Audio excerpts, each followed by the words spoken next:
Fang Ruo, upon her rebirth, discovers herself ensconced within an egg, an absurdity in itself, yet it becomes even more bewildering as her form fluctuates between that of an adult and a child. When the enchanting beauty, sword in hand, relentlessly pursues her, Fang Ruo gazes at her hands, which oscillate between maturity and childhood, and helplessly presses her forehead. Is this script truly accurate? Confronted by the murderous intent of the beauty, she unexpectedly raises a smile. Pursuing me is rather uninteresting. Why not engage in a different form of communication? Chapter 1. Foster care. Fang Ruo exists as a spiritual entity, invisible to all. From the moment she opened her eyes, a girl sharing her name and surname passed through her body. Thus began her unwavering companionship beside that girl. She observed as this soft, cherubic child grew into a beautiful adult. Yet, the girl was rather foolish, displaying a peculiar ignorance, as if devoid of her own consciousness, responding only to the term mother. "How dare you steal my belongings?" the girl declared, her lips crimson and teeth pearly white, skin as flawless as jade, garbed in exquisite attire. At this moment, however, her visage twisted in rage as she viciously trampled upon another's fingers. Fang Ruo witnessed Lu Yiru attempting to seize her possessions once more. She felt a pang of sympathy for this Fang Ruo, yet found herself powerless to assist. The girl, whose fingers were crushed, whimpered, "Mine." Lu Yiru, exasperated, kicked the girl aside, her petite form rolling into a corner. "Mine," the girl protested stubbornly, rising to her feet, her hands unconsciously gathering spiritual energy, crystallizing into frost, and lunging towards Lu Yiru. Lu Yiru scoffed, effortlessly deflecting the attack, sending the girl flying. "A worthless wretch dares to challenge me? You are hardly even fit to tickle." The spiritual Fang Ruo grew anxious. The corporeal Fang Ruo possessed an unusual constitution, clearly imbued with spiritual power, yet incapable of wielding any might. Lu Yiru gazed upon the fallen Fang Ruo, a flicker of delight gracing her lips as she pinched the girl's chin. Her anger rekindled at the sight of that face. "Just a mere vase," she sneered, drawing a small knife from behind and carelessly slashing at Fang Ruo's face, her words laced with contempt. "Just a lowly, illegitimate child abandoned by her mother. How dare you compete with me for Nanshan Gitch?" Fang Ruo whimpered, tears streaming uncontrollably as she tilted her head to glare at Lu Yiru. Feeling unnerved by the girl's gaze, Lu Yiru, in a fit of rage, raised her knife and plunged it into the girl's eye. "You deserve to die." Fang Ruo covered her eyes, blood seeping between her fingers, flowing down uncontrollably. The spiritual Fang Ruo felt a sting in her eyes, though nothing flowed from them. Each time Fang Ruo was harmed, the spiritual Fang Ruo also experienced the pain. "Enough." A regal woman approached, disdainfully covering her nose as she drew near. "Yiru, as a princess, how can you sully your hands on a despicable woman? Simply discard her to feed the beasts." Lu Yiru's eyes lit up. Mother speaks wisely. She summoned several servants, instructing them to drag the girl to the dungeon and feed her to the beast housed therein. Weighing the beads in her hand, she addressed her attendants. "Fang Ruo attempted to harm the imperial princess. Do not hesitate to confine her in the dungeon." "Understood." "My." Fang Ruo cried out desperately, struggling. To the onlookers, her efforts seemed futile, akin to mere scratching. The group dragged the severely injured Fang Ruo away, leaving a trail of crimson blood in their wake. "Mother," Lu Yiru cooed, pulling the Empress's hand, "can we truly kill her today?" "Of course, I have ensured her mother has left no trace," the Empress replied, gently stroking her daughter's head. "Seize this opportunity to win over Nanshan. Once you venture to Wuzhou, you need not fear, and perhaps you may smoothly enter Wuzhou Academy." As the spiritual Fang Ruo floated away with the corporeal Fang Ruo, she overheard the Empress's words. Fang Ruo was not her daughter. No wonder. Daughter understands." Lu Yiru nestled her head in her mother's embrace, the bead in her hand glimmering faintly. Who could have imagined that a worthless fool, abandoned by her mother, could possess such fortune? Merely with a bead, she caught the eye of the Nan family from Wuzhou. Thankfully, they were unaware of what Fang Ruo looked like, allowing her to easily replace her. Fang Ruo was dragged into the dungeon, still mumbling mine. The servants, unable to bear the sight, silently shook their heads. One could only blame her unfortunate fate. The dungeon housed the most fearsome beast of the Wu Yi kingdom, the giant frog beast, a toxic, oversized frog. The giant frog beast, eyeing the human cast into its lair, licked its lips in delight, letting out a thunderous roar. As Fang Ruo, unsteady on her feet, was about to lose consciousness, the spiritual Fang Ruo stood protectively in front of her, though it proved futile. Fang Ruo collided with the iron bars and succumbed to unconsciousness. The spiritual Fang Ruo gazed upon the fallen girl, tears of helplessness streaming from her eyes. If only I could become corporeal, I would shred to pieces those who have wronged you. Suddenly, the spiritual Fang Ruo felt the world spin, a force yanking her toward the body lying on the ground. Before losing consciousness, Fang Ruo seemed to hear a whispered inquiry. Why is she not dead yet? How long must one wait for death? The giant frog beast, somewhat disappointed, thought the newcomer had succumbed to fear so swiftly. Just as it prepared to devour her, it extended its tongue, only to find frost spreading throughout the dungeon from the girl. Then, a torrent of flames erupted from the girl's very being, engulfing her entirely. The giant frog beast cowered in the corner, terrified. How could such power be so formidable? There was also an inexplicable sense of familiarity. Having narrowly escaped disaster, the giant frog beast patted its chest, relieved it had not devoured this human. As the flames and frost dissipated, the small figure on the ground vanished without a trace. Yet, this extraordinary transformation went unnoticed by all but the giant frog beast. Everyone believed Fang Ruo had been devoured by the giant frog beast. Within a cave, a small flower snake coiled before a gigantic egg, its surface adorned with patterns of frost and flames. Not far away lay an unconscious human boy. The small flower snake yawned, inadvertently brushing against the giant egg, causing it to crack open, startling the little snake. A pudgy hand emerged from a shell, followed by a 3- or 5-year-old child. Fang Ruo gazed around in confusion at the cave, half frosted and half ablaze. The small flower snake, seeing the shell broken, leaped forward, landing on Fang Ruo's face, excitedly chattering, "Master, you finally died once." Before Fang Ruo could comprehend, her face was ensnared by the small flower snake, its tail coiling around her neck. "You are the one who should have died," she retorted angrily, tossing the small flower snake aside. The frost on the ground reflected her shadow, and only then did she notice her face. Isn't this Fang Ruo? She had transformed into Fang Ruo at the tender age of 3 or 5. This is Fang Ruo. "Master, what's wrong? Have you become foolish after returning to your body?" Fang Ruo grasped the small flower snake on the ground. "What did you say? What do you mean by returning to my body? Just that your body was frolicking outside while your spirit slumbered within this egg. After the body perished, you became the true master." Fang Ruo sat down, pondering. So she had always been Fang Ruo, and Fang Ruo had always been her? Fang Ruo, perplexed, inquired why. The small flower snake shook its head in confusion. It only knew that the master's body was playing outside while her spirit was asleep. Fang Ruo gazed at her own body, believing that she had merely gained a corporeal form to avenge Fang Ruo and reclaim the pearl that rightfully belonged to her. But it turned out she had always been Fang Ruo. The separation of spirit and body had rendered the Fang Ruo she encountered a fool. Gurgle. Fang Ruo's stomach growled, bringing her back to reality. Regardless, she must return to Wu Yi Kingdom and reclaim the pearl. It was her rightful possession. Instinctively picking up the eggshell from the ground, she took a bite, her eyes lighting up in surprise at the unexpectedly pleasant flavor. Turning to finish her own eggshell, Fang Ruo, lost in the delight of her newfound delicacy, was oblivious to the fact that with each bite, her body grew a little stronger. She licked her lips, still craving more. Once satiated, Fang Ruo felt the strength coursing through her body. In this world, every individual could awaken spiritual energy, and she was no exception. However, the awakening of her spiritual power was accompanied by 2 opposing forces. With a sudden cough, she expelled a mouthful of blood, feeling the extreme heat and extreme cold clashing within her. The little flower snake hurriedly coiled around her wrist, channeling its spiritual energy into her. "Master, you just hatched and aren't yet accustomed to growth.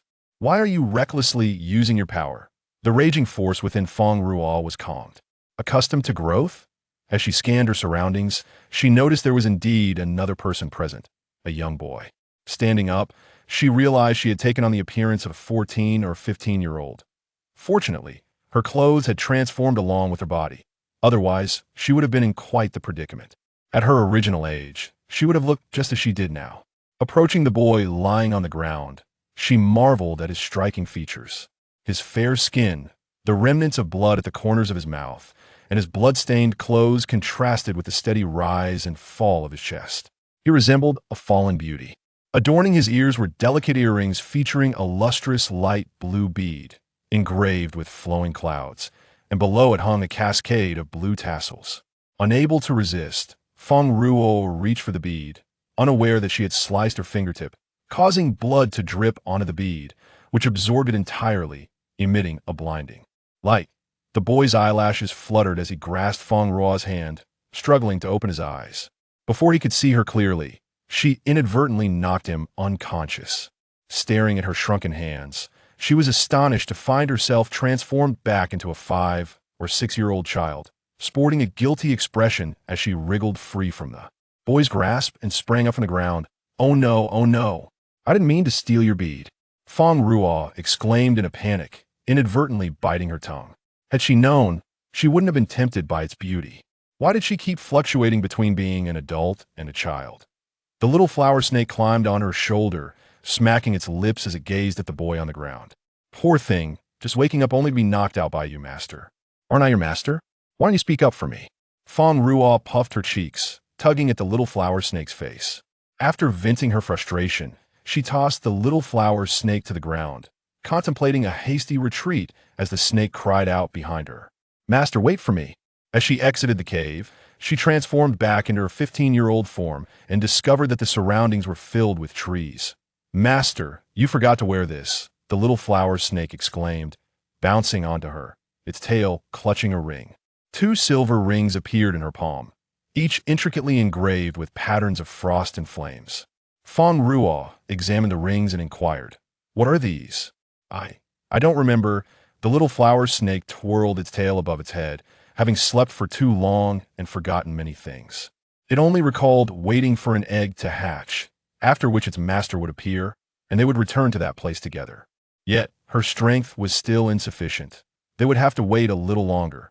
Fang Ruo gazed at the rings in her hands. She had witnessed the story of Fang Ruo for 10 years, knowing only that she was adopted by the royal family of Wu Yigua after being entrusted by her mother. Upon wearing the rings, she felt her spiritual energy begin to flow normally, with red and light blue energies manifesting in her hands. I remember now. Not only is this a spatial ring, but it also helps the master regulate her spiritual energy. Her bloodline was unique, causing the 2 energies to repel each other, making it difficult for her to easily wield either. However, with the enhancement of the ring, she would be able to wield her powers freely. "How enlightening," Fang Ruo murmured, retracting her energy. "Is this Wu Yigua?" The little flower snake shook its head in confusion. "Master, what is Wu Yigua?" "This is the great forest of the 5 continents, the Tianluo de Sunlin." Chapter 2. Wu Yigua. Must we really go to that Wu Yigua? Yes, Wu Yigua is where I must retrieve something. Fang Ruo clenched her fists. The humiliations of the past were to be reclaimed, for herself and for the former Fang Ruo. The imperial princess of Wu Yigua was to be betrothed to a man from the Nan family of the 5 continents, a fact that was fervently proclaimed throughout the city, as if fearing that anyone might remain unaware. Lu Yiru screamed, shattering the Xianyunju on the ground and repeatedly stomping on it with her feet. Why? Why? Her hair was disheveled from her frenzy, her eyes rimmed with red, resembling a madwoman. "This damn bead is utterly useless." The servants cowered in the corner, afraid to approach. Hearing the Nan family's remarks, this bead was called the Xianyunju, said to contain tremendous spiritual energy, yet she felt none of it. Little did she know, the bead was sealed, and after 3 months in her possession, it remained just an ordinary bead. She could not harness even a fraction of its power, leaving her cultivation unchanged. In contrast, the Nan family sought various means to acquire the bead. What's going on? Why the tantrum? The empress approached, dismissing the attendants, leaving mother and daughter alone. Mother Lu Yiru grasped Lu Yun's hand in fear, her face pale. What if they discover that I have no idea how to use this bead? What will we do? Will Brother Nanshan call off the engagement? I can't go to the 5 continents. Impossible. A glimmer of malice flickered in Lu Yun's eyes. Mother will not allow you to suffer such humiliation. Just remember, the reason you cannot use the Xianyan Zhu is due to the seal, and your current strength is insufficient. Once your power increases, it will come naturally. During this time, just ensure you capture Nanshan's heart. What is there to fear? Lu Yun had observed that although the Nan family recognized the bead, they too were unaware of how to utilize it. Is that true, Mother? Lu Yiru asked, unable to believe it. Of course. When the time comes, you will accompany Nanshan to the 5 continents, and you need not worry about finding a way to lift the seal. I will also seek someone to inquire about the method to remove the seal. Just focus on winning Nanshan's heart. With half a mask on her face and a little flower snake coiled around her neck, Fang Ruo stood on the bustling street, her wide eyes marveling at everything around her. Once imprisoned in a corner of the palace, she had never been allowed to venture outside, and her spiritual self could not stray too far from her. Despite having lived in this world for 15 years, everything still felt refreshingly novel. The enticing aroma wafted through the air, leading Fang Ruo to stand before a bun shop. The vendor opened a steamer, revealing fluffy steamed buns and meat-filled dumplings displayed before her. What is this? It smells so good. Fang Ruo swallowed hard, unable to contain her saliva. Master, this smells delightful. The little flower snake's eyes sparkled as it drooled, fixated on the buns.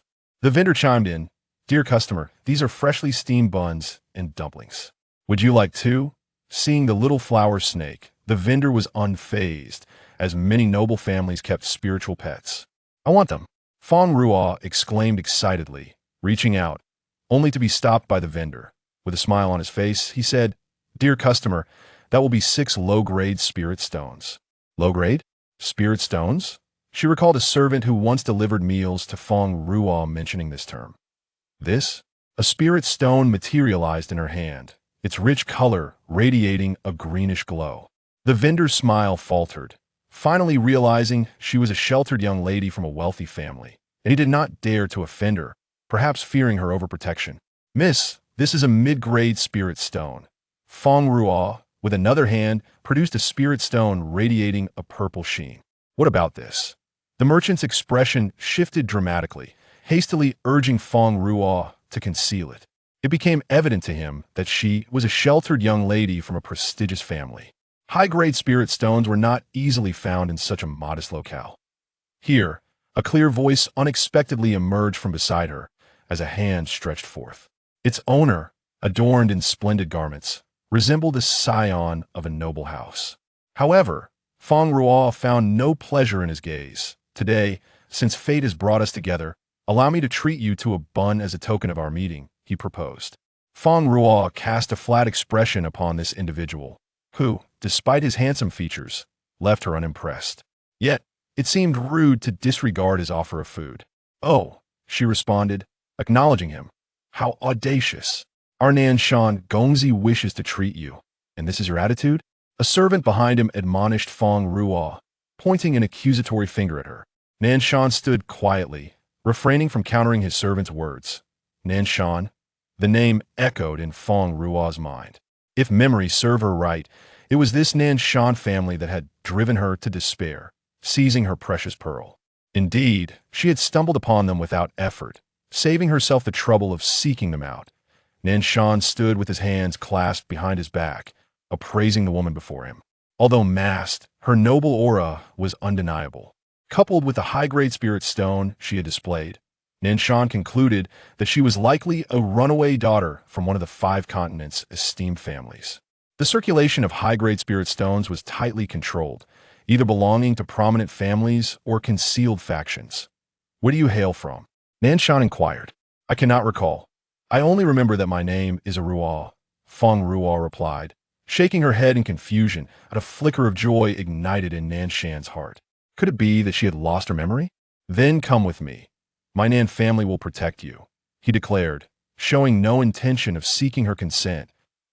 He could not sense any fluctuations in her spiritual energy. His gaze fell upon the ring on her hand, recognizing its considerable value, and suspecting it might be concealing her spiritual power. However, he had not considered the possibility that Fang Ruo's abilities surpassed his own. Fang Ruo smiled faintly, lowering her head to hide her disdain. When she lifted her gaze again, a look of hesitation adorned her face. But wouldn't that be too presumptuous? I just heard upon entering the city that the Nan family is engaged to the imperial princess. I do not even know where my home is. That if I return with you, what will happen if the princess punishes me? At the mention of the princess, Nan Shan's brows knitted together, a flicker of displeasure crossing his eyes before he regained his composure. Rest assured, in the presence of my Nan family, a mere imperial princess from a small nation poses no threat to you. Fang Ruo gazed at Nan Shan, taken aback by his audacious words. It seemed the Nan family of the 5 continents held significant power. I will heed your advice, she replied with a gentle smile, her dimples evoking a sense of delight. Nan Shan savored Fang Ruo's admiration. Were it not for the Xianling pearl, he would have little interest in mingling with the people of this nation. Yet, unexpectedly, besides the pearl, he found an unforeseen gain as his gaze lingered on Fang Ruo's countenance. He could faintly discern the scars hidden beneath her mask. What a pity, he mused. Even with half her face concealed, she possessed a beauty that could rival the most enchanting. Were her face unmarred, her beauty would surely surpass that of the imperial princess.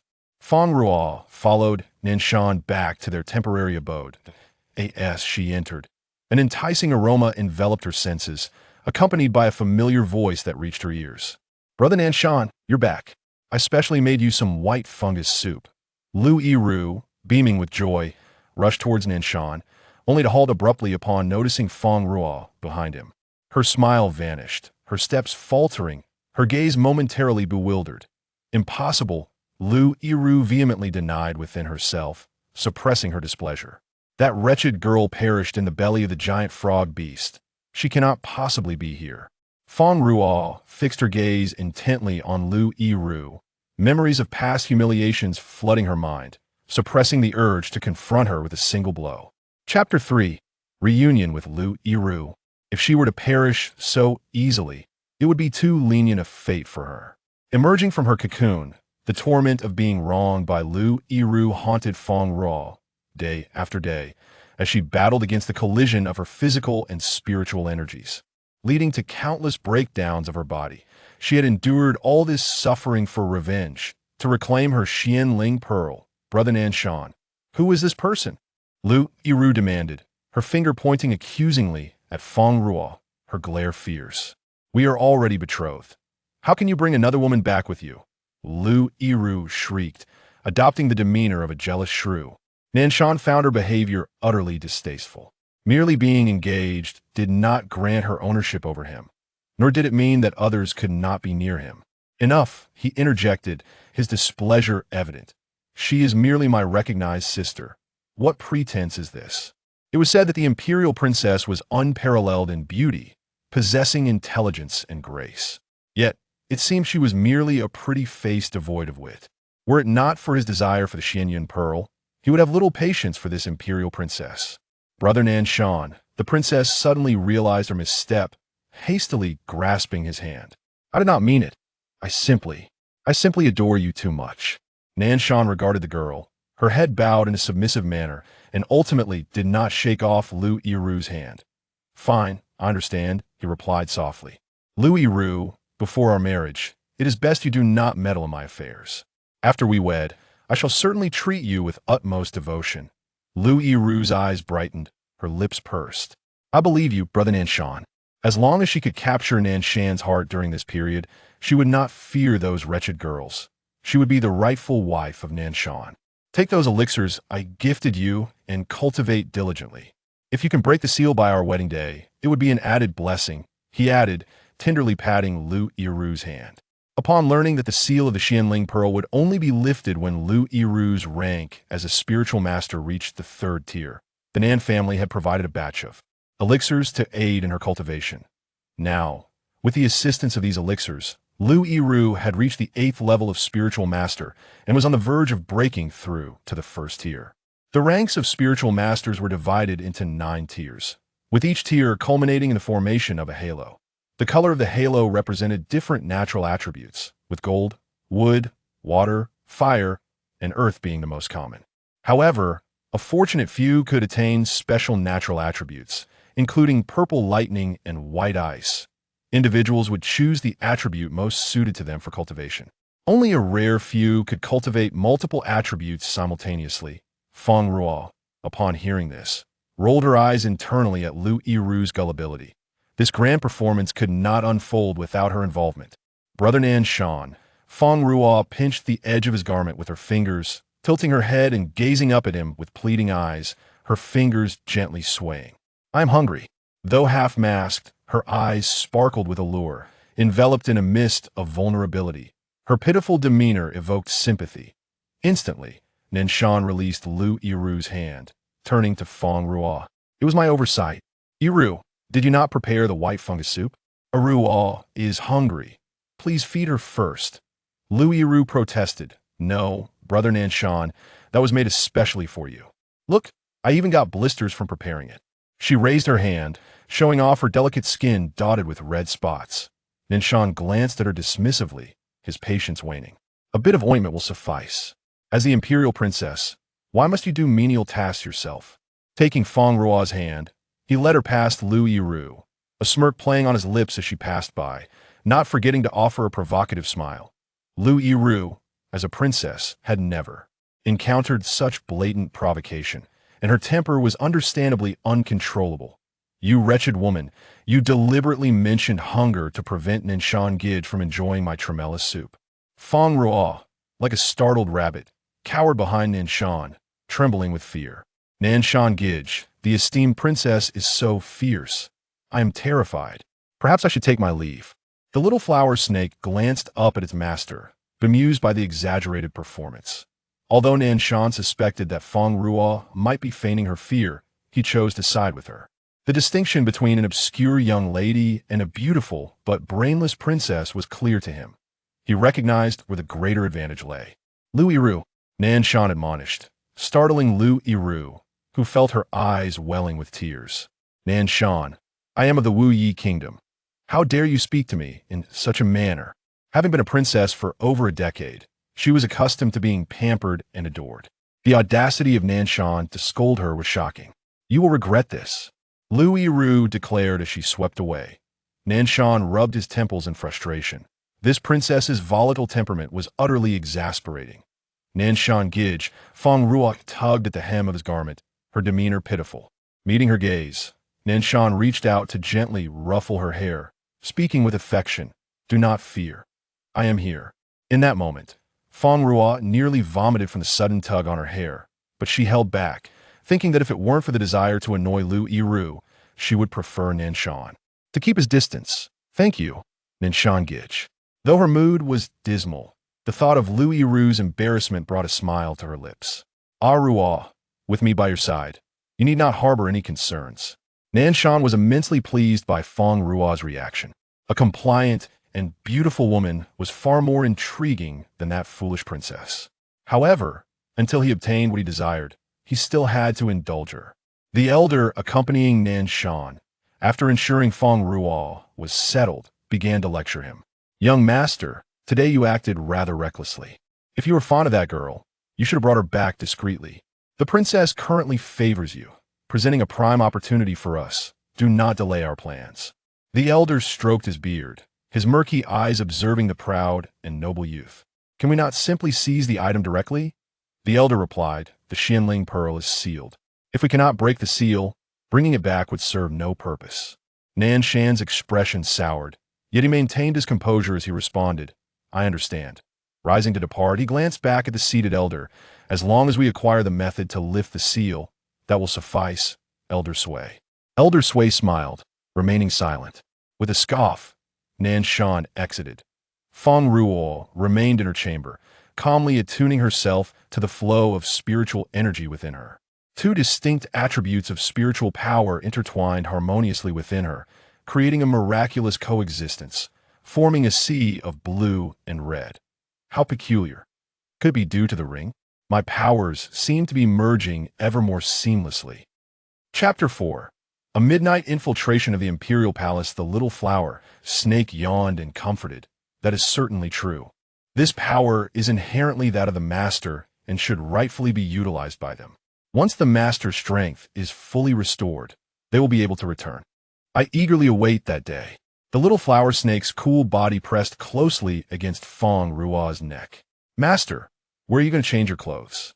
The little flower snake, still half asleep, noticed Fang Ruo donning a set of black garments and a mask that concealed her entire face. Of course, I am going to seek out our esteemed imperial princess. Fang Ruo smirked, her eyes glinting with mischief. The little flower snake's eyes brightened, sensing that something exciting was about to unfold. I want to go too. It coiled tightly around Fang Ruo's neck, yet did not cause her discomfort. Let's depart. Before leaving, it transformed into a figure on the bed. Everything was in place. The ring contained an astonishing array of magical artifacts, several of which were designed to conceal one's spiritual energy. They cautiously avoided the inhabitants of the room and entered the imperial palace. Before long, Fang Ruo found herself lost within the vast palace, inadvertently wandering into a desolate ruin. With a mere glance, she recognized it as the dilapidated little house where she had lived for over a decade.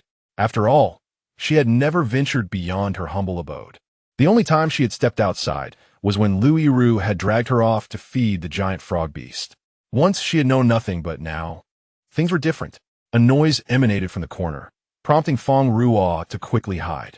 A figure in black emerged from the ruins, cursing, "Damn it, there is not a single trace left. Even that foolish imperial princess does not possess it. If the young master learns that I have found nothing, he will surely end my life. Where on earth is that orb? Woe is me, young master, where are you?" The cloaked figure wept, lamenting the disappearance of both the young master and the coveted item.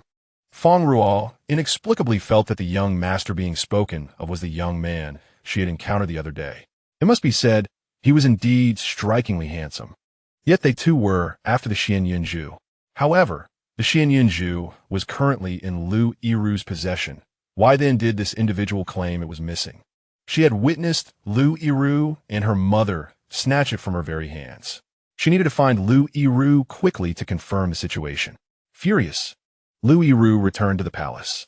Upon seeing an ornate vase nearby, she thought of that wretched girl nestled in Nan Shan's embrace. In a fit of rage, she smashed the vase to the ground. Seeing her mother approach gracefully, Lu Yiru's eyes instantly filled with tears. "Mother, how dare that Nanshan bring a lowly commoner back without my knowledge?" Lu Yun chuckled softly and replied, "Silly daughter, he is merely a commoner. Men are often swayed by the allure of delicate charms, but what truly captivates them is power."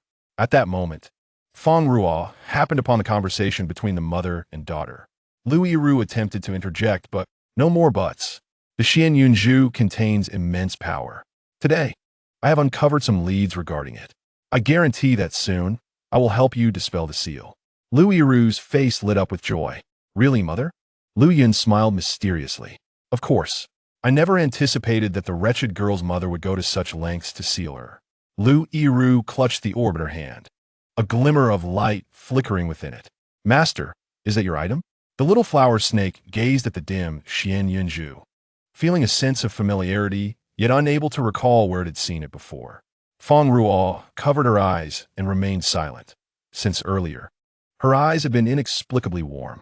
As Fang Ruo glanced at the Xianyunju, she thought to herself that it was still safely with Lu Yiru. Suddenly, a sharp pain shot through her right eye, causing her to cry out involuntarily. Lu Yun, a third-tier spiritual master, was the first to sense an intrusion. "Who goes there?" "Guards." The aura of a third-tier master surged, carrying an oppressive force. How dare someone secretly infiltrate the palace at this hour? Realizing the gravity of the situation, Fang Ruo swiftly fled, only to collide with a guard blocking her path. "Halt! Who are you to trespass upon the imperial palace?" With guards closing in, Fang Ruo scoffed. "What business is it of yours who I am?" Several black orbs materialized in her hand, which she hurled into the crowd, catching the guards off guard as they erupted in chaos. A whip lashed out, narrowly missing her nose. Looking up, she recognized the imperial concubine, Lu Yun, accompanied by Lu Yiru. "Who dares to run rampant before me?" Lu Yun's furious voice echoed throughout the palace. Upon noticing the Xianyunju at Lu Yiru's waist, Fang Ruo maintained her composure, remaining silent as more black orbs appeared in her hands. A torrent of spiritual energy surged towards Lu Yun and her daughter. The guards' faces paled as they shouted, "Your Majesty, watch out!" Lu Yun sneered, dismissing the threat of a mere black orb. With a flick of her wrist, she was astonished to find that she could not dispel the black orbs. She activated a protective artifact with her spiritual energy, shielding herself and her daughter. The guards' warnings were drowned out by a violent explosion. As the dust settled, the mother and daughter emerged with disheveled hair and bruised faces. Lu Yun's expression darkened. What on earth were those black orbs that had proven stronger than her mid-grade protective artifact? Find that wretched intruder and dig them out from the depths of the earth. The little flower snake, hidden within Fang Ruo's garments, urged anxiously, "Master, swiftly use the flight artifact." Fang Ruo produced the flying artifact, moving as if propelled by an unseen force, leaving the guards far behind. Particularly, those of the same fourth-tier mastery found themselves at a loss. The ones ahead were clearly weaker, yet none could catch up. The little flower snake, nestled in Fang Ruo's clothing, stuck out its tongue, thinking, "Fools. The master's artifact is a top-tier treasure, without 6th-tier strength. How could they possibly keep up?" As Fang Ruo flew while tossing black orbs, she wreaked havoc upon the palace. "Quick, an assassin has been spotted to the east." A group of guards rushed down the corridor towards the indicated direction. Fang Ruo peeked out from the grass in the corner. To the east, it appeared to be near her little dilapidated house. It seemed the black-clad man had been discovered. Thanks to him, her journey out had been far less obstructed. Observing the palace in disarray from her explosions, a subtle smile crept beneath her mask. The pent-up frustration within her had finally eased somewhat. What a pity. If only she were stronger, she wouldn't have to flee in such haste. But it mattered not. With her back turned to the palace, she had ample time to reclaim what was hers in the days to come. Upon returning to the residence arranged by Nanshan, the burning sensation and pain in her eyes had dissipated. "Master, what happened to you just now?"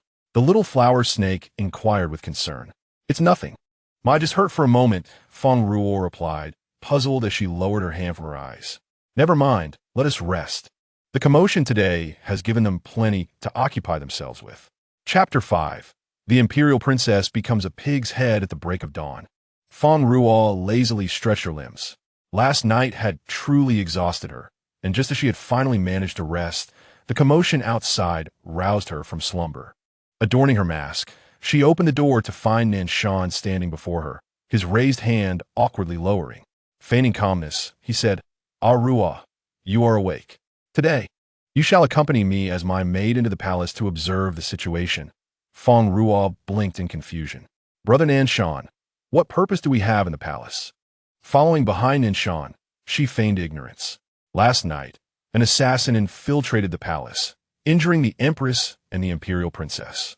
Today we must go and assess the situation. Offering our condolences. While his words purported to convey concern, the underlying ridicule was unmistakably evident to Fang Ruo. A mere small royal family could not even fend off 2 assassins. It was said that the assassin who had appeared before the Empress possessed less than 3rd-tier strength. The injuries sustained by the Empress and the Imperial Princess speak volumes about the ineptitude of the people in this nation. The matter of political marriage has become increasingly distasteful. It would be far preferable to be with a companion beside me than to wed that dim-witted woman. Nanshan cast a glance at Fang Ruo, whose face was partially obscured by a mask. "Ah Ruo, do you wish to heal that side of your face?" Though marred by a small injury, it could not conceal her extraordinary beauty. The Nanshan family possesses vast connections, and remedying a mere scar would be a trivial endeavor. Upon hearing this, Fang Ruo immediately grasped his intentions, realizing that this scoundrel dared to covet her beauty. She thought to herself how fortunate it was that Nanshan had a solution. Fang Ruo's voice was soft, and Nanshan seemed to perceive his own reflection in her eyes. The small flower snake coiled around her neck shivered, evidently startled by its mistress's tone. Nanshan noticed the small creature, commenting, "Your spirit companion appears rather charming. What rank does it hold among magical beasts?" As he reached out to handle the snake, its cold, piercing gaze was fixed on him, flicking its tongue with an air of sharpness, as if it were observing prey. A chill crept along his fingertips. He could not discern the rank of this beast. Among snake-type magical creatures, the flower snake should be quite common. Yet he felt an inexplicable fear when meeting its gaze. Ahem, let's proceed to the palace. Fang Ruo, acting as Nanshan's temporary maid, followed closely behind him.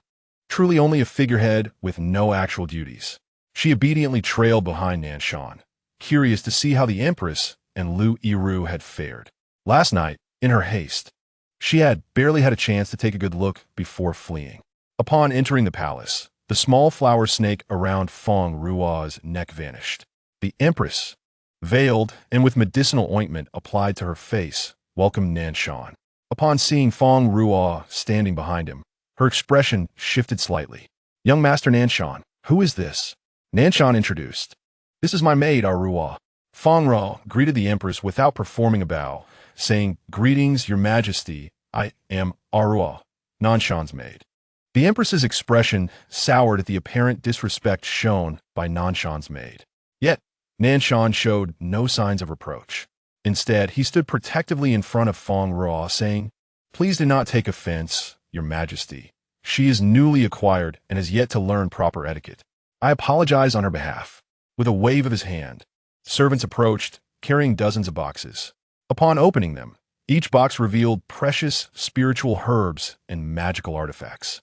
The Empress's expression softened slightly at the sight of these items. Nanshan lowered his head, concealing his disdain.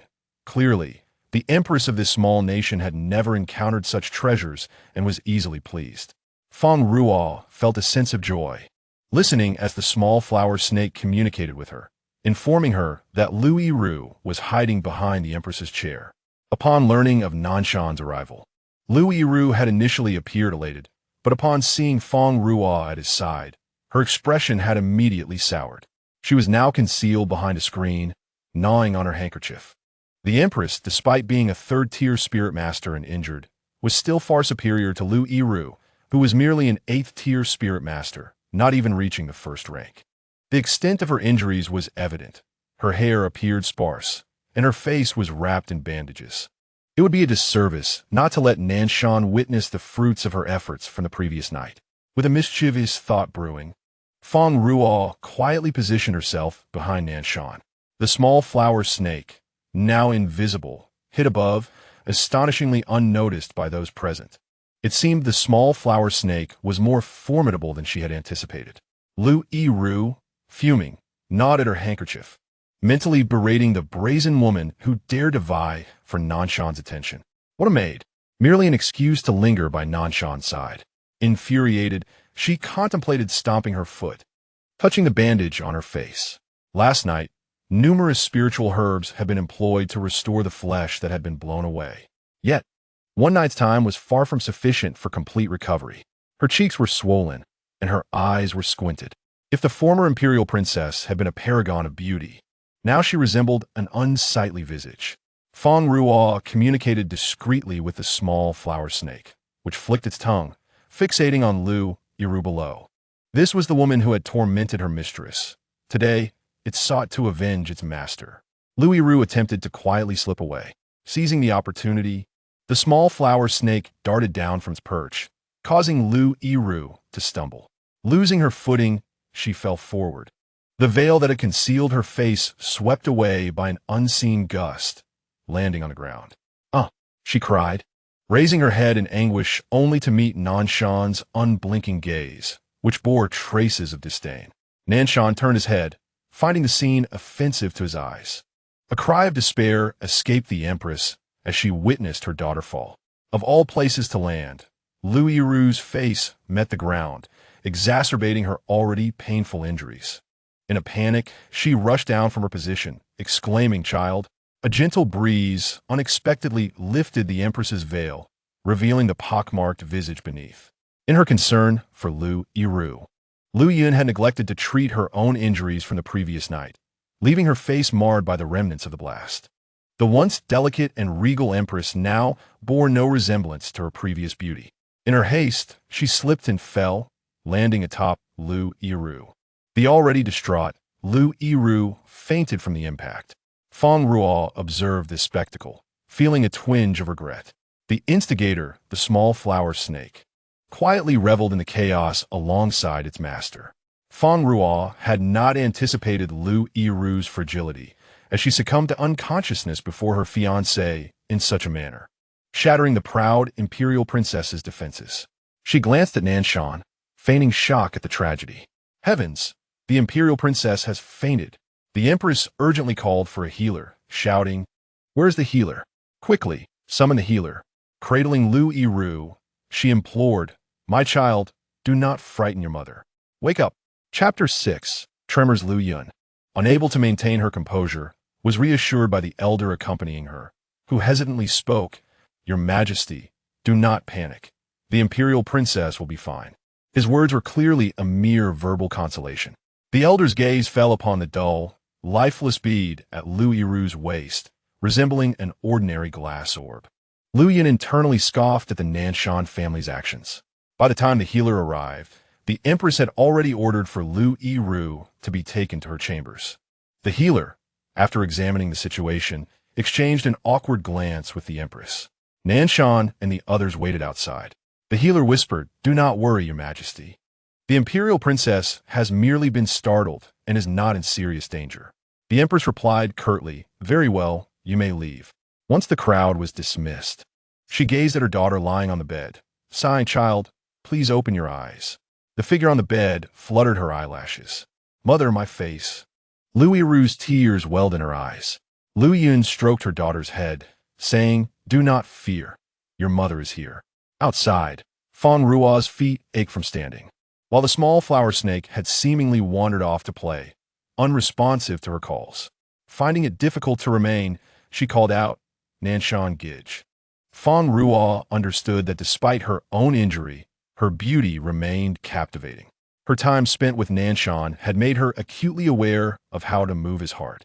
"Ariel, please wait a moment longer. We cannot leave just yet." Nanshan ignored Fang Ruo's plea, appearing deep in thought. The small flower snake flicked its tongue, its icy gaze fixed on the massive frog beast ahead. Having disappeared for a good part of the day, the small flower snake had somehow found its way to the dungeon. Within the dungeon, it sensed remnants of its master's spiritual energy.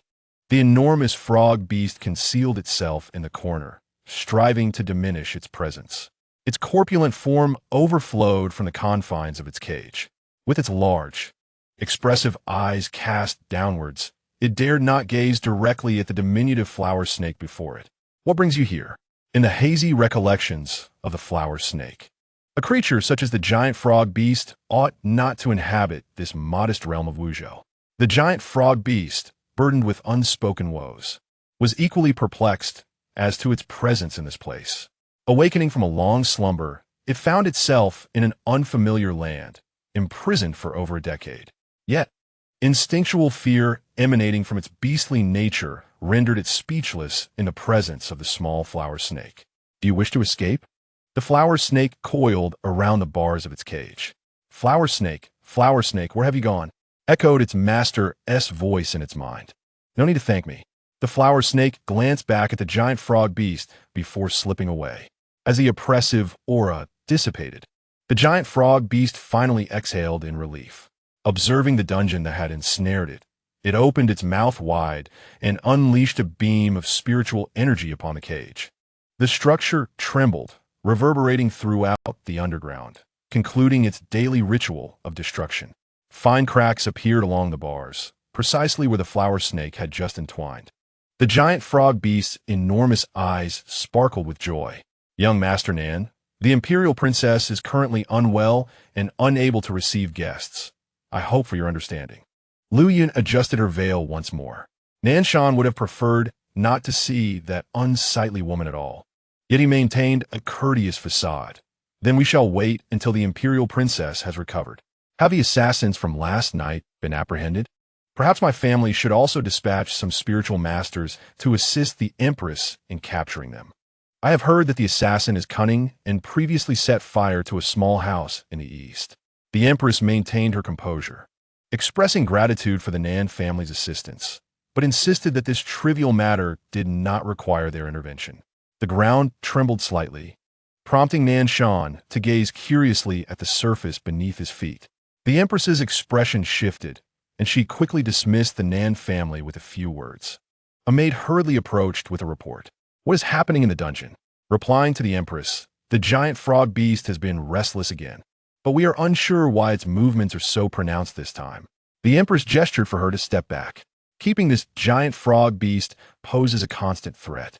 Should the Nan family discover its existence, they will undoubtedly unearth the identity of that vile offspring.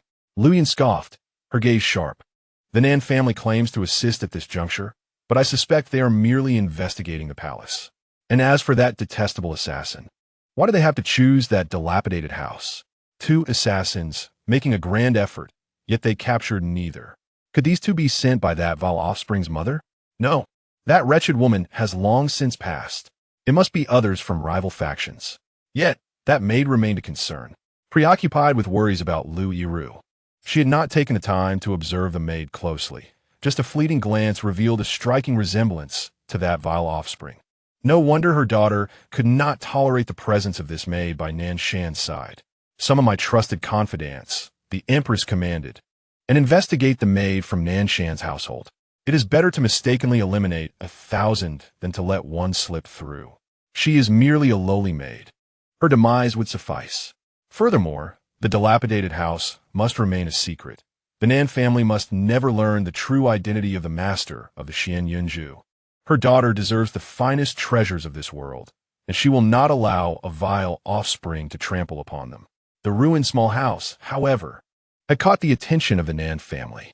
Nan Shan felt that the Empress was concealing far too many significant matters. Follow the elder and send someone to investigate the palace. I wish to uncover what secrets this Wuyi kingdom harbors. The elder narrowed his eyes, stroking his beard. Indeed, it is time for an inquiry. Were it not for today's tremors, I would have been disinclined to investigate Wuyi kingdom. The matter surrounding the Xian Yunju demanded utmost caution. Upon returning, the flower snake recounted its encounter with the giant frog beast. Logically, the giant frog beast did not belong to this realm of Wuzhou, yet it had appeared here. The giant frog beast? Fang Ruo was taken aback that the flower snake was aware of the giant frog beast's existence. The creature had materialized here over a decade ago, reportedly causing significant turmoil for Wuyi Kingdom, with no one able to defeat it, ultimately subdued by its own mother. Due to obligations, the mother had entrusted the young Fang Ruo to Wuyi Kingdom for safekeeping until her return. However, she was ultimately murdered by Lu Yiru and her mother, who disposed of her body by casting it to the giant frog beast. Upon hearing her master's tale, the flower snake seethed with rage. That toad dares to covet my master. Its vertically slit pupils glinted fiercely. Fang Ruo chuckled lightly. Calm down, calm down. Why are you so upset? We should actually thank it. Otherwise, who knows how long it would take to reunite with you. The flower snake remained displeased, flicking its tail. While I do miss my master dearly, I would rather not have met in such a torturous manner. Fang Ruo cradled the flower snake in her palm and gently tapped its small head. So, are we not seeking revenge now? She continued, by the way, what else did you do in the dungeon today? You certainly made quite the commotion. The flower snake nonchalantly replied. I merely urged that toad to make its move a bit sooner. Now it regrets assisting that toad. If it dares to covet my master again, I shall skin alive. Chapter 7. The re-emergence of the giant frog beast Lu Yiru had become virtually reclusive, while Fang Ruo pondered how to infiltrate the layers of the imperial palace to steal the Xian Yunju. The last time she had managed to escape unscathed was due to a mysterious figure in black diverting attention, accompanying Nan Shan into the palace. She had little freedom to act. Just then, a knock echoed at the door. Fang Ruo opened it to find the spiritual healer who had come to treat her scar. As she caressed the scar on her face, memories of Nan Shan's initial disdain upon seeing the faux scar flickered through her mind. She could not help but scoff. How vain of the favored son of heaven to place such emphasis on appearances.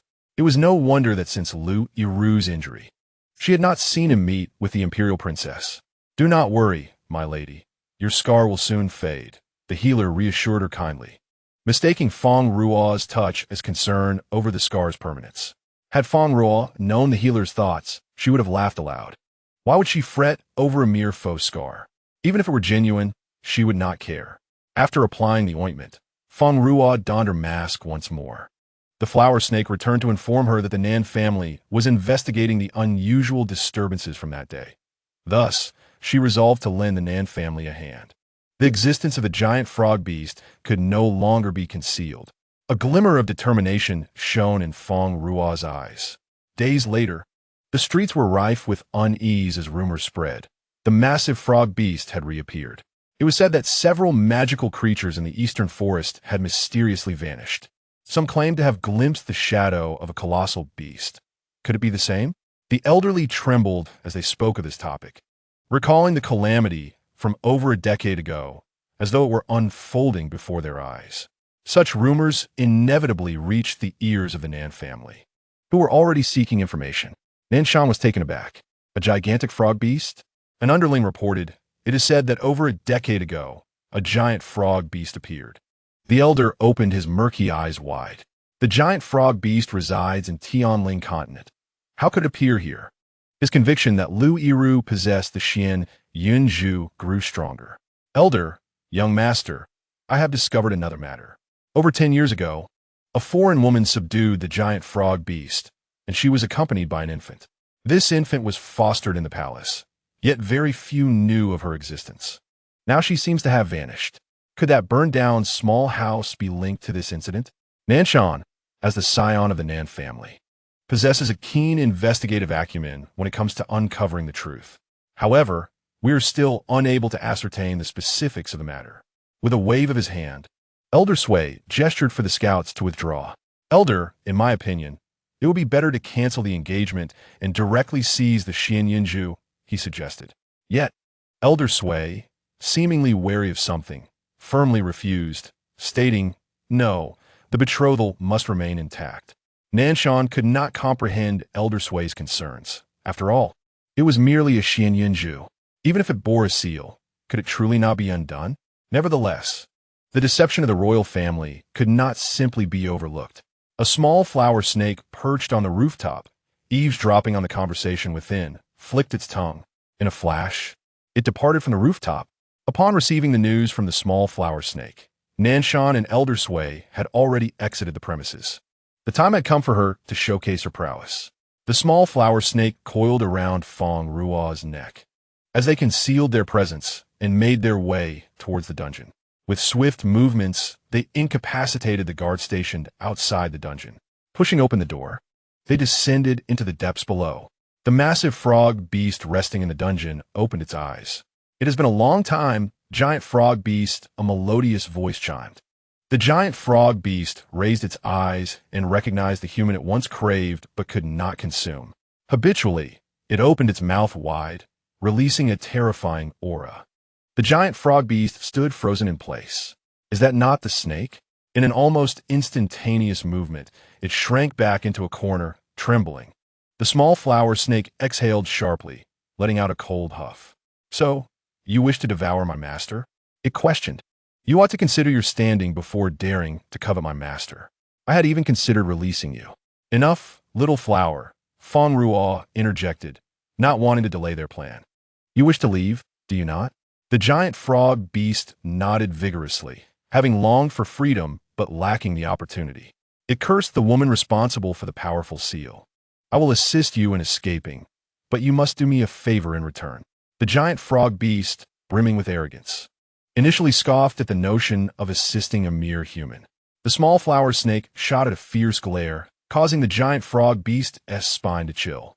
It quickly nodded, eager to appear enthusiastic. The small flower snake translated. "It says that even if it means helping a countless number of times, it is willing." "Oomph. It shows some sense," Fang Ruo remarked. "To help its master is a sign of respect. A mere toad dares to refuse me? Do you believe I would not devour you whole?" As Nanshan and Elder Sui entered the palace, a roar from the dungeon echoed throughout the imperial city. Lu Yin was still tending to Lu Yiru, feeding her medicinal soup. The roar startled her, causing the soup to spill from the spoon. Lu Yiru, frightened, nestled closer to Lu Yin. "Mother, what is that sound? It is terrifying." Lu Yin comforted her daughter, her expression grave. "Do not fear, my child. Remain here. Mother will return shortly. You all must protect the imperial princess," she instructed. "Yes." A circle of guards stood outside Lu Yiru's chamber, while maids inside soothed the princess. Amidst the chaos, Fang Ruo made her way to Lu Yiru's room. "I am the personal maid of young Master Nanshan, sent at his behest to inquire after the esteemed princess," she announced. The guards exchanged glances before allowing her entry. They recognized her from her previous visit with young Master Nanshan. As Fang Ruo approached, the guards caught a whiff of a delicate fragrance, intoxicatingly pleasant, which left them momentarily dazed. "The esteemed princess, young Master Nanshan's maid has arrived," a maid called out. "Has my brother Nanshan come?" Lu Yiru exclaimed with joy, hastily arranging her hair. After days of feeling unwell, she was finally able to meet him. Observing Lu Yiru's excitement, the maid hesitated to remind her that it was young Master Nanshan's maid. Lu Yiru's fingers froze mid-motion, her expression shifting dramatically. "Who do you speak of?" Just then, Fang Ruo entered, her eyes sparkling with mirth as she gazed tenderly at Lu Yiru. "Princess, it is delightful to see you again." The smile gracing her lips felt disconcerting, devoid of genuine warmth. "You, a lowly servant, dare to enter my chamber?" Lu Yiru seethed, brandishing a whip, indignation etched across her features. While she felt embarrassed before young Master Nanshan, this insufferable maid had come to gloat. Today, she would ensure this maid understood her place. Chapter 8. Injured by the Xian, Yinju Lu Yiru had always been raised in privilege, accustomed to having everything she desired within the Wuyi kingdom. Even Nanshan must belong to her. "Today, I shall show you how you shall perish by my hand," she declared, raising her whip high and striking the ground, creating a deep indentation. "To provoke our imperial princess is akin to courting death," the maid mockingly shouted. Fang Ruo maintained her composure, a calm smile gracing her lips. "I am eager to witness how you intend to bring about my demise. Come at me," Lu Yiru shouted defiantly. At just 15 years of age, she was already an 8th-level spiritual master, wielding a whip of moderate quality. Few within the Wuyi kingdom could rival her prowess, and she was confident in her ability to triumph over this maid. Even the maid behind her believed that this maid was overstepping her bounds by confronting the imperial princess. "Go, esteemed princess," they urged. Fang Ruo merely smiled, taking a half-step back and grasping the whip at her palm. Lu Yiru was taken aback, pulling with all her might.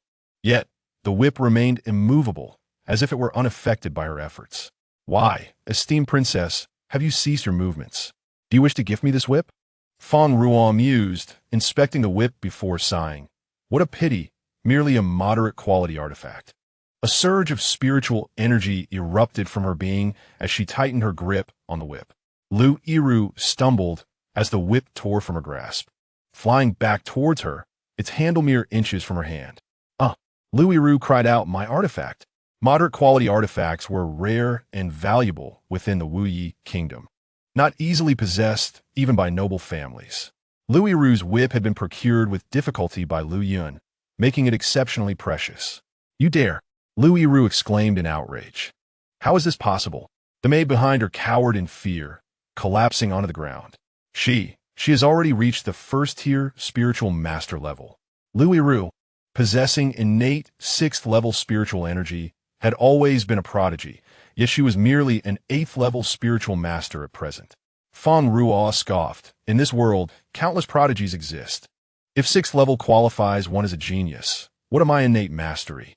Realizing she could not contend with this lowly servant, Lu Yiru shouted towards the door, "Guards." "Where are the guards?" Fang Ruo feigned disinterest. How slow to react. "Are you only now thinking to call for the guards? Such a delay is rather unfortunate." She called out for some time, but the outside remained eerily silent. It was not until the maid ventured outside that she discovered the guards lying unconscious on the ground, their faces adorned with blissful smiles, a sight that was utterly bizarre. "Esteemed princess, the guard have all fallen." The maid's voice trembled, her gaze filled with fear. This lowly maid had quietly incapacitated all the guards before entering. I am the imperial princess of Wuyi Kingdom, the betrothed of the Nan family. If you dare to harm me, they will not let you go." Lu Yiru threatened, invoking her status. And what of that? Am I unaware of your identity? I came here precisely because of it, Fang Ruo sighed. It seems the esteemed princess is rather forgetful, having so swiftly forgotten me. I might even feel hurt. As she spoke, she removed her mask, revealing her true visage beneath the false scars. Her enchanting eyes and stunning beauty contrasted sharply with the foolishness that once characterized her face. Now, it radiated intelligence and astuteness. Lu Yiru, as if confronted by a ghost, collapsed onto the ground, pointing at Fang Ruo. You are actually alive. This is impossible. She had clearly been taken to feed the giant frog beast. Could it be that those slaves had secretly set her free? Lu Yiru regained her composure. You truly possess cunning. Even if you have returned, what of it? Nanshan is still mine. You are but a despicable wretch in my eyes. Do you think that by becoming a maid of the Nan family, you can earn their favor? I tell you, it is impossible. Nanshan belongs to me, and so does the Xianyunju. You may keep Nanshan if you wish. But if you reach for the Xianyunju, I shall take it. Just as she was about to grasp the Xianyunju, a sudden, searing pain shot through her right eye. She bowed her head, covering her eyes with her hands, blood seeping from her eyeball, dripping onto the ground. It hurts. My hurts. It felt as if her eyeball were about to burst. Seeing Fang Ruo in unbearable pain, Lu Yiru seized a short knife. You wretched creature, perish. Anyone who dared to threaten her would not meet a good end. Master, be careful. Little Flower Snake exclaimed, biting Lu Yiru's neck fiercely, bringing her back to her senses. Master, the giant frog beast can hardly hold on. We must flee. Fang Ruo gritted her teeth, reaching out again for the Xianyunju. But before her hand could extend, the intense pain in her eye engulfed her body. She was forcefully thrown back, flying out of the room. Fang Ruo spat out a mouthful of blood, questioning why the Xianyunju would attack her. Master, Little Flower Snake shouted anxiously, looking back towards the door. Fang Ruo cast a reluctant glance at Lu Yiru. If she did not leave now, she would not be able to. Let us go. Fang Ruo produced a teleportation talisman, a life-saving item she had kept from the beginning. As the talisman activated, patterns appeared beneath her feet. Not good. There are assassins near the Empress. The voice of a guard came from outside. The door was kicked open, revealing a disheveled Empress Lu Yun. Upon seeing Fang Ruo in the teleportation array, her expression changed drastically. Nanshan, who was rushing over, also witnessed this scene. The captivating woman, clad in a Ruo's clothes, vanished within the array. Is that a Ruo? Lu Yiru cried out, running towards her mother in a panic. Mother, that wretched creature is still alive. Lu Yun embraced Lu Yiru, silencing her. Mother knows you have been wronged. Do not fear. Mother has returned. It was at this moment that Lu Yiru noticed Nanshan was also present. Nanshan's hair appeared slightly disheveled, and she cast an unabashedly questioning gaze at the Empress. Empress, who is this wretched creature? It seems there are many secrets you are withholding from our Nan family. If the Empress were to maintain such an attitude in cooperating with the Nan family, then this engagement was better off dismissed. They had expended considerable effort merely dealing with the giant frog beast. Despite being merely a colossal frog, it possessed an illusory ability that even 6th-tier experts could not resist.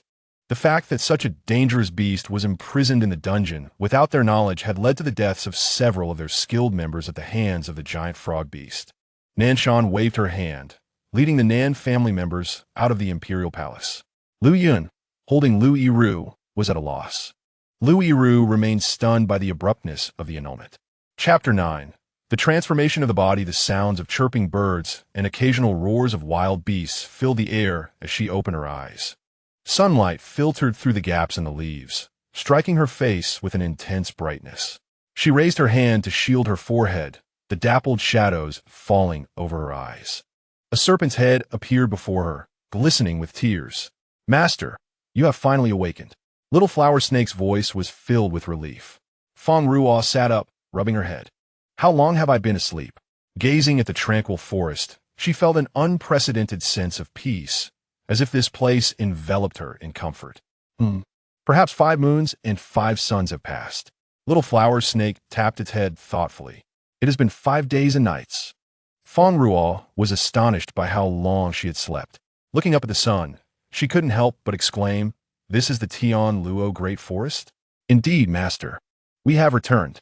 Little flower snake climbed onto Fang Ruo's shoulder, its tail curling around her neck, its small face nuzzling against her cheek. "Wait, my vision seems lower," she thought, looking down at her small hands. Rubbing her eyes and glancing again, they appeared to be of the original adult size, which only added to her bewilderment. Observing her normal-sized hands, she sighed in relief, having been frightened that she had transformed into a child. "Master, where shall we go next?" Fang Ruo gazed ahead. To Wuzhou Academy, to reclaim the Xianyunju. The Xianyunju was still not in her possession. It was rightfully hers. Yet, why did her eye ache when she approached it? Little flower snake closed its eyes in contemplation. "Speaking of which, I don't recall this Xianyunju. Master, is this Xianyunju of great importance to you?" Fang Ruo nodded. "Yes, it may be something left by my mother." Little flower snake was astonished. "Mother? Was it your mother who brought you to Wuyi country?" "Yes. Do you remember anything about my mother?"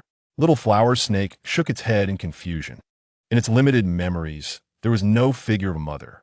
Had it forgotten much due to its long slumber? How strange. Have I forgotten too many things? "I do not recognize your mother."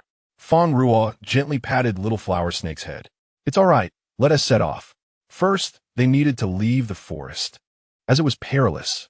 Fang Ruo stood up and began to walk. Little Flower Snake perched on her shoulder, eyes widening in shock as it observed its master shrinking further. Thud! Little Fang Ruo tripped over her pants, falling to the ground. "Huh!" She raised her head in confusion, propping herself up.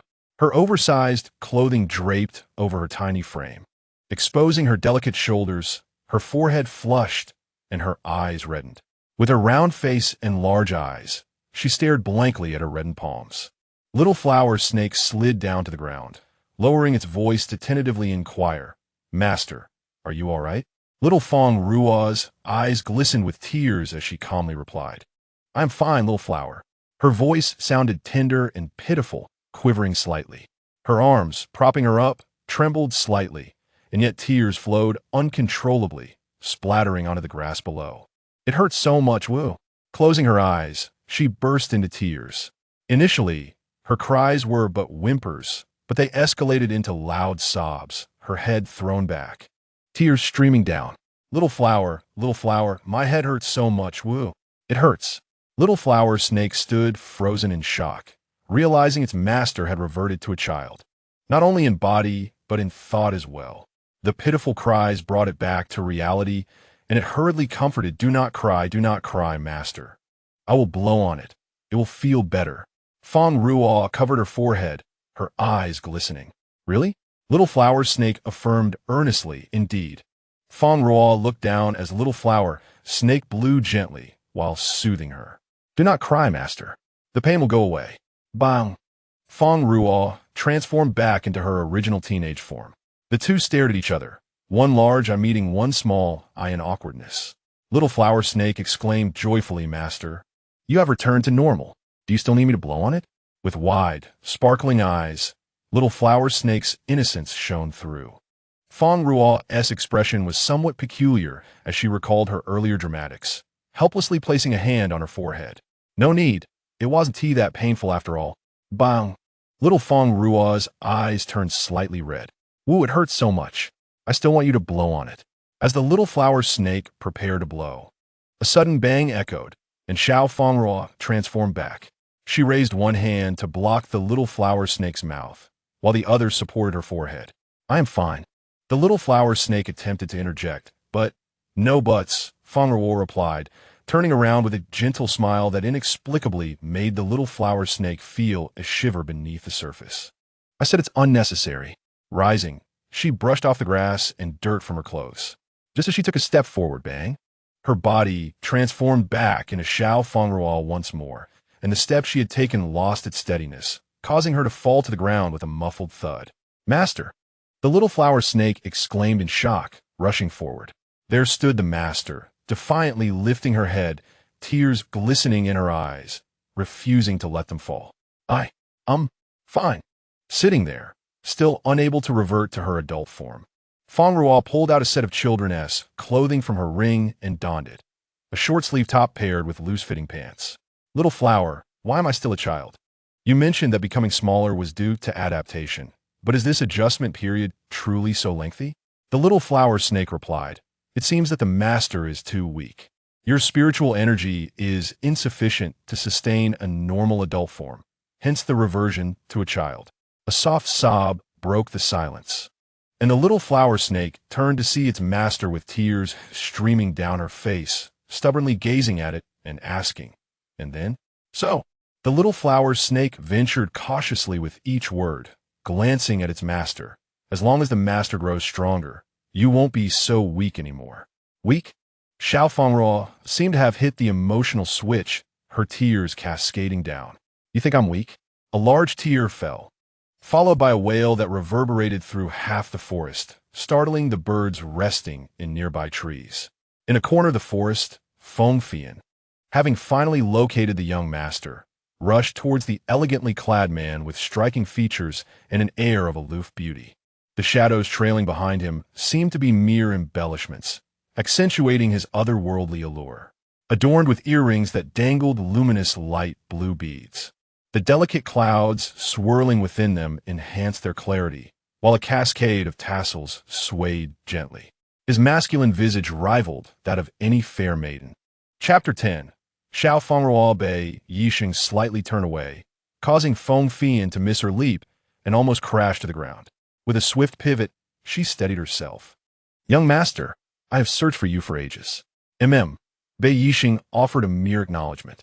Feng Fian, flipping her bangs, lifted her chin to showcase her perfect jawline.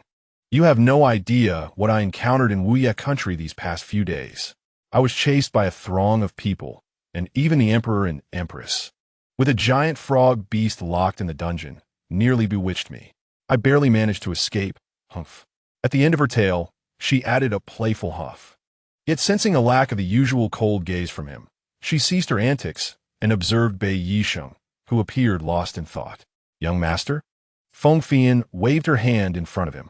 He raised a hand, summoning a sword that struck her hand away with no mercy.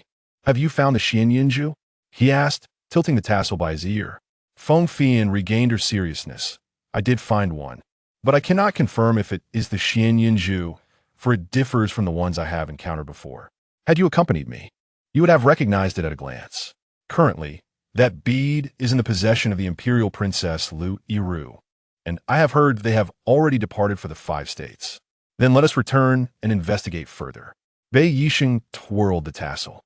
Feng Fian felt a peculiar change in him, but could not articulate what felt amiss. How strange. Young master, what have you experienced? You seem different. Could it be? Bei Yixing maintained his composure. Feng Fian pondered seriously. Did you encounter a beautiful beast and become enchanted by her beauty and figure? The enchanting beast, she continued, is said to be born in human form, possessing extraordinary beauty and an alluring figure. Bei Yixing, completely ignoring her, turned away and walked off. Hey, young master, did you really meet such a beast? You didn't? Then why the oddity? I did not. Feng Fian cradled her head in her hands, murmuring, it can't be that I've encountered my destined partner, right? Oh dear, that cannot be true. Destined partners are rare and cannot be sought after so easily. Bei Yixing haited, retracting his fingers from the tassel as he recalled the face that lingered in his mind, a round, youthful visage. Bang! The little flower snake cried out, Master!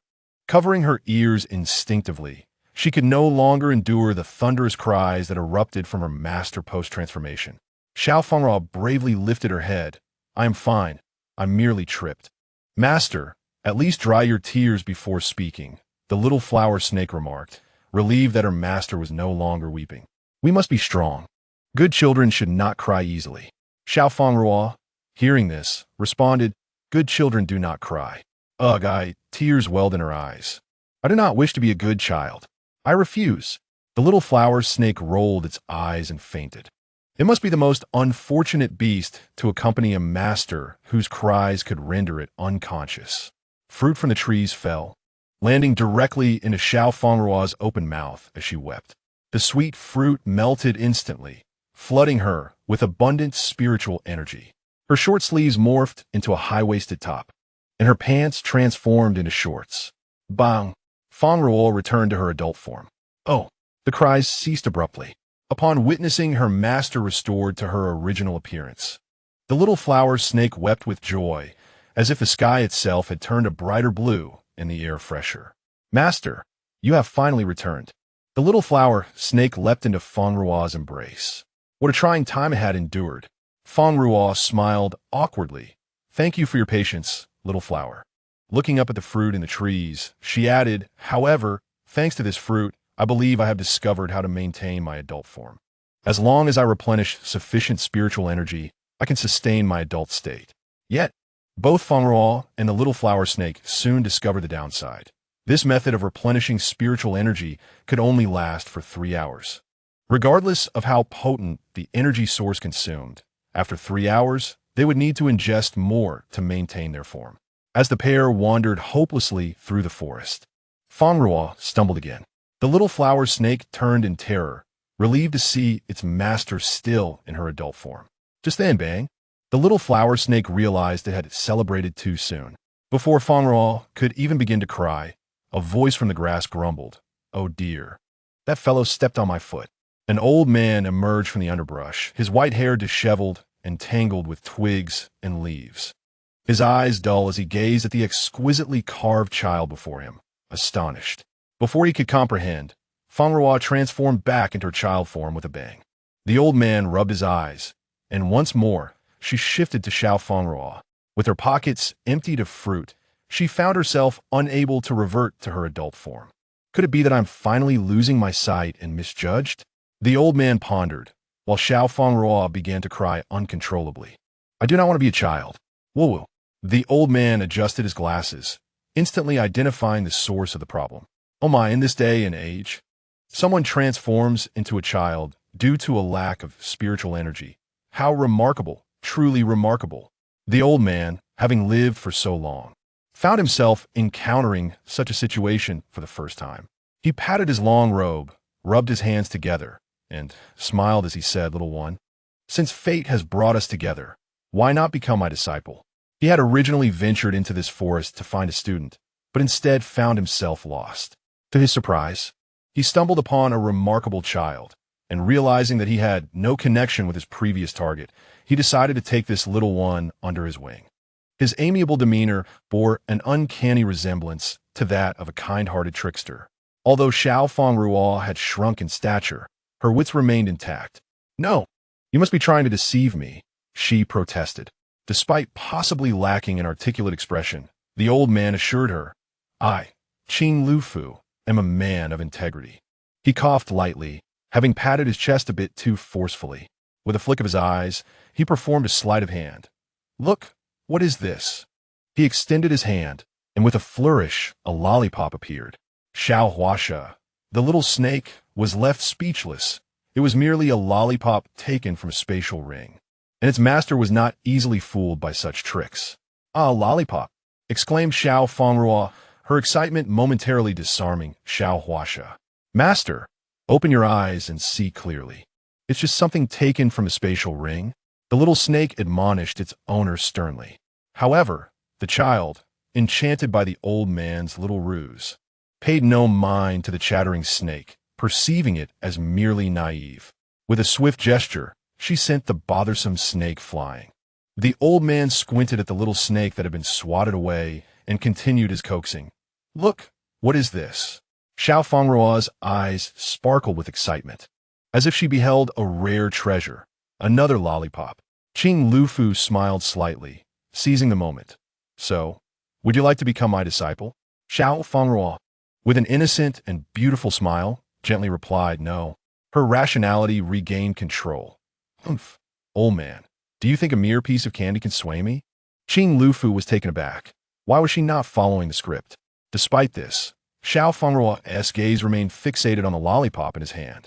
As he raised it, she instinctively followed, tilting her head left and right in response to his movements. Fang Ruo swallowed hard, turning away in an attempt to shake off the allure. No. This isn't me. How could she fall for such a trivial trick? This was utterly unreasonable. "Ah, little disciple, Allow me to conjure a flower for you. Do you wish for it now? Just a moment ago, she had been rational, but now she found herself thinking, yes. Fang Ruo cradled the lollipop bouquet, her eyes glazed, as she squatted in a corner, contemplating life. Thus, she was unwittingly bought.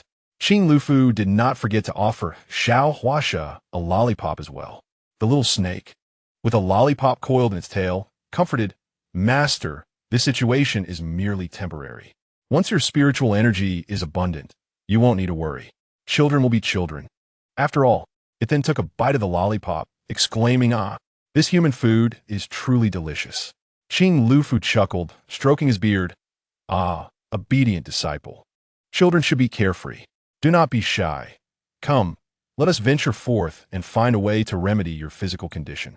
Fang Ruo, feeling aggrieved, took a bite of the candy. It was indeed sweet. With the taste of candy, her rationality swiftly returned. Hey, you old rascal, this is what you said. The once gullible Fang Ruo transformed into a sharp-witted little girl. Qing Lufu, unperturbed by being called an old rascal, replied, of course.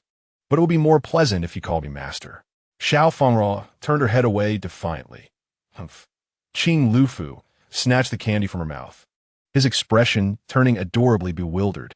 Gazing at the now empty space in his hand, tears welled up in his eyes as he cried, Wah, you took my things. Here, here. Qing Lufu returned the lollipop, and Fang Ruo ceased her tears, her eyes slightly reddened as she held the candy. Regaining her composure, she faced the wall in reflection. Qing Lufu patted his thigh and laughed heartily. Ha ha, obedient disciple, your constitution is truly amusing. Fear not. As long as you follow me, you will never suffer. Qing Lufu's eyes sparkled with shrewdness. Even when the Wuzhou Academy invited him, he had not readily agreed. And if you wish to go to Tianling Continent, he could certainly arrange it. He coughed, realizing he had spoken too much. Wuzhou Academy. She recalled that Lu Yiru and her daughter had mentioned it. Perhaps she could see them if she went there. Call me master. Yet, she pondered, she could certainly go on her own. I won't. In the next moment, Qing Lufu waved his hand, and Fang Ruo suddenly felt darkness envelop her, collapsing to the ground, unconscious. Ah, you were so happy that you fainted. I knew you would agree, the old beggar chuckled. Let go of my master. Xiao Huasha shouted, springing to its feet, but Qing Lufu swiftly caught it, rendering it unconscious as well. What a fierce little creature, Qing Lufu mused, noting its lineage. Come, little one, let us go have some fun with your master. The old beggar casually stuffed the little snake into his pocket and hoisted the unconscious Fang Ruo over his shoulder. After taking a few steps, he retraced his path, glancing around. Which way was it again? This way? Ah, never mind, I will choose this way. With confidence, Qing Lufu led Fang Ruo and Huasha through the Tianluo Great Forest. Half a month later, Fang Ruo, sporting 2 large lumps on her head and a lollipop in her mouth, followed Qing Lufu with an expression of displeasure, while Huasha coiled around her neck. Also adorned with a few bumps, Qing Lufu had employed every means possible to ensure that the little one followed him back, resulting in their current state. After half a month of head-tapping, Fang Ruo felt as though she was becoming dim-witted. It was one thing for the old man to be lost, but to lead them astray as well was quite another. Qing Lufu appeared disheveled, gaunt, and weary, with his clothes torn by branches, resembling a beggar even more. I'm hungry, so very hungry. Fang Ruo observed his unsteady gait, bewildered by his ability to still knock herself unconscious. Generally, those with greater strength can endure hunger to some extent. Yet, Qing Lufu seemed unable to function without food. Ah, Qing Lufu, upon seeing a familiar entrance, felt a gust of wind brush past and frighten her into closing her eyes. When she opened them again, she saw the disheveled old man hastily making his way to the door, weakly knocking on the door. Thud, thud. Each knock resonated more painfully than the last. Was this truly the sound that someone at the brink of starvation could produce? Just as he prepared to knock a third time, the door swung open. The man who opened the door wore a flowing moon-white robe, standing tall and dignified, with delicate blue snowflake patterns adorning the sleeves. His features were handsome and gentle, his skin fair as jade, and his long eyelashes cast shadows beneath his eyes, exuding an aura as refreshing as a spring breeze. Upon seeing the disheveled Qing Lufu, he did not furrow a single brow, but instead sighed helplessly, "Master, where on earth have you wandered off to this time?" His gaze fell upon the two lumps on Fang Ruo's head, momentarily stunned, before glancing back at his master with a resigned expression. It seemed he had once again found his master captivated by a promising student and taken a new disciple. "You must be the little junior sister. I am your senior brother, Ming Tongxue. Welcome." As she gazed at Ming Tongxue's warm smile, it was as if she were enveloped in a gentle spring breeze, making her feel at ease.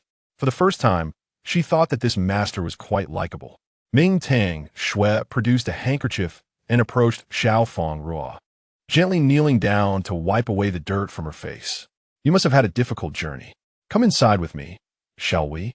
Taking Fang Ruo's hand, she felt an undeniable warmth emanating from the person before her. Although their master could be unreliable at times, he was generally quite decent. If you truly cannot stand him, just wait until you grow stronger and give him a taste of his own medicine, Ming Tongxue said with a gentle smile, waving at Fang Ruo, her tone tender and considerate, while simultaneously giving their unconscious master a swift kick to push him inside. This person was indeed terrifying. Fang Ruo and Hua, she silently resolved to avoid provoking him at all costs. Chapter 12. The glutinous rice dumpling has gained sentience. The body of Qing Lufu was sent flying into the courtyard, producing a muffled thud. A short-haired boy dashed out of the house. Spotting Qing Lufu on the ground, he cupped his face in astonishment and exclaimed, "Ah, master, you have finally returned." He collapsed beside his master, bursting into tears. The thought of facing the challenges ahead without him filled him with dread. Qing Lufu trembled as he extended a shaky hand. "I'm hungry. I'm so hungry." The short-haired boy quickly rummaged through his belongings and held a hard bun to Qing Lufu's lips, saying, "Master, eat this." As Qing Lufu bit down, his eyes rolled back, his front teeth were gone. The boy cried out in despair, "Master, quick, quick, the elixirs, the elixirs. The laxative elixir. No, wait. The awakening elixir. That is not right." Fang Ruo watched as the short-haired boy frantically pulled out a plethora of elixirs from his space. Thinking that if Qing Lufu were merely a famished, ordinary person, he would have likely starved long ago. Finally, the boy produced a bottle of an unknown liquid and fed it to Qing Lufu. Ming Tongxue calmly introduced, "This is your third senior brother. He can be quite scatterbrained and prone to exaggeration, but if you overlook those little quirks, you will find he is rather good-hearted." It seemed her senior brothers were not so bad after all. "Guanji, come over and meet her. This is our little junior sister." Guanji looked up and was greeted by the sight of Fang Ruo beside the eldest brother, his eyes sparkling with excitement. "A glutinous rice dumpling has come to life." "Glutinous rice dumpling?" Fang Ruo inquired, tugging at Ming Tongxue's sleeve and pointing at Guanji. "Is he calling me that?" Ming Tongxue felt puzzled. This little junior sister appeared to be different in some way. However, she patiently explained, "Is a type of food." Fang Ruo tilted her head, realizing it was simply a food item. Guanji spun around, abandoning Qing Lufu, and in the blink of an eye, he appeared before Fang Ruo, his speed astonishing her. His face bore an earnest smile. "Hello, junior sister." As he gently placed his hand atop her head, Fang Ruo felt his warm touch. Looking up, she saw the joyful expression on Guanji's face. "Ah, your head is so soft." The tender little face spoke earnestly, looking incredibly adorable. He imagined a future where he would rely on his little junior sister. However, Fang Ruo swiftly swatted Guanji's hand away, crossing her arms coldly. "Hey, don't call me junior sister. I have things to do. Now that the old beggar is back, I must take my leave." Yet in hindsight, he would realize how misguided his thoughts were that day. Just as she turned to leave, Qing Lufu suddenly opened his eyes and appeared before Fang Ruo. "I'm not just anyone. If you surprise me, then you belong to me." Qing Lufu was agreeable in many respects, but he was exceptionally unreasonable and particularly fond of deception and entrapment. Ming Tongxue rubbed his temples in exasperation, knowing that this little girl had also been deceived by Qing Lu Fu. Seeing the one he admired, trying every trick to bring her back, it was evident that Qing Lu Fu had a peculiar personality. He was determined to entice those he took a liking to. Once he set his sights on someone, he became utterly fixated. That is your problem. I'm telling you. Those tricks no longer work on me. Do not think you can deceive me again with the same methods. Fang Ruo's expression was resolute, as if nothing could ever distract her again. Look, what is this? Qing Lu Fu pulled out a gigantic white rabbit candy painting. It's a rabbit. Stars sparkled in Fang Ruo's eyes. Are you still leaving? Qing Lu Fu grinned triumphantly. Not leaving. Fang Ruo reached for the candy painting. Guanji was taken aback. Just a moment ago, this little junior sister was remarkably rational, yet now she seemed so compliant. Moreover, she was incredibly easy to deceive. Once the candy painting was in her grasp, Fang Ruo took a delightful bite. The blissful illusion shattered immediately. Tui, I don't even like eating that, she huffed, glaring at the old man. Let me out. Her tone was fierce yet comical, as if her gaze upon the candy painting was a stark contradiction. That once he do. The 5 States Academy has strict rules. Once you enter, you cannot leave. Have you heard? Wait, you mean this is the 5 States Academy? Fang Ruo exclaimed, astonished, for she could not recall entering at all. Of course, thanks to the landmarks I set up, otherwise I would have gotten lost again, Qing Lu Fu boasted, neglecting to mention his own tendency to wander astray. But how did you get lost in the Tian Luo Great Forest? Guanji shouted, what? Master, how could you go to the Tian Luo Great Forest alone? Have you forgotten you disappeared there for an entire year last time? If it weren't for the eldest brother finding you, the 5 States Academy would have thought you ran away, almost locking me and my brother up.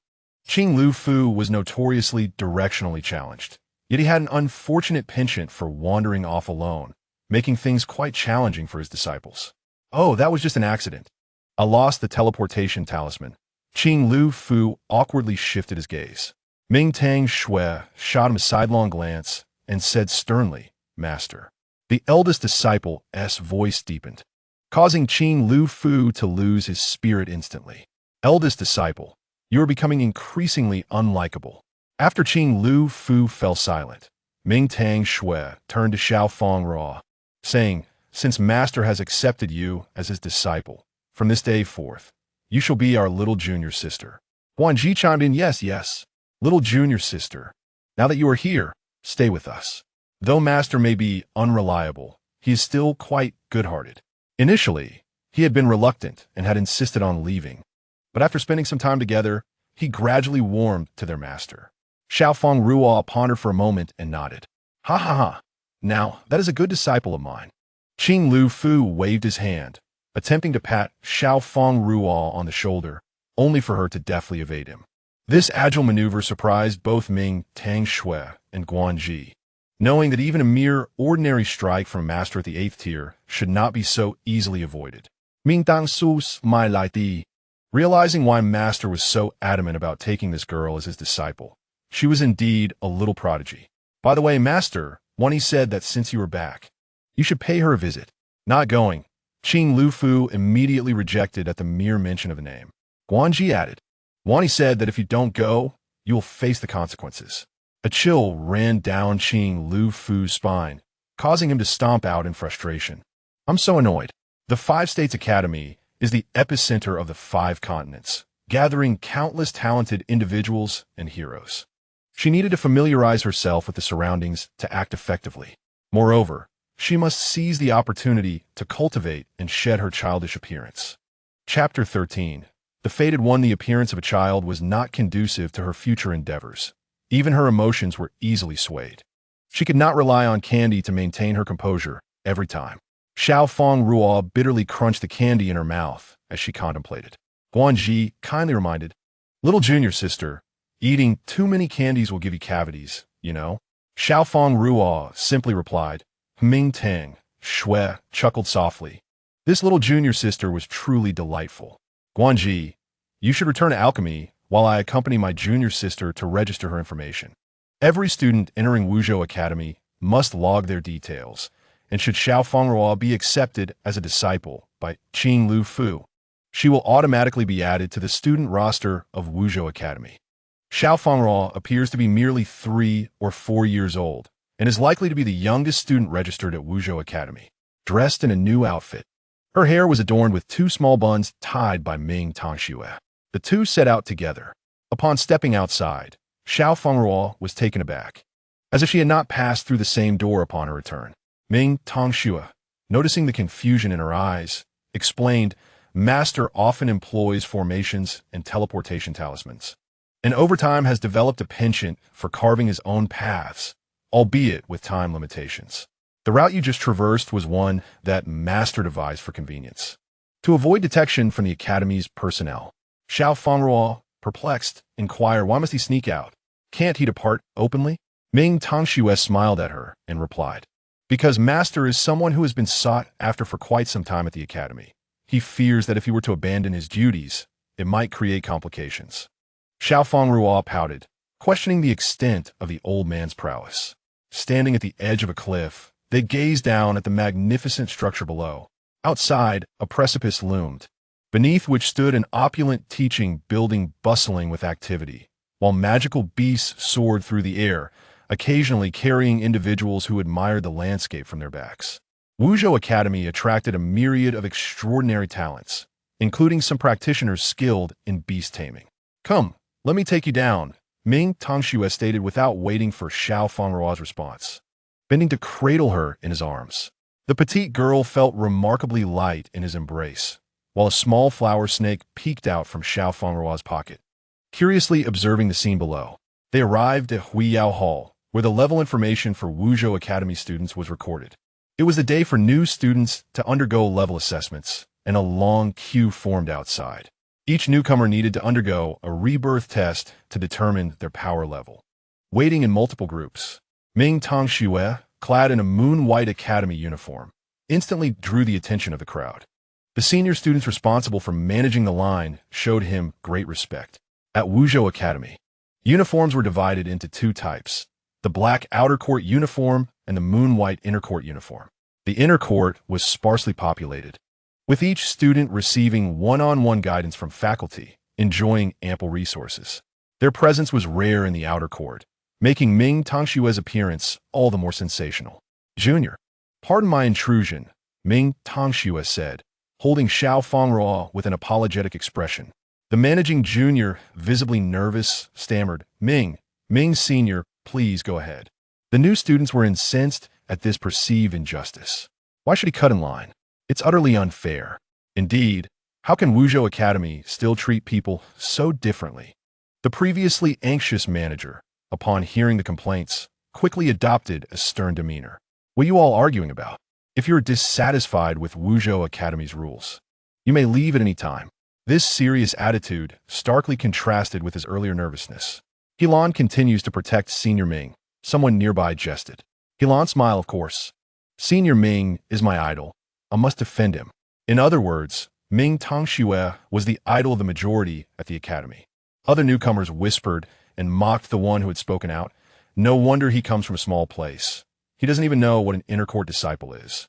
"That is an inner court disciple, someone whose strength rivals that of a teacher," another remarked, casting a glance at Ming Tongxue's moon-white uniform with a hint of envy. The ridiculed boy clenched his fists tightly, fixating on the direction where Ming Tongxue had vanished. Fang Ruo, resting on Ming Tongxue's shoulder, spotted a familiar figure in the corner of the queue. Lu Yiru clenched her fists, gazing at the one being mocked, relieved she had remained silent. Observing the distant Ming Tongxue, she was surprised to find such a refined and elegant young man at Wuzhou. He even surpassed Nanshan Gij. "Nanshan Gij, be quiet," came a cold voice from behind. Nanshan stood silently, his demeanor icy. He watched Ming Tongxue's figure, knowing he would eventually stand at a higher position than that individual. After being reprimanded by Nanshan, Lu Yiru silently tightened her fists. Since the incident with the giant frog beast, the relationship between Wuyi country and the Nan family had plummeted.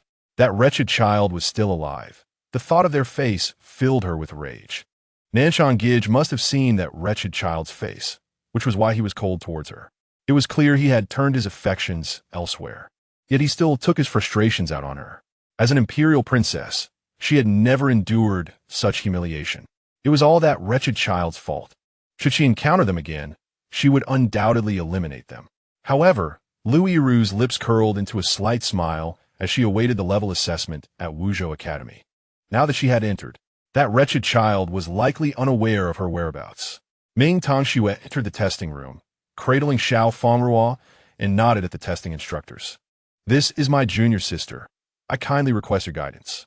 Upon hearing this, the instructor's expressions shifted, revealing a hint of unspoken concern.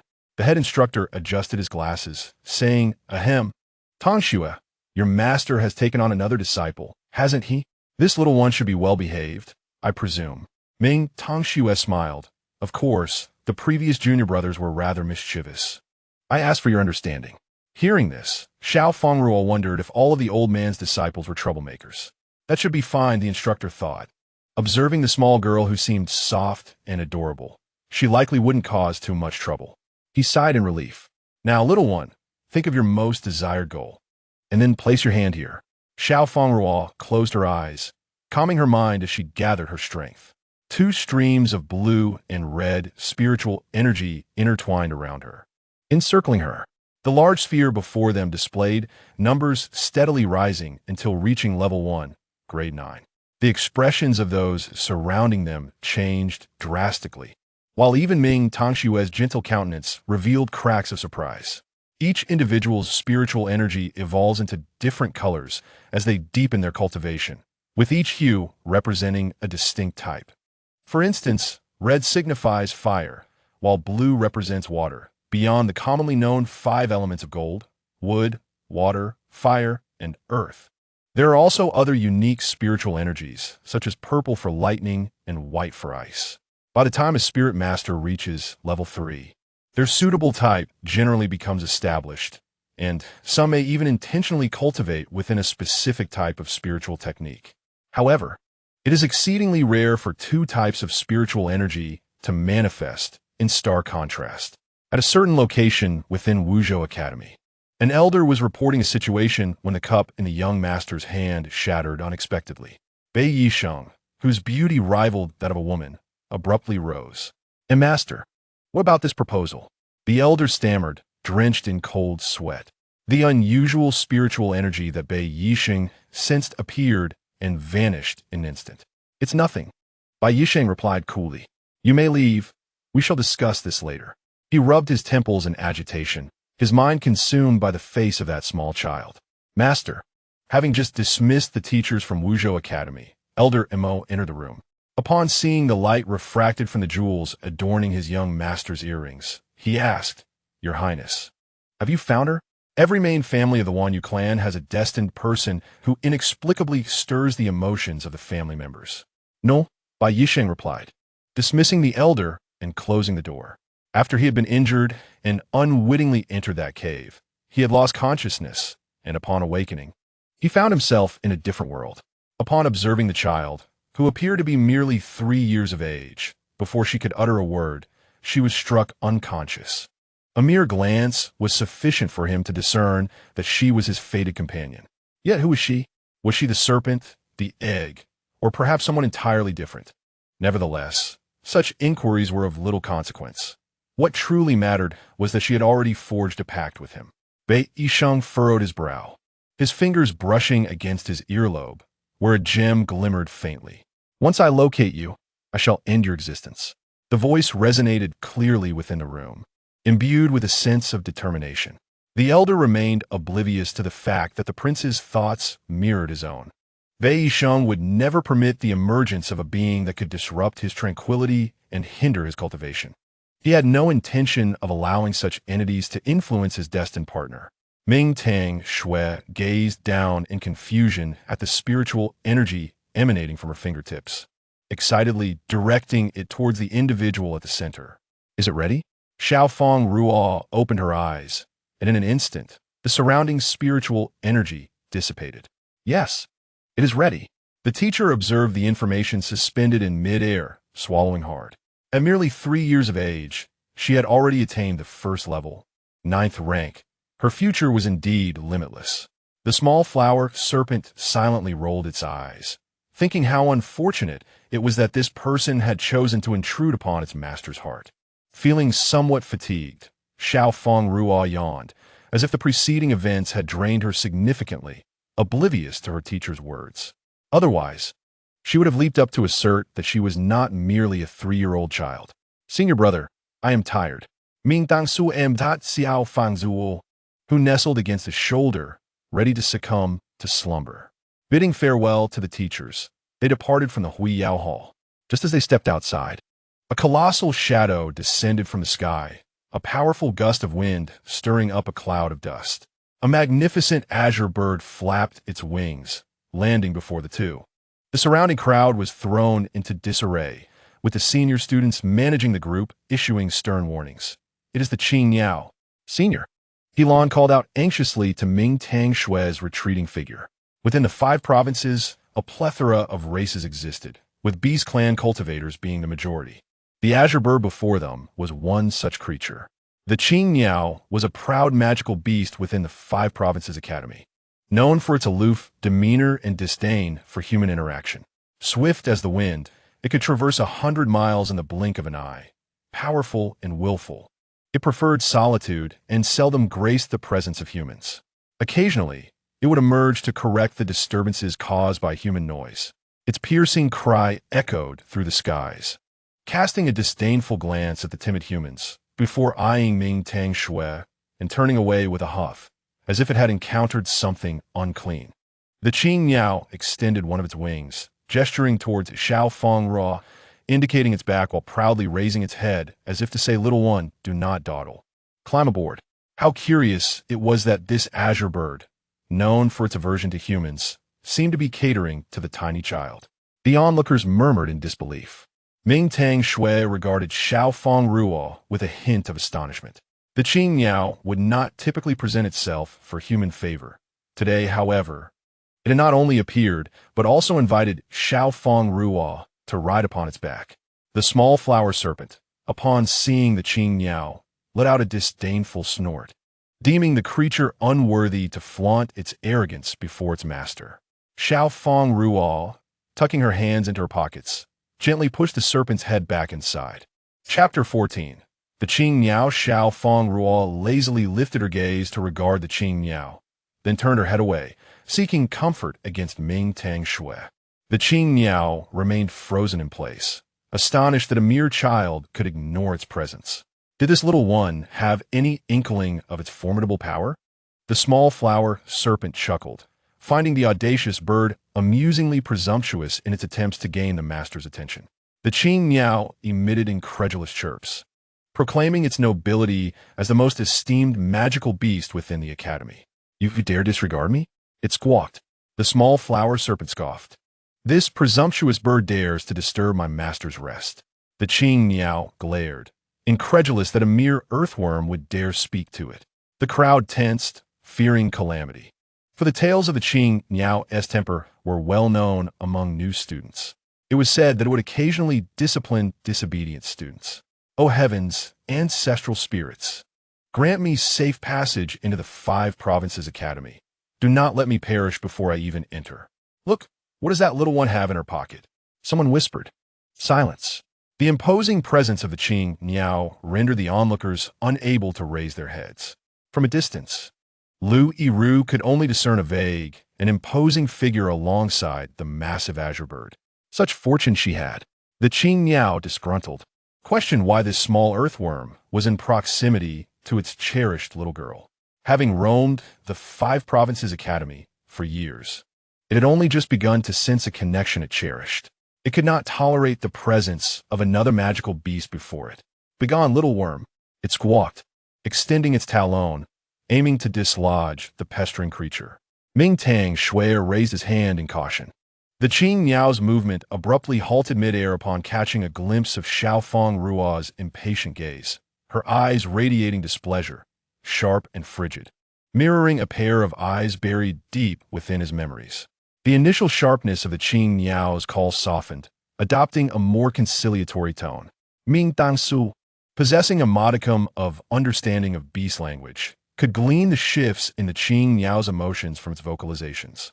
The creature's pride had shifted to anger and, ultimately, to fear in the face of the child's demeanor. Such a transformation left even him, well-versed in the Qing Yao's behavior, astonished. "Senior brother, let us return. I am utterly exhausted." At last, tranquility returned, and Fang Ruo yawned. "Very well." Ming Tang Shui glanced back at the still, startled Qing Yao, and, cradling Fang Ruo, departed.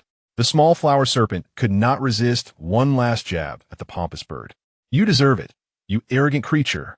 The Qing Yao, roused from its thoughts, flapped its wings and hurriedly followed. "Wait for me, master."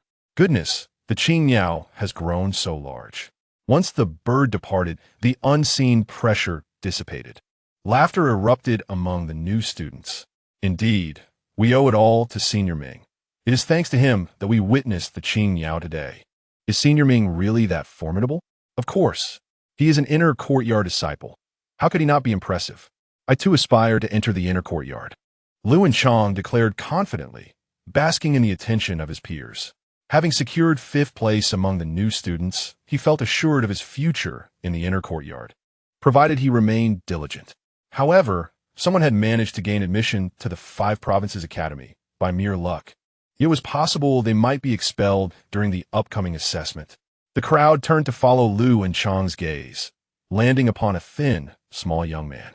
His piercing gaze was intimidating, sending a shiver down Lu and Chong's spine. This young man was none other than the new student who had just criticized the fairness of the 5 Provinces Academy. Chapter 15. The Arrogant Bird and the Little Earthworm. Lu and Chong suddenly regretted speaking about the boy, noting how they were all of similar age. Yet, the intensity of this boy's gaze was unnerving, far more so than that of any magical beast. "Shoo," the surrounding crowd cautioned. "That fellow is named Lu Bo Yi. His temperament is quite peculiar. Though his background is unfortunate, it is best not to provoke him. Those who come too close often find themselves in dire straits." Indeed, it is said that a kind old woman once gave him a piece of bread, only to break her leg the following day, and later met a tragic end at the jaws of a magical beast.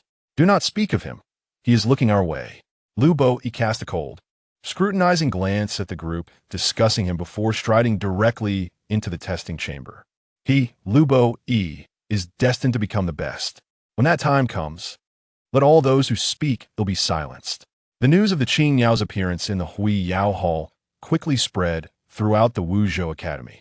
The existence of the Qing Yao is common knowledge among the students, yet the number of those who have truly laid eyes upon it is exceedingly rare. At the inception of the academy, it was the Qing Yao that established its territory. To the Wuzhou Academy, it is a revered entity. This sudden appearance has stirred the upper echelons. The Qing Yao has, indeed, emerged. An elderly man sighed, gazing out the window. It is rumored that this is due to the new apprentice of Qing Lu Fu. A stunning beauty behind him summarized the day's events. Adorned with black-framed glasses, her cascading waves flowed down her waist. The Qing Yao possesses a proud and solitary disposition. Those who earn its favor are invariably those with a profound affinity for magical beasts. Bei Yisheng playfully flicked the tassels on his ear and remarked softly, "Such a person truly piques my curiosity. Who might they be?" Lin Wan glanced at the young man seated nearby. Though he was male, his beauty surpassed that of many women. It was hard to fathom that such a striking visage belonged to the future heir of a family known for its ruthless decisiveness. "Lin Wan, you have met Qing Lu Fu, haven't you?" the principal inquired. Upon hearing that name, Lin Wan's agitation surged. "I have met him, and he remains unchanged, still lacking any semblance of a mentor. He wanders aimlessly outside every day despite my countless reminders, even pilfering several jars of my precious elixirs. That wretched old man should have perished in the Tian Luo forest long ago, exhibiting no decorum whatsoever." Lin Wan could easily spend days lamenting about Qing Lu Fu. The principal, somewhat embarrassed, cleared his throat. "Ahem, Lin Wan, perhaps we should discuss the proposed plan." Lin Wan adjusted her glasses, regaining her composed and intellectual demeanor. "Very well, principal." As for Fang Ruo, upon returning home, she collapsed on her bed and fell asleep. In the midst of her slumber, she felt something touch her eyes, which then moved to her nose. A soft object obstructed her nostrils, and a sudden sneeze dispelled her drowsiness. Sitting up, she noticed a small flower snake sleeping soundly on her right side. To her left, a tiny bird with azure feathers was awakening, shyly covering its face with its wings. Chirp, chirp! Master, you're awake. The little flower snake, groggily opening its eyes, was instantly jolted awake by the unfamiliar call of its master. With a defensive glare, it slithered in front of Fang Ruo, positioning itself before the Qing Niao and hissing menacingly. Scram, this is my master. The bashful Qing Niao, upon seeing the flower snake, shifted its expression. Chirp, chirp! Get lost, little earthworm. Do not obstruct my master from admiring my beauty. Hiss, you conceited bird. Your beauty is non-existent. You are merely a shade of green, not even worthy of being a leaf. Chirp, chirp! You are the one with no beauty. My appearance is unparalleled among birds. The quarrel between the snake and the bird escalated into a scuffle. The Qing Niao took flight, creating a gust of wind. If you dare to disturb my dwelling, I shall strip you of your feathers. Fang Ruo threw off her covers and stared at the Qing Niao. The bird froze mid-flight, and the wind ceased abruptly. Chirp! Master, I would never, it declared, darting toward Fang Ruo. The little flower snake grinned mischievously, launching itself on the ground and wrapping around the Qing Niao. The two creatures tumbled to the floor. The Qing Niao raised its sharp beak, aiming to peck at the flower snake, but the snake was swift, tightly coiling around the bird's neck, rendering it immobile. Chirp, chirp! You little earthworm, release me. Hiss, hiss! You conceited bird, do not dare approach my master. Chirp! That is my master. Hiss! No, that is my master. Listening to the bickering of the two little creatures, Fang Ruo felt her head throb with irritation. The commotion was unbearable. Infuriated, she grabbed both of them and tossed them out the door. Enough noise. With a loud bang, the door closed, leaving the two creatures outside. Master! Both beasts were taken aback, forgetting their quarrel as they lay at the door, pleading. Chirp, chirp! Master! I finally found you. Please do not abandon me again. Hiss! Master! I was wrong. I should not have paid attention to that conceited bird. A crack appeared in the door, and the two magical beasts joyfully rushed inside. Fang Ruo could understand the flower snake, but the Qing Niao baffled her. Yesterday, the enormous Qing Niao had shrunk to a miniature version. Why do you call me master? I do not know you. The Qing Niao, with tear-filled eyes, affectionately rubbed against the back of her hand. Master, I knew you would forget me. Oh, how I missed you. Even if you forgot, it does not matter. As long as you have returned, it is all worthwhile. Enough. Fang Ruo's ears were bombarded by the Qing Niao's lamentations, causing discomfort. I am not your master. You have mistaken me for someone else. Before she could finish, the Qing Niao began to weep uncontrollably, nuzzling closer. Master, please do not be angry. I know my mistakes. Oh, please do not abandon me. I truly miss you. For the first time, Fang Ruo understood the meaning of being unable to communicate. The Qing Niao was utterly unresponsive to her words, convinced of her identity as its master. This demeanor was a stark contrast to the proud and aloof Qing Niao she had encountered the day before. All right, stop crying. It is unbearable. The Qing Niao flapped its wings joyfully in response. Yes, master, I shall cease my weeping. The flower snake remarked, this conceited bird is truly revolting. Changing its demeanor so swiftly. Seeing the Qing Niao's teary eyes, Fang Ruo declared, since I am indeed your master, you must heed my commands. Chirp, of course. First, no fighting, otherwise, both of you shall leave. The two little beasts nodded. Secondly, no quoting. They exchanged glances and nodded again. Before she could continue, the door was kicked open forcefully. The two magical beasts swiftly dove into the pockets of her clothing. Chapter 16. The ineffectual elixir as she gazed toward the entrance.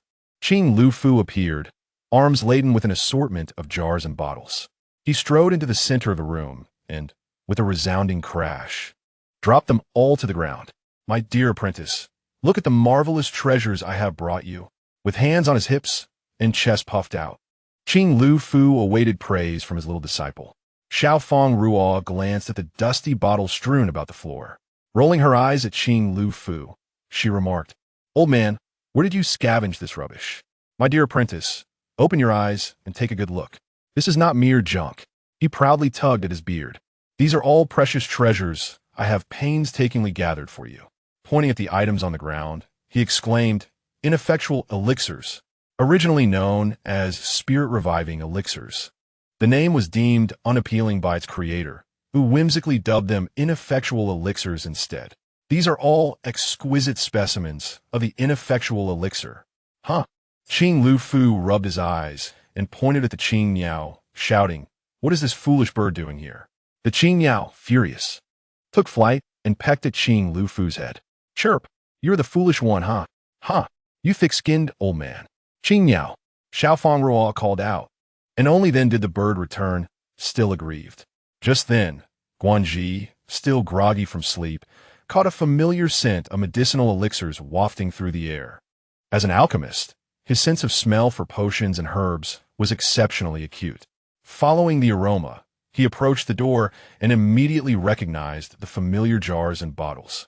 "Master, did you empty Auntie Wan's room?" Auntie Wan, referring to Lin Wan, was a renowned alchemist at the Wuzhou Academy. "There is not just the ineffectual elixir here. These are clearly the 6th-grade elixirs stored in Auntie Wan's warehouse." Qing Lu Fu, without a hint of politeness, raised his fist and struck Guanji on the head. "What a mess I have here. This is my reward for tidying her room." The impertinent little rascal cannot speak. Guanji's lips curled, questioning the notion of tidying up. Every time the master visited Ai Wan to organize the room, the elixirs within would dwindle by a significant portion. It was no surprise, as Ai Wan often criticized the master in his presence. Although Guanji was ostensibly Qing Lu Fu's disciple, he had always shadowed Lin Wan, learning the art of alchemy. Fortunately, the master always fled quickly. Otherwise, given Ai Wan's fierce temper, Qing Lu Fu would likely have met his demise countless times. Sighing at the array of jars and bottles before him, he pondered how much time it would take to replenish them. "My dear disciple, do try to see if you can restore things to their original state." Guanji, bewildered, questioned how a mere non-spiritual elixir could bring about any restoration. It merely replenished spiritual energy. Fang Ruo, after consuming one, exhibited no change. Qing Lu Fu handed over 3 more, but to no avail. Fang Ruo cast a skeptical glance, as if to say, "Old man, are you deceiving me?" Qing Lu Fu, seizing a few non-spiritual elixirs, declared, "Eat. I refuse to believe this." Guanji's eyes widened as he watched Fang Ruo consume 10 non-spiritual elixirs in succession. It was known that a single non-spiritual elixir could instantly revive the spiritual energy of an ordinary spiritual master on the brink of depletion. 3 could potentially lead to a catastrophic rupture of one's spiritual meridians. With 10 consumed, a potent wave of spiritual energy radiated outward from Fang Ruo, enveloped in a blue aura intertwined with a hint of red. Within the circle, her petite form expanded in an instant. As the light faded, a strikingly youthful beauty stood before them. Guanji stammered in shock, "Where is my little junior sister? Where had that adorable little dumpling gone?" Fang Ruo examined her elongated fingers and exhaled. She had finally transformed back. Her appearance, now more pronounced, bore a resemblance to the maturity that occasionally flickered in her eyes. Qing Lu Fu delivered a swift punch to Guanji's head. "Pathetic. Open your eyes and see. This is your junior sister's true form." "Hello, 3rd senior brother," Fang Ruo greeted, brushing her hair back, her keen gaze sweeping over him. Guanji's heart ached. His little dumpling junior sister was gone. He clutched his chest and collapsed to the ground in tears. Fang Ruo, puzzled, glanced anxiously at Qing Lu Fu. Unfazed, Qing Lu Fu waved his hand dismissively. "Ignore him. He will be fine shortly. This boy only fancies cute things and lacks any semblance of masculinity." "Hiss, master." The little flower snake coiled around Fang Ruo's neck, resting its head on her collarbone, flicking its tongue. The bluebird gazed at the now-adult Fang Ruo, her tall figure reminiscent of the vague image in its mind. "Chirp, go away. Little earthworm, the master belongs to me." The bluebird swooped in, attempting to claw at the little flower snake's head. Fang Ruo caught the flying bluebird midair. her eyes betraying a hint of impatience. Be quiet. Do you believe I'll throw both of you out? With her stern warning, the two little creatures reluctantly complied. Oh, junior sister, can you understand their speech? Guanji sprang up from the ground, suddenly animated. Fang Ruo nodded. Guanji's eyes sparkled with excitement as he clasped his hands together. Junior sister, do you have any shortcuts for learning beast language? Teach me quickly. The beast language assessment was approaching, and he could not afford another last-place finish. Beast language? Fang Ruo tilted her head in confusion. What is that? Guanji froze. How could his junior sister, who communicated so effortlessly with magical beasts, not know what beast language was? Was this perhaps? Qing Lufu stroked his beard, a satisfied smile on his face. Humph, young rascal, this is talent. Your junior sister possesses great potential. You should focus on your studies instead of seeking shortcuts like concocting beast language elixirs that might blow up Ai Yuan's alchemy room. I have no money to compensate for that. If it happens, you'll have to sell yourself. Guanji collapsed, weeping, as he clung to Qing Lufu's leg. Master, please don't. What are you crying about? As a master alchemist, you won't be expelled from the inner courtyard.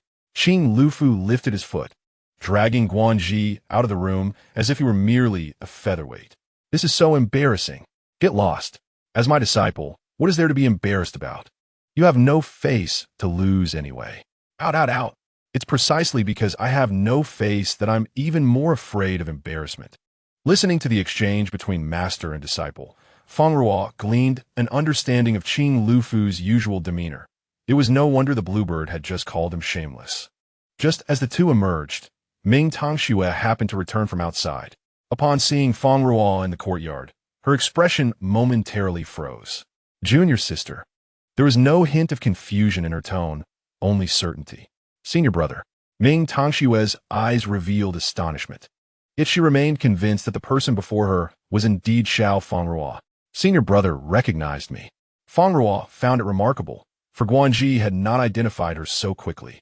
Though her appearance and figure had changed significantly, the aura she exuded remained consistent, perhaps even stronger. A glance revealed the little flower snake draped around her neck and the smaller bluebird perched on her shoulder. Reflecting on the previous day's events, Ming Tongxue felt increasingly assured of her suspicions. Since their first encounter, she had inexplicably harbored a fondness for Fang Ruo, akin to the bluebird's affection. Chapter 17. Yilan, those with a high affinity for magical beasts are naturally drawn to them. Such individuals possess a remarkable ability. The higher the affinity, the easier it becomes to comprehend the language of magical beasts. Those with an extremely high affinity may even communicate directly with magical beasts without any formal training.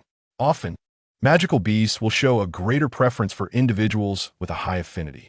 If a harmonious relationship is established, magical beasts are willing to go to great lengths for such individuals without the need for any contracts.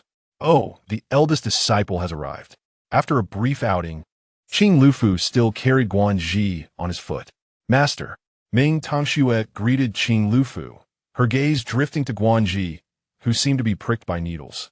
Springing up from the ground, he could plead and whine to his master, but cowered before the eldest brother. Eldest brother, Guanji looked at Ming Tongxue with pitiful eyes. Ming Tongxue, immune to his charms, retorted, if you want something, better rely on yourself and study beast language diligently. Ah, eldest brother, but beast language is truly difficult. No whining, mintang suedi plaif. By the way, why are you still here? Guanji, perplexed, exclaimed, I just woke up. Qing Lufu proudly stroked his beard. I brought a heap of treasures for my junior sister.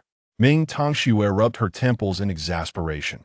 So you forgot that today is the opening ceremony for junior sister? Fang Ruo's voice interjected in confusion. Opening ceremony?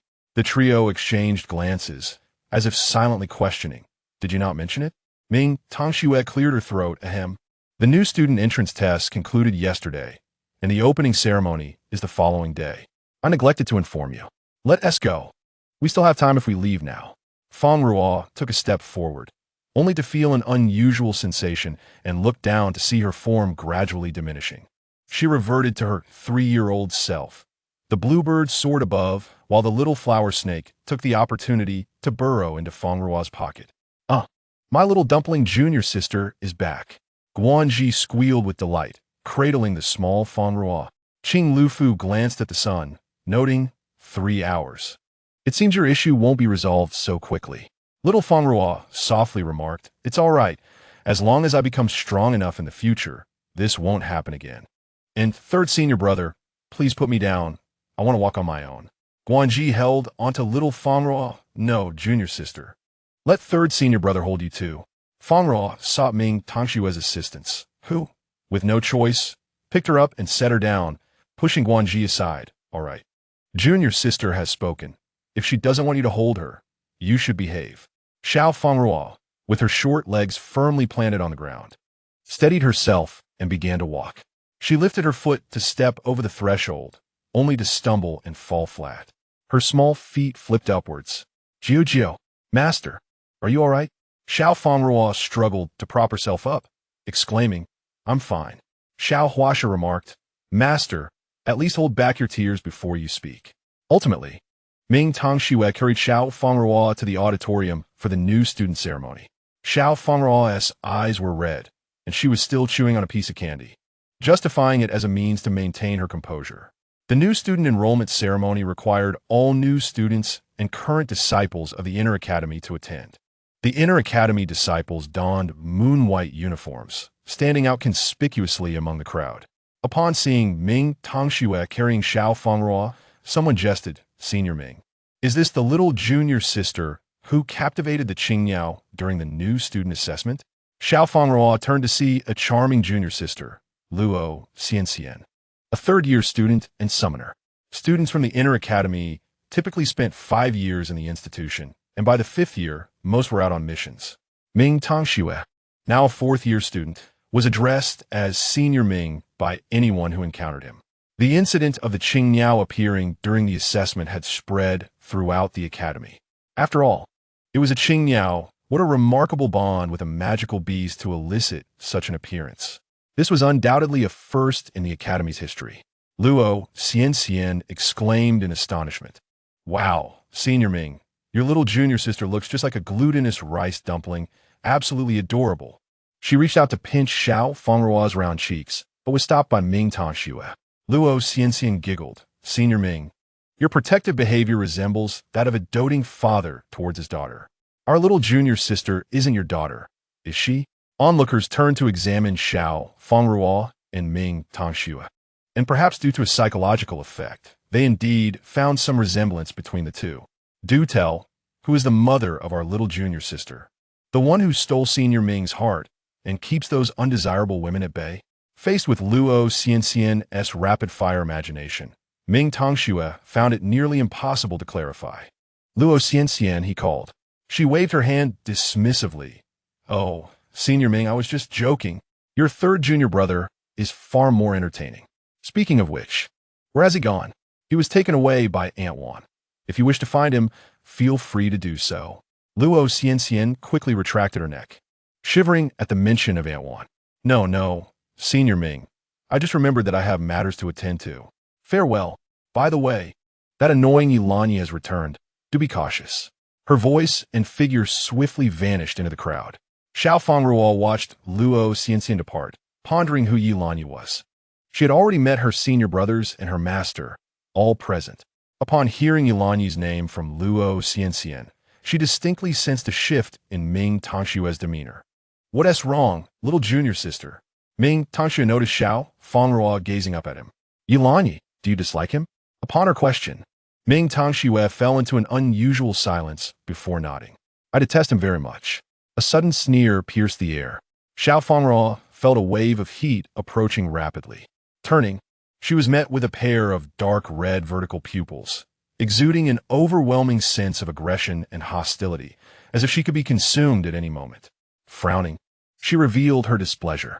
Yilani's pupils shifted slightly as he raised his head, distancing himself from the little one who was unfazed by his presence. A smirk crept upon his lips. "Interesting, you're not afraid of me." Only then did Xiao Fang Ruo clearly discern the newcomer, clad in black garments adorned with fiery patterns. Yilani's once dark red vertical pupils morphed into round eyes. His smile was bold and arrogant. his gaze shifting from Fang Ruo's face to the refined and handsome features of Ming Tongxue. Oh, there's indeed a slight resemblance. Yi Lanyi's tone was laced with amusement. Ming Tongxue, could this be your illegitimate child? He deliberately emphasized the term illegitimate child, his eyes fixated on Ming Tongxue, scrutinizing his expression. Chapter 18.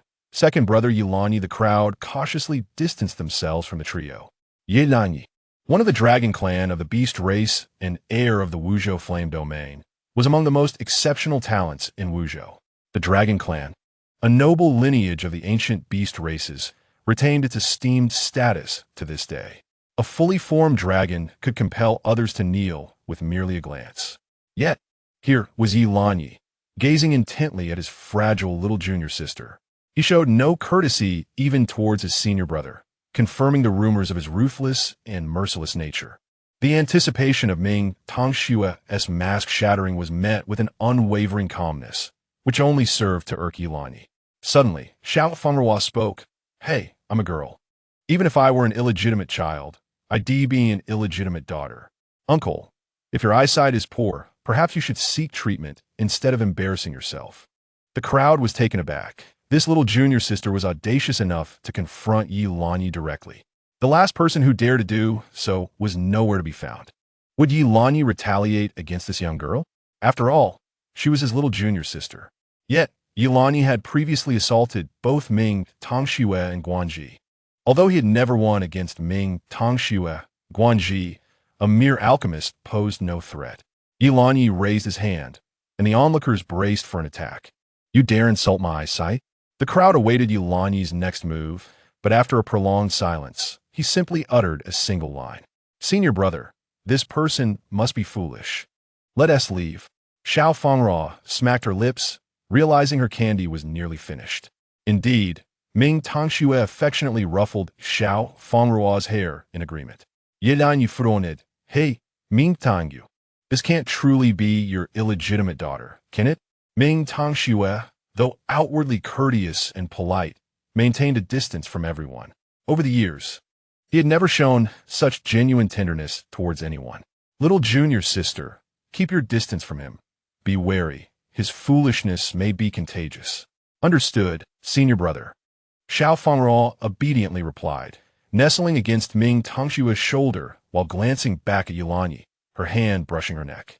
Little junior sister. The words exploded in Yi Lanyi's ears. His master had taken on another disciple while he was away. So wasn't he an illegitimate child after all? Yi Lanyi muttered, somewhat disgruntled. However, it struck him as peculiar that he could not bring himself to harm this little girl.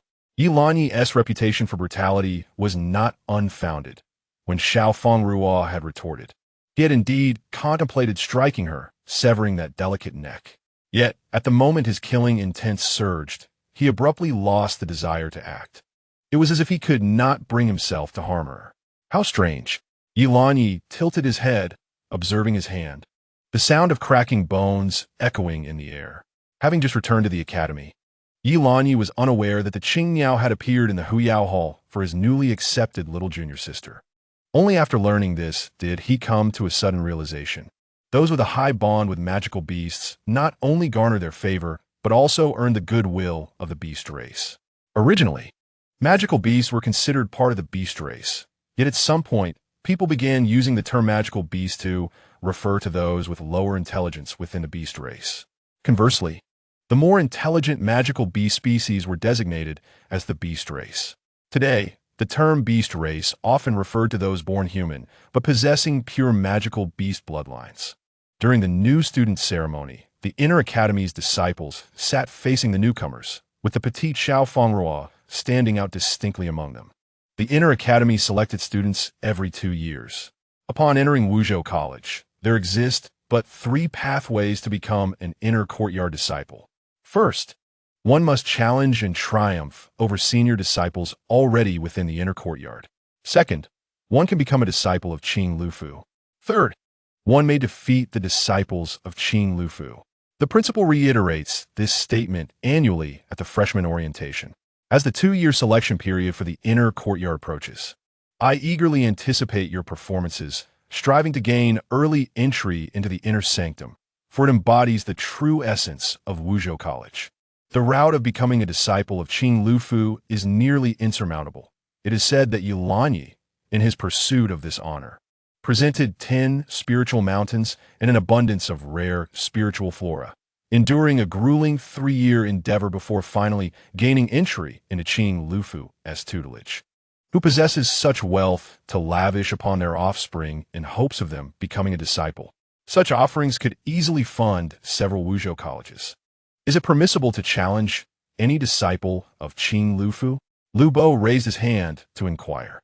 The principal turned to see a slender youth, his gaze sharp and resolute, harboring a yearning for power. Indeed, he affirmed. Upon hearing this, all eyes fell upon the smallest figure seated among them, a girl whose diminutive stature elicited concern. Yet, the prospect of defeating her to gain entry into the inner courtyard, the true foundation of Wuzhou College, was alluring. Certainly, once inside, one need not worry about resources. Lu Anqi observed, casting a glance at Lu Bo. How malicious, he thought, to target even a child. However, who could resist such an opportunity? Certainly not he. The onlookers regarded Fang Ruo with the intensity of ravenous wolves eyeing their prey. Fang Ruo, chewing on her candy, recognized that the principal was inciting their animosity against her. No, it was not merely animosity. It was directed specifically at her. Among Qing Lufu's disciples, she appeared the weakest, a petite and innocent child, utterly incapable of defending herself. Guanji, who had just crawled back from Aniwan's, wiped his tears and felt immense sympathy for his junior sister's plight. Little junior sister, you must persevere. If it becomes too daunting, you may reapply to enter the inner courtyard in 2 years' time. There's no shame in that.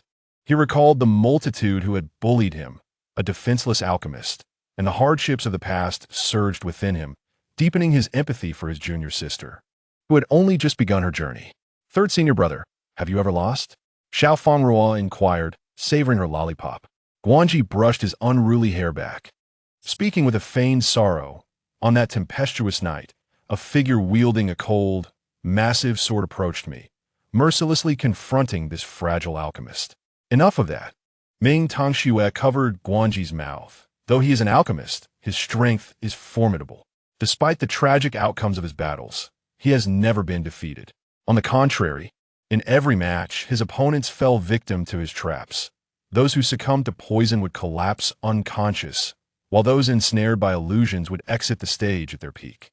Guanji would never allow those hungry wolves to take advantage of him.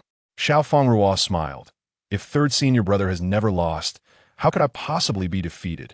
A chill ran down her spine as she glanced in a certain direction, catching a glimpse of familiar blue tassels and flowing garments, a face partially obscured by long, dark hair.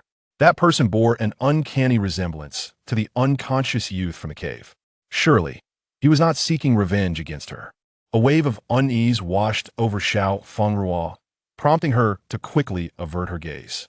Bei Yixing leaned against the wall, his pale fingers pressing against it, leaving 5 distinct impressions.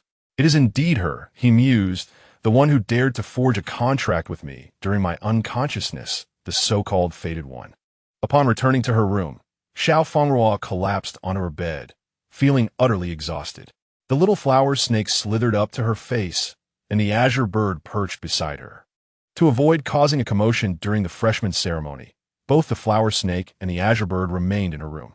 In a single day, she had sensed murderous intent twice. That enchanting beauty undoubtedly wished to eliminate her. The raw aura of hostility was far more terrifying than that of Yulanyi. Yet, upon reflection, she realized she had not committed any egregious acts against him. All she had done was touch his earlobe and knock him unconscious upon his awakening. Neither action seemed particularly outrageous. Enough of this. I am utterly fatigued, she lamented. Suddenly, a series of knocks echoed through the darkness.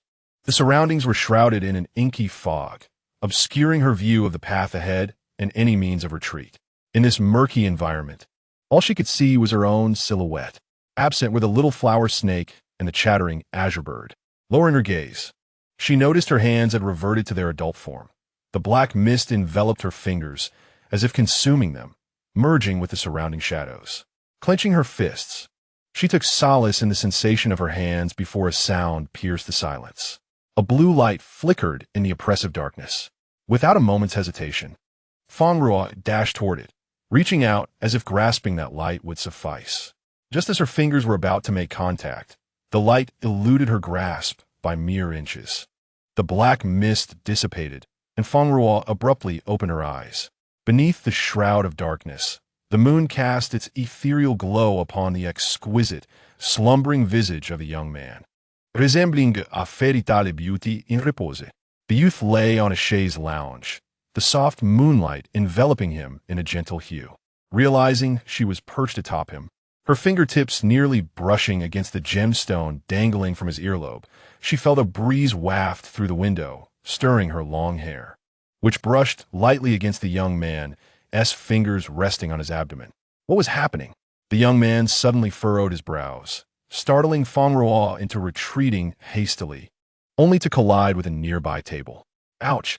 She stifled a cry, suppressing the pain in her waist. How could she possibly find herself in this predicament? Fortunately, he remained in a deep slumber. The pale blue gemstone, seemingly infused with the moon's radiance, captivated her gaze.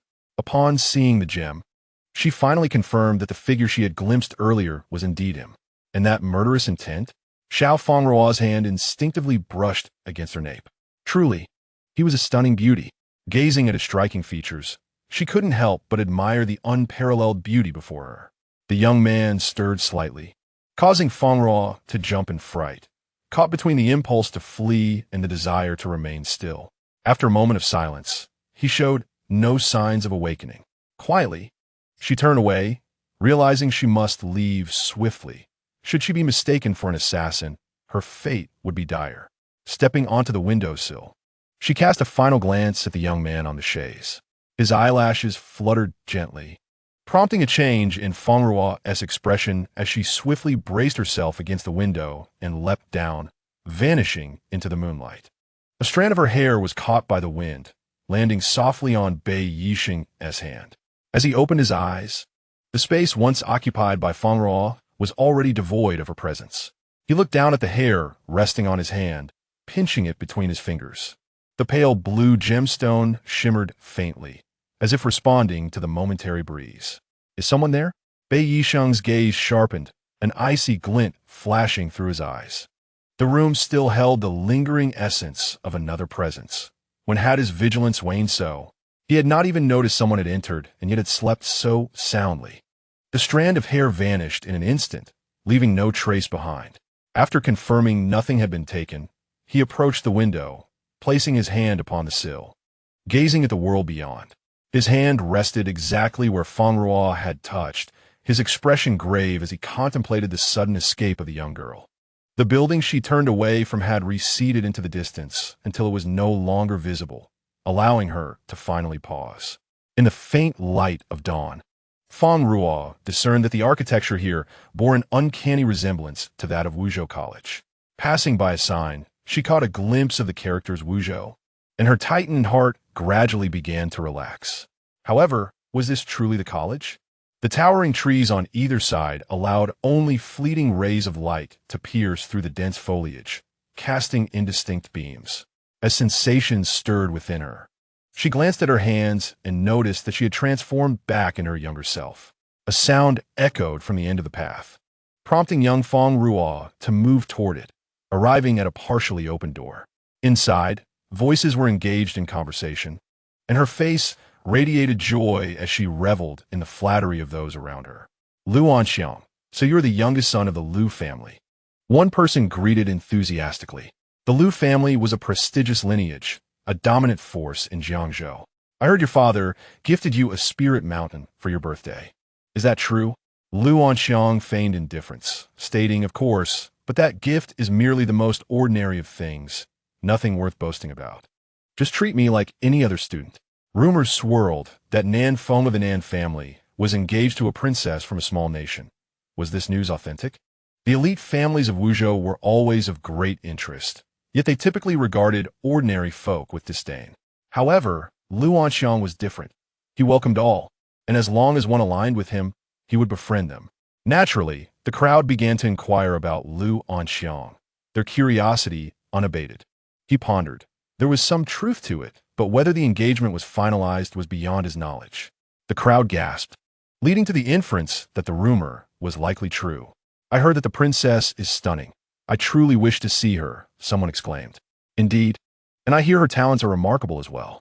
Wuzhou College has always been enamored with the powerful, beautiful, and strong individuals effortlessly capture the attention of the masses. Fang Ruo pushed open the door, intending to ask for directions. Hello, I would like to inquire. Suddenly, someone pointed at the entrance and shouted, Hey, look at that child. What child? We are all boys here. What is there to scream about? Came an impatient retort, following the gaze of the onlookers. Lu Anxiang's eyes widened as he recognized the young girl from the freshman ceremony. That's the shortcut to the inner courtyard. Since the principal established the principle of challenges for entering the inner courtyard, the others had taken to calling Fang Ruo the shortcut for access to the inner courtyard. Defeating her, a child who gained entry through recognizing a master, would be a trivial task. But how did she end up here? Some voiced their confusion. For this was the outer courtyard, and how could an inner courtyard disciple wander here? Someone should seize the opportunity to challenge her for the qualification to enter the inner courtyard. A chilling breeze swept through, causing a shiver among the men in the bathing area. She is a girl, right? Fang Ruo looked at the naked newcomers within. The realization dawned on them that they were unclothed. The boy who wished to challenge her hastily covered himself with a towel, while others scrambled to find something to conceal themselves. Fang Ruo sensed something was amiss and quietly began to close the door. A damp hand grasped the door panel, and when she looked up, a slender boy revealed a pair of piercing eyes. Lu Anxiang wrapped the towel around his waist and attempted to step out to issue a challenge, only to find someone had already positioned themselves before Fang Ruo. I want to challenge you. Lu Boyi stood there, water droplets still clinging to his upper body, hastily wrapped in a towel, his thin frame pressed tightly against his bones. Oh, sure, Fang Ruo replied without hesitation, leaving Lu Boyi momentarily stunned, as she was not supposed to be unafraid of challenges. After all, she had only recently obtained her precious status as an inner courtyard disciple by recognizing a master. However, such thoughts were not for him to dwell upon. Lu Boyi, Fang Ruo. Fang Ruo averted her gaze, feeling somewhat embarrassed. I'm lost. Do you know how to leave here? Who would have thought that the door she casually opened led directly to the bathing area of the freshman boys? With Lu Boyi's assistance, Fang Ruo finally encountered her unreliable master, accompanied by a stunning beauty with wavy hair and glasses. Inside the small room, Qing Lufu laughed heartily, disregarding decorum. My little disciple, instead of sleeping soundly at night, you sneaked into the outer courtyard to watch the boys bathe. Starting early to find a husband, are we? Not bad, not bad. You've certainly inherited your master's flair. No, you are even more exceptional than I was. Lin Wan punched Qing Lufu on the head. You need to be quiet. You didn't even realize your disciple was missing. Do you think everyone is as shameless as you? Last night, someone infiltrated the inner courtyard and entered a certain person's room. It's a miracle your little disciple emerged unscathed. After reprimanding Qing Lufu, she turned to Fang Ruo. Do you remember how you got out? Fang Ruo shook her head. Qing Lufu rubbed his aching head. This Wuzhou College is truly declining. They didn't even notice who infiltrated. How strange. How strange. Fang Ruo snapped back to reality, and Lin Wan crouched down, her beautiful face hovering before her. There truly exists such a miraculous constitution. Lacking spiritual power, you reverted to the form of a child to sustain your physical actions. Is this the reason you pilfered most of my storeroom? Lin Wan shot a sidelong glance at Qing Lufu.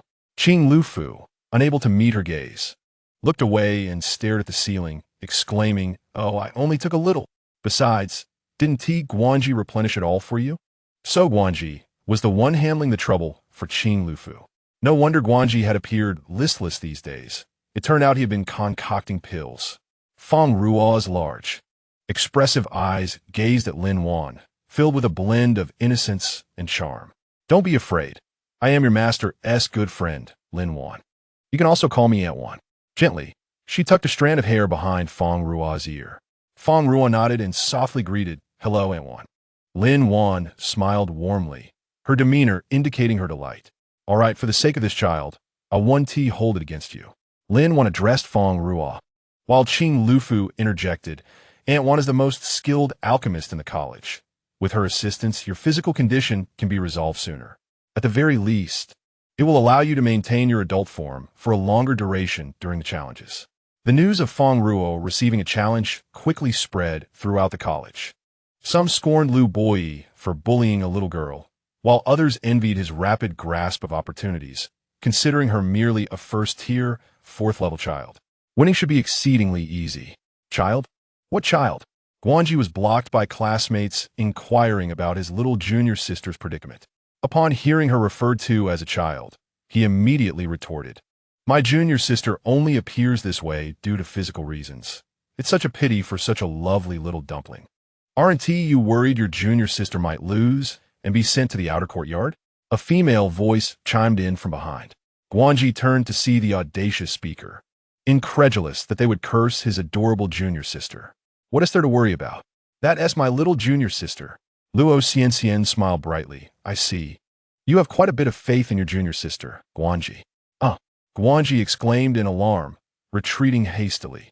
You stay away from me. Hey, I specifically came here to find you. Why are you retreating so far? Luo Xianxian pouted, her expression tinged with a hint of disappointment. Guanji kept his distance from Luo Xianxian. For every step she took toward him, he would retreat 2 steps. I didn't call you over, he replied. In this academy, the person Guanji feared the most was undoubtedly Luo Xianxian. The mere sight of her was more terrifying than facing Ming Tongshue's wrath. This was solely because whenever Luo Xianxian was near him, calamity seemed to follow. Hence, he made it a point to maintain a considerable distance from her, avoiding her as much as possible. If he were to approach Luo Xianxian even once, he would refrain from alchemy for an entire month, fearing he might accidentally cause an explosion in the alchemy room. After saying this, Guanji turned and fled. Luo Xianxian, visibly displeased, exclaimed, I haven't finished speaking. That new student, Fang Ruo, is the top of the freshman rankings. Lubo E, ranked first among freshmen, was at the second level, 9th tier, while Fang Ruo, ranked 508th, was at the first level, 8th tier. The gap of 11 levels made it nearly impossible for them to compete. Meanwhile, Fang Ruo was deep in thought, observing the small black insect resting in the palm of her hand. The little insect stood shyly, greeting her with a soft hello, master. Shh, be quiet. The 2 small creatures shared a rare moment of harmony, united against all others. Master, where did you find this creature? You should get rid of it. The Qing Niao screeched. Master, am I not enough for you? The little flower snake whimpered. Fang Ruo was at a loss, unsure of where this little creature had come from. As she gazed at the small black insect, thoughts of the strange black mist from her dreams resurfaced. Master, do you remember? I found you there, the little black insect remarked. Oh, you know what I was thinking? Fang Ruo responded, intrigued. Yes, master. I'm delighted to see you. I concealed your presence, which is why no one noticed you last night, the insect replied. Seeing you brings me immense joy. But it seems you have forgotten me. Master, happiness is fleeting. I must soon fall into slumber. We will only meet again next time. Please remember me. The little black insect vanished from sight. The Qing Niao soared into the air, attempting to track the insect's whereabouts. Where did that insect go? It's gone. It must be sleeping. Can you 2 stop being so hostile? Fang Ruo sighed, exasperated by the antics of her companions. The Qing Niao protested. Master is unparalleled. How can we allow those tiny creatures to disturb her? The little flower snake concurred. I must protect my master. Some creatures may harm her due to their excessive affection. The Qing Niao explained. Some twisted creatures will use their strength to possess the master, binding her actions through contract. Therefore, we must remain vigilant against their presence. Wait, creatures can use contracts to bind a master? Fang Ruo questioned, perplexed, as most contracts were devised by humans to tame magical beasts. Junior sister. A familiar voice called from outside. It was Ming Tongxue. She hopped open the door. Big brother. Ming Tongxue looked at Fang Ruo with a gentle gaze, noticing the Qing Niao and the little flower snake on her shoulder. She reached out to ruffle Fang Ruo's hair. What are you discussing? Why the serious expressions? Big brother, we were talking about contracts. Can magical beasts really harm their masters? Fang Ruo inquired. Ming Tongshue's expression shifted slightly, a flicker of caution passing through his gentle eyes. Fang Ruo, are there creatures that pose a threat to you? No, big brother, Fang Ruo quickly replied, realizing she had ruffled her hair, and noticed the murderous intent that flickered in Ming Tongshue's eyes. I just mentioned it because the Qing Niao brought it up. Hearing her explanation, Ming Tongxue visibly relaxed.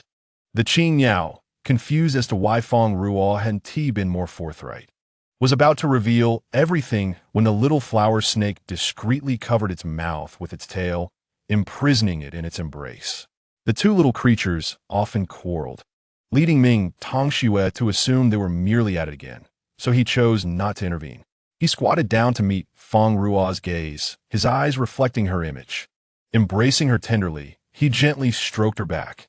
Rest assured, with your big brother here, if you encounter any undesirable magical beasts, simply ignore them. I won't let those vile creatures bully you. He had momentarily forgotten that a high level of intimacy with magical beasts not only attracted their favor, but also placed one in peril. This double-edged sword of a gift was ill-suited for the weak. Their affection for the frail was akin to a guillotine suspended overhead. With big brother here, no one can bully you. Ming Tongxue held Fang Ruo closely, as if this ensured her safety. Big brother, you're holding me too tight, Fang Ruo gasped, struggling to speak. Upon hearing her discomfort, Ming Tongxue loosened his embrace, gazing at her apologetically. I'm sorry, junior sister. I got a bit carried away. It's all right, big brother.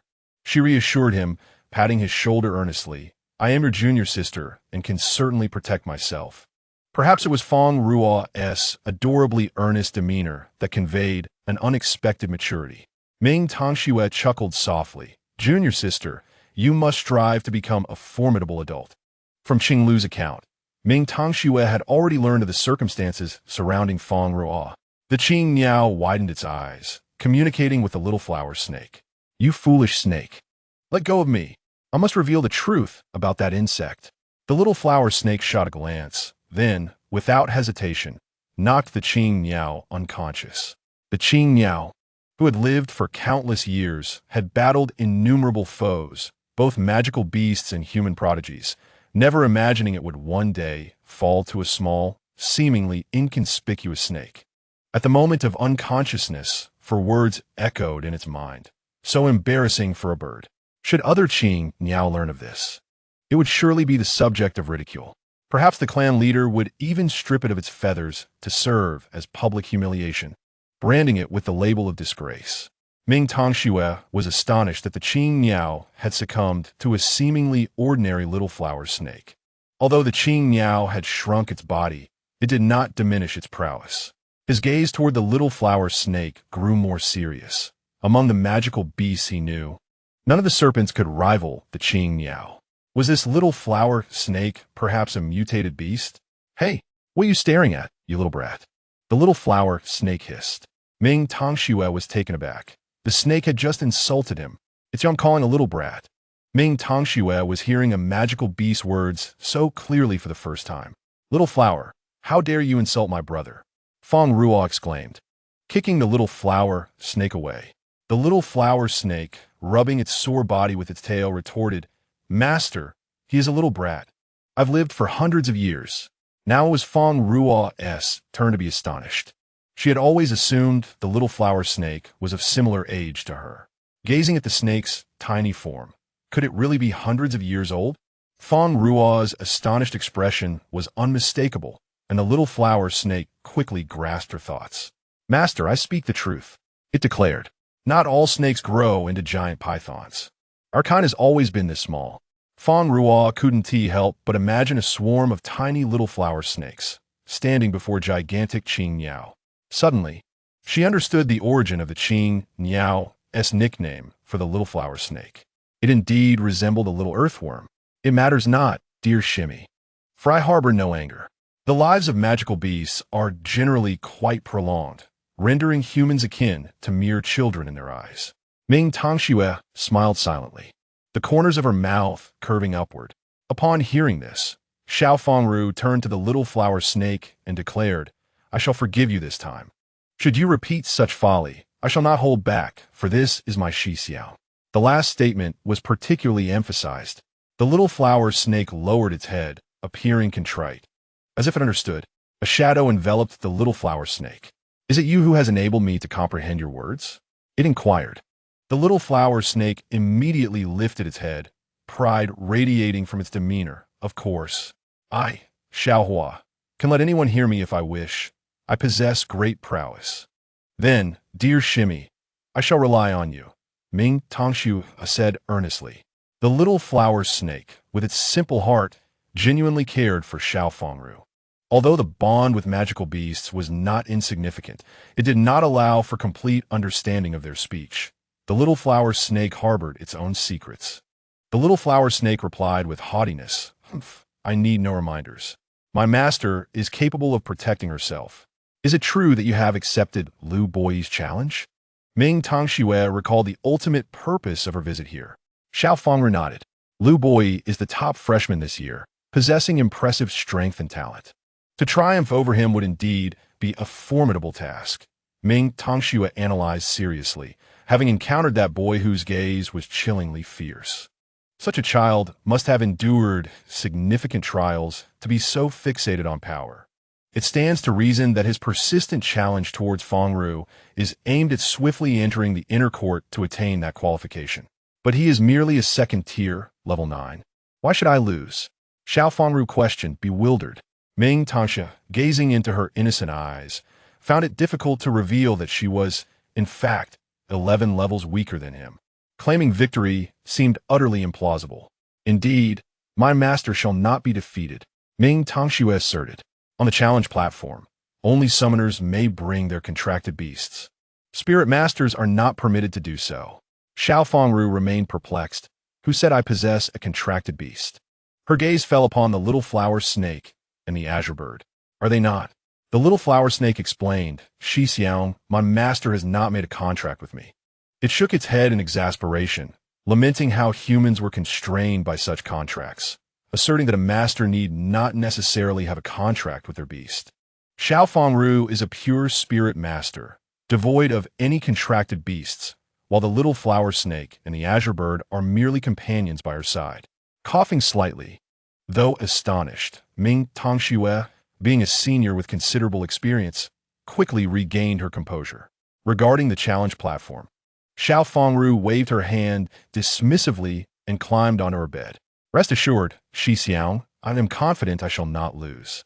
She pulled the blanket over herself and continued, "To ensure a better performance tomorrow, I require ample sleep. Good night." Ming Tongxue gazed at the still setting sun outside, feeling helpless. Sometimes, her Shimmy's carefree nature was quite alarming. Whether she wins or loses, the morrow shall reveal. Fang Ruo was indeed quite fatigued, having unwittingly awakened beside that stunning beauty, which disrupted her rest in the latter half of the night. If she did not sleep well now, how would she muster the energy to face the challenge tomorrow?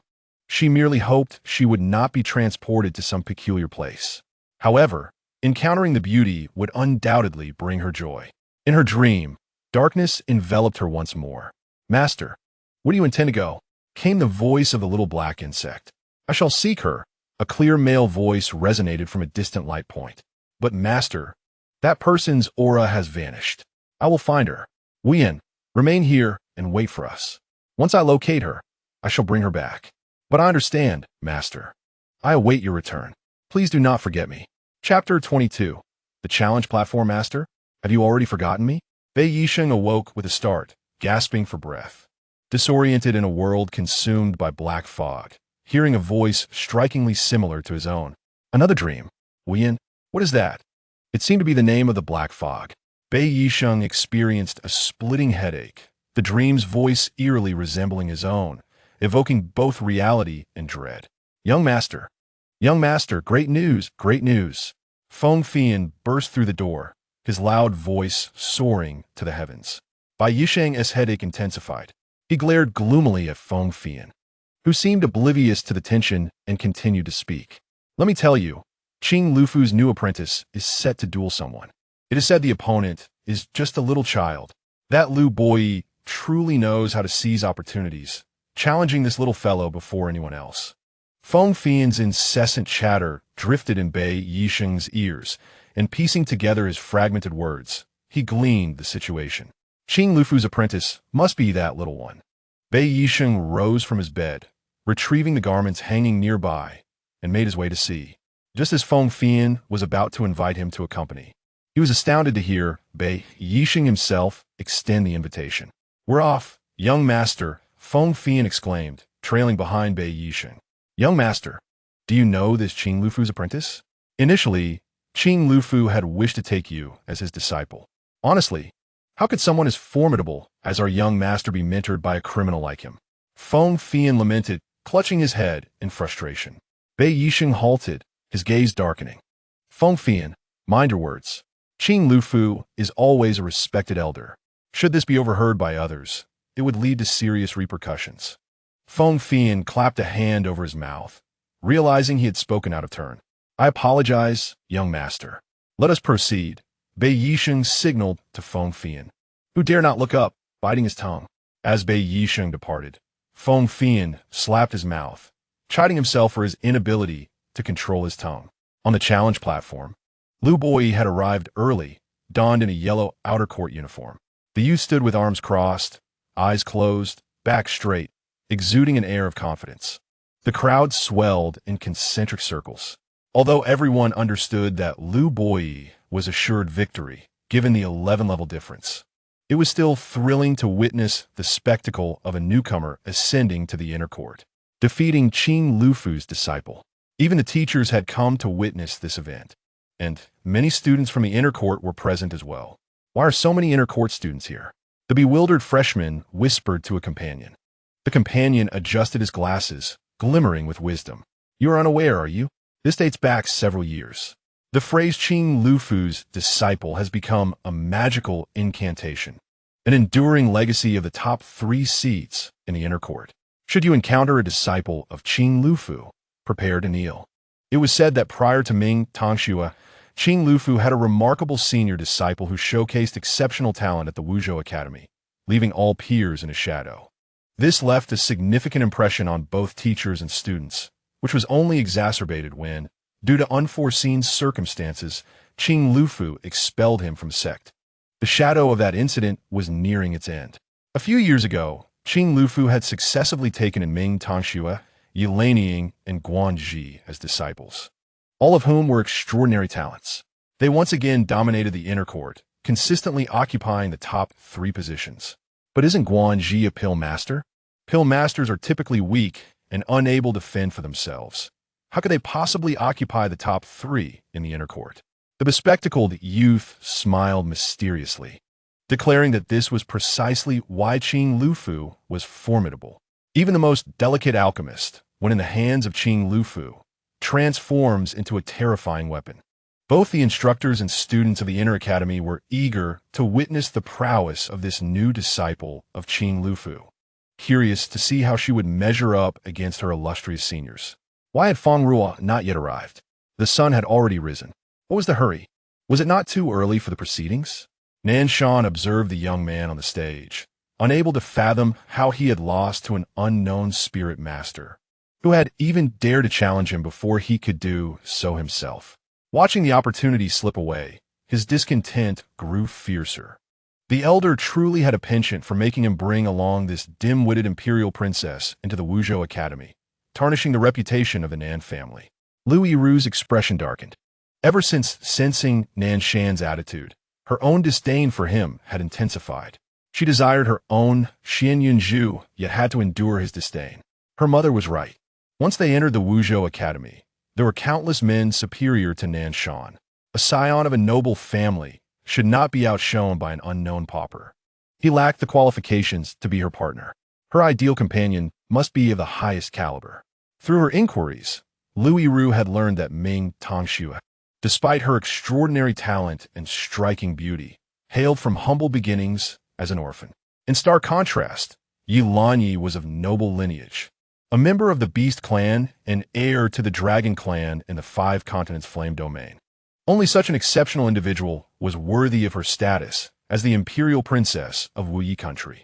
Casting an unfriendly glance toward the challenge platform where Lu Boyi stood, she thought that had she also issued a challenge to Qing Lufu's disciple, it would have been she who entered the inner academy smoothly. A lowly commoner had audaciously seized an opportunity that rightfully belonged to her. Lu Yiru's thoughts flowed naturally, completely overlooking the fact that opportunities arise from timing and chance. If anyone was to be blamed, it was herself for not being the first to appear at the boys' bathhouse. Brother, how did Lu Boyi manage to seize the opportunity to issue a challenge? A curious companion inquired. The bespectacled boy awkwardly adjusted his glasses, while others around him coughed discreetly. Well, it's a long story, he began. Amidst the discussions, the other principal character of the challenge platform arrived belatedly. Ming Tongxue, cradling the sleeping Fang Ruo, floated toward the challenge platform, his light blue robe billowing, hair dancing in the air. He gently roused the slumbering girl. Little junior sister, wake up. We have arrived at the challenge platform. Oh my, Senior Ming, you are so gentle, a chorus of young girls exclaimed, their hearts racing. Oomph. A discordant voice emerged from the corner, belonging to Yi Lanyi, clad in black, leaning against the wall, her gaze fixed on the viewing platform. How can one still carry a child at a competition? Children will be children. She should abandon her identity in the inner academy to avoid further embarrassment. Standing on the platform, Fang Ruo rubbed her eyes, sleepily responding, oh. Little junior sister, do your best. Guanji shouted from the viewing platform, while Luo Xianxian covered her eyes, unable to bear the sight. You lack confidence in your little junior sister, another voice chided. Good disciple, give him a good beating. An elderly voice chimed in, revealing the unabashed Qing Lufu. In their hearts, everyone shared a common sentiment. No wonder they were master and disciple. Ming Tongxue remained calm beside them, silently cheering for his little junior sister. The little flower snake and the green bird peeked out from the pockets of his attire.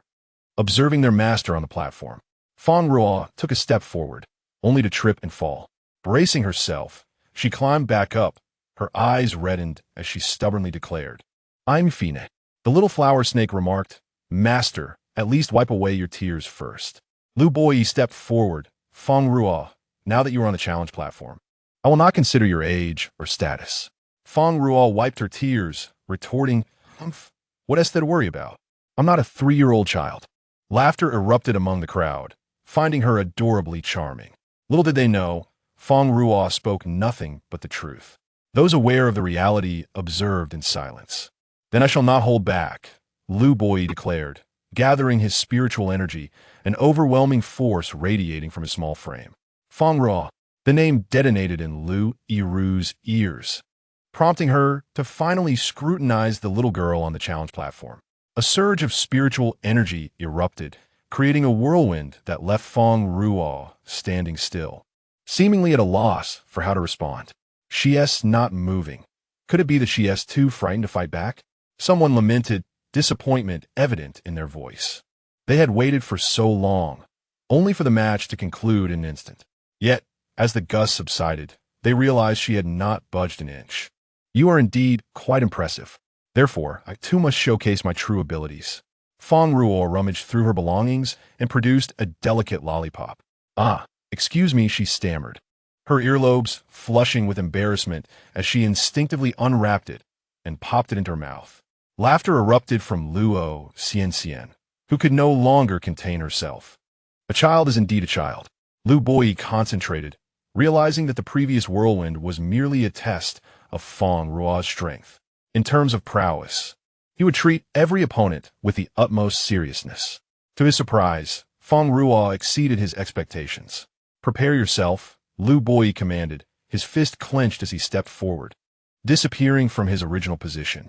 In the blink of an eye, he materialized behind Fang Ruo and executed a sweeping kick. With a quick reflex, Fang Ruo propelled herself into the air, evading the strike. Their gazes locked as Lu Boyi aimed a direct punch, prompting the crowd to shield their eyes. Fang Ruo, midair, seemed destined to be struck. Yet, astonishingly, she bent low, using the force to propel herself away from harm, landing unsteadily on the ground. "That was terrifying," she exclaimed, patting her chest. "You are indeed a worthy opponent. Thus, I shall take this more seriously."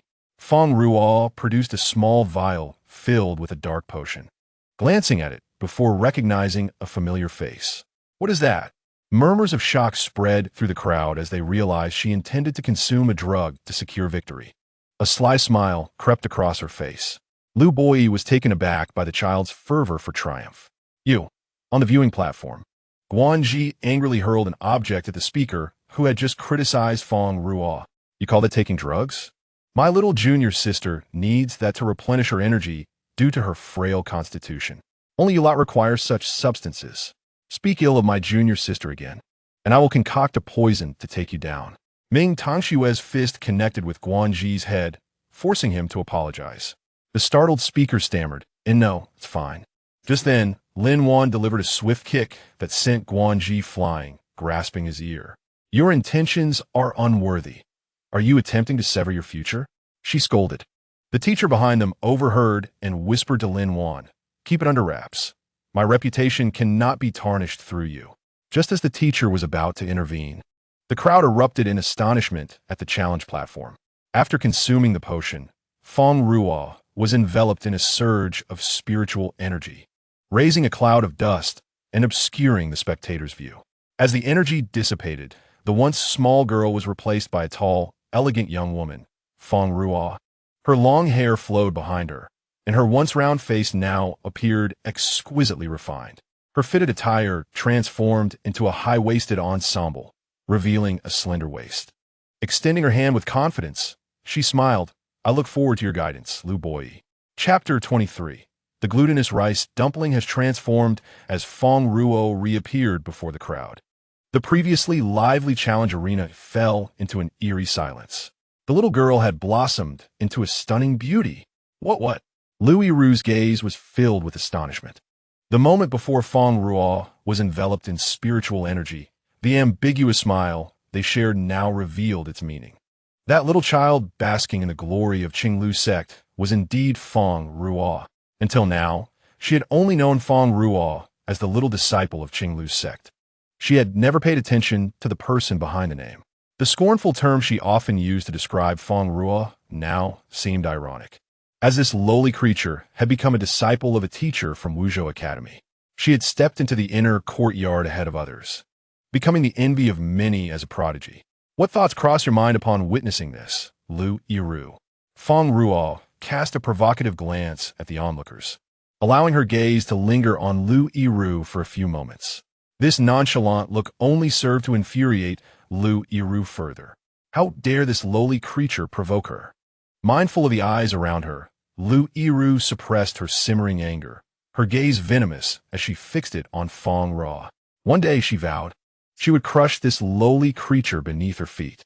"This was the true essence of who I am," Fang Ruo said lightly as she brushed her hair back. "Let's begin." Raising her left hand, a fierce flame enveloped her fist. Lu Boi clenched his fist, and, as the two clashed in midair, the flames nearly extinguished under the hurricane's force. Lu Boi was indeed impressive, a rare wind element spiritual master. No wonder he had ascended to the top of the freshman rankings with his second-tier, 9th-level prowess. The inner courtyard disciples watched the competition with grave expressions. Lu Boi's strength was formidable, yet that little disciple of Qinglu's sect was equally noteworthy. After their collision, a faint residual warmth swept over the audience. Do you have the same feeling? A few inner courtyard students gazed at Fang Ruo, who was manipulating the flames. They exchanged glances and nodded in agreement. "Hey, don't ignore me," a deep voice came from behind. A young man in black, towering over them, cast a dark look at the group. The students shivered and hurriedly apologized. "Yes, we're sorry." They hastily cleared a path for Yilanyi. Ming Tongxue paused, turning to see Yilanyi, who had frightened the others away. It was strikingly similar. The flames of Fang Ruo and Yilanyi bore a remarkable resemblance, even though their elemental attributes were the same. Subtle differences existed, perceptible only to those of sufficient strength. The purity of their flames was extraordinarily close. However, Yilanyi, being a beast from the Yin domain dragon clan, could withstand such intense flames. His little disciple was far more intriguing than he had anticipated. Sensing a gaze from a corner, they exchanged looks of surprise. After a moment, Ming Tongshue's astonishment turned to cold indifference as she ignored the presence. Yilanyi smirked, lightly licking his lips. How could this person be interesting? Gu Ji stood nervously between the two, feeling the tension. Lu Boi's fists tingled, the searing flames seemingly burrowing into his bones, causing unbearable pain. Fang Ruo appeared to be an even tougher opponent. As they grappled on stage, the audience grew increasingly apprehensive. Ultimately, Lu Boi was kicked off the stage by Fang Ruo. With a flick of her hair and a confident, beautiful smile, Fang Ruo declared, "You have lost." Witnessing this, the inner courtyard disciples felt even more despondent than Lu Boi. They lamented and wept on the ground. When did that person gain such popularity? Why are these seniors feeling sorry for him? Lu Anqi patted his startled heart. Did these inner courtyard seniors truly favor this gloomy individual? We're not crying for him, but for our own future academic lives, a senior donned in pale moonlight lamented. The ranking system in the inner courtyard differed from that of the outer courtyard. The outer courtyard ranked by grade, while the inner courtyard ranked based on actual strength. Regardless of grade, all students in the inner courtyard became competitors. The opportunity for the top 3 was already lost. Now, even the 4th place seemed unattainable. They could only start vying for the 5th place. Thus, the competition for the 5th place in the inner courtyard commenced. Luo Xianxian was still enraptured by the competition. As Fang Ruo transformed from a mere glutinous rice dumpling into a stunning beauty in an instant. Fang Ruo. Bei Yixing murmured these 2 words, his voice barely audible, not even registering with Feng Fian beside him. "Young master, what did you say?" Bei Yixing turned. "Nothing." The plan to eliminate her had just become more complicated since she was a disciple of Qinglu's sect. "Ah, don't go, my dear nephew." Before either could react, Qinglu appeared before them in a flash. "Oh, dear nephew, what a coincidence to meet here. Come, let me introduce you to my cherished disciple." Without waiting for Bei Yixing's consent, Qinglu strode towards Fang Ruo, extending his hand toward her. In a single step, he reached her side. "Little disciple, come here." After the match, Fang Ruo was swiftly taken away by her master. In full view of the crowd, Qinglu led Bei Yixing and Fang Ruo away. Feng Fian stood dazed, shouting after them, "You old rascal, return my young master." The crowd barely grasped what had transpired when they heard a handsome voice curse loudly. Feng Fian leaned against the wall to catch his breath, wiping the sweat from his chin. Qinglu glanced back, his expression one of approval. "Ah, dear nephew, your little follower is quite impressive. You can keep up with me." Feng Fian, filled with confidence, replied, "Of course, he is second only to my young master in talent." "Senior," Bei Yixing's tone was calm, tinged with a hint of resignation. He glanced at Fang Ruo, who appeared to be in a daze. Fang Ruo stood with her hands behind her back, gazing skyward, idly kicking at the stones. Her outward calm belied an inner turmoil, cursing Qinglu, her utterly unreliable master. The individual before her, Bei Yixing, was the very boy she had previously teased, or rather, had a disagreement with. Bei Yixing, maintaining a cool demeanor, greeted her, "Hello." Uncertain of Qinglu's intentions, but aware of his status as an elder, she could not afford to slight him. Hello." The air between them hung heavily. Qinglu interjected to ease the tension. "Little disciple, allow me to introduce my dear nephew, Bei Yixing, a genius among geniuses, with a prestigious lineage and striking looks." "Isn't that splendid?" Fang Ruo cast a skeptical glance at Qinglu, finding his introduction rather odd. Unaware of the underlying tension, Feng Fian was eager to nod in agreement with the praises of his young master.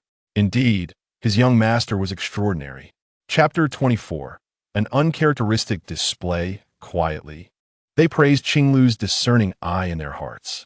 "Dear nephew, this is my little disciple, a person of impeccable lineage, beautiful and intelligent." Qinglu beamed with joy, grasping one person's hand. "Just right. Your father owes me a favor. I shall call in today. You two must get along well." 2 hands from different masters met. As Bei Yixing suddenly felt a small hand in his palm, its soft touch reminiscent of fluffy cotton candy. The warmth radiated from his palm all the way to his arm, connecting to the beating of his heart. Fang Ruo possessed an enchanting beauty. Her lively eyes seemed to hold a captivating light, drawing one in.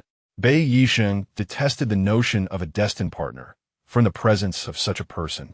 The metaphorical walls would crumble, replacing rationality with emotion. "You hello." The gentle tone starkly contrasted with their earlier greeting, even carrying an elusive hint of shyness. Startled by his own voice, Bei Yisheng abruptly withdrew his hand from Fang Ruo's grasp. With a vacant expression, she gazed at Fang Ruo as the light blue beads on her earrings shimmered momentarily. One moment, Fang Ruo was warmly grasped by another's hand, and in the next, she was callously cast aside. She shook her hand expressionlessly, wincing from the sting. "Master, could you refrain from causing such disturbances?" Fang Ruo truly wished to return to the Tian Luo de Sun Lin and deliver a few sharp slaps to her smaller self. After all, it was her master who had erred, and though she felt displeased, she hesitated to express her anger, especially since she had intruded upon someone else's slumber without cause that very evening. Ruffling her hair, she said, "I apologize, my master is a bit muddled. Please do not take it to heart." Dragging her master away, Qing Lu Fu struggled helplessly. "Do you not wish to leave?" Upon hearing a plaintive voice behind her, Fang Ruo turned back in confusion. Bei Yisheng was momentarily stunned, covering his mouth in disbelief. What was he about to say? Is there something you need?" "Nothing," came the cold response, as if the earlier plaintive tone had been mere figment. Fang Ruo dug at her ears and scrutinized Bei Yisheng, sensing a chill in his demeanor. She must have misheard. Feng Fei Yin wore a puzzled expression, pondering what had transpired between the young master and them. As he had heard nothing, watching the two depart, Bei Yisheng's chaotic heartbeat gradually steadied. What on earth was happening? The destined person. Simply because she was the destined one, how could he have lost his composure to such an extent? However, unbeknownst to Bei Yisheng, this was merely the beginning. "Oh dear, my little disciple, do not be so angry," Qing Lu Fu cooed, bending down to comfort the small Fang Ruo who had seated herself stubbornly on the ground. Holding a new type of lollipop, little Fang Ruo snatched the lollipop and placed it in her mouth, casting a sidelong glance at Qing Lu Fu. Her red-rimmed eyes hinted at recent tears. "Do you still want it?" On their way back to their residence, Fang Ruo's time to revert to her adult form arrived, and she returned to her youthful appearance. With her mood already soured, the inability to keep up with Qing Lu Fu as a child exacerbated her frustration, leading to an outburst. Qing Lu Fu waved the lollipop, and little Fang Ruo pouted no. "Really?" As he shook the lollipop, little Fang Ruo followed his gaze. Qing Lu Fu sighed, affectionately ruffling her hair. "Why are both of you so insincere?" He extended the lollipop toward her. "Let's go." When Nanshan returned to his lodging, he recalled the fighting scene from earlier that day, the familiar profile unmistakably belonging to a Ruo. He had not anticipated that she was still Qing Lu Fu's disciple. Such beauty, only a woman like her, was worthy of his status. Alas, before anything else, he must first deal with that woman. Young Master Nan. A shadow emerged from behind Nanshan. "What is it?" "The elder has spoken. We have found a method to unseal the Xianyan Zhu, but we are still lacking one item." Nanshan's expression brightened. "What is it?" The shadow murmured in his ear before vanishing once more into the darkness. "Have you found her, master?" A black mist enveloped everything, as two light blue beads flickered. Bei Yisheng raced toward the light, only for it to vanish once more. "Another dream?" "No, I do not understand why I cannot find her. Master, she has truly vanished." "No, I refuse to believe it." Bei Yisheng pursued the voice, just as he was about to touch the light.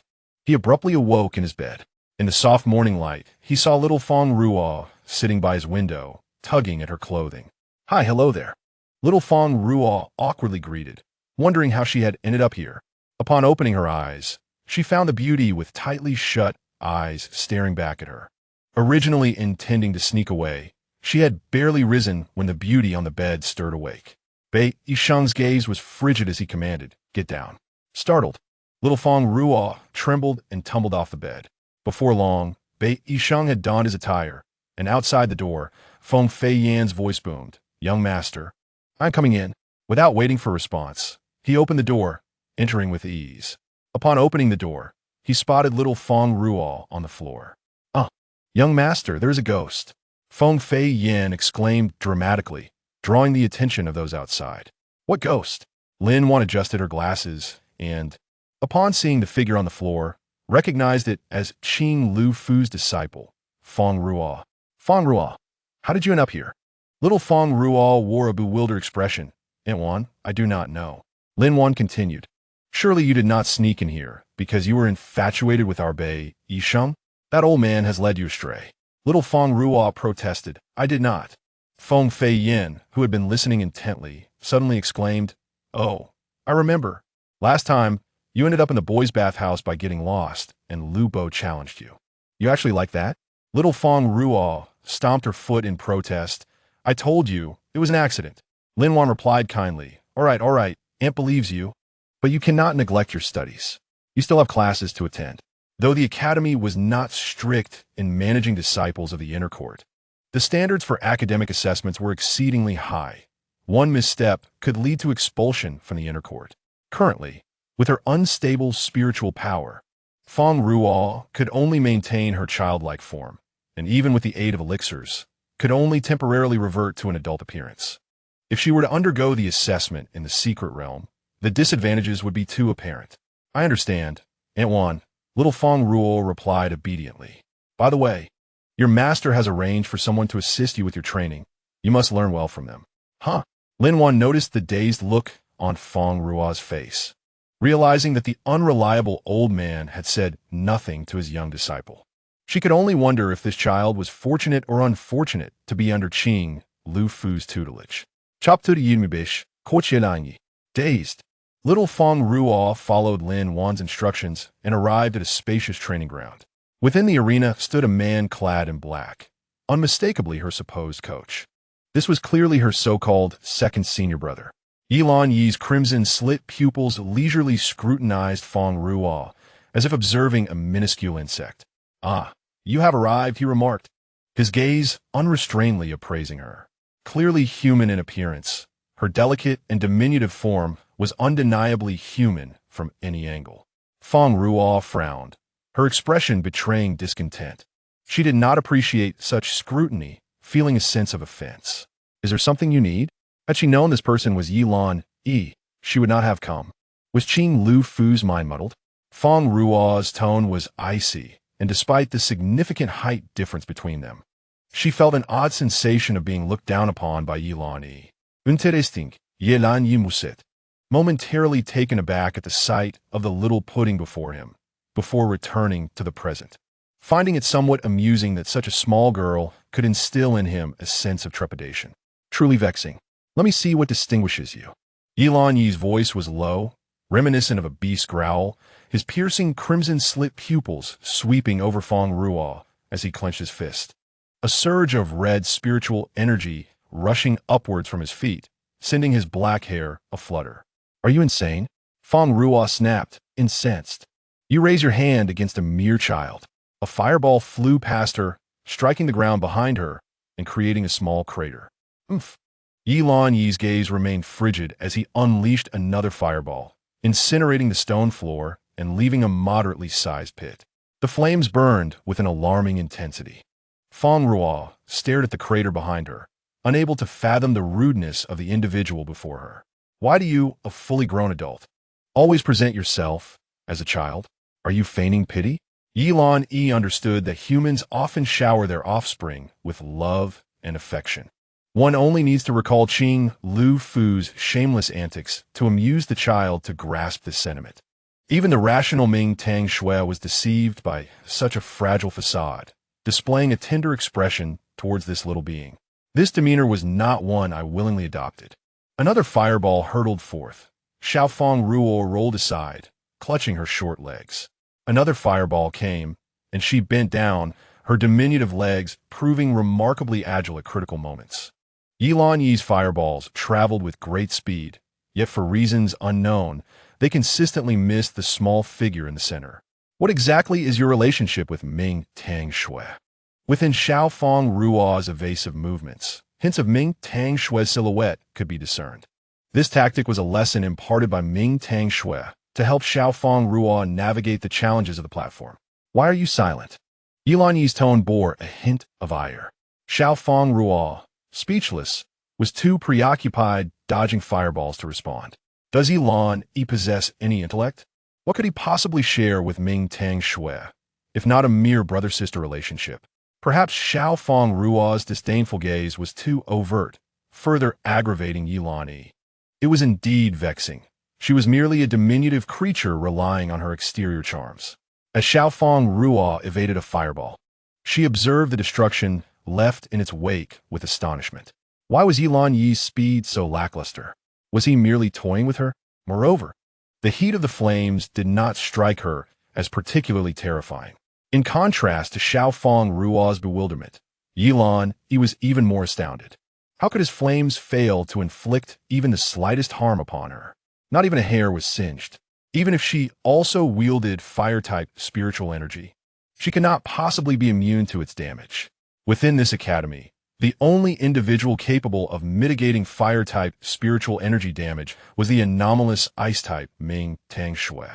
Could this little creature possibly share a similar constitution? You can assume whatever relationship you wish. Fang Ruo, incensed, uttered a scathing remark. The dragons of Yin Yu predominantly harness fire-type spiritual energy, their flames being purer, hotter, and more destructive than those of humans.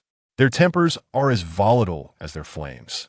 Wreaking havoc, Yilan Yi raised his hands, coldly observing the diminutive figure on the ground. I shall see if this compels you to reveal your true self. The searing fireballs pockmarked the floor, and Fang Ruo, caught off guard, tumbled into a pit created by the impact. A fireball hurtled towards her. As she gazed at the colossal flame, what surged within her was not fear, but an unarticulated fury. How dare this fellow attack her? Flames engulfed Fang Ruo entirely, her small form enveloped by the immense fireball. As she beheld the flames, Yilan Yi suddenly realized he may have gone too far. Surely this child would not perish. If she did, he would have to explain to Qing Lu Fu, and perhaps Ming Tang Shui would be enraged, possibly even weeping. Imagining Ming Tang Shui with tear-stained eyes was quite a sight. Confronted with Qing Lu Fu would certainly be troublesome. He raised his hand to retract his flames, only to discover that they seemed to have been claimed by another, resisting his call. How peculiar. Yilan Yi was taken aback. Suddenly, the flames morphed into a vortex, radiating a temperature that appeared even higher than his own.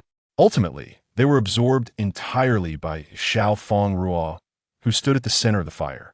Upon absorbing Yilan Yi's flames, she reverted to her true form, wiping her mouth and exuding an air of defiance. You're truly discourteous. How could Qing Lu Fu accept someone like you as a disciple? You are utterly inconsistent with his usual standards. You shall pay for your audacity. Fang Ruo's voice was calm, yet it resonated in Yilan Yi's ears like thunder. His pupils widened in disbelief, as within his gaze. Fang Ruo's once round eyes transformed into slitted pupils.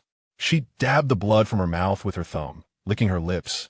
An air of indifference surrounding her as an inexplicable pressure bore down upon Yilan Yi.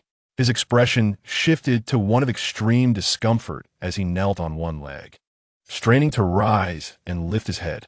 Upon meeting Fang Ruo's indifferent gaze, terror enveloped him, and he lowered his head, appearing dazed and lost in thought. Sweat beaded on his forehead, and his breath grew heavy. A deep-seated fear arose within him, and he noticed his legs trembling slightly. This pressure he had only experienced from his father. No, it was more severe. It was distinctly more terrifying than his father's presence. Chapter 26. Her flames are purer than mine. Why is this happening? What kind of pressure does this fellow possess? Fang Ruo approached slowly, her footsteps echoing in Yilan Yi's heart like a relentless drumbeat. A minuscule flame coalesced in her hand. This is insubordination. Her voice was flat, yet laden with judgment. In that moment, Yilan Yi finally comprehended the source of his terror. This was the consequence faced by a junior who provoked their superior. The scorching heat radiated from above. Without even needing to feel it, Yilan Yi recognized that this flame was a purer entity than his own. Before the fire in her hand could descend, Fang Ruo fainted, collapsing to the ground. The oppressive force dissipated, and cold sweat streamed down Yi's back. "Yilani, what are you doing?" A roar erupted from behind, embodying its owner's fury. He turned to see the corner of a moon-white garment. A fist crashing into his face, sending him sprawling to the ground. "You scoundrel!" Ming Tangshue's face bore an unusual anger. Little junior sister's spiritual energy had yet to recover, and you still dared to harm her. "Have I not returned all your Dragon Clan's possessions? Do you now seek to annihilate those around me?" Ming Tangshue's gaze was terrifyingly sharp, teeth clenched, fists tightly balled. Yi, still dazed from the fear, lay on the ground, cradling half his face, watching Ming Tangshui rush anxiously towards the not-so-distant Fang Ruo. Surely he was more injured than that little creature. Ming Tangshui carefully lifted Fang Ruo, and Yi, witnessing the small figure who had been untouched by flames now bleeding from all 7 orifices, eyes closed, appeared on the verge of death. "Yi, you should truly be grateful for the noble status bestowed upon you by Yanyu." After casting several disdainful glances at he, lacking any standing, could only offer a few ineffectual glares when witnessing his little junior sister being harmed and bullied. He needed to grow stronger, enough to overturn the power of the 5 states, to safeguard his little junior sister. Ming Tangshue's eyes were resolute as she swiftly departed with Fang Ruo. He rose unsteadily, his legs trembling, cursing under his breath. That little creature was not the one he had harmed. Why was Ming Tangshui furious with him? That little being was merely a harbinger of disaster, intentionally sullying his reputation. He needed to investigate this creature's origins thoroughly. Such overwhelming pressure could not possibly stem from an ordinary human. He took a step forward, only to find his legs quaking violently, and before he knew it, he was kneeling on the ground, facing the direction in which Ming Tangshui had departed. Ming Tangshui was treating Fang Ruo at Lin Wan's place. Upon learning that his little junior sister was merely suffering from blood loss due to a deficiency of spiritual energy, he finally breathed a sigh of relief. The weight on his heart gradually lifted. Guanji stood nearby, fidgeting, hesitant to speak, especially upon hearing that it was the second senior brother who had caused his little junior sister's condition. He instinctively sealed his lips. With the master absent, the eldest brother held all authority. Tangshui. It is entirely Aunt Wan's fault for revealing the location without mentioning that it was the outer courtyard. Lin Wan's gaze was filled with concern. Ming Tangshui had been a constant presence in her life since childhood. The usually composed individual lost control today, resulting in her striking Yulanying. Ming Tangshui's voice was low and hoarse. "It's all right, Aunt Wan. It's my fault. I should have kept a closer watch on that fellow to prevent him from approaching Fang Ruo. Given her high level of intimacy with him, I should have been more cautious. I was too careless." Yulanying seems to be probing Fang Ruo's spiritual power. Lin Wan responded, "Probing? What power does Fang Ruo possess now? Just because she also wields fire-based spiritual energy does not mean he has the right to test her. After testing, will he imprison her and treat her like an animal?" Ming Tangshui. Lin Wan grasped Ming Tangshui's shoulders firmly, her expression serious as she warned, "You need to calm down." Ming Tangshui lifted his gaze, and Lin Wan, feeling a pang of sympathy, released her grip, revealing the truth on the challenge platform. Fang Ruo's fire-based spiritual energy is exceptionally pure, far surpassing that of Yulanying. With just a few straightforward words, Lin Wan transformed Ming Tangshui's demeanor into one of caution. It would not matter if Fang Ruo merely possessed fire-based spiritual energy. What mattered was that her energy was purer than Yulanying's. This was something that had not occurred in the 5 continents for thousands of years. In the Dragon Clan's Yin domain, the purer the bloodline, the closer one is to a true dragon, resulting in stronger and purer fire-based spiritual energy. Although humans possess formidable fire-based spiritual energy, it pales in comparison to that of the Dragon Clan. If the various beast clans in the 5 continents were to discover this, they would undoubtedly take a keen interest in Fang Ruo. He suspected that Fang Ruo was a half-beast. The term half-beast brought Ming Tangshui's emotions back from the brink of chaos. Pure fire-based spiritual energy could not be borne by a mere human body. Even beast clans might struggle to withstand such high purity. It was said that Yi Laniying's fire-based spiritual energy was the purest of the 8 levels throughout history, granted by the most orthodox bloodline within his dragon clan. Fang Ruo is a half-beast? The incredulity in his tone was palpable.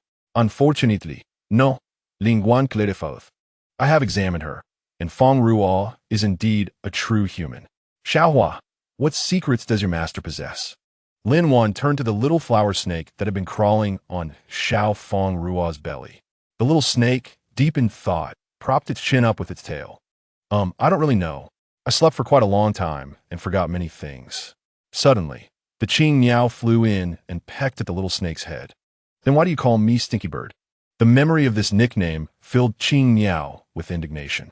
Thousands of years ago, their clan had been proud and noble, but suddenly, the term Stinky Bird had become an inescapable scandal. Isn't it because you were always so arrogant? The little snake wiped its face with its tail. Qing Miao exploded in fury. Chirp, you little earthworm, I'll peck you to death. The little flower snake hissed defiantly, Stinky Bird, come at me. I'm not afraid. Lin Wan sighed at the antics of Ming, Tang Xue, and Guanji, translating the exchanges of these 2 little beasts. There was nothing of value to be gleaned from their bickering. Could it be that Fang Ruo is a reincarnated figure of great importance? Guanji pondered. After all, stories often spoke of reincarnations and rebirths of significant characters. The little flower snake, engaged in battle with Qing Miao, shot a fierce look and leaped from the ground, its tail swiping across Guanji's face. You foolish human, my master has always been just my master. Reincarnation and rebirth. Don't let this snake see any more tails. With tears welling up, it covered the pink mark on its face. Why is this snake so fierce? I was just speculating. Chapter 27. Protecting you speculation is forbidden. My master despises reincarnation and rebirth the most. If one cannot live well, it is better to vanish completely, the little flower snake retorted. Now, all 3 could clearly understand what the little snake had said, staring at it in shock. What are you looking at me for? Xiaohua, you're rather astute. Guanji praised, giving a thumbs up. The little flower snake raised its head proudly. That's because my master is the strongest person in this world. Lin Wan and Ming Tangxue exchanged knowing glances and smiled, realizing that the little flower snake's perspective was rather skewed. Beasts naturally hold infinite expectations for their masters. The person on the bed opened her eyes, hearing the little flower snake's effusive praises nearby. Xiaohua. The little flower snake turned, seeing its master awake, and joyfully slithered to her side. Qing Miao landed gracefully on her shoulder, softly calling, Master. Senior brother, Aunt Wan, why are you all here? Recalling the events that had just transpired, she distinctly remembered being bullied by Yi Laniying, and then she became very angry, after which her memory faded. Had she fainted and been rescued by her senior brother? Junior sister, do you feel any discomfort? Xiao Fang Ruo shook her head, feeling no discomfort at all. However, senior brother, it seems I can no longer use spiritual power. Xiao Fang Ruo raised her large, innocent eyes to Ming Tangxue. Cannot use spiritual power. The 3 were shocked, utterly unable to believe the veracity of her words. Ming Tangxue hurriedly checked Xiao Fang Ruo's spiritual veins, which appeared intact with no signs of damage. Lin Wan added, This is impossible. Your spiritual veins are fine. How could you be unable to use spiritual power? Xiao Fang Ruo, equally perplexed, gazed at her delicate hands. Yet she could not gather any spiritual energy. The energy within her seemed to have ceased flowing altogether. Lin Wan employed her own spiritual power to probe Xiao Fang Ruo's body, but found no abnormalities. The little flower snake, unconcerned, remarked, It's all right. It's perfectly normal for my master to be unable to use spiritual power, given the immense expenditure she just went through. She will be able to replenish her energy later. What do you mean? Lin Wan adjusted her glasses, bewildered by the existence of something even she could not comprehend, while the little flower snake regarded it as a trivial matter. Spiritual masters rely on spiritual power as the foundation of their cultivation, absorbing spiritual energy to enhance their abilities. The inability to wield spiritual power is undoubtedly the greatest blow to a spiritual master. After all, my master currently lacks spiritual power. Without it, how can she use her abilities? The little flower snake explained, as if stating the obvious. How can you humans be so dense? Without spiritual power. How can one use spiritual power? Cough, cough, cough. Guanji, in disbelief, interjected Xiaohua. Are you telling a joke? A spiritual master who has exhausted all spiritual energy cannot simply become incapable of using it. Exhaustion is fatal to spiritual masters. Lin Wan, as a refining master, understood this all too well.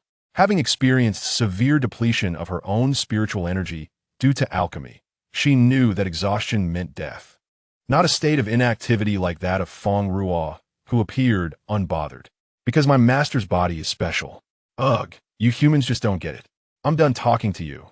The little flower snake retreated into its master's embrace, refusing further interaction with the humans. Thus, it was clear why it had no fondness for humans.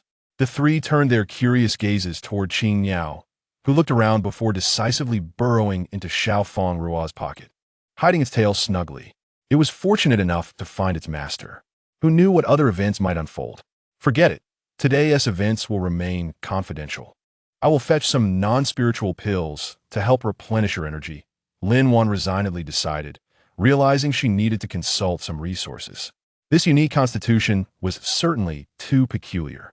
Lin Wan provided 5 non-spiritual pills, but before she could speak, Xiao Fang Ruo swiftly stuffed one in her mouth, chewing and swallowing. Lin Wan's outstretched hand paused midair. How do you feel? Xiao Fang Ruo raised her innocent eyes. I feel nothing. It's as if I haven't eaten anything at all. As Lin Wan continued to hand over non-spiritual pills, Xiao Fang Ruo, amidst the astonishment of the three, placed another pill in her mouth. What about now? She asked, shaking her head. Gazing at the elixir in her hand, for the first time, the chief alchemist of Wuzhou Academy questioned her own abilities. Guanji, you try it. Guanji opened his mouth and swallowed it eagerly, his eyes sparkling. Aunt Wan, I feel incredibly invigorated right now. Lin Wan's expression darkened, her gaze shifting to Xiao Fang Ruo. Guanji, bring out my stock. Lin Wan offered her assistance as Guanji twisted off the cap, while Ming Tongxue stood by, ready to assist. Suddenly, Xiao Fang Ruo accidentally let out a burp. Lin Wan's glasses askew. She inquired with a smile, Fang Ruo, how do you feel?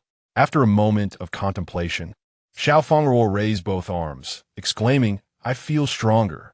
Guanji's lips twitched. Even the hand that opened the bottle felt strained. Yet this little junior sister continued to claim her newfound strength. For heaven's sake, you consumed an ordinary pill, not some strength-enhancing tonic.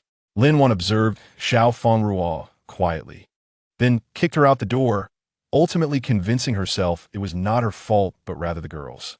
After consuming so many ineffective pills, it was no wonder that old man had extracted so many from her.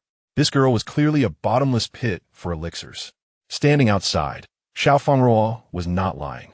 She indeed felt stronger. Upon waking moments ago, everything had felt insurmountable. Junior sister, Ming Tongxue, emerged from the door. Big brother, take a good rest for the next few days. Once your body recovers, you can go learn from the teacher that master introduced you to. Ming Tongxue's expression radiated warmth. MHM, Xiao Fang Ruo nodded obediently. By the way, Fang Ruo, here, take this. Ming Tongxue produced a pale blue, translucent token and placed it in Xiao Fang Ruo's hand. If you encounter any danger, use this to find me. I will rush to your side without delay to protect you. Xiao Fang Ruo marveled at the beautiful token, exclaiming, It's so lovely.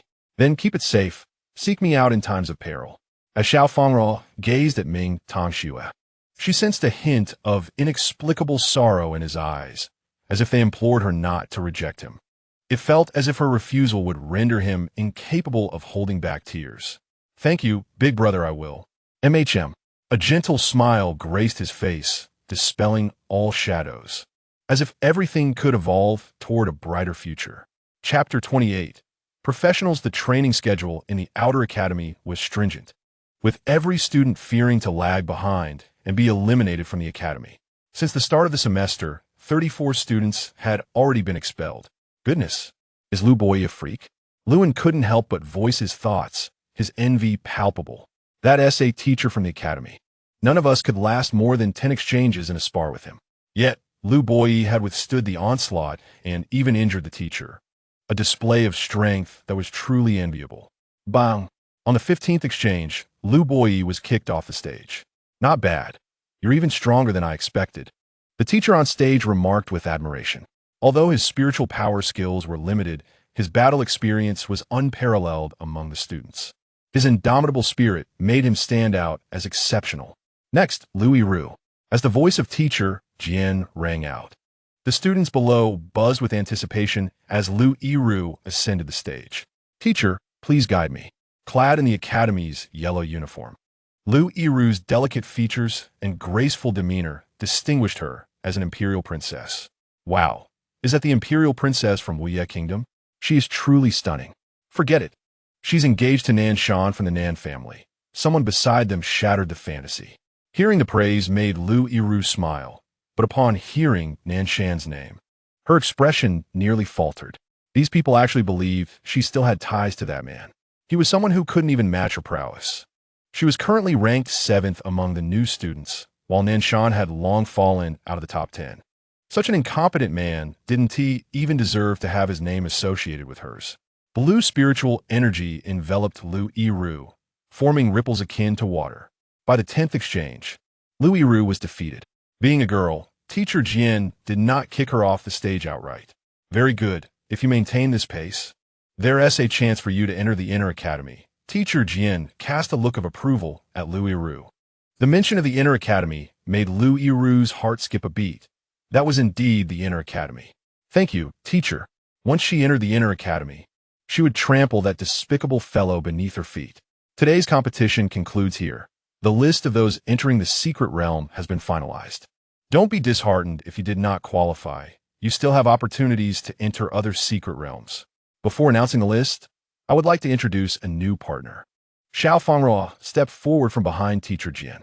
The crowd gasped in surprise, and Lu Yiru's expression froze momentarily. There is another participant in this trial, and I believe everyone recognizes her. I won't elaborate further. If you can defeat her, you will gain entry into the inner academy. I trust that after a month. Do you have confidence in defeating her? Yes. The gazes directed at Fang Ruo felt as if they could pierce through her very being, like a pack of hungry wolves pursuing their prey. Then defeat her in the secret realm. Teacher Jian, grinning, patted Fang Ruo on the shoulder. Fang Ruo, don't feel pressured. If you're truly afraid of losing, you can surrender when the time comes. That old man won't mind. The old man referred to by teacher Jian was Qing Lufu, Fang Ruo's renowned master. Teacher Jian never expected that, in his effort to avoid being in the same inner academy with that shameless man, he had unwittingly sent his little disciple into the hands of his arch-rival for training.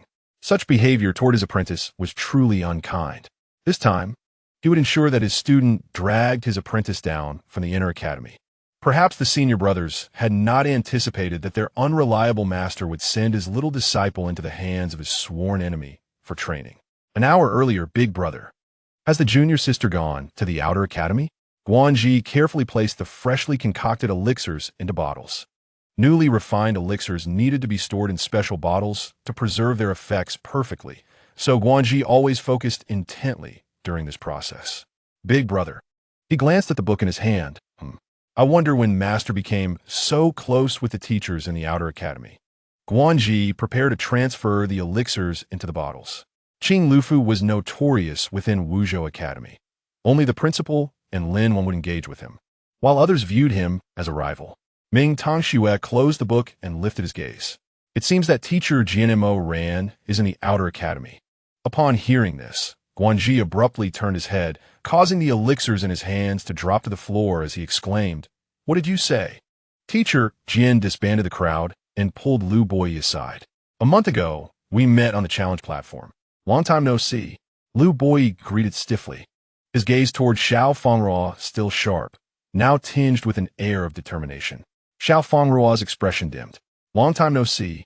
Thus, the so-called training became a matter of being scrutinized by the outer academy's disciples, their gazes akin to ravenous wolves, eager to seize the next opportunity. "I will defeat you in the secret realm." "All right, do your best." Fang Ruo was not concerned with winning or losing. She needed to heal her wounded spirit. Ha ha! Lu boy, go rest well. Seize the opportunity to enter the inner academy. Teacher Jin confidently patted his shoulder, entirely unconcerned, as if victory were a foregone conclusion. Little one, if you wish to safeguard your identity as a disciple of the inner courtyard, you must possess corresponding abilities. Otherwise, your position will be precarious.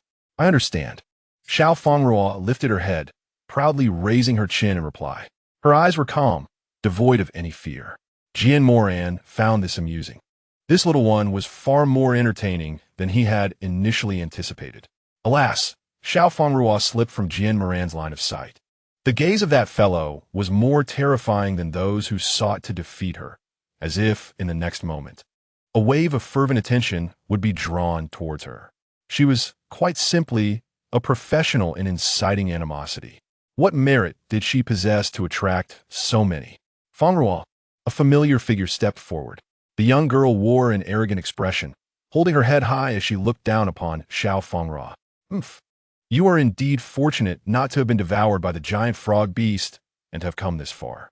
Lu Yiru raised her hand. The tips of her fingers entwined with blue spiritual energy. However, you shall not enjoy such fortune this time. Fang Ruo calmly produced a manual and declared, The Rules of Wuzhou Academy. Article 127 prohibit private duels. Violators shall be expelled from the academy. Lu Yiru, you cannot possibly be unaware of this. Lu Yiru paused, sneering. How could I possibly be ignorant of such things? Chapter 29, The Shadow. The fingers hidden behind her clenched tightly, the bulging veins revealing her suppressed emotions. In truth, she was unaware of this regulation. This wretched rule hindered her from dealing with this insufferable brat. I did not come to trouble you. Let bygones be bygones. I no longer want the Xianyunju, as I have no use for it. She lightly pressed the jewel concealed beneath her clothing, struggling to suppress a smirk. You want to give it back to me? Fang Ruo tilted her head in confusion, her eyes brimming with distrust. Based on her understanding of Lu Yiru as the imperial princess, she would never relinquish anything once it was in her grasp.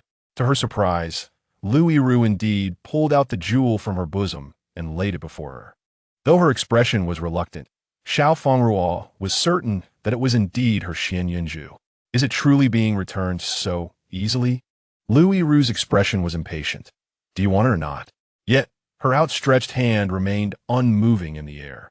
Fang Ruo, hands in her pockets, observed, If you do not wish to return it to me, then simply take it back. Watching Lu Yiru's expression, she noticed a flicker of fear in her eyes, as if genuinely afraid of not taking it. Well, if it is given to you, then it is given to you. Take it quickly. Fang Ruo gazed at the Xianyunju in Lu Yiru's hand, recalling the pain in her eyes before she had touched it. Take it. This truly belongs to you. A sudden voice echoed in her ear. Lu Yiru must be regretting her decision. Take it. Fang Ruo was abruptly encircled by walls of darkness, trapping her within. She warily observed the black walls, pondering how to escape. What is happening? This fellow is indeed treacherous. Meanwhile, the Fang Ruo before Lu Yiru appeared dazed. Her hand lifting unconsciously. Lu Yiru instinctively sought to retract her hand as it drew closer to the Xianyunju. It was halted by a black hand that grasped her wrist. The hand hovered in the air, no longer daring to move. Inside the black walls, Fang Ruo's right eye suddenly began to burn. Covering her right eye with one hand, she experienced a sensation akin to her previous encounter with the Xianyunju. My eye, it hurts. Fang Ruo fell to the ground, curling her body. The excruciating pain felt as if something were about to emerge, held back by an unnamed force that was tearing at the exit. Meanwhile, the little flower snake in the inner courtyard was engaged in its daily tussle with the blue bird, pinning it to the ground. The blue bird was bewildered, wondering why it could not defeat this little earthworm. The little flower snake appeared leisurely, wishing its master were present. The days without its master felt interminable. Suddenly, its scales erupted in bumps. Master! With a swift motion, the little flower snake vanished from its spot, leaving the blue bird still struggling. The blue bird, bewildered, flapped its wings, attempting to follow. Hey, where are you going? Come back and battle with me for 300 rounds. This presence This presence is that of my master. Crash! The cup in Bei Yisheng's hand fell to the ground with a sharp sound as he abruptly stood up, turning to gaze out the window. The light blue beads beneath his ears shimmered, emitting a faint glow. Young master, what is the matter? Feng Fian, seated on the ground, tightly closed his eyes, hands shielding his head, exuding an illusion of bravely facing death. The familiar pain did not descend upon him, and he opened his unruly eyes, glancing about. The figure not far away turned back, hastily closing their eyes again. Young master, I acknowledge my error. I shall never neglect my training again. Raising his eyes, he saw Bei Yisheng's serious expression. Feng Fian retracted his playful demeanor. Young master, what troubles you? Bei Yisheng turned to look out the window, absent-mindedly playing with the ear ornament hanging from his ear. I just sensed the presence of the Xian Yunju. The Xian Yunju? It has appeared in Wuzhou Academy. I shall go and investigate. No need, it has vanished. Bei Yisheng pondered with his chin resting on his hand. In that fleeting moment, he indeed sensed the presence of the Xian Yunju, yet it disappeared just as quickly. Just like that time in Wuye Kingdom. It vanished in the blink of an eye. This Xian Yunju is truly enigmatic, capable of concealing its whereabouts. Feng Fian clasped his hands over his chest. It possesses such spirit. It is also possible that it has caught the attention of certain individuals. Bei Yisheng gazed out the window as a bird flew past. Lu Yiru reattached the dim Xian Yunju around her neck, concealing it beneath her clothing. She looked at the unconscious child on the ground, her eyes gleaming with malice. Hey, is this sufficient? Naturally, behind her, a figure in black slowly merged with her shadow. The information she sought had been acquired. The next phase is the execution stage. We cannot act against her yet.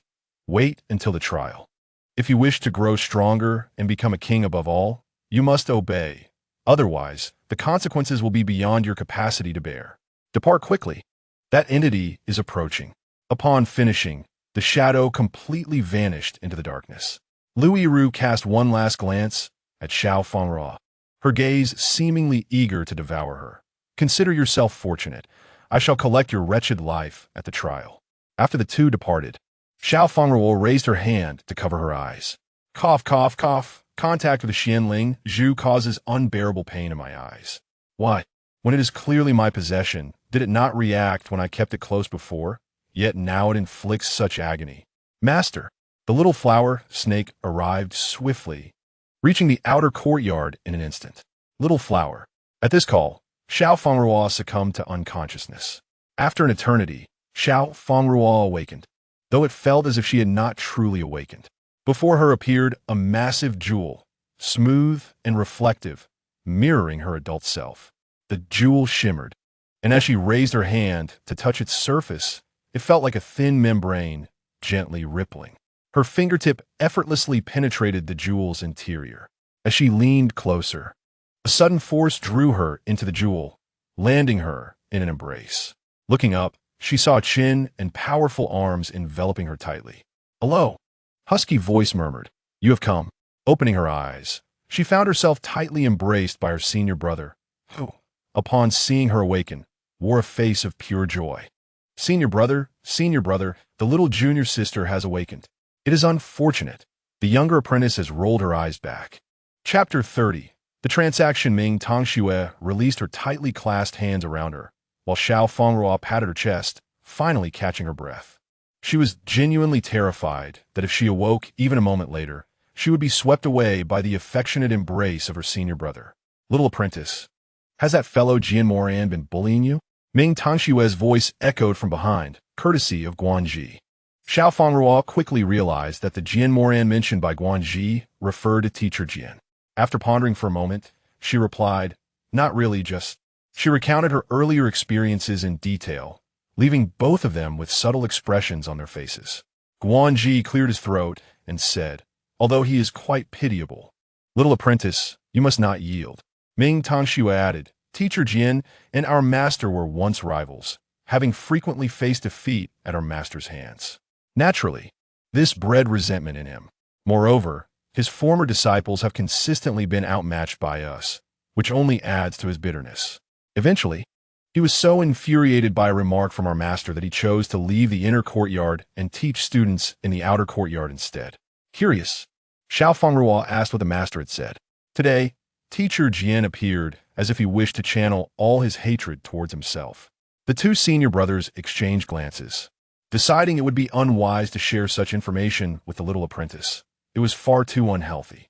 Ahem, Ming, Tangshu interrupted the topic. Fortunately, Xiaohua arrived just in time to bring you back. Xiaohua, the snake, had a gloomy expression as she dragged Fang Ruo back, causing them to shiver in fright. The once gentle and seemingly foolish Xiaohua had displayed an unexpectedly menacing demeanor. Had it not been for this intimidating side of Xiaohua, they might have forgotten that she was the formidable beast that had always kept the Qingyao subdued. Xiaohua, Fang Ruo reached into her pocket, where the adorable yet soundly sleeping Xiaohua and the Qingyao resided.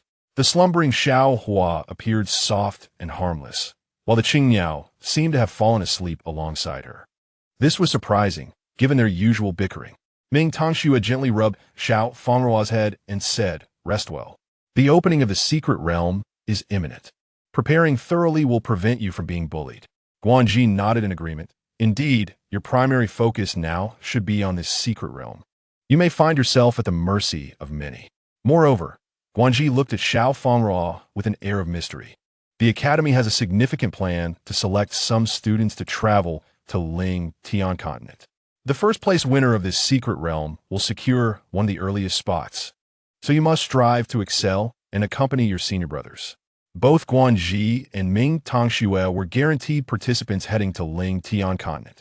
Above the 5 continents lies Ling Tian continent, a land teeming with powerful beings and countless opportunities. It is said to be the land where deities once descended, home to rare divine races. To reach Ling Tian is to grasp the chance of achieving divinity. Thus, people yearn with great fervor for Ling Tian continent. However, since a great calamity struck 500 years ago, the passage from the 5 continents to Ling Tian continent collapsed, resulting in chaotic currents. The spiritual energy of the 5 continents has become thin, hampering cultivation and preventing passage through the turbulent waters to Ling Tian. Interactions between the 2 realms have dwindled. Only Ling Tian can reach the 5 continents, while traversing to Ling Tian from the 5 continents is fraught with challenges. The Academy of the 5 Continents is a branch of the Ling Tian Academy. Hence, despite the scan exchanges, the 5 Continents Academy possesses methods to safely transport them to Ling Tian. This explains the enduring prestige of the 5 Continents Academy. Ling Tian Continent? Fang Ruo murmured. "I understand now." In a dimly lit space, Lu Yiru furiously shattered everything on the table to the ground. "Did you not promise to help me break through to the 3rd tier? Why, until now, am I still merely a 2nd-tier spiritual master?" Lu Yiru's face twisted in anger. A 2nd-tier spiritual master holds little value in this academy. As the princess of Wu Yi Kingdom, how could she be akin to an ordinary person? From the darkness emerged a shadowy figure. Objects were hurled towards it, passing through its black form and trailing wisps of dark smoke before returning to its original state. Cultivation is not a simple task. If you wish to progress more swiftly, we do have a means, the figure said, its voice gravelly yet laced with an alluring charm. Lu Yiru's eyes brightened, her gaze filled with greed. "What means?" "There are conditions," the shadowy figure replied, its pitch-black eyes fixed intently on Lu Yiru. "I require your heart in exchange." Her once eager expression instantly turned guarded as she gathered blue spiritual energy in her hands. "You seek to take my life?" The figure smiled, regarding Lu Yiru's defensive stance as one would a mere jester. "No, you shall not perish." Lu Yiru found the figure's words somewhat cryptic, yet could not deny that its assistance far surpassed that of Nanshan. It was because of this entity that she could harness the power of the Xian Yun Pearl to cultivate, rapidly ascending to the 2nd tier, level 8. Not only will you not die, but your strength will also elevate to new heights. In this new realm, no one shall rival you, and you'll be admired by thousands. The figure's words resonated deeply, igniting her determination. Anyone who looks down upon you, anyone who causes you to feel resentment, will be crushed beneath your feet. Thus, if you give me your heart, I shall make you stronger. Indeed, I desire strength to trample upon those beneath me. Lu Yiru's resolve solidified. I will give you my heart, and in return, grant me power. The figure smiled, extending a hand formed of swirling darkness. Its hand detached at the arm and pierced through Lu Yiru's heart, a vibrant red heart beating within the palm of darkness. The sound of its rhythmic beating was enchanting. The dark smoke enveloped the heart and returned to the figure, reforming into a hand as the figure savored the essence of the vibrant heart. Lu Yiru stood motionless, her gaze fixed ahead, her mouth slightly agape. As she opened her mouth, it stretched impossibly wide, splitting open to her ears, and she swallowed the heart whole. A long, black tongue emerged, licking her lips as she savored the taste of humanity. What a pity! It still lacks something. Very well, the transaction is complete. As the figure's words echoed, the still Lu Yiru returned to her original state, her face a mask of confusion, as if she were entirely unaware of what had transpired. Is it done? Lu Yiru questioned, perplexed. Nothing happened. The transaction is complete? Indeed, the figure replied with a mysterious smile, as its shadow gradually melted into the night. You shall have your wishes fulfilled. This again. Lu Yiru felt a twinge of displeasure. Every time a transaction was mentioned, nothing seemed to occur. Yet this time, clutching her chest, she felt a faint pain at the heart's location, which soon subsided. A mere prey, unaware of becoming a dish on the table, while only the hunter knows when it has feasted. Chapter 31. Random Secret Realm points on the day the Secret Realm opened. This year's new students commenced their first assessment. Jian Moran stood at the highest point, holding a medallion, while each individual in the audience possessed an identical one. This time, the Secret Realm Trial Assessment adopted a point system. The items you acquire and the beasts you slay within the realm will contribute to your score. Additionally, there exists another method to earn points, but Jian Moran smiled mysteriously, stating that confidence in one's abilities is essential. Points will be displayed on your medallions. And should you encounter danger, please promptly destroy your medallion and return to the academy. It is important to note that the individual who secures first place in this assessment will receive a mysterious grand prize. Whether you achieve this reward depends entirely on your efforts. The month-long assessment for new students at the Five Continents Academy has officially commenced.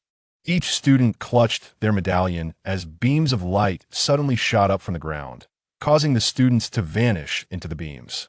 Fang Ruo gazed at her medallion, noticing a beam of light erupting beneath her feet, sensing a watchful gaze upon her.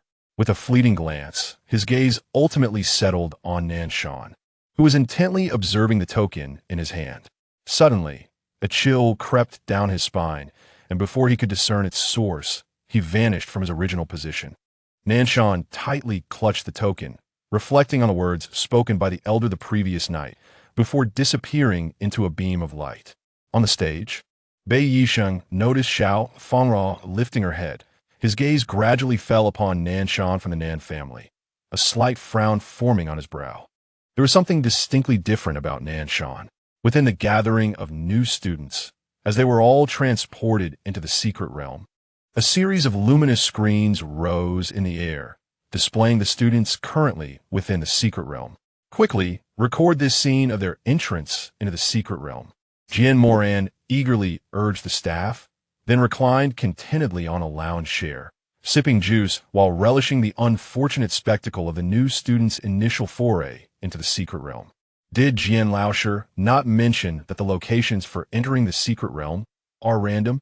Guanji discreetly whispered to Ming Tangxue. Ming Tangxue nodded slightly, as a small snake peeked out from her pocket, observing the figures on the screens.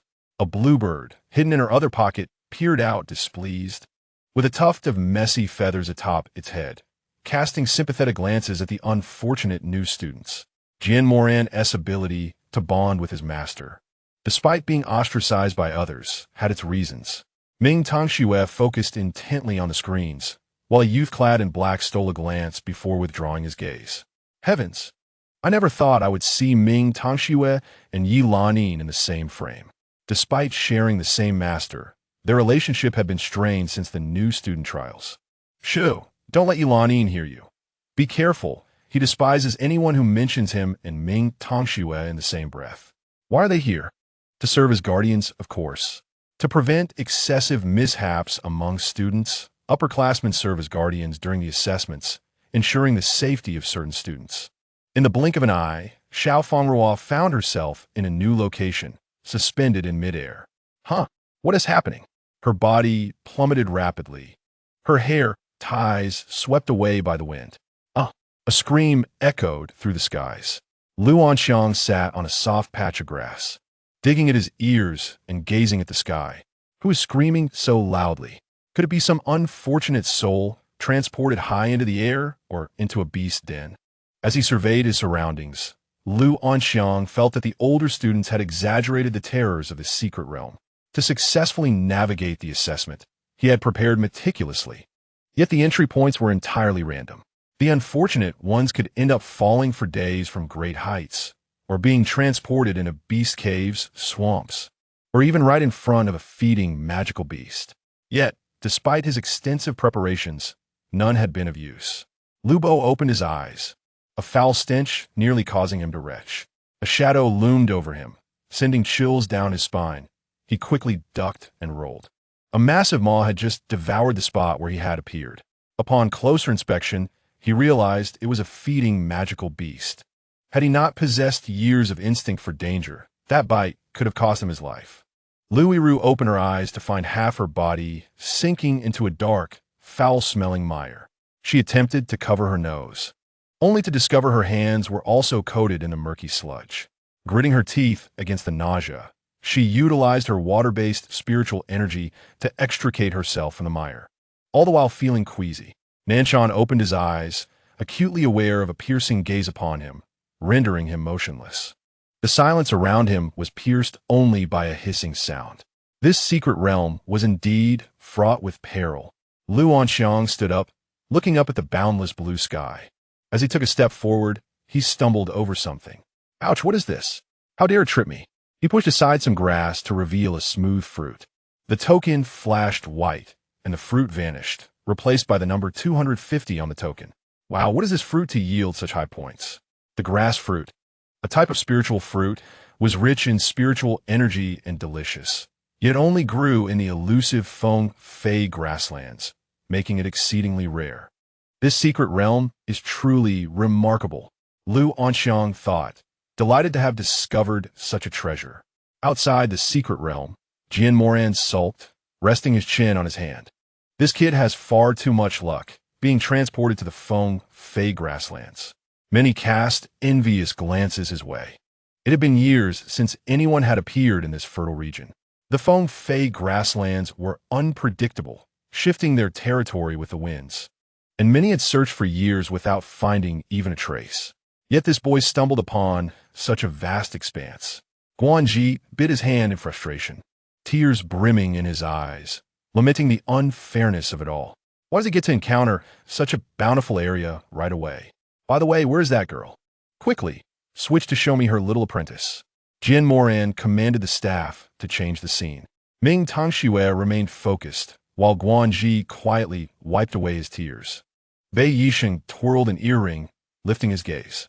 A breathtaking sunset unfolded before them, the orange sun casting a warm hue over the forest, illuminating the treetops and causing several flying magical beasts to dance in the air, captivating all in its beauty. Where are the people? She's right there. The staff pointed to a small black spot in front of the flying magical beasts. Chapter 32, Indomitable Thunderball. Due to the constraints of the venue, the aerial scene could not be enlarged clearly.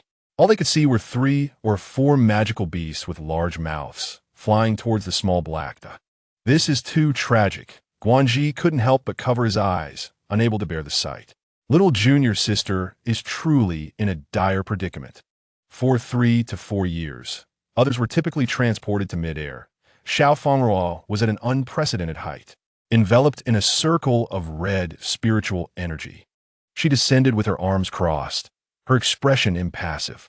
Casting a sidelong glance at the approaching magical beasts, she noted a few obstinate creatures.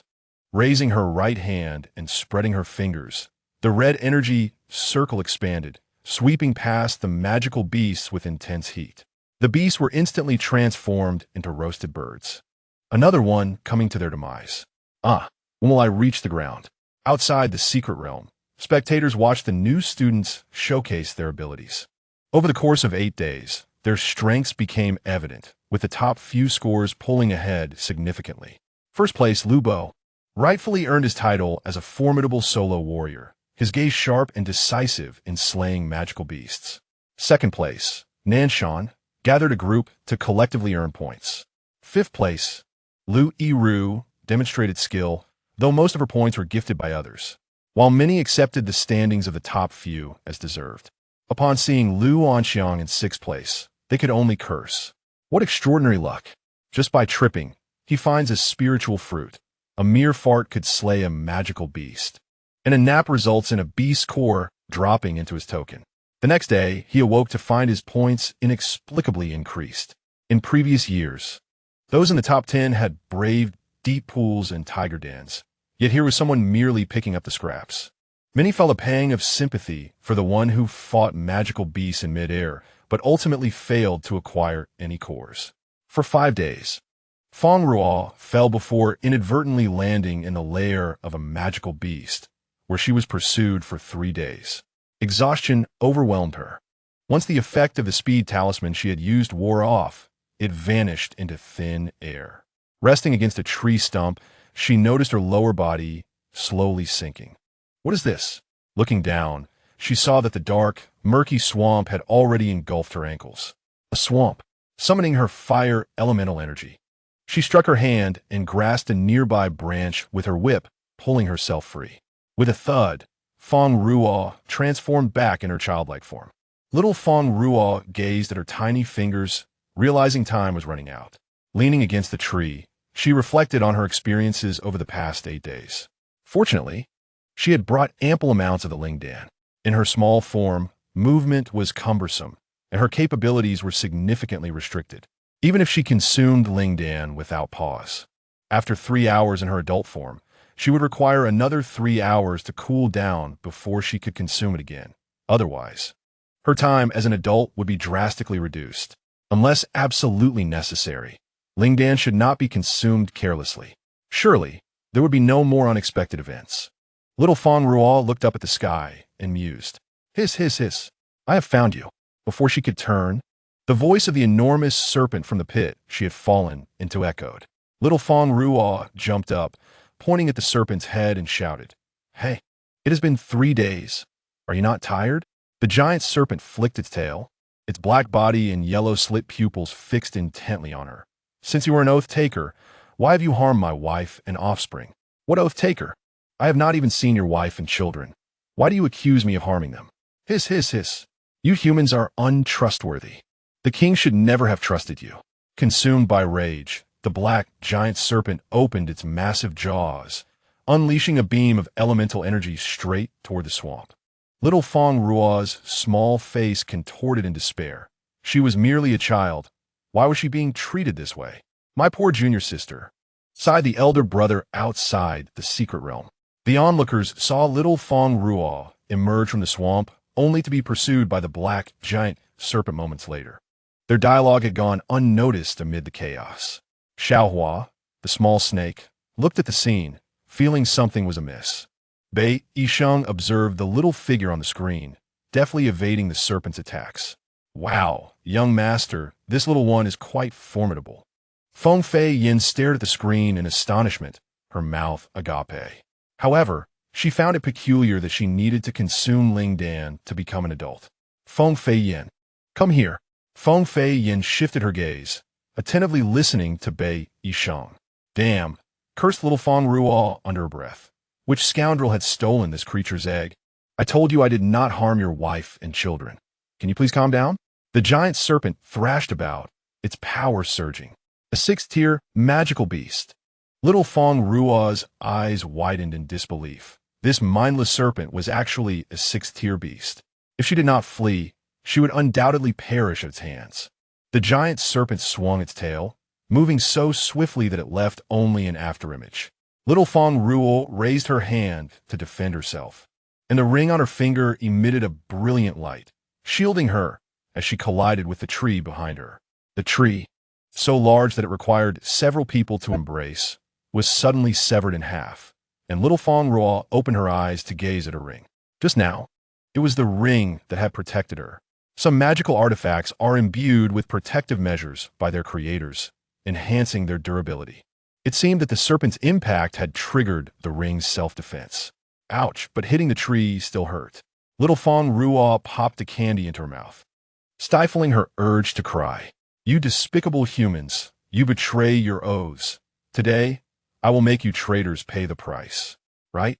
Little Fang Ruo rummaged through her spatial ring, producing a palm-sized thunderball before the crowd. Guanji's eyes lit up at the sight. Master brother, look! This is the invincible thunderball upgrade I prepared for junior sister. Those nearby questioned in disbelief. An invincible thunderball? I've never heard of such an artifact. Of course, you haven't. It is the result of refining pills in the alchemical furnace. Many who have battled Guanji have either been injured or incapacitated by it. Terrifying indeed. The moment little Fang Ruo hurled the invincible thunderball, the massive serpent lunged closer, and with a flick of her wrist, she sent the thunderball crashing into the serpent's face. As the frenzied serpent was struck, it locked eyes with little Fang Ruo, momentarily stunned, before being sent flying. Immediately, she activated another speed talisman. Behold, the invincible thunderball. Her short legs darted away in a flash. And she did not forget to indulge in another piece of candy. Ming Tang Shui watched this scene, her eyes reflecting disbelief. Guanji, does your invincible thunderball possess such power? Unexpectedly, as its creator, Guanji was equally stunned. With his mouth agape, he stared at the luminous screen. It should, I suppose. After all, he had yet to personally test it since its development, and he was unaware of the new Thunderball's capabilities. Chapter 33.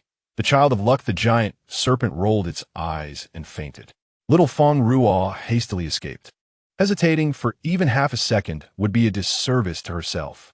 She had no idea how far she had run when suddenly she tripped and fell to the ground. Her little legs kicked up in the air.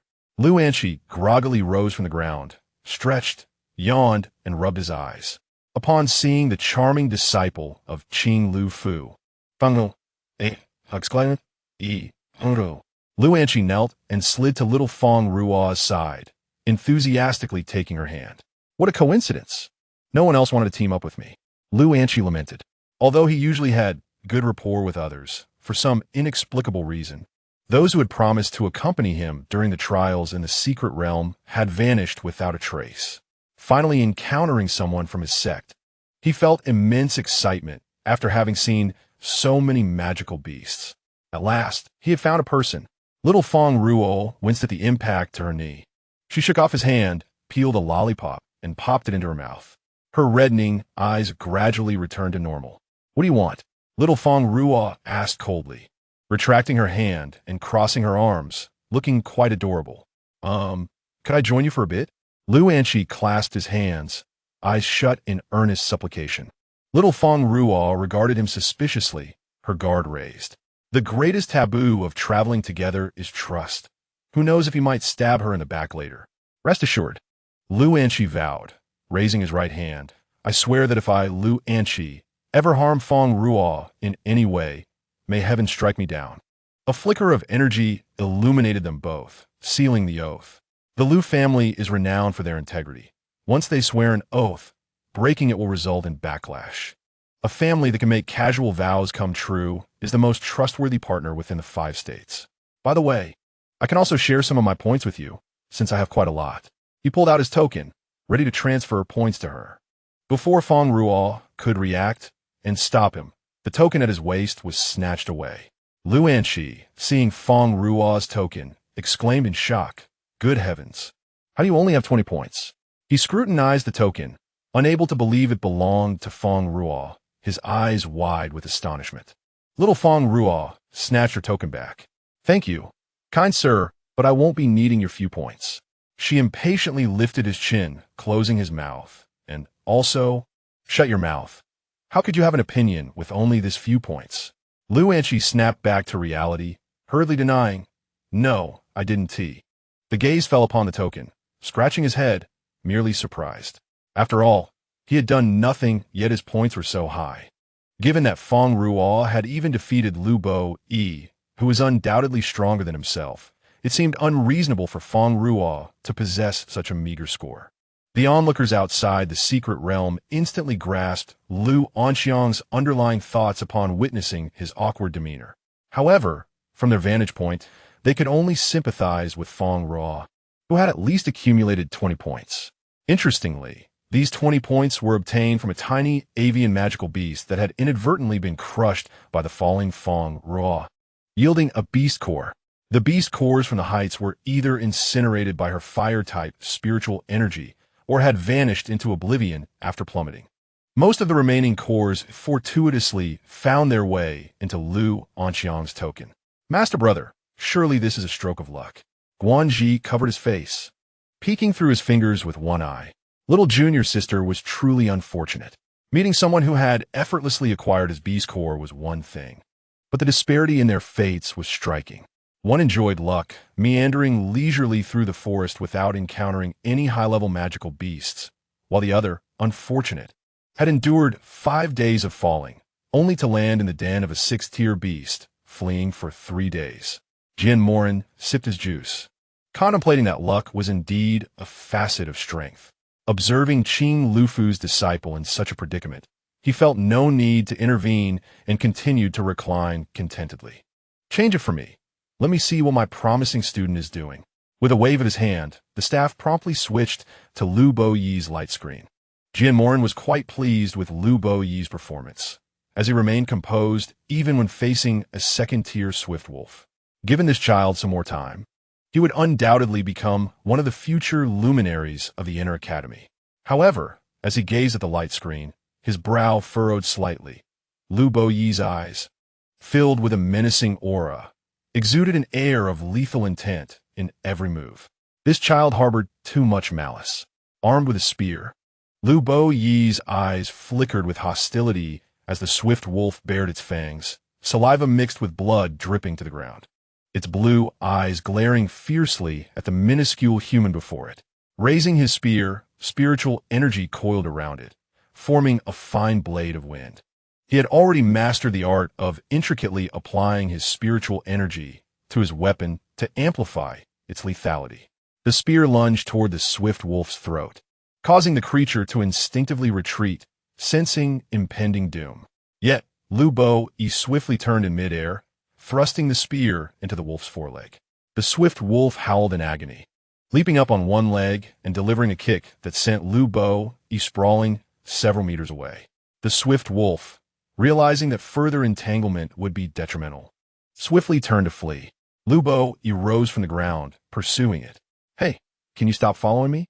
Little Fang Ruo said, her forehead reddened and scraped, with delicate red scratches adorning her face. The skin beneath her rolled-up sleeves was marred with various cuts. Ever since Lu Onxiang began trailing her, every few steps she took resulted in stumbling over stones or being scratched by branches and blades of grass. Were it not for the abundance of sweets she carried, she would have certainly cried. In stark contrast, Lu Onxiang, with his rosy lips and fair skin, exhibited a curious gaze as he wandered about the forest, occasionally spotting a spiritual fruit or effortlessly dispatching a magical beast.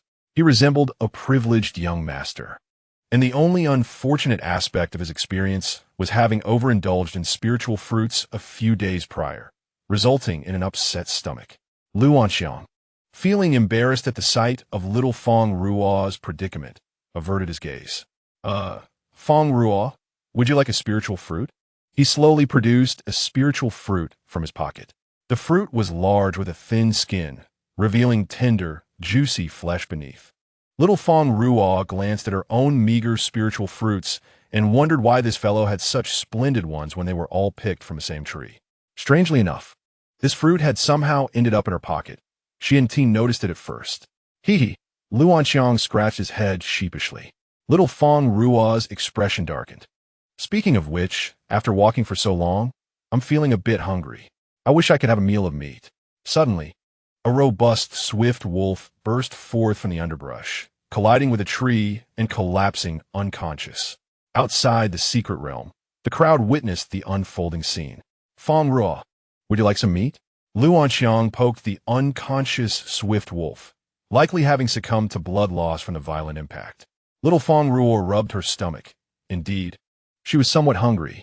To make up for it, let me personally prepare a feast for you, Lu Anxiang declared, appearing weak yet wielding two formidable blades.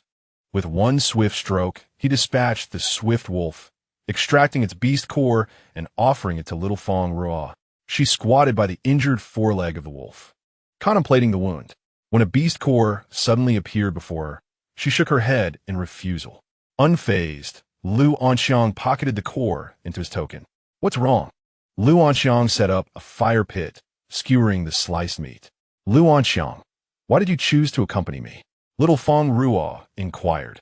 You must also wish to defeat me and obtain a spot as an inner academy disciple, right? Lu Anxiang fanned the flames to make them blaze higher. Indeed, but I changed my mind later. Curiosity piqued, little Fang Ruo looked at him. Lu Anxiang lifted his gaze to meet hers, his face smudged with ash. Yet he wore a sincere smile as he continued, because you defeated Lu Bo Yi. That fellow is far stronger than I am. If he couldn't win against you, then I certainly have no chance. Why do you suddenly ask me this? Little Fang Ruo remarked, observing Lu Anxiang prepare the meat. I sensed a residual spiritual energy at the swift wolf's wound, something familiar. It seems Lu Bo Yi was the one who injured it. Suddenly, a shadow plunged from the sky, extinguishing the fire with a single foot, crushing the freshly skewered wolf meat beneath. A pair of malevolent eyes locked onto little Fang Ruo, and upon noticing the deceased swift wolf beside her, the figure raised a spear and pointed it menacingly at her, demanding, "Return the beast core to me." Little Fang Ruo replied calmly, "It is not with me." Lu Bo Yi lunged towards little Fang Ruo, who hastily stuffed a handful of medicinal pills into her mouth. She leapt, transforming into a humanoid form to withstand Lu Bo Yi's assault. Reeling from the impact of the spear, Fang Ruo shook her hand. It was evident that this fellow had made significant progress in a short time. Lu Anxiang, witnessing the confrontation, interjected loudly, "Stop, stop. The beast core is with me. Here, take it, just don't fight." The two combatants paused, their gazes shifting to the despondent Lu Anxiang, who was lamenting over his skewered meat. "Why can't we discuss things amicably? Why must we resort to fighting?" He resumed roasting the meat, keenly noticing that Lu Bo Yi's score appeared off. "Hey, Lu Bo, why are your points so low? From what I know of you, there's no way your score could only be 800. It should be much higher." Lu Bo Yi scoffed coldly. It was stolen. Casting a glance at their tokens, he shot a cold stare at little Fang Ruo. "Were you also robbed?" "No," she replied, initially expecting a fierce battle, only to find them quickly settling down to negotiate, thus wasting her medicinal pills. Under their inquisitive gazes, Lu Bo Yi continued. Nanshan and Lu Yiru joined forces to steal points from several individuals. Even I, as the top scorer, was not a match for their combined strength, and lost my points, forcing me to start anew. "It's just points. Why the urgency?" Little Fang Ruo questioned, perplexed. "If it's merely about securing the top position, there's no need for such desperation."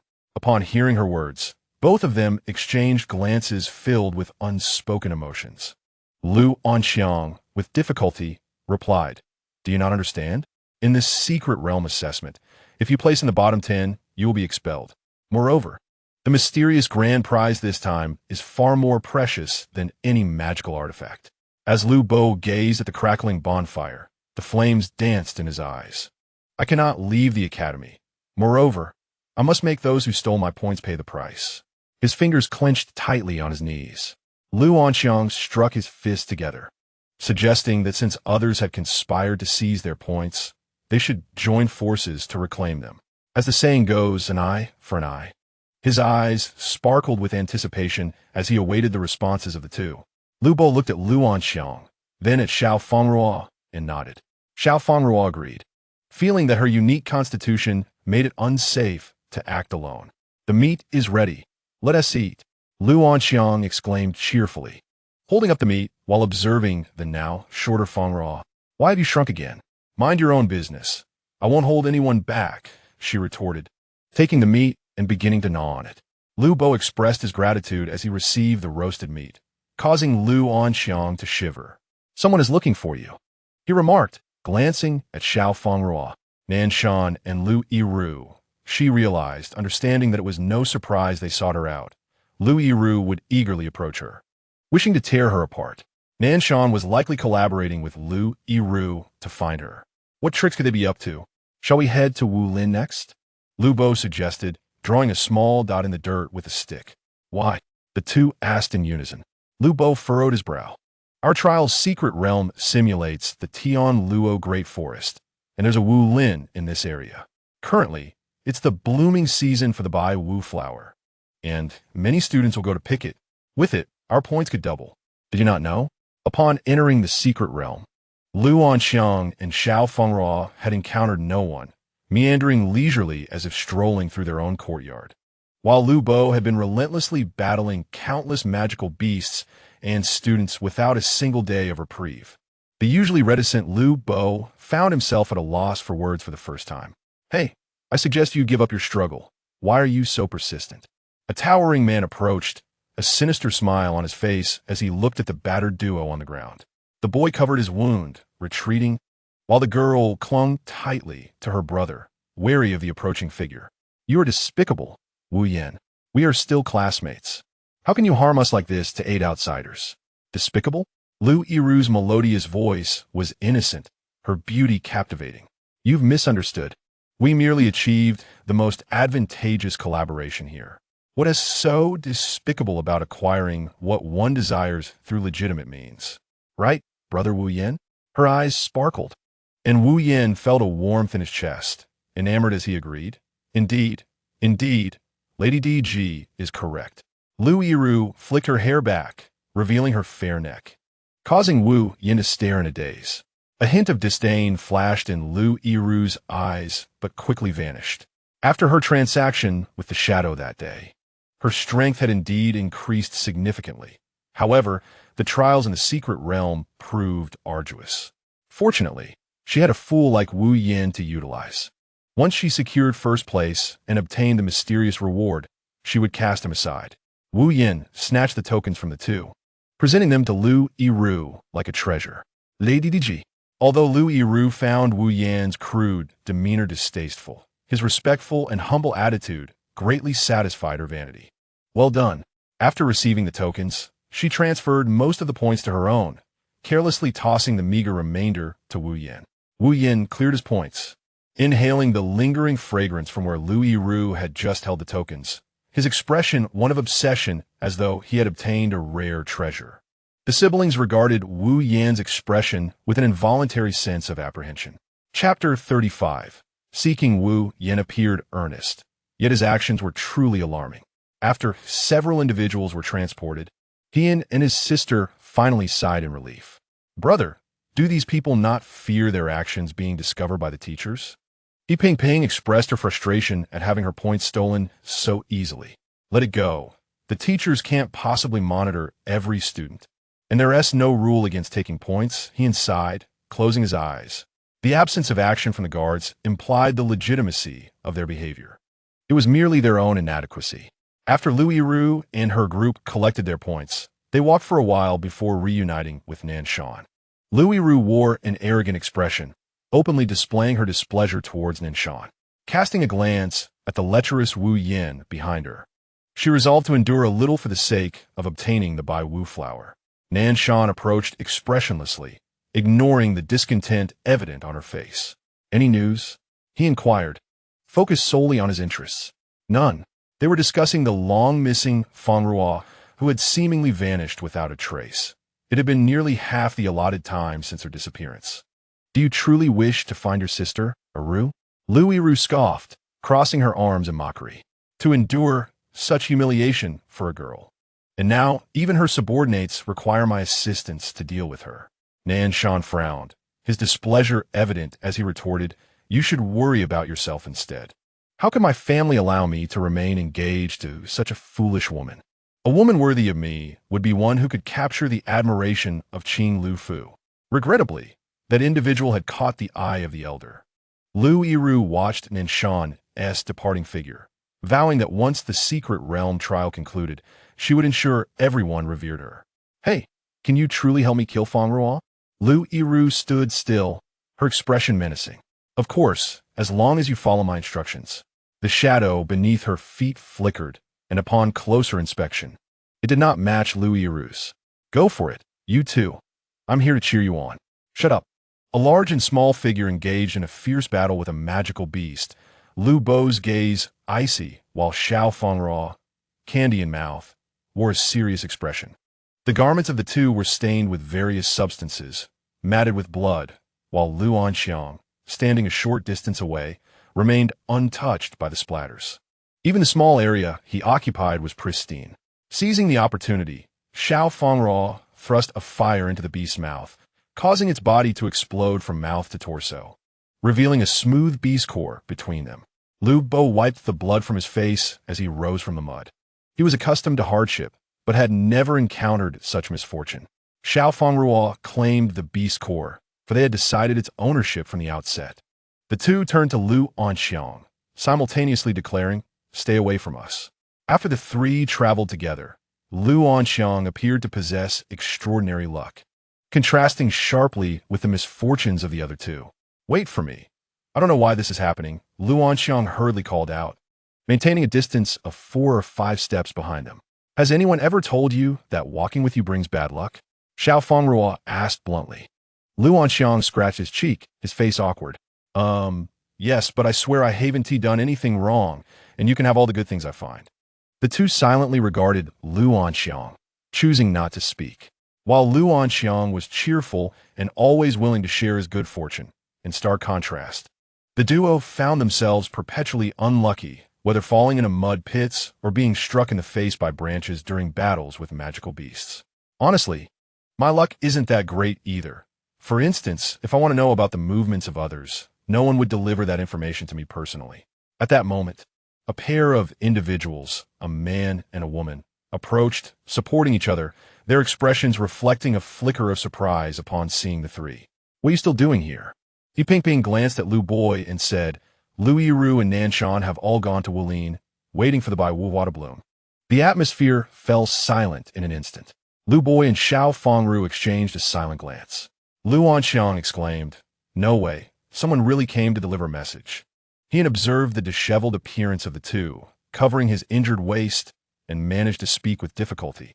"Have you two also been ambushed?" Nanshan and the others had divided tasks, with Nanshan responsible for the ambush, while Lu Yiru and Wu Yin cleared the path behind, leading many students to fall into their hands. "No, just a bit unlucky. What about you?" Xiao Fangru inquired, noticing the injuries on the two, which were clearly not inflicted by magical beasts. "Who are you?" He Pingping, supporting her brother, looked at Xiao Fangru with astonishment. "Fangru, we encountered Lu Yiru and Wu Yin, and they robbed us." She continued, "They even inquired about your whereabouts, presumably for the coveted identity of an inner court disciple. Did they also steal your points?" Xiao Fangru turned her gaze towards Lu Boi. "Yes." Xiao Fangru, her fists clenched, declared, "Let us go confront them and reclaim our points. We will accompany you." Lu Anxiang said as he got up from the ground. "No." Both of them declined simultaneously. He Pingping instinctively stepped back upon seeing Lu Anxiang, not out of fear, but rather disdain, simply wishing to maintain their distance from him. "Hello, it's good to see you again," Lu Anxiang exclaimed, his eyes sparkling upon recognizing them, both of whom were his fellow townsfolk. "Greetings, young Master Lu," He Pingping said with an unusual expression. Though Lu Anxiang was usually righteous, during the trials, she truly did not wish to be associated with him. Looking again at Lu Boi and Fang Ruo, whose appearances were rather grim, her gaze was filled with sympathy. Their clothes were stained with blood, and their faces bore unidentifiable smudges. Fortunately, they had survived without severe injuries. "It's been a while since we last met. Let us catch up." Lu Anxiang began to step forward, but He Pingping and Hien, disregarding their leg pain, limped backward. In unison, they firmly refused. "No," Hien asserted, "we can gather again outside." He Pingping quickly nodded in agreement. "Yes, let us meet outside." Others may not understand, but they were all too familiar with Lu Anxiang's peculiar constitution. "We have matters to attend to. We shall leave first," He Pingping said, supporting her brother as they hurried away. Lu Boi watched the two retreating figures and praised, smart individuals. Fang Ruo nodded in agreement. Huh? Hey, wait for me. Lu Anxiang shouted, complaining that the two had not waited for him. Chapter 36. Bai Wuhua, the Bai Wuhua, a flower that blooms on black, withered wood, derives its name from this unique trait. It is said to enhance the cultivation of spiritual practitioners, helping those with unstable foundations solidify their abilities, thus being revered as a precious spiritual herb. Wow, this thing is remarkably powerful. The three heads peeked out from a corner. But just one flower. How will others share it? Lu Anxiang voiced his confusion. Observing the throngs of onlookers, he couldn't help but notice that the people had formed distinct groups, with Nanshan and Lu Yiru's faction appearing significantly stronger. Lu Yiru's gaze towards the Bai Wuhua was one of fierce determination, as if it were a foregone conclusion that she would acquire it. I don't know, but it must be beneficial in some way, Lu Boi remarked. Without incentive, how could these people willingly exert themselves for others? So how can we seize the Bai Wuhua? Lu Anxiang lamented. Fang Ruo gazed at the still unbloomed Bai Wuhua, her expression entranced. It's so beautiful. In preparation for the upcoming events, she had consumed a spirit-enhancing pill, allowing her to assume a mature form that was more agile. The flower, with its seemingly simple white petals, possessed an inexplicable allure, reminiscent of that person. It's as beautiful as Bai Yisheng, she mused. Both Lu Boi and Lu Anxiang turned to her with curiosity, with the inquisitive Lu Anxiang asking, "Who is Bai Yisheng? Is she very beautiful?" Fang Ruo nodded. "Is she a man?" He pressed on, to which she nodded again. Suddenly, the two exchanged complex glances towards Fang Ruo, their expressions difficult to articulate. "Fang Ruo, you really have an eye for beauty," Lu Anxiang remarked. "I previously thought you merely stumbled into the men's bath, but it seems that isn't the case." Lu Boi felt awkward, yet found himself agreeing with Lu Anxiang's words. Fang Ruo quickly denied, "No, that's not true." Lu Anxiang playfully draped his arm over Fang Ruo's shoulder, saying, "Tell me, don't you think our group of big men has great physiques?" Fang Ruo rolled her eyes. "With just those few muscles, you dare to claim good physique? You truly see through it," Lu Anxiang replied. "Don't worry, I'll one-team mock you. Heaven knows, earth knows, you know, and he knows."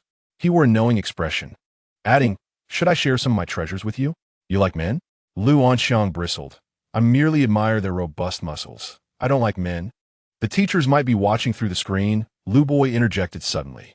Both fell silent. "Rest assured, it wouldn't be that coincidental," Lu Anxiang said confidently after a long pause. "Outside the secret realm," he asserted, "it wouldn't be that coincidental, right?" His self-assured tone was met with laughter from the crowd outside. Yet, it was indeed that coincidental. They were watching that very scene. Ming Tongxue quietly observed Bai Yisheng's expression, feeling relieved to see his usual cold demeanor, indicating he was not angry. She knew that Bai Yisheng had some connections with her master, was exceptionally gifted, and hailed from a mysterious family that even the principal regarded with caution. However, her junior sister had misjudged, for the Bai Wuhua's beauty could not even compare to Bai Yisheng's. Fang Ruo shifted the topic, refocusing on the Bai Wuhua. Why is there no magical beast guarding it? Such a rare spiritual herb should be immensely valuable to magical beasts. Yet, apart from the spiritual practitioners, there was hardly a trace of magical beasts in sight. You wouldn't know, but this Bai Wuhua is said to have a guardian magical beast. However, the one in our Wuzhou Academy fell from the Ling Tian continent. Its guardian magical beast resides solely in Ling Tian, and this Bai Wuhua is a poison flower to other magical beasts. They would rather see it perish, came the explanation. Outside the secret realm, upon hearing Fang Ruo's words, Bai Yisheng's eyes flickered. He was surprised that she could articulate such thoughts. Nevertheless, he would not let her go unchallenged. He could not allow anyone to disrupt him. As he gazed at the Bai Wuhua on the verge of blooming, a hint of emotion surfaced in his eyes.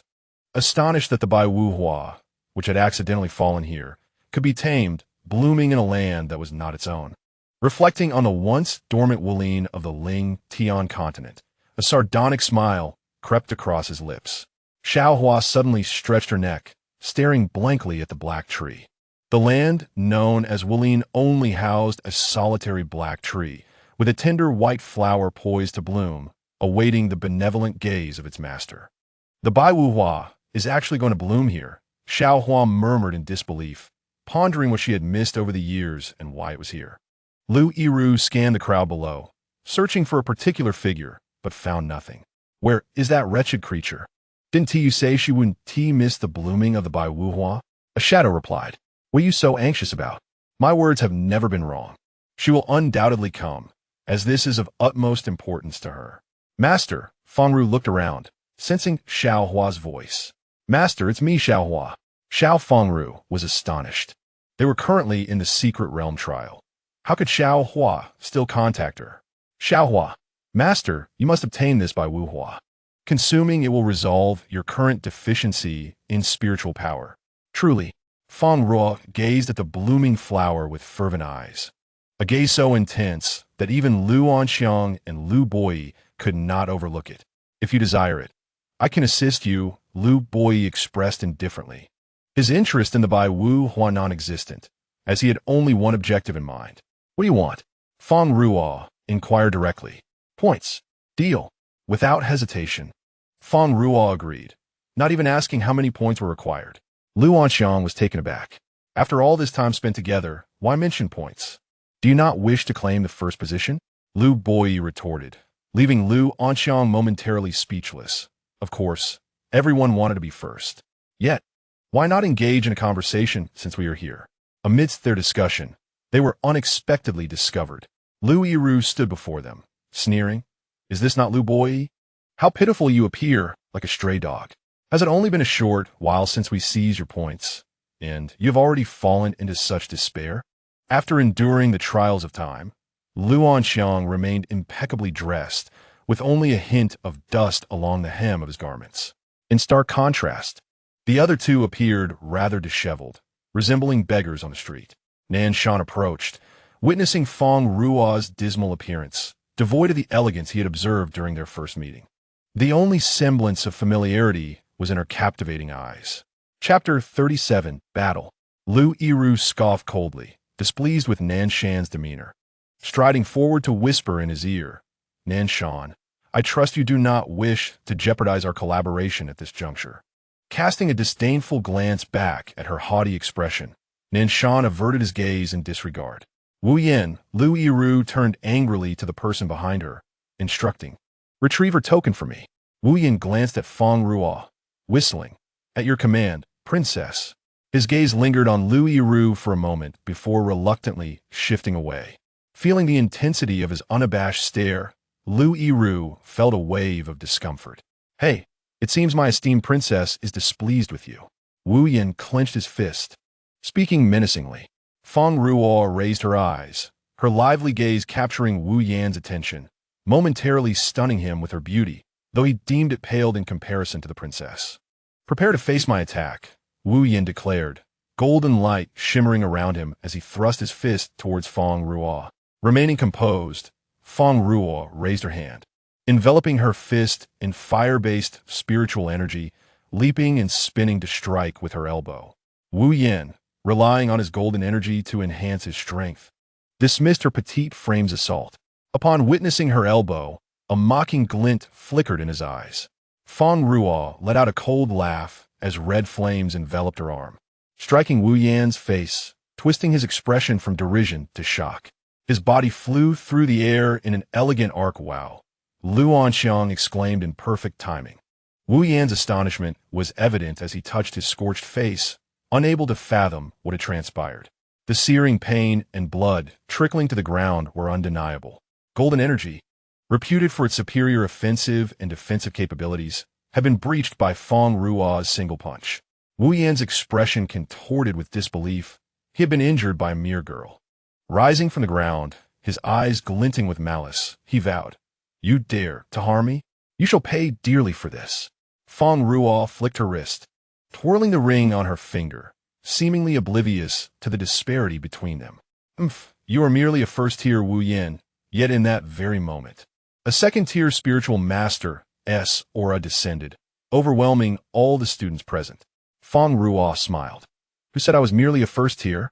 I am indeed a genuine second-tier 9th level spiritual master. Second tier, 9th level. Wu Yan's brows furrowed. He too was at this level, realizing he was facing an equal. Lu Yiru gritted her teeth, baffled that Fang Ruo had ascended to second tier 9th level so quickly, having been first tier just recently. Even so, you will still be my defeated foe today. Wu Yan shot a glance at Lu Yiru, considering that defeating Fang Ruo would surely please the princess. Just as he believed Fang Ruo would cower, Lu Boyi's figure flickered, appearing behind Wu Yan. With a swift strike, he aimed for a critical hit. A purple lightning bolt descended from behind Lu Boyi, forcing Wu Yan to sidestep, but the bolt disrupted his offensive, allowing him to retreat back to Lu Yiru's side. Nanshan's hand crackled with purple lightning as Fang Ruo advanced first, landing a punch on Wu Yan's other cheek, followed by another strike to his chest. After withdrawing, Wu Yan smirked mockingly. Why is your punch so weak? You were quite formidable just moments ago. Ah, it's on fire. Someone screamed, pointing at Wu Yan. Wu Yan snapped back to reality, realizing he was engulfed in flames. The fire, which had unexpectedly engulfed him, brought forth a wave of panic and agony, causing him to roll on the ground in desperation. Ah, it burns. Princess, save me. He crawled towards Lu Yiru, who recoiled in disgust at his charred appearance. Taking several steps back. Stop. Don't come any closer. What if the flames ruin my beautiful clothes and mar my face further? Nan Shan, with disdain, reminded her to extinguish the flames. Lu Yiru suddenly remembered her water element powers, which posed no threat to her. She waved her hand, dousing Wu Yan with water, extinguishing the flames. Catching her breath, Lu Yiru's expression returned to normal, mocking, Fang Ruo, your fire is useless against me. Water extinguishes fire. I have no reason to fear you. Outside the secret realm, Yilan Yi observed the extinguished flames, sneering at Fang Ruo on the light screen. Nothing impressive.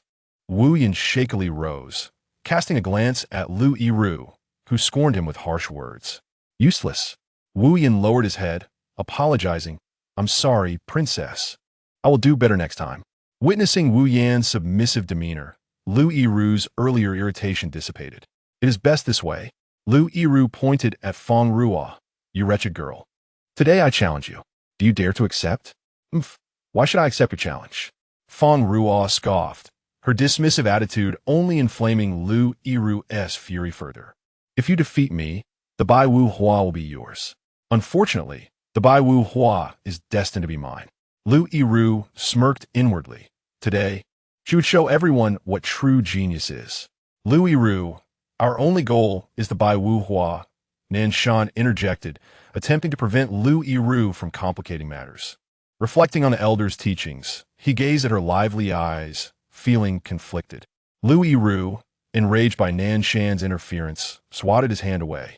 This princess does not require your approval to act. A whisper from the shadows reached her ears. Eliminate her, and I can assist you. Just procure her right eye for me. Lu Yiru's gaze hardened as she regarded Fang Ruo's unassuming face, fixating on her right eye, contemplating that she would not only pluck it out, but also shred her to pieces, ensuring she comprehended the dire consequences of provoking her wrath. Nan Shan furrowed his brows, suddenly hearing an ancient voice. Do not concern yourself with her. El Divsui. He was astonished by the elder's power to infiltrate this place. Seizing the moment, bring everything out together. Nan Shan looked at Fang Ruo, understanding her predicament.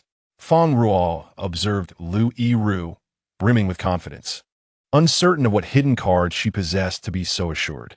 Fang Ruo felt a twinge of unease in her heart as a premonition gnawed at her.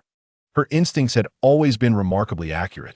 There was undoubtedly something sinister about Lu Yiru, who seemed poised to strike at any moment. Do not worry, she reassured Lu Anxiang. It is high time I settled the score with her. Lu Yiru unleashed her spiritual power, a cerulean aura swirling around her. You vile wretch, today you shall pay for your arrogance. Fang Ruo ignited her fire-based energy, retorting, Humph, we shall see who truly pays the price. The two energies clashed in the air, initially favoring the crimson flames, overpowering the azure currents. Lu Yiru's expression turned anxious as she urgently called for a shadowy ally. Hey, did you not promise to assist me? Hurry, act now.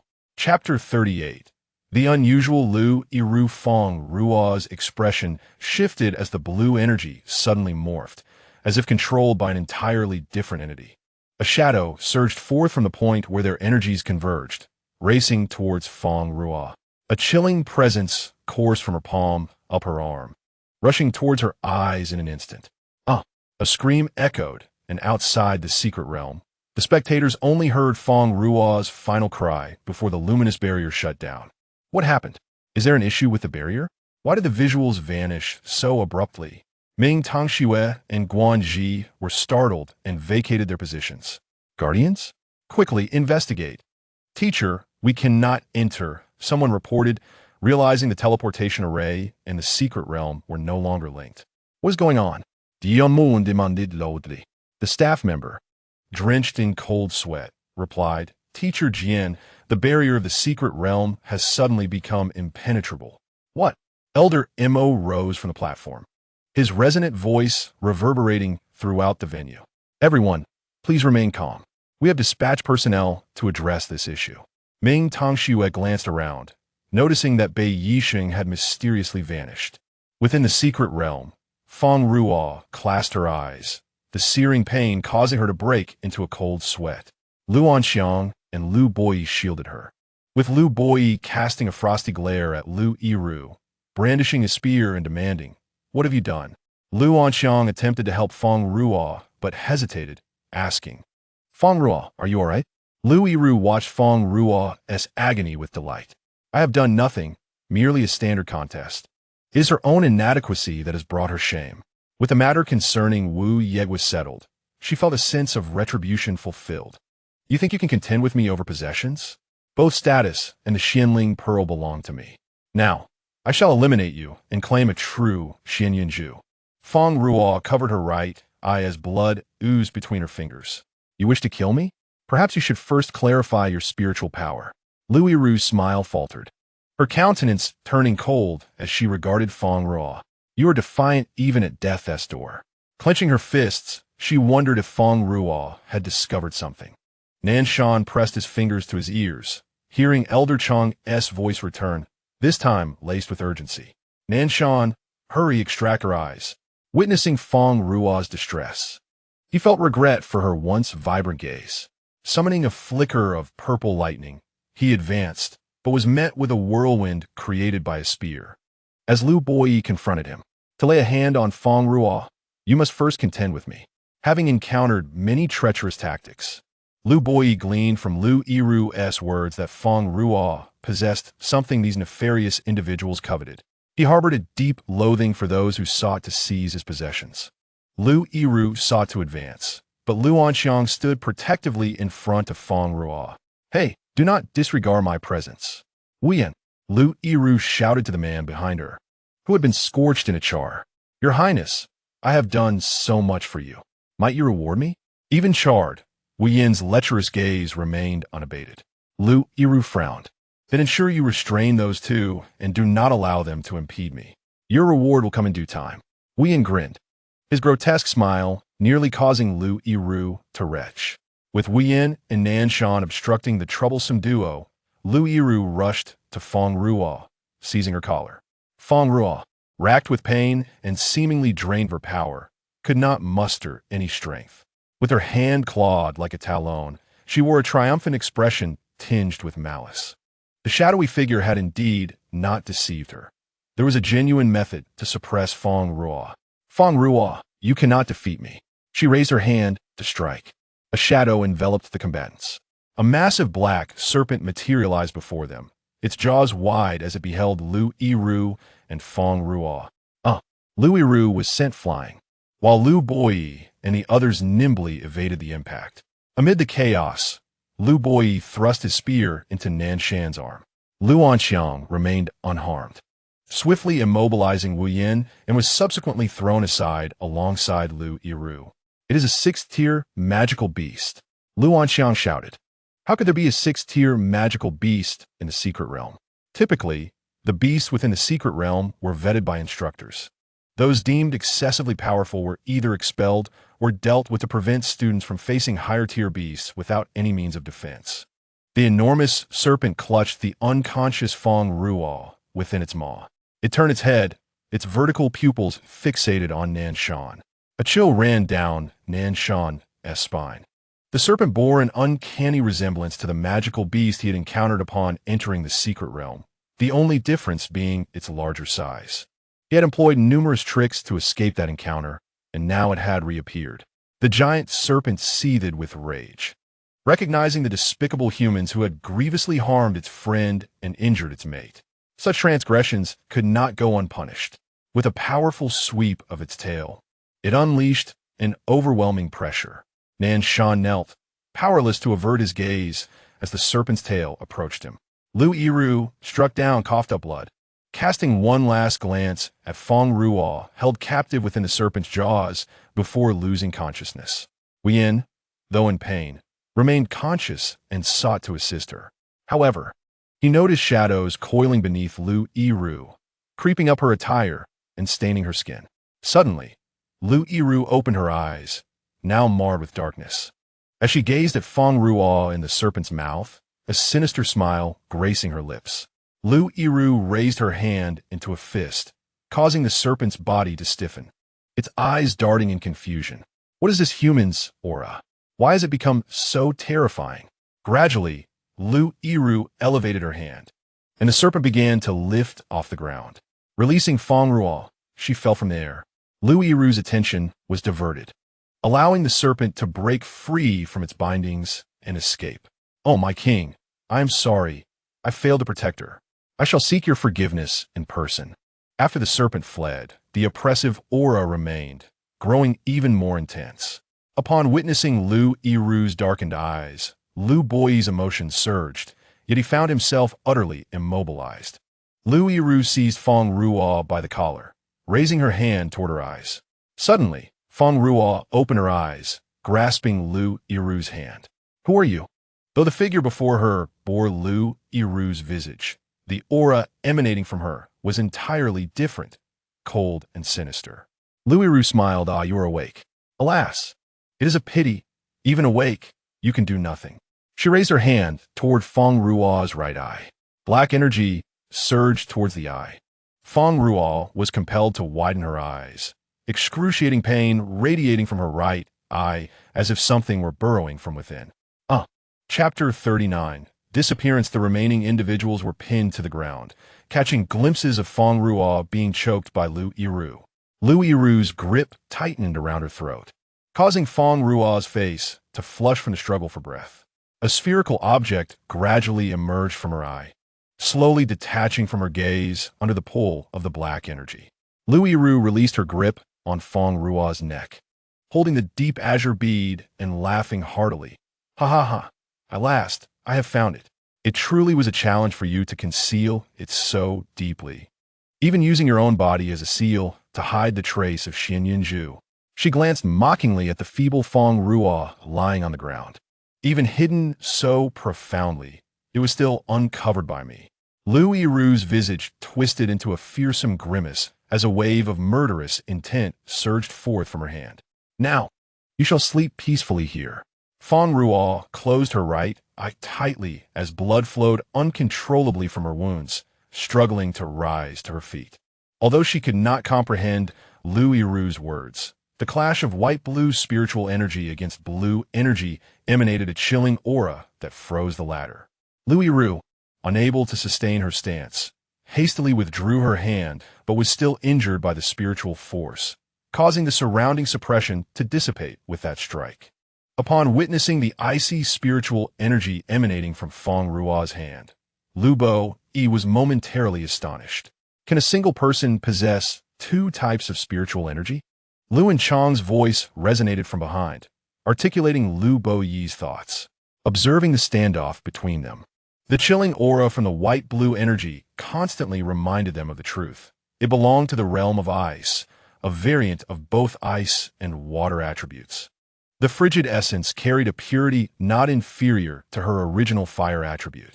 Despite being wounded, Lu Yiru relentlessly pursued Fang Ruo, a shadow charging from the side to block her path. Your Highness, are you all right? Wu Yin inquired, supporting himself as he turned with concern.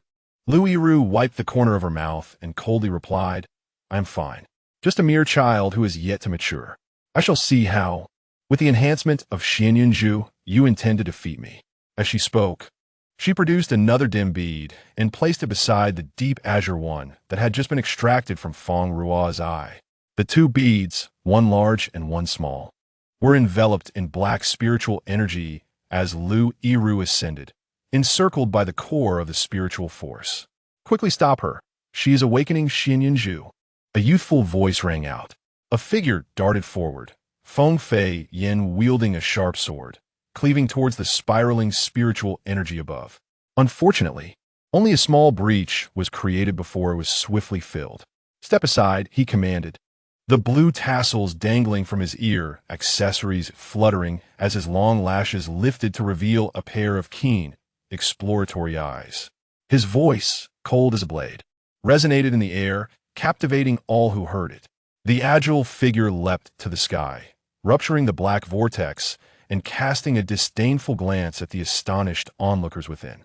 With a single palm strike, Lu Yiru was sent crashing to the ground. Seizing the opportunity, Wu Yin caught Lu Yiru, but the immense impact caused them both to tumble several times before coming to a halt. Lu Yiru disdainfully pushed Wu Yin away. "Get off me!" Coughing, blood trickled from her lips as she glared fiercely at the young man across from her. "You again, Bei Yicheng. What a pity you have arrived too late." Fiddling with the Xianyunju in her palm, the two beads fused into one, emitting a soft glow. Clutching the Xianyunju tightly, Fang Ruo unleashed a fiery assault to seize it. Bei Yicheng took advantage of the moment, his green spiritual energy transforming into a blade that struck Lu Yiru while also severing a strand of Fang Ruo's hair. Had Fang Ruo not tilted her head just in time, the blade would have struck her head. "Hey, are you trying to take my life?" Bei Yicheng disregarded her inquiry and pressed his attack on Lu Yiru. Realizing she was outmatched, Lu Yiru cast a reluctant glance at Fang Ruo. Her eyes filled with unyielding defiance. "Humph, Fang Ruo, I once allowed you to escape by mere chance, but what capability do you possess? Having been abandoned by your parents in the 5 states, to ascend to the throne? I shall let you live a while longer. I will surely return to claim your life." "Parents?"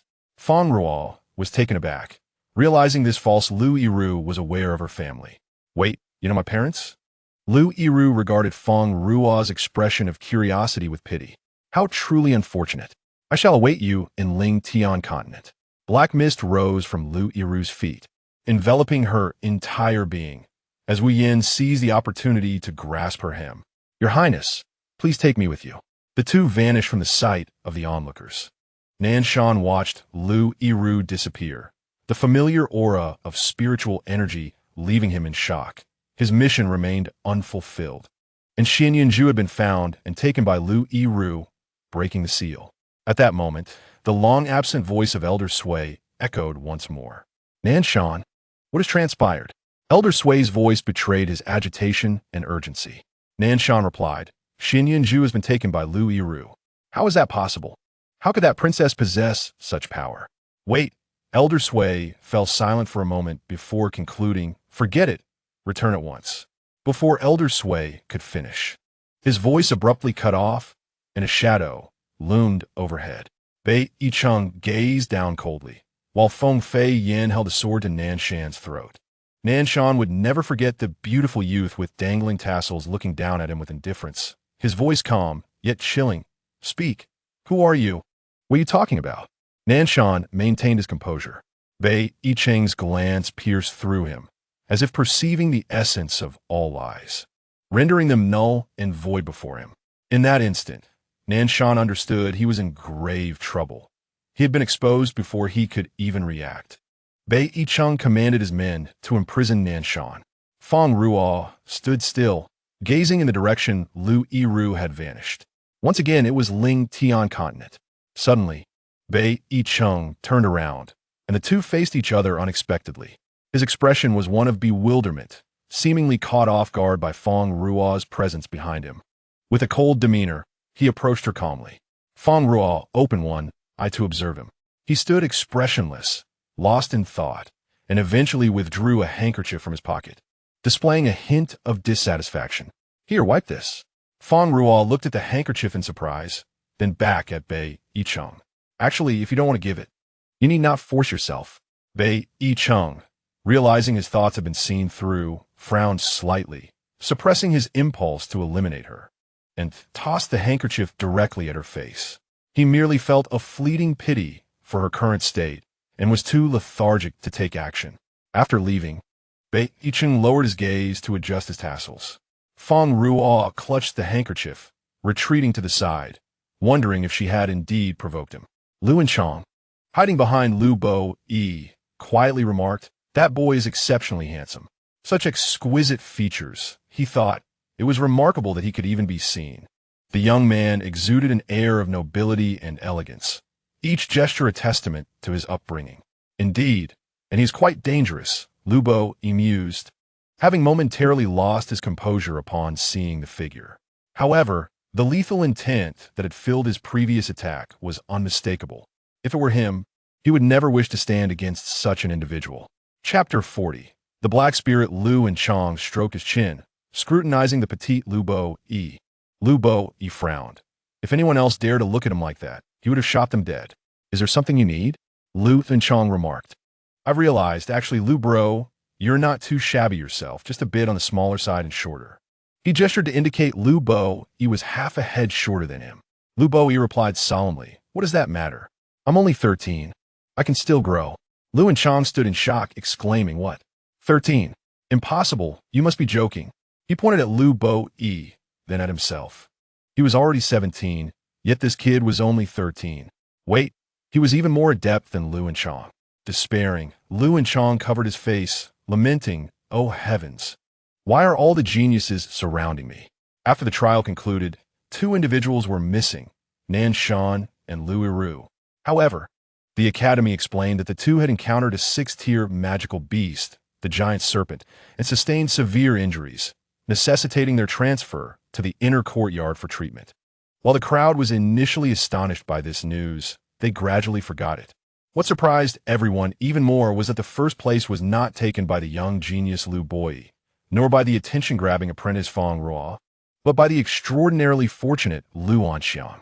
Amid the laughter and surprise, Lu Anxiang, feeling bashful under the gaze of the onlookers, scratched his head. Although his score did not secure him the top position in the trial, a coveted by Wu flower had unexpectedly found its way into his pocket. The instructors later learned from the light screen that the Bai Wu flower had been knocked loose during the giant serpent's rampage and fortuitously landed in his pocket. Such outrageous luck was truly infuriating. Lu Anxiang felt uneasy holding the Bai Wu flower, believing it should be given to the injured Fang Ruo. Fang Ruo accepted it without hesitation. The group waited for their teacher in the office. Lu Anxiang slumped in his chair, marveling at Fang Ruo. "Fang Ruo, why haven't you transformed back into a child?" During their time in the secret realm, Fang Ruo had undergone a transformation into an adult, only to revert to a child after some time. Now, after such a lengthy period, Fang Ruo remained an adult. A small flower snake rested on Fang Ruo's shoulder, hissing at Lu Anxiang. Terrified, Lu Anxiang fell from his chair onto the floor. "Fang Ruo, please put away your little snake. It looks like it wants to bite me." Fang Ruo gently patted the small flower snake's head, sighing silently. It was merely teasing him. "Master, I'm not joking with this fool." Hearing the small flower snake speak, Lu Anxiang pointed at it. "It can talk." "Lu Xiong, look, it can talk." Lu Bo Yi stood at the door, arms crossed, eyes closed, unwilling to engage. In truth, she too was curious as to why everything had returned to normal so suddenly. The small flower snake seemed to understand its master's thoughts. "It is because the Xin Yun Zhu that was once sealed within your body has been taken out by that fellow."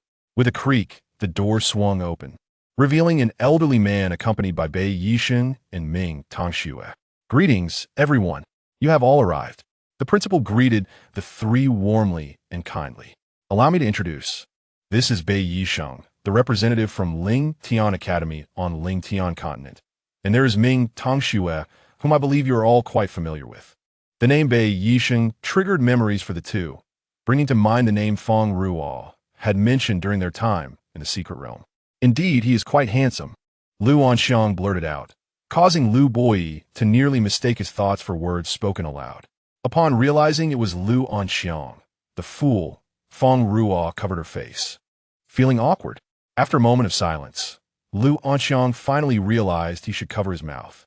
Ming Tangxue could only feel relieved that Lu Anxiang's comment did not provoke Bei Yixing. Ha! The principal chuckled, stroking his beard. The mysterious grand prize for our first place is also related to Ling Tian Academy. Ling Tian Academy, the main campus of Wuzhou Academy. As an affiliated academy, Wuzhou Academy ranks first in Wuzhou, so it is only expected that the Ling Tian Academy, named after Ling Tian, would be exceptional. The first place will receive an early opportunity to attend Ling Tian Academy. Bai Yixing announced, "Congratulations, Lu Anxiang." A necklace adorned with a white crystal was presented to Lu Anxiang. As he accepted the necklace, he could feel the rich spiritual energy emanating from the white crystal. This is a pass. Be sure to keep it safe. If this is merely to issue a pass, why did you call us here? Lu Boyi asked, perplexed as he relaxed his arms. Bei Yixing continued, because the Black Spirits appeared that day. The Black Spirits are a rampant organization on Ling Tian continent, lurking in the shadows, ready to exploit the vulnerable and seize control of their employers. Fang Ruo contemplated. Lu Yiru was manipulated by those so-called Black Spirits. Indeed, Bei Yixing affirmed, in other words, she has already become their puppet. Those who, in pursuit of their desires, sell themselves will inevitably fall under their control when the transaction reaches a certain point. Their objective is the Xian Yun Zhu, which contains immense spiritual energy, something they desire at all costs. After investigation, we discovered that a Xian Yun Zhu had been lost in Wuzhou over a decade ago. We originally intended to retrieve it before they could, but unexpectedly, the one who sealed the Xian Yun Zhu was so skilled that he managed to split the Xian Yun Zhu in two, making it difficult for me to easily detect its existence. This allowed them to act first. Bei Yixing's gaze gradually fell upon Fang Ruo. What surprised him even more was that the holder of the Xian Yun Zhu was the destined person he had been searching for all these years. So, it was you who appeared in the Wu Yi Kingdom's palace. Fang Ruo suddenly realized, recalling the assassin who had appeared as she fled the palace. More accurately, it was the one who had been following Bei Yixing. Bai Yixing nodded. So you have said all this to imply that the so-called Black Spirits originate from your Ling Tian continent, correct? Lu Boyi inquired darkly. Yes. If they are indeed from your Ling Tian continent, why allow them to run rampant in Wuzhou? Are there not countless strong individuals on your Ling Tian continent? Ming Tangxue interjected. Lu Boyi, do not get agitated. The Black Spirits are adept at manipulation. Centuries ago, the passage between Wuzhou and Ling Tian was destroyed. These peculiar beings can come and go without a trace. Yet for us, traversing the two realms is not so simple. Senior Ming, you need not explain for them. Ultimately, it is their inability that has allowed such a dangerous entity to wreak havoc, Lu Boyi retorted. Bei Yixing shut his eyes, reopening them to say, you are not entirely wrong. Indeed, the people of Ling Tian continent have been ineffective. Chapter 41. Ming Tangshue's emotion upon hearing this. Lu Boyi regarded Bei Yixing with a faint expression, seeking any hint of emotion that matched the words spoken, yet found nothing. His gaze remained impassive, as if he had merely uttered an inconsequential remark. Bei Yixing continued, I value your abilities. After all, you have survived under the Black Spirits. You should be well aware of their methods. Rather than point fingers at Ling Tian continent for lacking capable individuals, you might as well go there yourself and dismantle the Black Spirits. The youth's words rang clear, laden with implication. His gaze returned to Fang Ruo. I need to have a word with you. Indicating for Lu Boyi and Lu Anxiang to leave the room, Bei Yixing waited for them to depart. He then regarded Fang Ruo with a complex expression. Fang Ruo, puzzled, lifted her gaze to meet Bei Yixing's captivating eyes, which were particularly striking. Lost in admiration, she felt a twinge in her neck and, slightly agitated, gave a gentle reprimand to the small flower snake. What are you doing? She whispered, her tone somewhat reproachful. The small flower snake widened its innocent eyes, hissing, Master, I was speaking to you. Its tail lightly gestured towards Bei Yixing. Ming Tongxue watched in astonishment as her junior sister fawned over Bei Yisheng, her heart filled with mixed emotions. The principal stifled a laugh, but quickly composed himself upon catching Ming Tongxue's glare. It seemed she was so captivated that she had not even heard Bei Yisheng's words. Ahem. Beautiful one, what did you say? Fang Ruo cleared her throat, almost revealing too much. Did your parents leave you anything? The small flower snake whispered in her ear. Master, show him.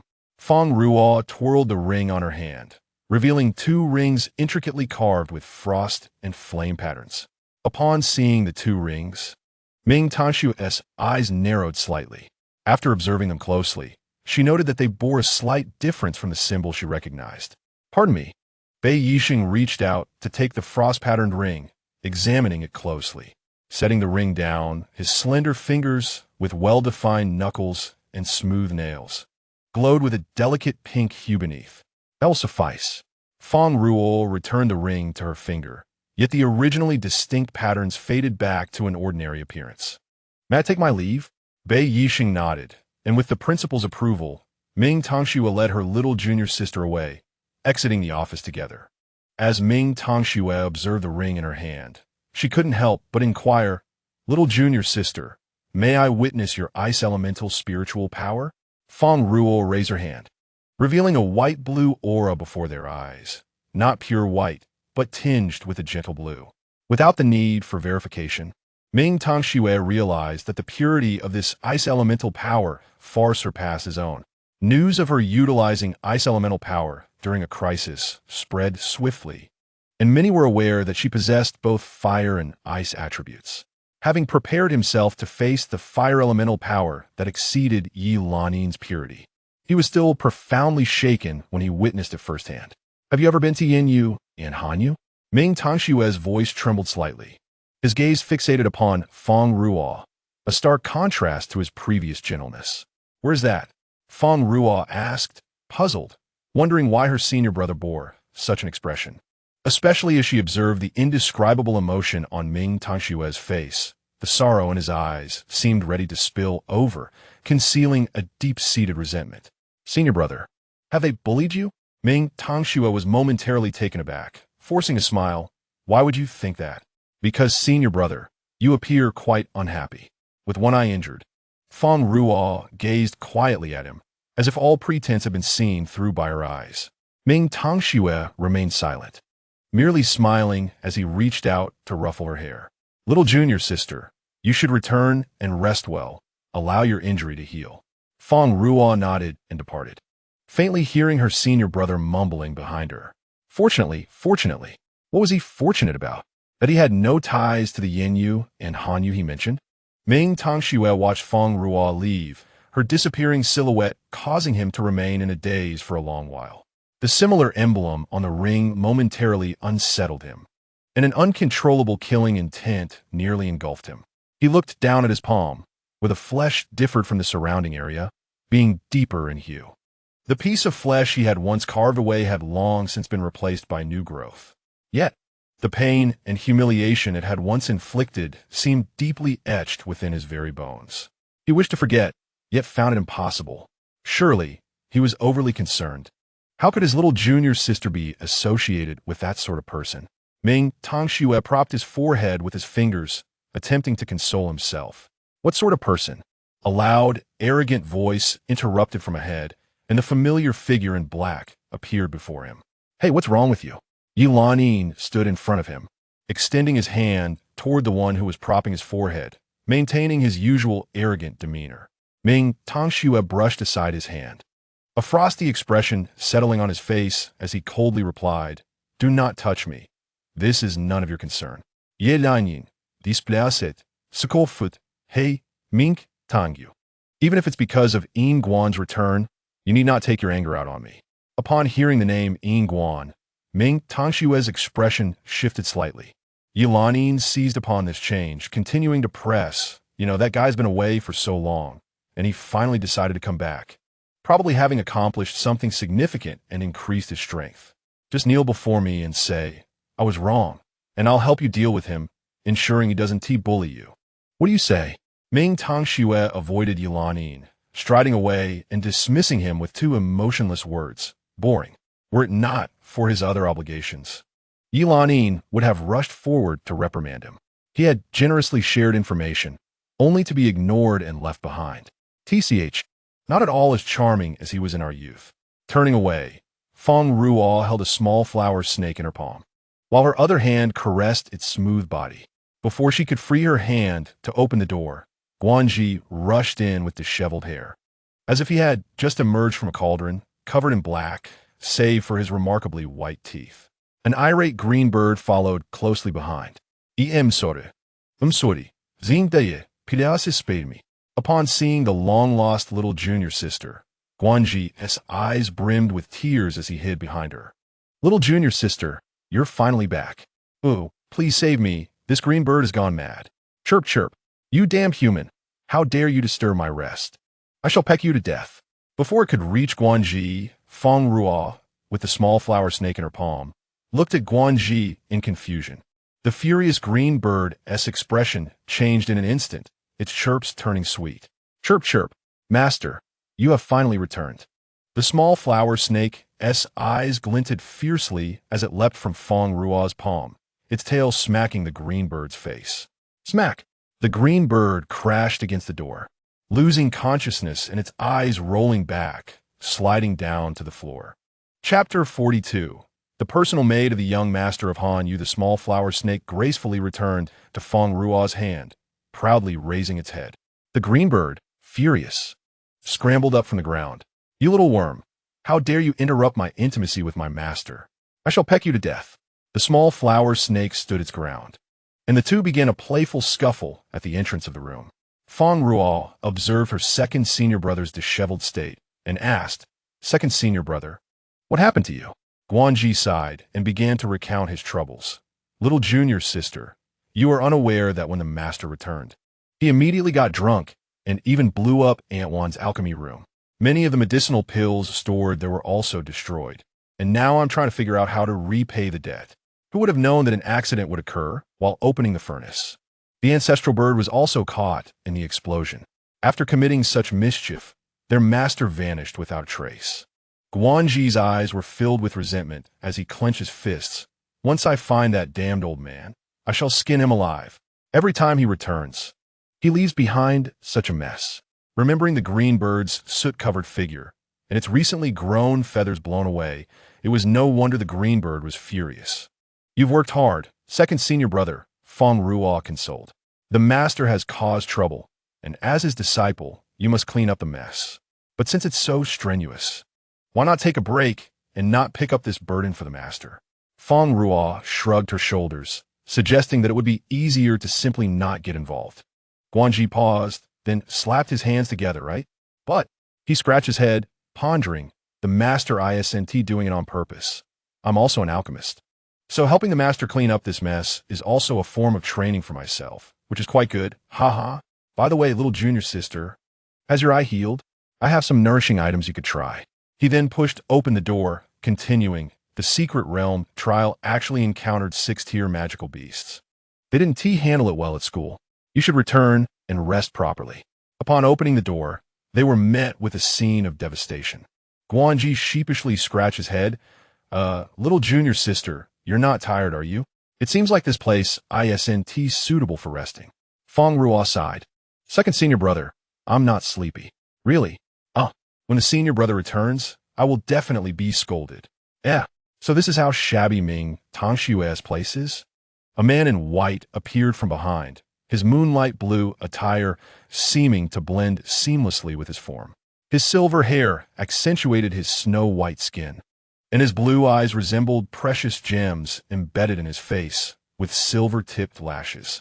A strikingly handsome figure, yet the disdain in his eyes left Fang Ruo feeling offended, as if she had been insulted. Upon seeing this person, Guanji trembled, coldly stating, What does our residence have to do with you? Please leave. You're not welcome here. Ha! Guan tossed his hair over his shoulder. You think I want to come to this wretched place to find him? He is merely a mongrel of mixed blood, unworthy of my personal intervention. The term monger has been mentioned by my senior brothers before. This remark seems to have opened the meridians, and I scoff. Only a backward group would incessantly emphasize lineage, and yet they were still defeated by my senior brother. A fallen champion. The expression on Yin Guan's face froze, his eyes turned icy, and the oppressive chill descended upon Guanji, who discovered he could not move. Forced to confront that frigid aura. In his eyes, there was derision. A mere alchemist of pitiful skill dared to flaunt his prowess before him. A farce. Fang Ruo reached out and, to Yin Guan's astonishment, countered the pressure of the chill. Only then did Yin Guan begrudgingly cast a glance at the young girl beside Guanji. The girl stood tall, one eye wide open, completely unaffected by his spiritual force. Ah, you possess some capability. Yin Guan scrutinized the young maiden across from him. Her appearance was unremarkable, yet she could withstand his mighty spiritual pressure without flinching, indicating a commendable strength. However, her attire was rather shabby. Fang Ruo was still clad in garments from the secret realm, merely cleaned but still bearing the marks of wear. Who are you? Yin Guan suddenly expressed a modicum of interest, his tone flippant. Guanji recalled the Beast Clan's peculiar relationship dynamics and positioned himself protectively in front of Fang Ruo. In a low voice, he cautioned, "Junior sister, be careful. This fellow is of the Beast Clan, just a scoundrel." With the absence of the senior brother, it fell upon him to safeguard his junior sister. Yin Guan, observing the charming figure before him, knew well of his reputation within the academy. This fellow was notoriously fickle, readily welcoming women into his company, only to discard them the following day. More troubling was the fact that once he lost interest in someone, he would disregard them entirely, more detestable than Yilani. Ah, so this is Ming Tang Shue's junior sister. Yin Guan licked his lips, his gaze fixed hungrily upon Fang Ruo.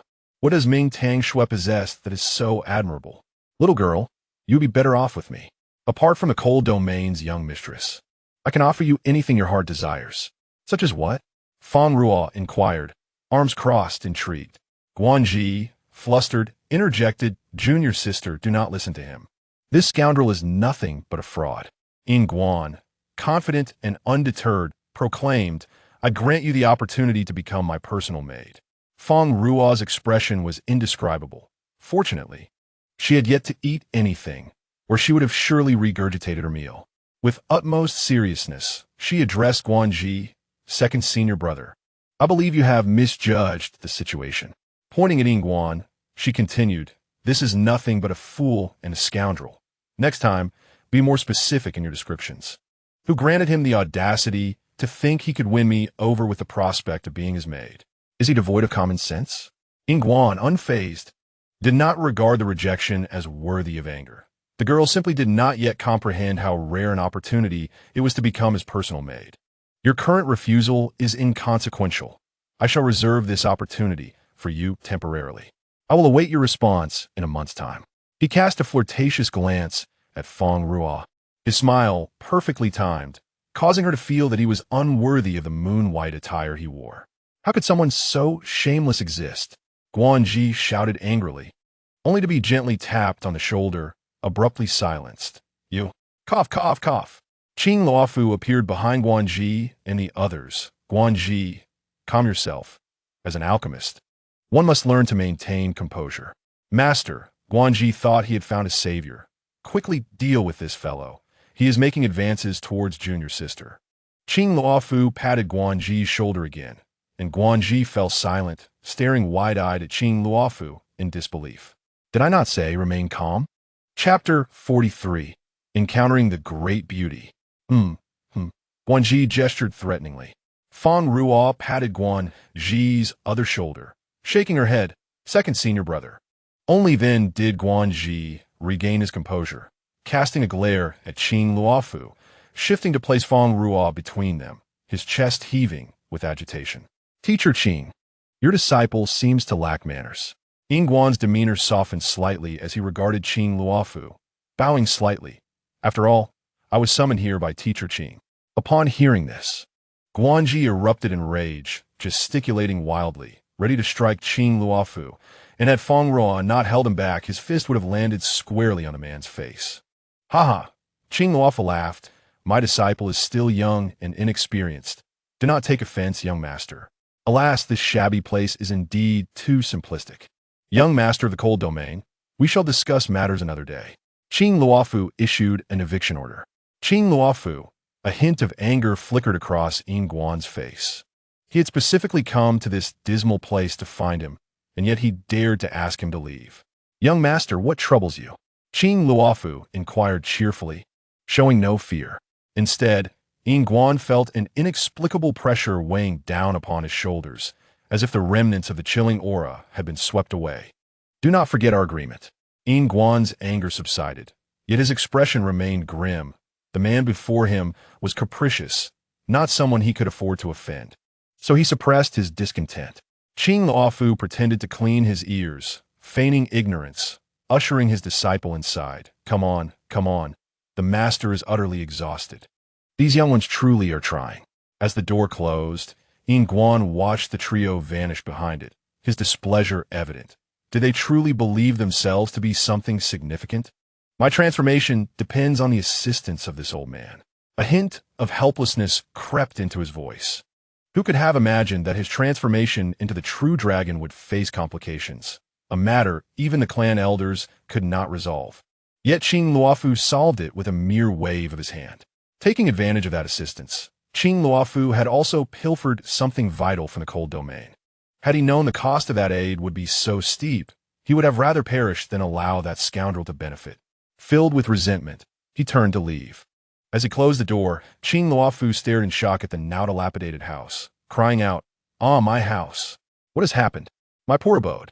The principal will surely kill me." Silence at that moment. Guanji's silence was lifted, and he seized Qing Luofu by the collar, demanding, "What sort of transaction did you make with that scoundrel?" His eyes blazing with fury, it was evident that if he did not receive an honest answer, there would be dire consequences. That scoundrel Yin Guan had caused his senior brother countless troubles, and the old man had the audacity to engage with him. I was wrong. I was wrong. Qing Luofu surrendered, raising both hands. His demeanor was sincere, and his words were warm. I did this all for your senior brother.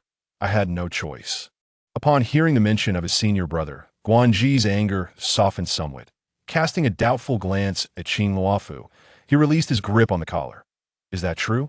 Of course, Qing Luofu replied, and in the blink of an eye, he vanished, leaving behind a whirlwind. Guanji's forehead pulsed with veins. Old man, if you have the ability, do not ever return. Fang Ruo, still oblivious to the underlying reasons, looked at the quarreling duo, her face filled with curiosity. Reflecting on the recent events, she gazed at Guanji with intrigue. Second senior brother, what exactly is going on? Is our senior brother a half-beast? Does this relate to that young master of the cold domain? Guanji's expression was difficult to interpret. He too was uncertain whether he should divulge these matters to Fang Ruo.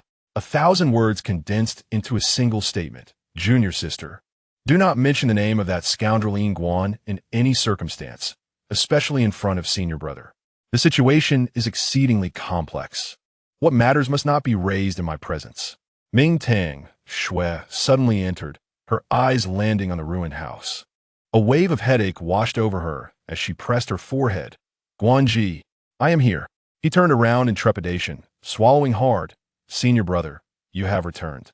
Before you repair this place, junior sister and I shall share a dormitory. You shall not sleep. Understood.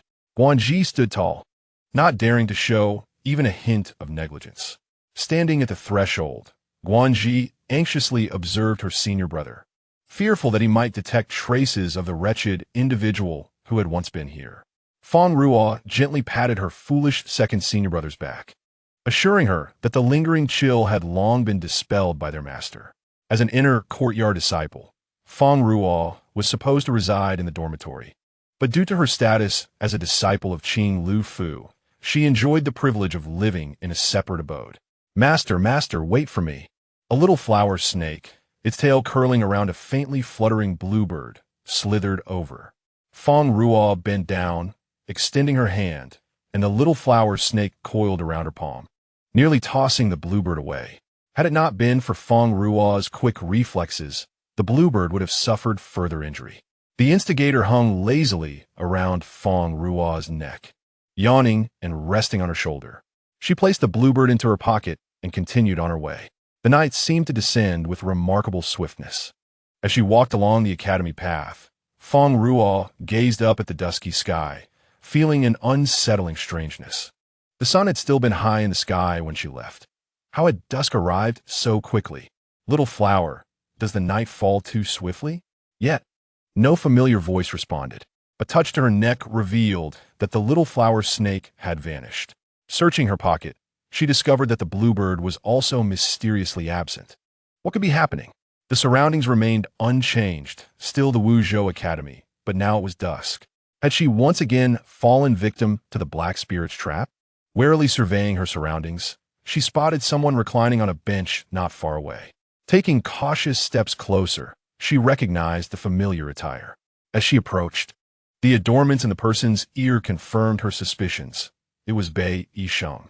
Hesitant, she withdrew her outstretched finger for a moment before deciding to reach out again.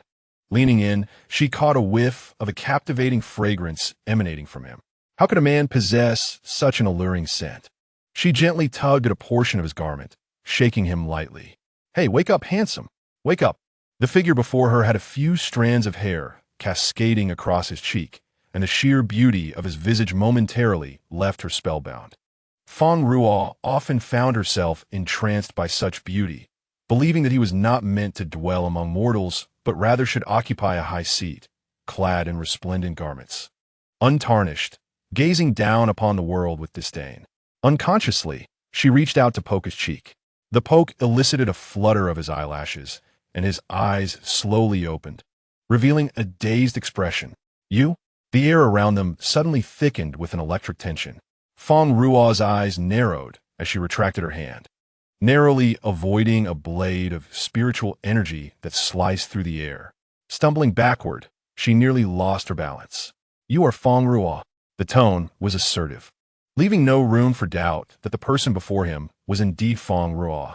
Bei Yisheng's gaze was sharp, markedly different from his usual nonchalant demeanor.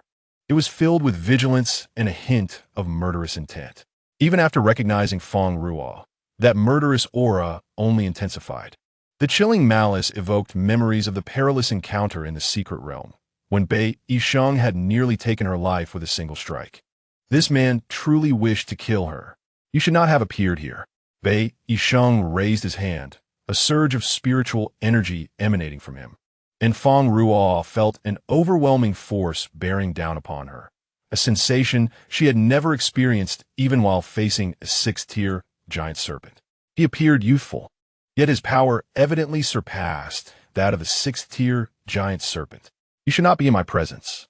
As a blade of energy flew towards her, Fang Ruo narrowly evaded it, glancing back at the gaping hole it had left in the ground. The thought of what would have happened had she been struck was too terrifying to contemplate. "Hey, if you find me bothersome, can I just leave?" Fang Ruo struggled, finding him exceedingly difficult to contend with.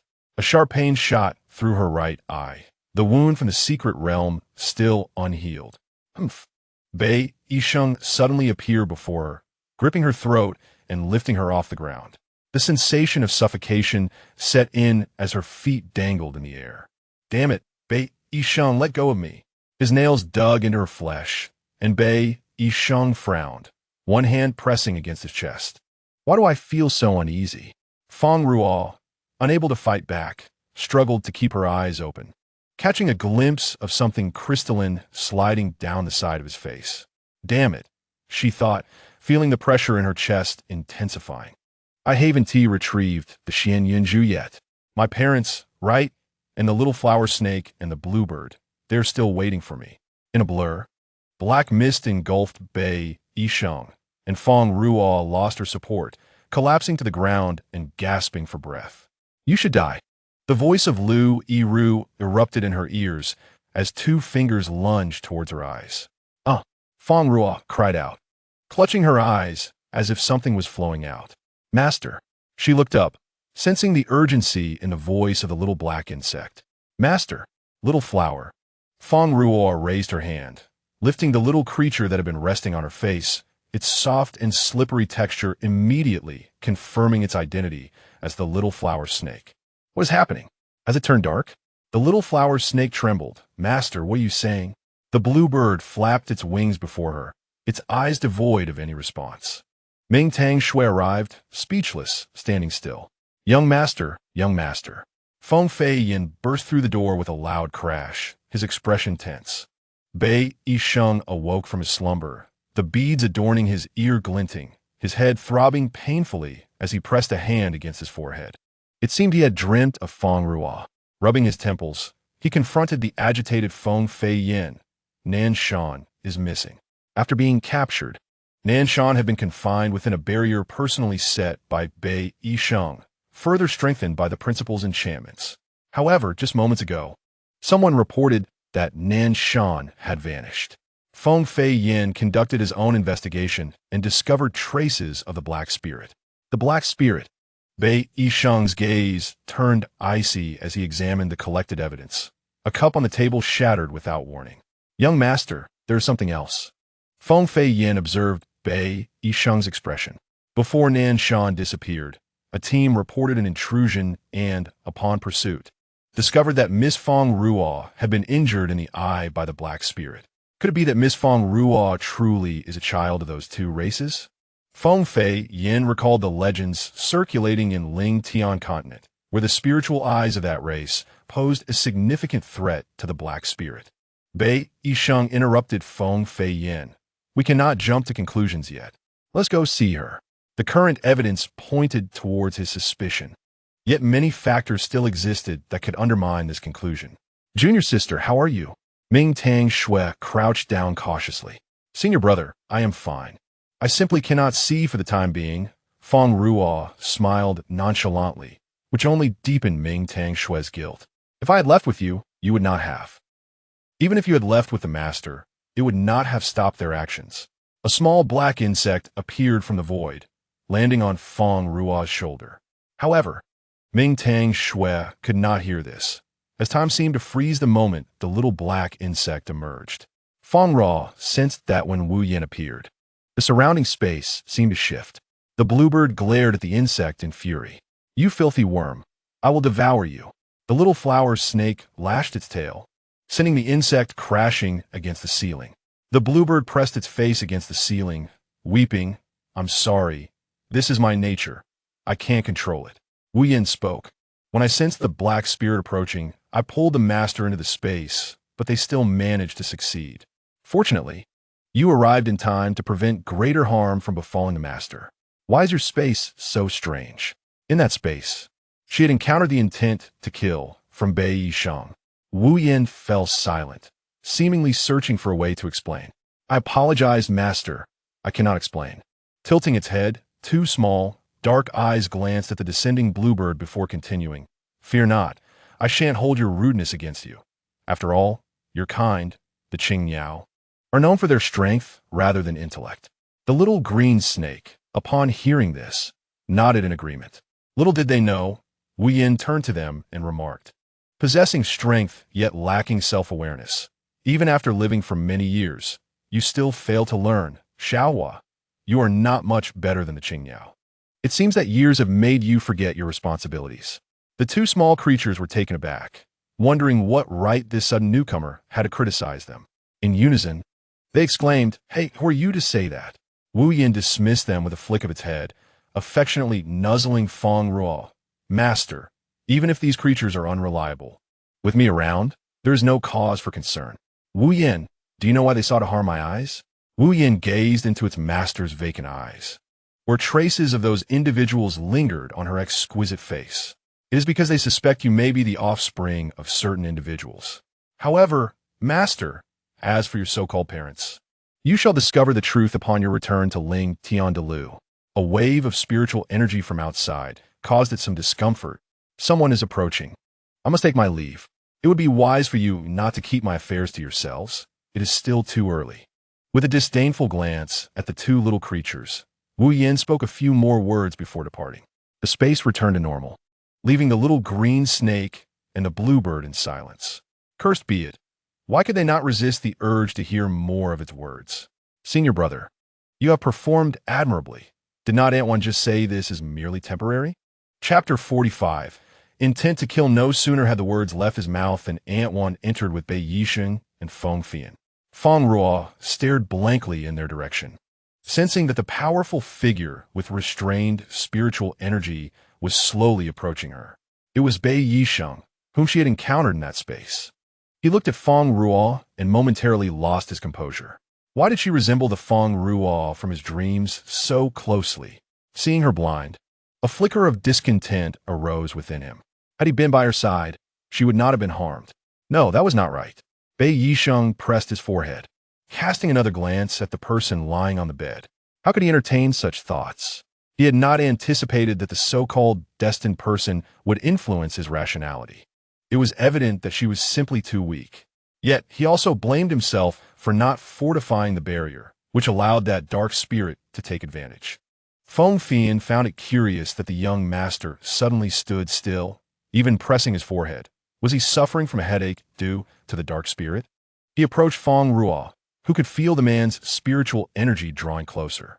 As he raised his hand, just before it could touch her, Fang Ruo slightly turned her head away. Bei Yisheng's hand halted in midair for a moment, his gaze reflecting Fang Ruo's figure, revealing a hint of annoyance. Though Fang Ruo could not see his face, she sensed his displeasure through his energy, regardless of whether the events in that space were real. Just that one blow in the secret realm was enough to drive her away from him. Retracting his hand, he let it fall to his side. Indeed, she has been injured by the dark spirit, and we apologize for our inadequate supervision. This cannot be entirely blamed on you. Those individuals were simply too cunning. Lin Wan interjected, patting the still self-reproaching Ming Tongxue. You must find a way to address your junior sister's injuries while focusing on your own matters. Do not cause your master too much grief. Ming Tongxue looked at Fang Ruo, whose vacant eyes met her gaze. Fang Ruo was taken aback to hear from Lin Wan that the old man would indeed feel sorrow. Clearly, she could not even see his shadow.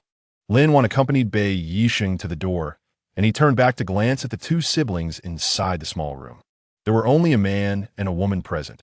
It seemed somewhat inappropriate. Are these individuals not too skilled to have breached the barrier between you and the principal without anyone noticing? Lin Wan remarked to her companion. She knew well the dark spirit's ability to manipulate hearts. The dark spirits existing in the 5 regions had long been discreetly eradicated by the 5 Regions Academy. However, encountering a dark spirit capable of silently infiltrating the academy and escaping from the heavily monitored dungeons was indeed unprecedented since the establishment of the school. When had their strength become so terrifying? It was likely that among them was a true leader. Bei Yisheng lightly brushed the tassels on his ear ornament and spoke calmly. It seems our plans must be expedited. The two exchanged glances, and Lin Wan nodded solemnly. Lin Wan hesitated to speak about Fang Ruo's injuries. As a clan adept at dealing with dark spirits, Bei Yisheng should know how to treat such wounds. Indeed, I have a method, but to expedite the healing, a close observation and timely diagnosis are required. Lin Wan felt a surge of joy. I will arrange for her to be placed in the Red District, though it is somewhat distant from you. Before she could finish, Bei Yisheng interrupted, and upon regaining his composure, he realized what he had said. That is acceptable. He quickly corrected himself, sensing his own awkwardness, and bade farewell to Lin Wan before departing. Fang Ruo looked at Ming Tongxue. Although she could not see now, her sensitivity to spiritual energy had heightened. For instance, her senior brother radiated energy that was sometimes calm and sometimes tumultuous, as if waiting for an opportune moment, like a volcano ready to erupt. Before long, Fang Ruo received news that Bei Yisheng had a way to treat her injuries and was thus arranged to be next to him. The little green snake guided Fang Ruo along the path, while the bluebird nestled in her pocket, and along the way, almost no one could discern that she was blind. As she stepped forward and pushed open the door, she immediately felt the other person's energy akin to a tranquil lake disturbed by her presence. This person's energy was indeed peculiar. Bei Yisheng stood before the table, turning to observe the one who had entered, feeling somewhat vexed at why he had been unable to restrain his words. Stealing a glance at the little green snake on her shoulder, it directed her before transforming into its current form. Lin Wan wasted no time in arranging her next door, a privilege that even Feng Fian could not experience. I will first use spiritual energy to clear your channels. The dark spirit directly harmed your eyes, with each suffering different degrees of damage. The right eye is more severely affected. Fang Ruo sat in the chair as Bei Yisheng raised his hand to cover her eyes. Her long eyelashes fluttered as his palm brushed against them, sending a tickling sensation through her. She struggled to suppress the urge to evade his touch, soothing herself that this was merely part of the treatment. Bei Yisheng regarded Fang Ruo seated in the chair, hesitating over whether to eliminate her. Should he do so now? He would no longer need to worry about the influence of the destined person. He could completely sever the tragic fate akin to his mother's. While she remained vulnerable, he could easily grasp her neck and understand her. Her extraordinary talent would make it far more complex to resolve matters once she matured. To kill her? The solution would be so simple. His slender fingers moved from her eyes down to her nose, tracing her lips. A cool hand grasped his wrist, and he was taken aback by the grip. Fang Ruo clutched Bei Yisheng's wrist, opening her eyes to inquire, "Is it done?" "Yes." Bei Yisheng withdrew his hand, letting it fall to his side. Fang Ruo swiftly rose from the chair, exited the room, and entered the adjacent one, where she lay down on the bed. Covering her neck, she sought to ease the icy sensation that had briefly enveloped her. He truly contemplated ending his own life. Indeed, that day was not merely an illusion. However, what could provoke such intense, murderous intent directed specifically at him? Although he would temporarily restrain himself while at the academy, what would happen thereafter? She was still too weak and needed to grow stronger. "Master, you have recovered so quickly." The little flower snake rubbed its drowsy eyes with its tail, still struggling to shake off the remnants of sleep. Fang Ruo, filled with indignation, thought to herself that this creature had promised to wait for her for many years. Yet now a person intent on her demise resided next door, and it slept soundly. Chapter 46. The Man in Black and Elder Sui He. Fang Ruo tugged at the little flower snake's tail, shaking it until the sleepy creature was thoroughly awakened. "Do you realize that your master nearly met her end?" The bluebird burst forth from her pocket, scanning the surroundings. "Who dares to harm my master? I shall peck him to death." Fang Ruo chuckled at the bluebird's adorably naive demeanor, extending her hand to allow it to perch on her fingertip. "I suspect that the handsome man wishes to kill me." "Impossible," the little flower snake unexpectedly retorted, unwilling to believe that the handsome man would turn against its master. "Wait, if he truly intended to harm her, why would he treat her eyes?" The bluebird immediately recognized that the handsome man referred to was Bei Yisheng. "However, little flower, have you forgotten how we treated him in the cave?" The little flower snake suddenly realized. "He is that guy. I sense he wouldn't genuinely harm my master." The little flower snake scratched its head, inexplicably trusting Bei Yisheng, subconsciously believing he would not act against her. "However, if he truly intends to harm my master, I shall not let him go." Its fondness for him was insufficient to allow him to harm its master. The master was the most important existence in this world. "Lazy bird, what are you doing?" The little flower snake glared at the bluebird, who seemed utterly useless. The bluebird hid its little head beneath its wings, cautiously surveying the surroundings. Once assured of safety, it whispered, "We mustn't let others hear. Master, that Bei Yisheng is quite terrifying. We must exercise caution." This was Bei Yisheng's first visit to Wuzhou Academy, and he had unintentionally provoked the arrogant bluebird, resulting in a disastrous beating. Consequently, the bluebird now avoided him at all costs. Moreover, he appeared to be a young master from a certain clan in the Ling-Tian continent, a figure of immense power, cold and ruthless. Nevertheless, there was no need to worry about him harming the master, for her mentor was none other than the old man Xing Lufu.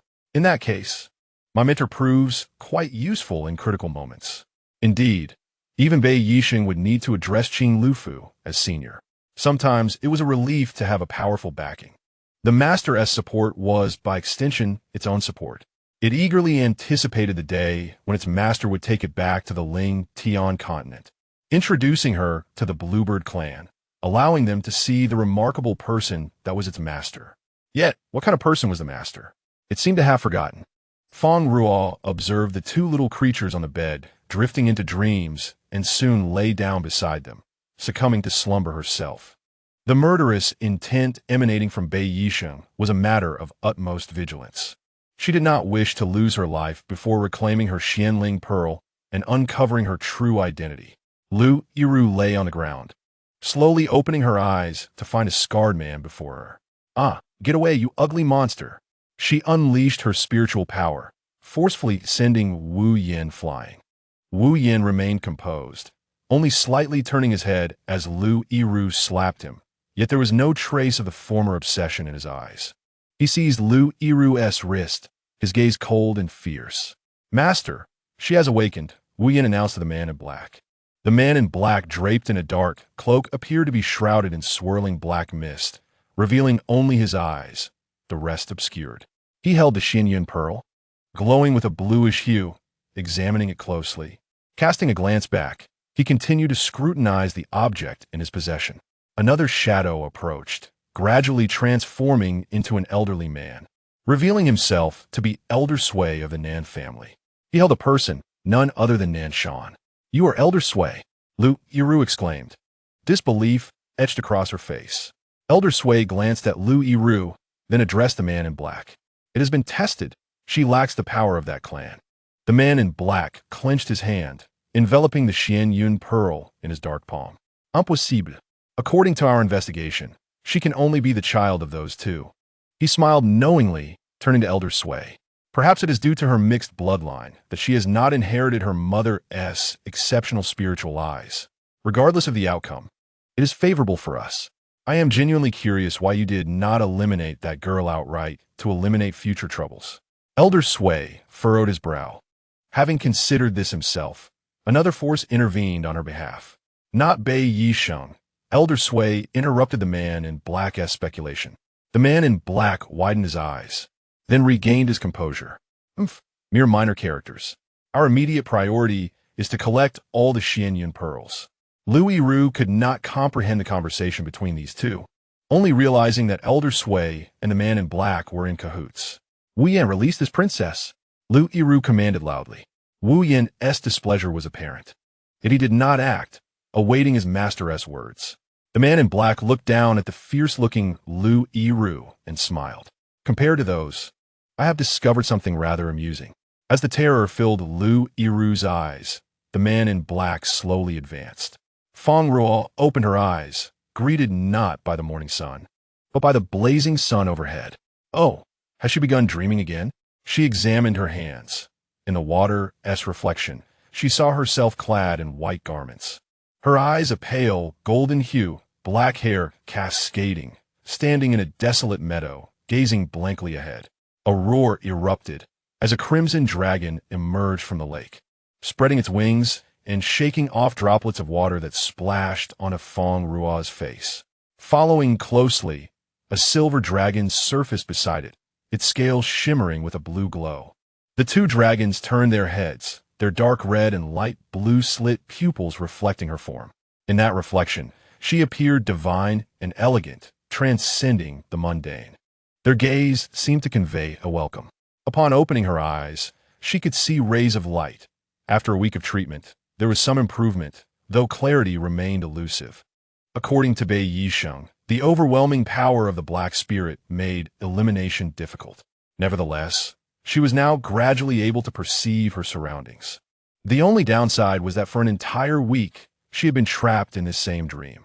The little flower snake and bluebird enjoyed their daily escapades outdoors, claiming it was for exercise. As Fang Ruo drew back the curtains, the blinding sunlight was momentarily uncomfortable. She retrieved the prepared eye mask to shield her eyes. Once donned, she felt a warmth emanating from the spatial ring on her finger and curiously explored within. What could be causing such heat? Upon retrieving it, she discovered it was the token her senior brother had given her. Chapter 47. The sinister smile of the senior brother. The token was exceedingly hot, as if it might dissolve at any moment. Unable to endure the heat, she accidentally lost her grip.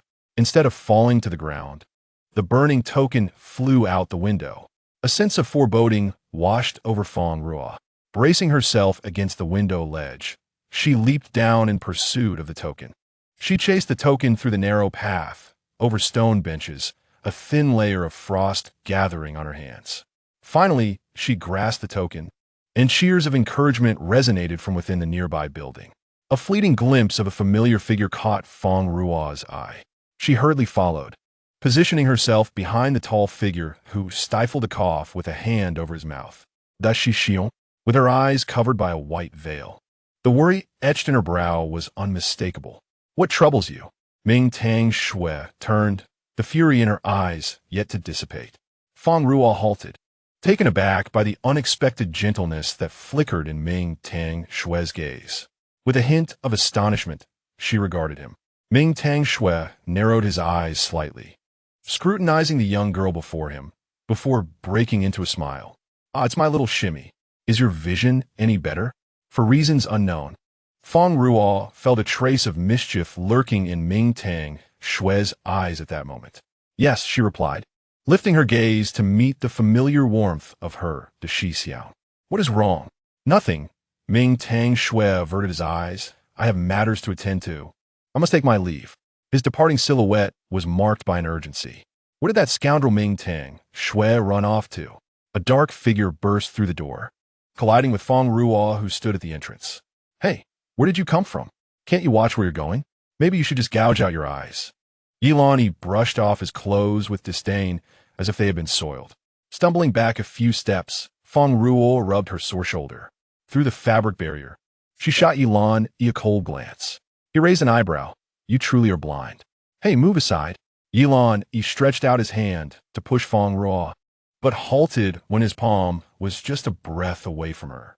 Suddenly, he regarded her with a mix of impatience, surprise, and wariness. "You are Fang Ruo." Retracting his hand, he took a step back, his eyes reflecting both caution and displeasure. "What are you doing here?" Memories of that day lingered in his mind. The girl before him was the one de Shi Xiao cared for, a mere child who somehow warranted his concern. "Just taking a stroll," Fang Ruo replied, disinterested in engaging in conversation, and turned to leave. "Hey, stop." Yilan commanded from behind. Fang Ruo rolled her eyes at him, oblivious to his misplaced confidence that she would heed his words. "Wait, have you seen your Shi Xiao? Quickly let him know I challenge him." Yilan stepped in front of her, maintaining a distance of a step, looking down at her with disdain. He had again issued a challenge to Ming Tang Shui, but the latter had ignored him, leaving Yilan to languish on the challenge platform for what felt like an eternity. "Go on your own," Fang Ruo retorted with an eye roll, grateful for the barrier that concealed her expression, lest it provoke Yilan Yi's temper once more. "But he won't accept," he replied, indicating that this was already the 887th time he had been rebuffed. "What does that have to do with me?" Fang Ruo asserted her indifference. "Besides, why are you following me?" She cast a glance back at the persistent figure, his striking features betraying no sense of impropriety. Passers-by frequently turned to stare in disbelief, astonished that Yilan would allow anyone to walk ahead of him. Listening to the murmurs around her, Fang Ruo found it baffling that such a thing could evoke astonishment. Unbeknownst to her, as the heir of Yin Yu, Yilan inherited not only the fiery powers of his lineage, but also their prideful arrogance. From the moment he entered the academy, he had donned the insignia of his clan, never once sporting a school uniform, and had always walked with an air of entitlement, leaving no one daring enough to tread before him, except for a select few. "Oh, isn't that the young master of Yenyu, Yilani?" Ingguan remarked, entwined with a beautiful maiden whose shy demeanor suggested admiration as she nestled closer to him. Yilani pinched his nose in distaste, dramatically retreating behind Fang Ruo. "I was wondering where that foul odor was coming from. It appears to be here." Ingguan's brows furrowed, suppressing his irritation. The atmosphere between the two men grew tense.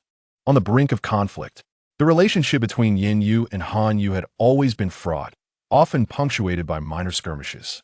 Yet curiously, for centuries, no significant conflict had erupted between them. Each dispute typically concluded with a series of contests. However, in recent years, tensions escalated, leading many to speculate that a major conflict between the two dragon clans might soon erupt, even within the confines of Wuzhou Academy. Encounters between the two factions often devolved into verbal confrontations. "Little one, you're here too."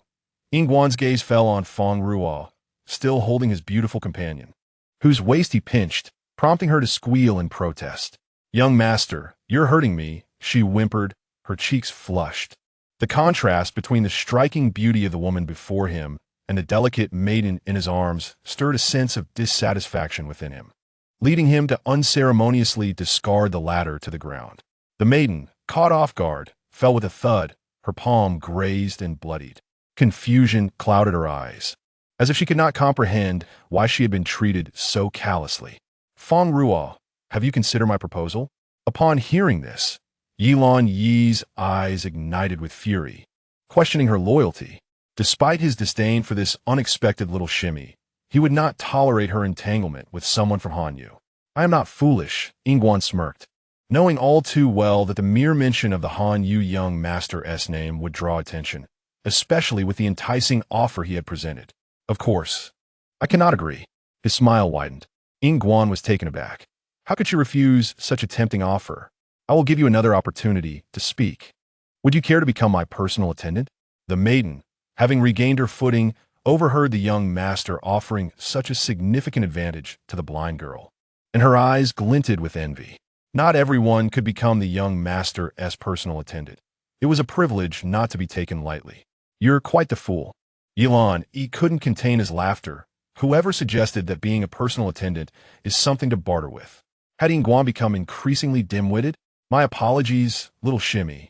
Yilan Yi expressed genuine regret for ever doubting Fang Ruo's integrity, as he felt pity for her being toyed with by someone so foolish. Fang Ruo glanced at Yilan Yi, who seemed suddenly amused, and felt bewildered. She turned her attention back to the unfolding drama. If you desire her, you may have her, she stated coolly, looking at the blushing maiden. Such an opportunity was not one she coveted. Yingguan fumed. Are you insulting me? To think you would pass on my offer to another. What a coincidence. I too find your actions insulting, Fang Ruo replied, her displeasure evident. Engaging with this individual felt akin to playing a lute to a cow. No, I was mistaken. I should not insult the cow.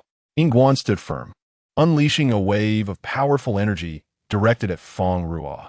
Yilan Yi stepped forward, countering with his formidable aura to shield her from the onslaught. Yingguan, do not overstep your bounds. Our little shimmy has already declined your advances. Yingguan scoffed, repeating the phrase little shimmy mockingly, his gaze dripping with derision as he regarded Yilan Yi. You, the future heir of Yanyu, are truly a disgrace to our dragon clan. For the sake of a single human, countless benefits were cast aside merely to secure the position of a disciple, allowing one human to become the master of another. Sooner or later, your Yanyu will inevitably descend into decline under your leadership. Yingguan originally intended to shield this future heir of Yanyu from formidable adversaries. Yet one day, he learned from an elder that the prestigious heir of Yanyu had shamelessly taken a human as his master. At that moment, the leader of Yanyu was also bewildered, having consented to such an absurd request. Indeed, your Yanyu has always maintained close ties with these lowly, short-lived beings. Otherwise, an heir who only challenges the despicable half-beasts would never have emerged. The pride of Hanyu is distinct from that of Yanyu. Most of the beast clan in Hanyu look down upon humans and half-beasts, believing that only those of pure blood are truly strong. Half-beasts. Fang Ruo gazed at the silhouette of Yilan Yi, who had persistently challenged only one individual, her elder brother, Ming Tang Shui. He was merely someone expelled from our Hanyu. Speaking of which, that time is fast approaching. You must defeat him swiftly, or facing disgrace at the hands of a half-beast will be a lifelong humiliation. Is my elder brother truly from Hanyu? Yilan Yi kulanchit his feast. His gaze dark and fixed upon Yingguan, his teeth gritted. You should be grateful for your origins in Hanyu. Otherwise, he could have easily eliminated you. Yingguan reveled in his anger.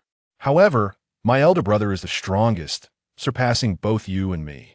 Yilan Yi's gaze brightened with determination. Ming Tang Shui is far more formidable than this fool.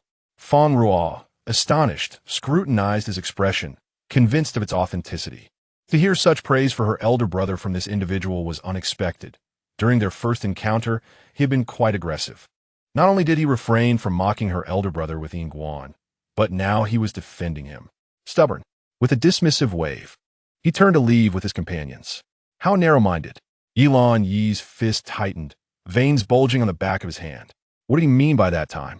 An instinct warned her that it was not a good sign. Reflecting on her elder brother's earlier odd behavior, could it be related? Yilani dismissed her concern with indifference and turned away. Stop! Fang Ruo's voice rang out sharply, startling Yilani enough that he did not move his feet. Come back. Yilani stared in shock at his uncontrollable feet, which indeed turned back toward Fang Ruo. No, this is wrong. Why should he heed her? Absolutely not. In a fit of rage, Yilani bit down on his tongue, the sting and taste of blood jolting him awake, and he fled. Fang Ruo watched his hasty retreat, finding it amusing, as if he were a child reluctant to face a reprimand from an elder. Pressing her forehead, she wondered how she could think such thoughts. It was utterly absurd. In any case, her eyes had nearly recovered, so she decided to head directly to her master's courtyard to check on her elder brother's condition. Upon returning to the courtyard, she had barely opened the door when a bluebird collided with her chest. She caught the dazed bird, which blinked and flapped its wings. The little flower, Snake, joyfully approached, climbing up her leg and nuzzling against her neck. Master, how did you know we were here? Fang Ruo chuckled, reaching out to pat its head. Guess. The bluebird in her hands stirred awake, snuggling into her palm.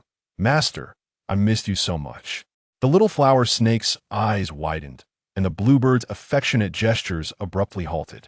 A loud thud came from within a room, and a figure emerged, shrouded in darkness, as smoke billowed from the door. Little junior sister, you have finally returned. Upon seeing her, Guanji's eyes lit up.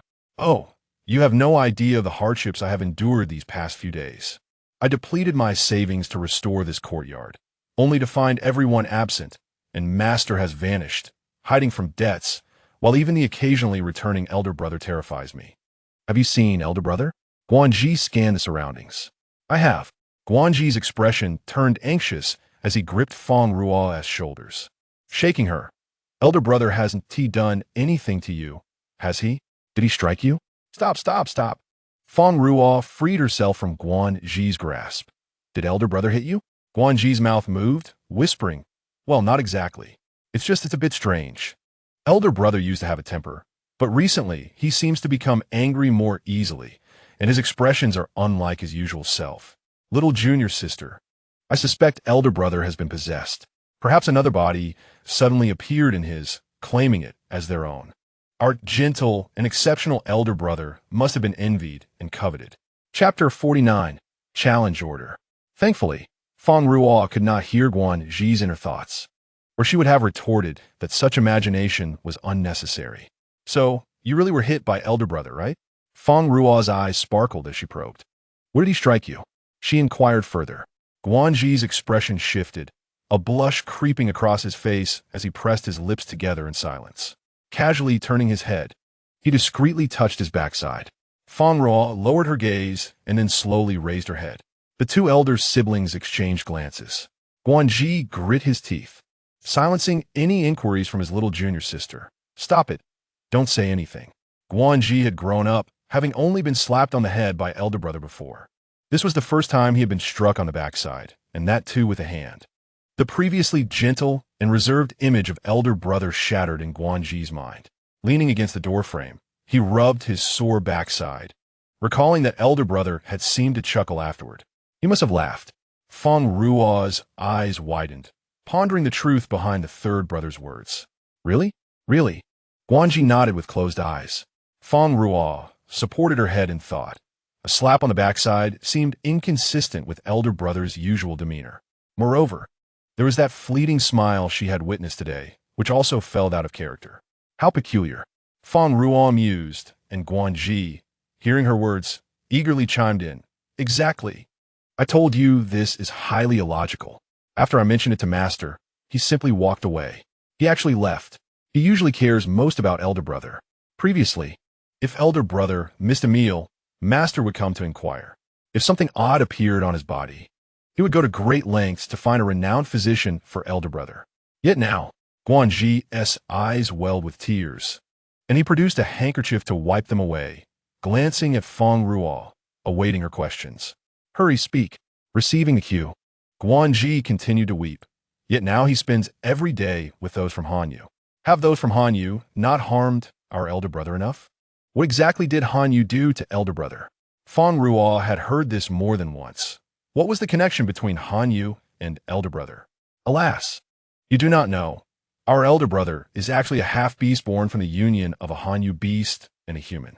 However, the beast clan of Han Yu harbors a despicable attitude towards half-beasts, especially after they learned of elder brother's extraordinary talents. They bullied him even more. Elder brother's father was an irresponsible scoundrel, and his mother, in a bid to ensure her child could live a good life, took him away from Han Yu, only to be killed by those from Han Yu. Elder brother has a deep-seated grudge against Han Yu. His hatred is our hatred. Guanji's indignation was palpable as he spoke fervently about Han Yu, his face flushed with anger. Even more detestable is the one named Yingguan, who constantly belittles the Shixiang with disparaging remarks. As Shixiang also harbors disdain, perpetually challenging the Shixiang. There is an evident dissatisfaction in the tone regarding the so-called heir Shixiang. Relying on his status as a premier member of the Beast Clan, he attempts to exert pressure onto Shixiang with his imposing presence. If one dislikes the Shixiang, one should voice it directly, rather than resorting to such underhanded tactics. Within the Beast Clan, lineage holds immense significance, as it inherently enforces an unreasonable hierarchy. Those of noble blood naturally impose dominance over their lesser counterparts. In the midst of this, Fang Ruo perceives that Guanji's feelings towards Yilan seem to transcend mere disdain. Yet today, Yilan stands up for the Shixiang in front of Yingguan. What compels Yilan to incessantly challenge the Shixiang? The answer is apparent. It stems from his unwillingness to accept defeat in the freshman's secret realm assessment at the hands of the Shixiang. This is a sentiment that resonates with Guanji, as well as with nearly everyone else. Moonlight cascades down, sprinkling starlight upon the vast lake. Ming Dang Su. Yilan Yi's dark crimson eyes flicker in the night, fixating on the moon-white garb of Ming Tang Shui by the lakeside. I knew you would be here. Why did you not come to the challenge platform today? Ming Tang Shui shifts his gaze, casting a sidelong glance at the approaching Yilan before turning back to the lake, indifferent to the fury brewing behind him. I simply did not wish to go. At times, he finds it perplexing why, since that incident, this individual persistently challenges him, as if a resolution must be reached. However, had the terms of the challenge been different, he might have considered it. Why is it that the esteemed Ming Tang Shui, the prized disciple of Qing Lu Fu, dares not accept? Yilan inquires, biting his lip, his gaze piercing into the individual before him. This gaze is so intense that it feels as if it could ignite the very air between them. Ming Tang Shui turns, intending to counter Yilan Yi's statement, but is momentarily taken aback by the fervor in Yilan Yi's eyes. It is neither the usual arrogance nor the prior ruthlessness. It evokes memories of the first time he encountered Yilan in childhood. The young child had large, round eyes that occasionally revealed a hint of innocence and charm. He extended a soft, plump hand, resembling an adorable rice dumpling. Confused, he sought directions, his eyes glistening with unshed tears as he admonished himself. For he was destined to inherit his father's position and could not afford to weep. For the first time, Ming Tang Shui cannot meet Yilan Yi's gaze. Averting his face, I apologize, but I genuinely do not understand what you're referring to. If it pertains to an inadvertent offense from our childhood, I sincerely apologize. At that time, he was unaware of the distinction between beast and half-beast, believing that the creature he brought home was merely a lost, ordinary dragon-like magical beast. Even after its transformation, he assumed it to be an exceptionally intelligent magical beast. A mere apology, do you think that can settle our past grievances? Just then, Yilan Yi's expression shifts, seizing the moment to grasp Ming Tang Shui's hand. A flash of red light manifests, and a crimson circular symbol appears on the backs of their hands. Yilan Yi has exchanged his accumulated points for a challenge decree. Regardless of the opponent or the terms, acceptance of the challenge is obligatory. The victor must adhere to all conditions set forth by the vanquished. Such a challenge decree is exceedingly rare within the Academy and is worth several times more than points acquired through conventional means. Yilan Yi often eschews Academy life, opting instead to undertake missions for the sake of securing such a challenge decree. Now, you ought to have no reason to refuse my challenge. Chapter 50. Half-transformation day, Yilan Yi gazes triumphantly at Ming Tang Shui. After countless challenges met with rejection, he has finally resolved to wield the challenge decree. Ming Tang Shui stares at the decree on his hand, astonished by the lengths to which Yilan Yi has gone. Is it truly worth it if his aim is merely to toy with him? Yilan Yi, with hands on his hips and an expression of pride, asserts earnestly, "Of course it is worth it. Ming Tang Shui, this time you cannot evade it." Following the fulfillment of his objective, Yilan Yi reverts to his usual demeanor. "I see." The onlooking subordinates murmur in confusion. "Boss, isn't the time for Ming Tang Shui's period approaching? Why present him with a challenge decree now?" Both the subordinates and Yilan Yi are members of the Yin Yu Beast clan, possessing a modicum of understanding regarding the affairs of half-beasts. During this period, the strength of half-beasts escalates significantly, not out of doubt in their own master, but because Ming Tang Shui's recent growth has been astounding. Yilan Yi's expression darkens. "I await this very period." He seeks to uncover the unvarnished truth from the mouth of Ming Tang Shui during this phase. The usual Ming Tang Shui, though seemingly gentle, remains aloof, his words meticulously chosen, revealing not a hint of weakness. The subordinates are taken aback, finally comprehending why their master has only now chosen to utilize the long-coveted challenge decree. "You do not understand. The master aims to reclaim his former glory." One of the subordinates seems to perceive the underlying motives. To defeat Ming Tang Shui during this period would restore a sense of fairness to what is otherwise an uneven contest. If he were to face our master, how could he possibly stand a chance? Yet, might Ming Tang Shui not go berserk? The likelihood of a half-beast going berserk during this phase is quite high. No way. Our master possesses a lineage that is among the closest to the primordial dragon clan in history. Following this explanation, the other subordinates come to a realization. Indeed, they had overlooked this detail. Their master is unlike any other beast clan member. It is evident that his considerations are exceptional. Truly, he is the master.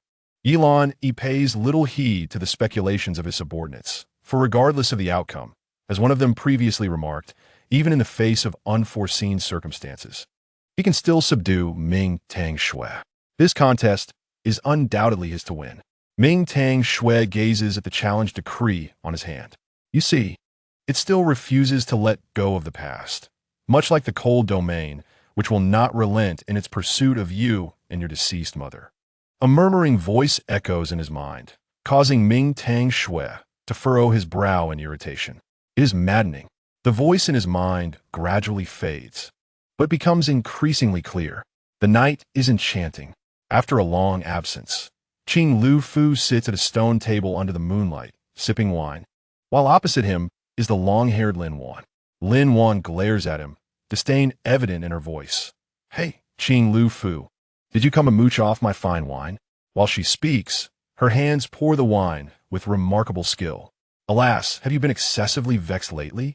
Qing Lu Fu tilts his head back, downing a gulp, then rests his arms on the table. Lin Wan needs no further thought to discern the source of his agitation. It is undoubtedly related to Ming Tang Shui.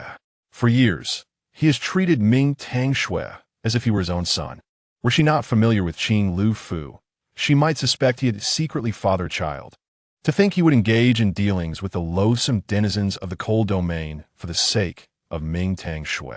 In times past, he would have likely resorted to direct confrontation. It is hard to believe that when Ming Tang Shui first sought to become his disciple, he resisted vehemently, refusing to accept the pupil. Only after much pleading did he reluctantly acquiesce. Now, how the tables have turned, leaving him with a resounding slap to the face. It is evident that she understands his affection for Ming Tang Shui. However, the boy's nature is such, and his talents are commendable. This upcoming half-transformation day will prove more arduous than ever. Half-transformation day is a crucial phase that those of half-beast lineage must undergo upon reaching a certain stage.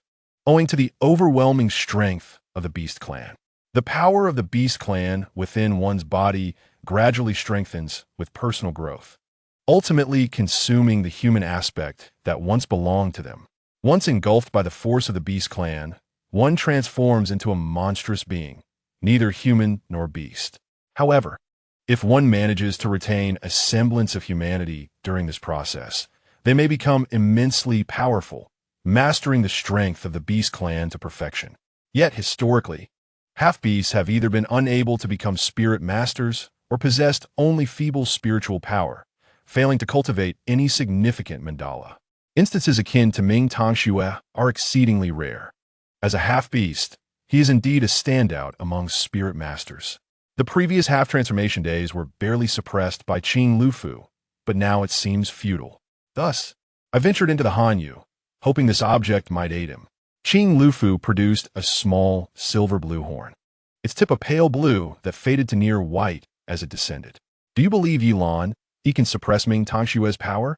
The Dragon Clan has always emphasized the suppression of bloodlines and the path of submission. It's hard to say. Qing Lufu reclined in his chair. Ming Tongxue is unlike others. Furthermore, that boy Yilan. Qing Lufu clicked his tongue, leaving Lin Wan perplexed. Such a fool. Lin Wan's hand trembled slightly as she held the wine jug. Why is there such a disparity in treatment among disciples, despite them all being apprentices? It seems to be a matter of personal preference. By the way, what about your other two disciples? Guanji, you're responsible for him. I know nothing of alchemy. Qing Lufu casually tossed the responsibility to Lin Wan, as if he had not originally taken them on as his own disciples. Lin Wan suppressed the throbbing veins in her temples. Guanji is your own picked disciple. She emphasized the word picked. I'm aware, but he only possesses talent in alchemy. Since he refused to take on disciples, he had no choice but to come under my tutelage. This child has such great potential. There's no need to thank me. A bottle of fine wine will suffice. Qing Lufu chuckled. Enraged, Lin Wan hurled the wine cup at him, which he narrowly dodged. And what about the other one? Lin Wan mentioned Fang Ruo. This little girl possesses exceptional talent, even surpassing Ming Tongxue. She is said to have been taken advantage of by this scoundrel, Qing Lufu. In her childlike form, Fang Ruo often lacks rationality, resembling the thought processes of a child. Qing Lufu took a sip of wine, gazing at the moon above. As for her, there is no need for concern. Even without my assistance, she will ascend and leave this continent of Wuzhou. Speaking of which, I am fortunate to have encountered her. As long as I do not starve, everything is fine. The preceding words were cryptic, but the latter statement caused Lin Wan to lose her temper completely. She threw a jug of wine directly at him. Chapter 51. The Dream of Ming Tongxue Kid. Ming Tongxue opened his eyes to find a towering silver dragon before him. A gust of wind accompanied by a wisp of smoke swept through, causing Ming Tongxue to raise his hand to shield his eyes. A familiar silhouette turned away from him, gripping a child in its grasp. Stop! Ming Tongxue rushed forward, kicking out to snatch the child from the figure's hold. The figure vanished into the smoke. Anxiously checking the child in his arms, he asked, "Are you all right?" The child looked up, revealing a pair of pale blue eyes mirroring his own face. Long time no see, Ming Tongxue. Ming Tongshue's face turned pale, disregarding the potential harm to the child as he hurled the child away. The child flipped and landed gracefully on the ground amidst the smoke, arms crossed over their chest, a look of grievance on their face. How can you be so rough? Ming Tongxue, don't you feel any remorse for treating me this way? Why, he thought that person should have already been killed by his own hand back then. Fear gripped Ming Tongxue. He had always feared this apparition. That person should have been dead, right? The child floated behind Ming Tongxue, whispering beside him, their eyes narrowed. A serene smile gracing their face. A chill crept up Ming Tongshue's spine. Get lost, he shouted in fury, unleashing a wave of frost that shattered the child's image before him. However, the child reappeared behind Ming Tongxue, now taller, resembling the youthful Ming Tongxue. Each time Ming Tongxue struck, the child's figure grew larger. Another blast of frost shattered the figure once more, but this time, the person did not instantly reappear. Ming Tongxue let out a sigh of relief. Ah, after all these years, your strength has grown. That's wonderful. As the smoke dissipated, a figure clad in moon white appeared. Long hair flowing, visage strikingly beautiful. Ming Tongxue stared in a daze at the figure before him. The figure turned their eyes towards him, raising a hand to caress their own face, long silver nails tracing their cheek. They extended their tongue to lick their crimson lips. When I devour you, it will surely be blissful, the figure approached, their expression one of utter delight. And then I will kill your master, Guanji, and your little junior sister. Oh, and that Yi Lan, Yi too. I almost forgot. Even if I do not take action myself. The figure paused, a hint of amusement in their eyes as they parted their lips. You will end up killing them with your own hands. I would never do that. Ming Tangxue vehemently protested. The figure's expression shifted to one of doubt. Really? Then who is the person in your grasp? Ming Tangxue looked down to find his hand plunged into his junior sister's chest, blood flowing from his wrist and staining the ground. Senior brother, she gasped, blood frothing from her mouth. No, it can't be. Ming Tangshue's eyes constricted, hurriedly withdrawing his hand to catch his injured junior sister, his bloodied hands further staining her clothes. He pressed down on the wound, but the blood gushed forth like a fountain from her chest. You see, you cannot control yourself. The figure's voice echoed in Ming Tangshue's ears, low and laced with temptation. You might as well end your own suffering. No.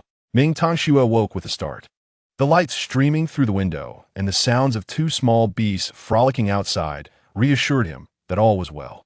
He exhaled a sigh of relief, raising a hand to wipe the sweat from his brow, a metallic scent wafting to his nostrils. He glanced at his hands, a red shadow flickering in his vision.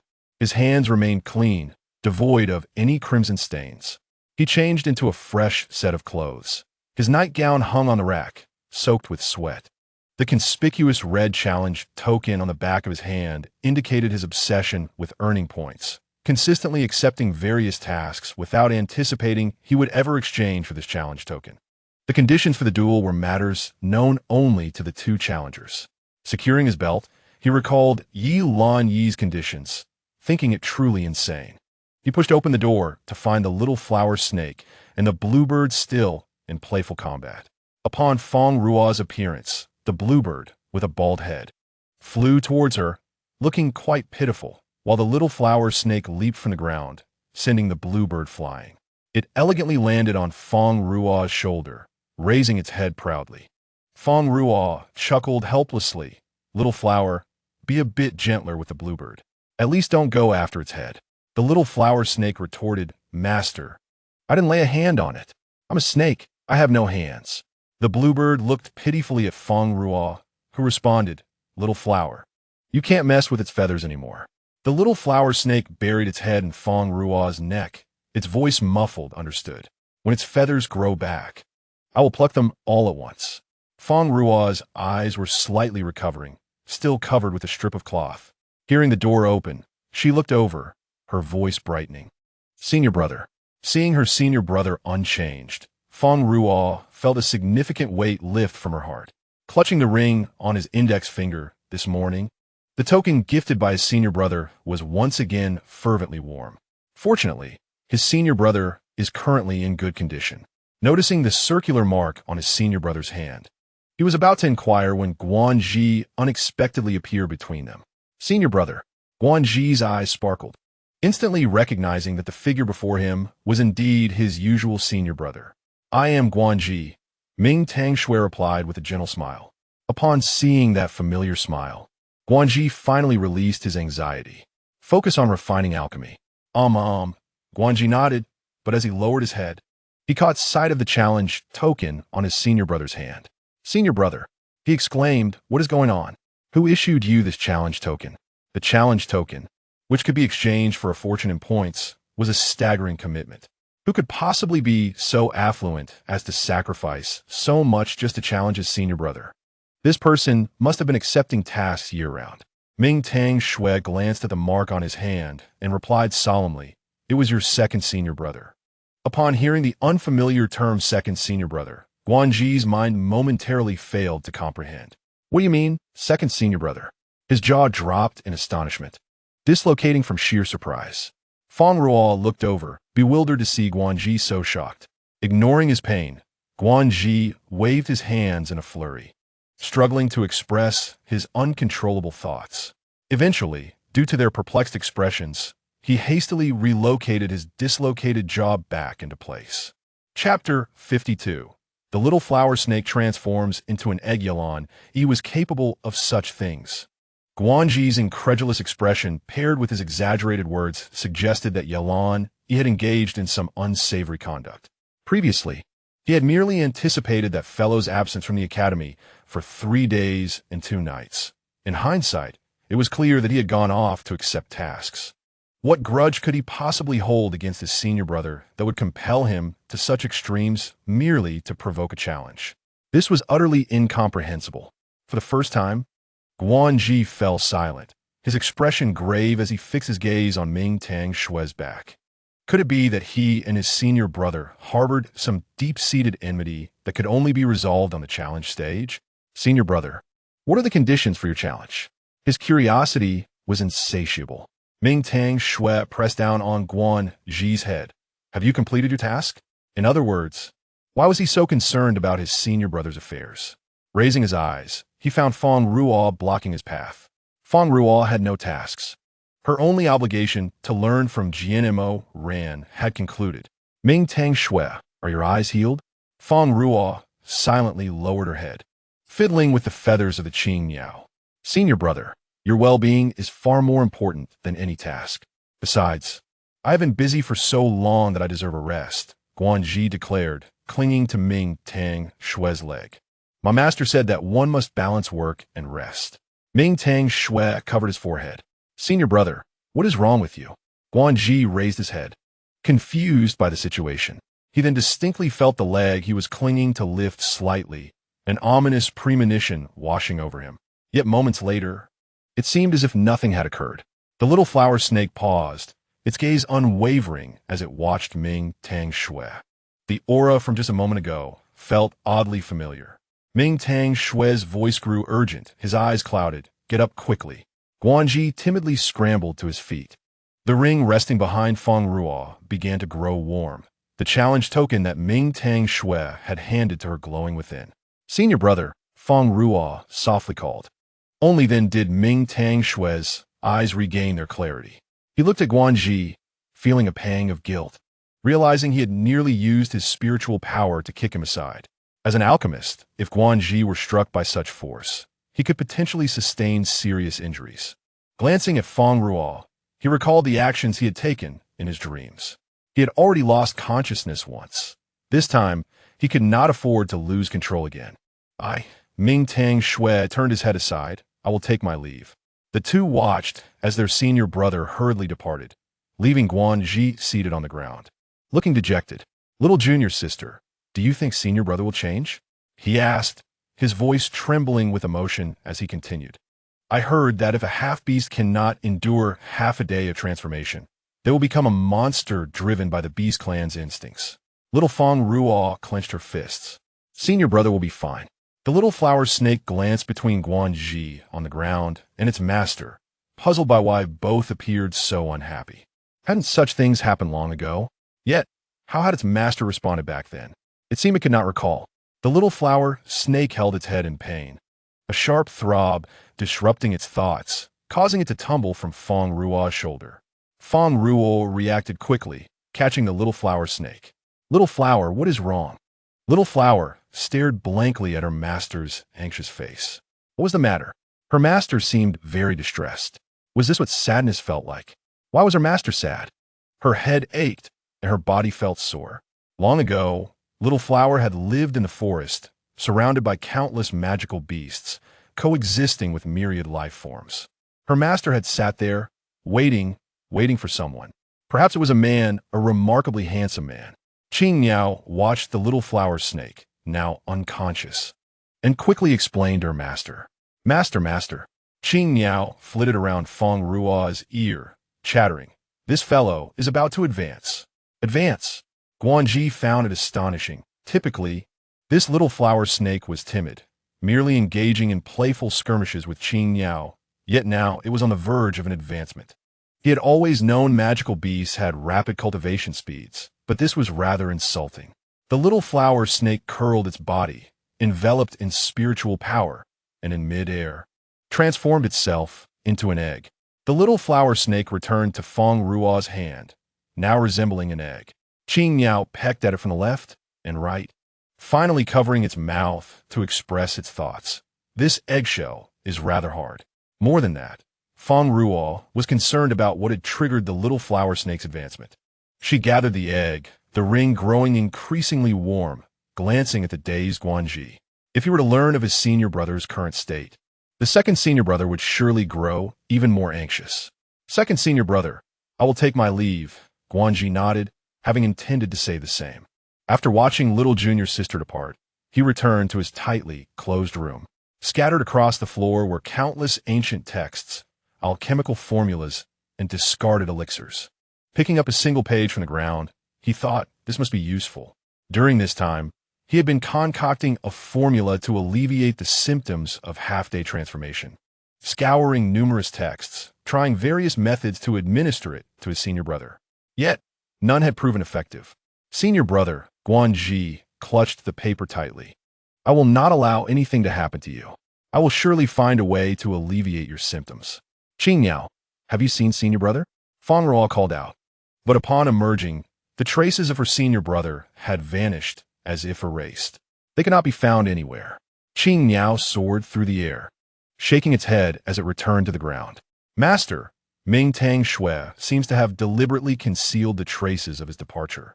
Fang Ruo stood on the road, scanning the surroundings. The ring in her hand felt scorching as she retrieved the token from within. She recalled that it was this very token that had guided her to find her senior brother last time. Can you lead me to senior brother? Coming back to her senses, she realized she had grown so anxious as to converse with the token. What could this object possibly know? To her astonishment, the token responded to Fang Ruo's words, levitating from her palm into the air. It twisted, as if beckoning her to follow. Fang Ruo pursued the token, which moved at an astonishing speed, nearly causing her to lose pace multiple times.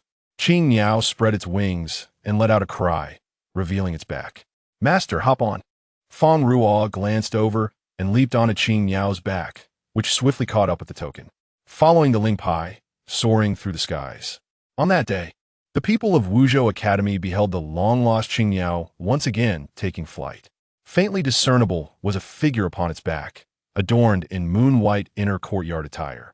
The occurrence of Qingniao accompanying Fang Ruo was not widely known, prompting exclamations of admiration for the mysterious individual who had captured the bird's favor, compelling it to serve as a steed. The last person to have received such favor was none other than Qing Lufu's young disciple. Chapter 53.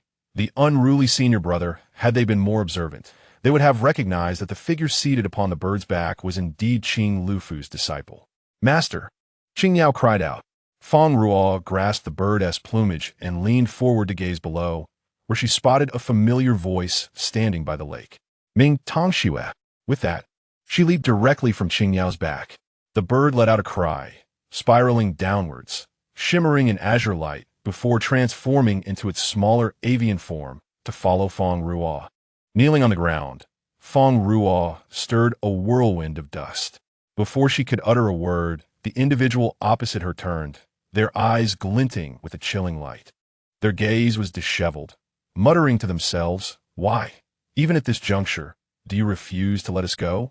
Ming Tangshui raised one hand from behind, frost gathering in her palm, as a silver-blue sword materialized. With a slow rotation of her wrist, a glint of light flashed along the blade, and a palpable aura of menace spread outwards. Fang Ruo's expression tightened. She had acted too hastily. Concern had clouded her judgment, and she had forgotten to assess her senior brother's condition. To her astonishment, he was no longer the same as before. His eyes were filled with anguish, glistening with unshed tears, leaving her momentarily stunned. "Why do you not let us leave?" Ming Tangshui swung her sword in a chaotic arc, and Fang Ruo leaped with agility to evade the strike. However, the immobile structures behind her were not spared, collapsing into ruins beneath the blade. The prowess of her senior brother was indeed formidable. Previously, she had only heard tales of his strength, but today, faced with him, she felt the terror of his might. "In Jiangluo, has my mother not sacrificed enough for you?" Ming Tangshui roared. "Why must you press her to her demise?"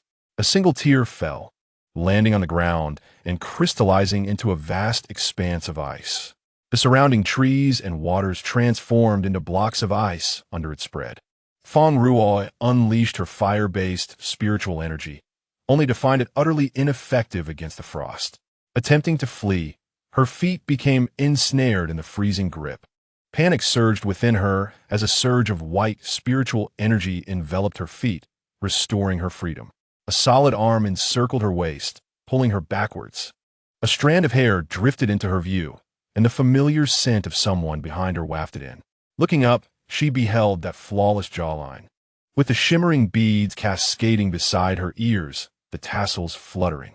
They landed safely on the ground, yet the frost continued to spread. Bei Yisheng waved his hand, blocking the encroaching frost. "What brings you here?"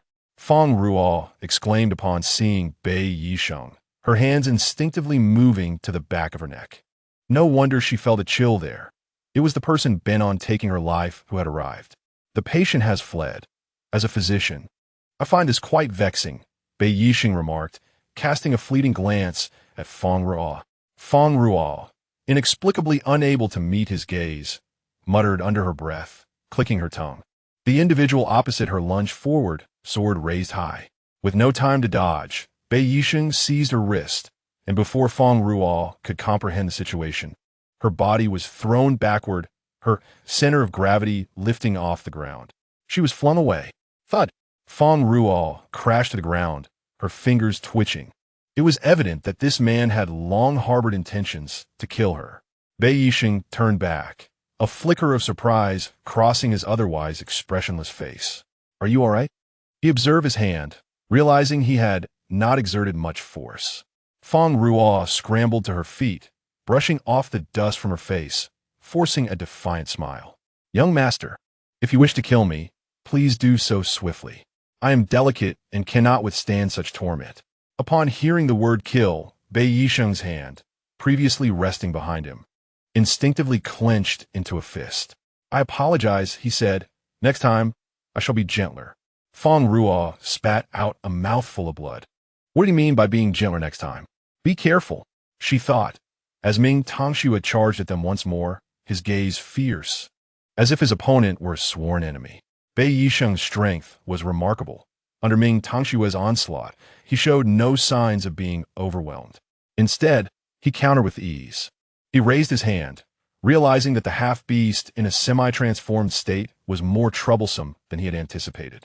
Even though he could suppress its attacks, the opponent seemed inexhaustible, showing no concern for the depletion of their spiritual energy. If he could not bring this to a halt, he would have to resort to other means.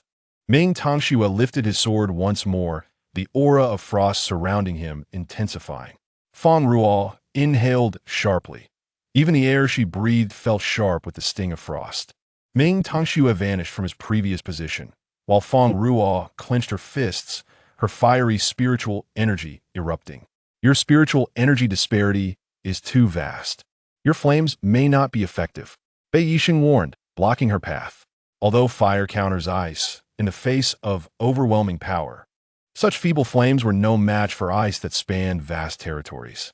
Yet, before they could finish their words, Ming Tongxue charged forward again, and Fang Ruo had no time to evade, bracing herself against the attack. The frost seemed to invade her entire being upon impact, chilling her to the bone. "Hey, are you all right?"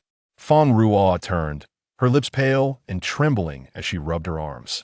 "I'm fine, just a bit cold," she replied, though her lips betrayed her with their pallor. A flicker of intensity crossed Bei Yisheng's eyes upon seeing her state. "Since I cannot control myself, then I must." Fang Ruo contemplated how to subdue her now irrational senior brother, when Qing Lufu suddenly emerged from behind Ming Tongxue, wielding a massive hammer. "Good disciple, it's time for sleep," he shouted, swinging the hammer down toward Ming Tongxue. As if sensing the attack, Ming Tongxue coldly glanced back, frost gathering in his other hand. Qing Lufu's expression shifted drastically as a massive carnivorous ice flower bloomed behind him. Suddenly, the Ling Pai, which had appeared from nowhere, crashed into Qing Lufu. "Ouch, my back!" The Ling Pai emitted a dazzling red light, enveloping Ming Tongxue, halting his movements. Seizing the opportunity, Qing Lufu spun around and struck with his hammer, landing a firm blow to Ming Tongxue's head. Ming Tangshue's eyes rolled back as he collapsed to the ground. You old fool. Fang Ruo rushed over, claws bared. How dare you show your face? Grabbing Qing Lufu by the ear, she scolded him. Such disrespect toward the teacher is unheard of. You little brat, I am your master. Let go of my ear. Qing Lufu protested, shielding his ear, which he had just managed to save. Why has my senior brother turned like this? Bei Yisheng glanced at Fang Ruo, who had hurriedly approached from behind, her bright face reflecting concern. Chapter 54. The Frozen Domain, a path to flight in a semi-transformed state. The consciousness of the Beast Clan continually erodes the Master's inherent weaknesses. Bei Yisheng explained to Qing Lufu, your senior brother may be burdened by an unspeakable past. The Lingpai restrained Ming Tangshue's movements and, as he fell unconscious, gradually merged into his brow. He murmured, Mother, do not leave me alone.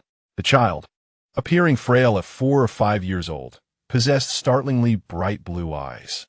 The Frozen Domain, true to its name, remained perpetually cold throughout the year. Mother, where are we going? In the snowy expanse, numerous refugees hurriedly traversed the terrain, their footsteps imprinting the glistening snow with a tapestry of varying depths. Among them, a mother and her child found themselves ensconced within the throng, the woman clad in a hood that obscured her visage, revealing only a deep scar that traced down to her chin. We're going home, she declared, her gaze fixed on the road ahead, a hint of joy flickering in her voice. Home, the small child nestled in her embrace murmured, his voice muffled. I do not wish to return to the cold abode. The woman momentarily faltered, her lips pressed together as she gently patted the child's back, soothingly responding, we are returning to grandmother's house. A note of longing laced her words. As they approached the boundary, a mere 100 meters from the entrance, the verdant world beyond the cold domain came into view. Hurry, we're almost out of the cold realm, she urged. How splendid it will be to bask in the sun again, to finally escape this wretched cold domain. Curse the beast folk. The murmurs of discontent surrounded them as they moved towards the boundary gate. Is grandmother's house truly wonderful? The child inquired. The woman answered tenderly, indeed. The sunlight there is warm. The lakes are crystal clear, teeming with fish. We can sit by the shore, sunbathe, and feast upon grilled fish. The trees burst forth with fresh leaves in spring, done a lush green in summer, turn golden in autumn, and bear delicious fruits. When winter arrives, the leaves fall, leaving the branches bare. The child listened intently, his eyes filled with yearning. Mother, I wish to go. Yes, we shall soon, she replied, holding him closer, signaling for silence. The child obediently nestled in her arms, his eyes lowered, the hood concealing his striking features. An inadvertent collision caused the child's hood to tear. The woman quickly grasped the hood, covering the silver-blue horn atop his head. Yet, a sharp-eyed bystander shouted, It's a half-beast. That child is a half-beast. Among the refugees, the beast folk were loathed, and the presence of any with beast folk blood was equally detested. No, that is not true. You are mistaken, the woman exclaimed nervously, clutching her child tightly, enveloping him in the hood. Impossible, I have not erred. This is the accursed beast folk bloodline. The crowd's expressions hardened at the mention of beast folk blood, their gazes turning hostile as they focused on the child in her arms. Seizing the opportunity, someone yanked the hood from the child, revealing black hair and a silver-blue horn. It is a dragon. The crowd's fearful whispers spread like wildfire. Soon, fear morphed into disdain and fury. Kill them. These vile dragons are the reason we are displaced. The dragons of the cold realm were the rulers of this territory and the most hated beings among the humans. They viewed the inhabitants as mere slaves, and the refugees harbored an unyielding hatred towards them. A half-beast has infiltrated our ranks. The woman explained, he is just a child. He knows nothing. Someone shoved her forcefully, retorting, how can we trust that you are not spies of the dragons? The dragons were known for their ruthless pursuit of fugitives, meting out death upon discovery. Off balance from the push, the woman fell, her hood tumbling to the ground, revealing her striking features marred only by the scar on her cheek. Gasps of recognition rippled through the crowd. They were all too familiar with that scar, a mark inflicted by the dragon's torturous cold liquid, which seared the skin like 1,000 biting ants. Many bore similar scars, yet none as prominently displayed as the woman's, which marred half her face and even her neck. With the hood fallen, she hurriedly shielded her child, disregarding her own exposure. "Stop!" An elderly man with a white beard stepped forward, placing the hood back on the woman's head to conceal her scars. "They too are pitiable souls. Let us not waste any more time here. We must leave swiftly." The elder held a position of considerable respect among the crowd. Some understood the dragon's arrogance and propensity for cruelty, yet they struggled with the presence of another with dragon blood.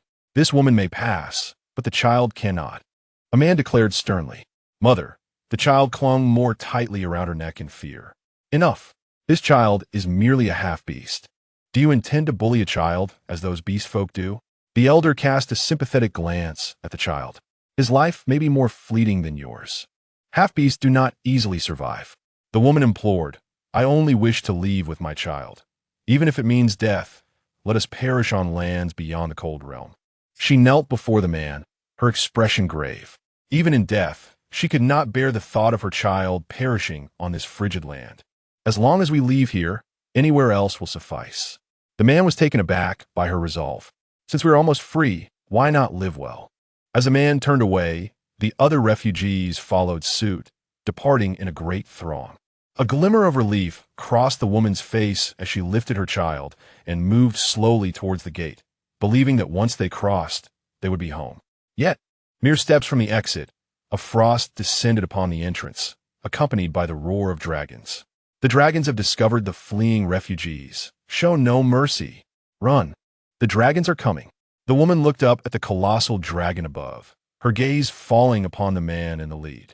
His lips moved slightly, and terror coursed through her as she realized she must flee. The woman dashed forward with her child in tow. The man in the sky smirked disdainfully, his blue eyes flashing with anger. Only a few steps remained. Just a few steps separated her and her child from freedom from the cold realm. The man on the dragon raised a finger, and a massive ice wall erupted from the ground, barricading the refugees' escape. "You feeble creatures think you can escape the cold realm?" The crowd struck at the ice, but their efforts left no mark. "How can this ice wall be so impenetrable?" Gazing at the ice wall, and then at the pursuers above, they feared that even more formidable foes were among them. The leader of the dragons descended, his disdain palpable. "Even if you die, you shall never return." The dragon opened its maw, gathering an immense sphere of energy, which it unleashed upon the crowd. Those unable to evade were frozen instantly, becoming ice statues, and were subsequently reduced to dust by the explosive wave of energy, leaving no trace behind. As the crowd scattered, sharp-eyed individuals noticed that the woman clutched her child tightly, kneeling before the entrance, untouched by the falling energy spheres. Quick, there lies safety, they assumed, believing that the dragons would not attack their own sealed entrance. The man on the dragon laughed. "Surely, these humans do not believe they are safe anywhere. How foolish can they be?" A nearby dragon warned his companion to remain silent, cautioning against disrespecting the leader. Did he not understand that the leader's personal involvement was for a specific purpose? The man of prominence stood tall, his striking features embodying authority as he gracefully descended from the dragon's back to confront the refugees. "You dare to appear before us alone. Do you not see that you should cease this at once?" Someone recognized this individual as the leader of the Han Yulongzu and hastily attempted to restrain him from courting death. Truly overestimating oneself. In Jiang Luo coldly snorted, intending to take action, when his gaze unexpectedly fell upon the woman in the corner. "Ming Shu, this person is so disrespectful. Do you believe I ought to impose a punishment upon him?" The crowd's attention followed the gaze of the Dragon Clan, landing upon the woman whose scarred face was only half visible, with a child quietly nestled in her arms. A collective gasp arose as pity filled the eyes of those who beheld her. This woman was, in fact, one of the playthings of the Dragon Clan leader. Almost without exception, any woman who fell into the hands of the Dragon Clan met an unfortunate fate. Ming Shu lowered her head, trembling as she cradled her child, too fearful to make a sound or lift her gaze. "Leader, there is no Ming Shu here," declared the man who had previously criticized Ming Shu, now shielding her. Upon hearing his voice, Others slowly shifted their positions, enveloping Mingshu within their protective circle. The encroaching shadows stirred the curiosity of the child, who raised their eyes. Compared to these subjugated humans, it was the men and women delivered to the Dragon Clan's warm embrace who truly deserved sympathy. Their wives and children had been sullied by the filthy Dragon Clan, often enduring greater suffering. To Yin Jianglua, the actions of these individuals seemed but a feeble shadow, lacking any sense of intimidation. Mingshu, what say you? The man's countenance darkened, his patience evidently waning. Mingshu remained frozen in place. Young lady, the man shouted. The door is just outside. The implication was clear. Only a few steps separated them from escape, thus exhorting her not to give up easily. Mingshu gazed at the ice wall behind her, knowing the door lay just beyond it. A sturdy hand landed on her shoulder as an elder comforted her. Child, we have come this far. Do not yield any further. Yet, what is to be done about these ice walls? This was the sole passage they had found. The reason their group of refugees had managed to reach this point was due to the presence of exceptionally capable individuals escorting them. They had discovered this weak spot in the barrier, creating a passage. Although the ice wall obstructed their route, it had not destroyed it. If they could break through this ice wall, an opportunity to escape would still remain. Mingshu looked at the elder, then at her child. I have a way for everyone to leave. But before that, I ask you all to take good care of my child. Young lady, Mingshu's group took on a defensive formation, a foolish display. Yin Jianglua surveyed the struggling crowd with a frown of discontent. Mother, the child whimpered in fear, clutching tightly to her garments. Mingshu gently patted the child's back, whispering softly in their ear. As Mingshu grasped her child's hand, she pressed it against her own chest, the viscous liquid flowing forth, the inescapable scent of blood lingering in her nostrils, refusing to dissipate. Tong Shue, a woman's blood dripped onto the snow, staining the pure white with crimson, leaving a shallow indentation on the ground. Did you obtain it? Mingshu referred to the small hand, now piercing through her chest. Tong Shue gazed at her mother in disbelief. The woman's eyes brimmed with sorrow as she held her child close, the metallic scent of blood growing more pronounced within her embrace. Her hair cascading over the child's face. My beloved Tong Shue, you will surely grow up happy. You must live well. The woman whispered tenderly, a warmth emanating from her words. Even if I am not by your side, let my essence accompany you as you grow safely.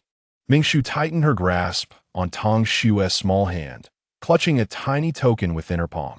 Everyone swiftly depart. With a flick of her wrist, the ice wall behind her melted into water upon contact with her blood.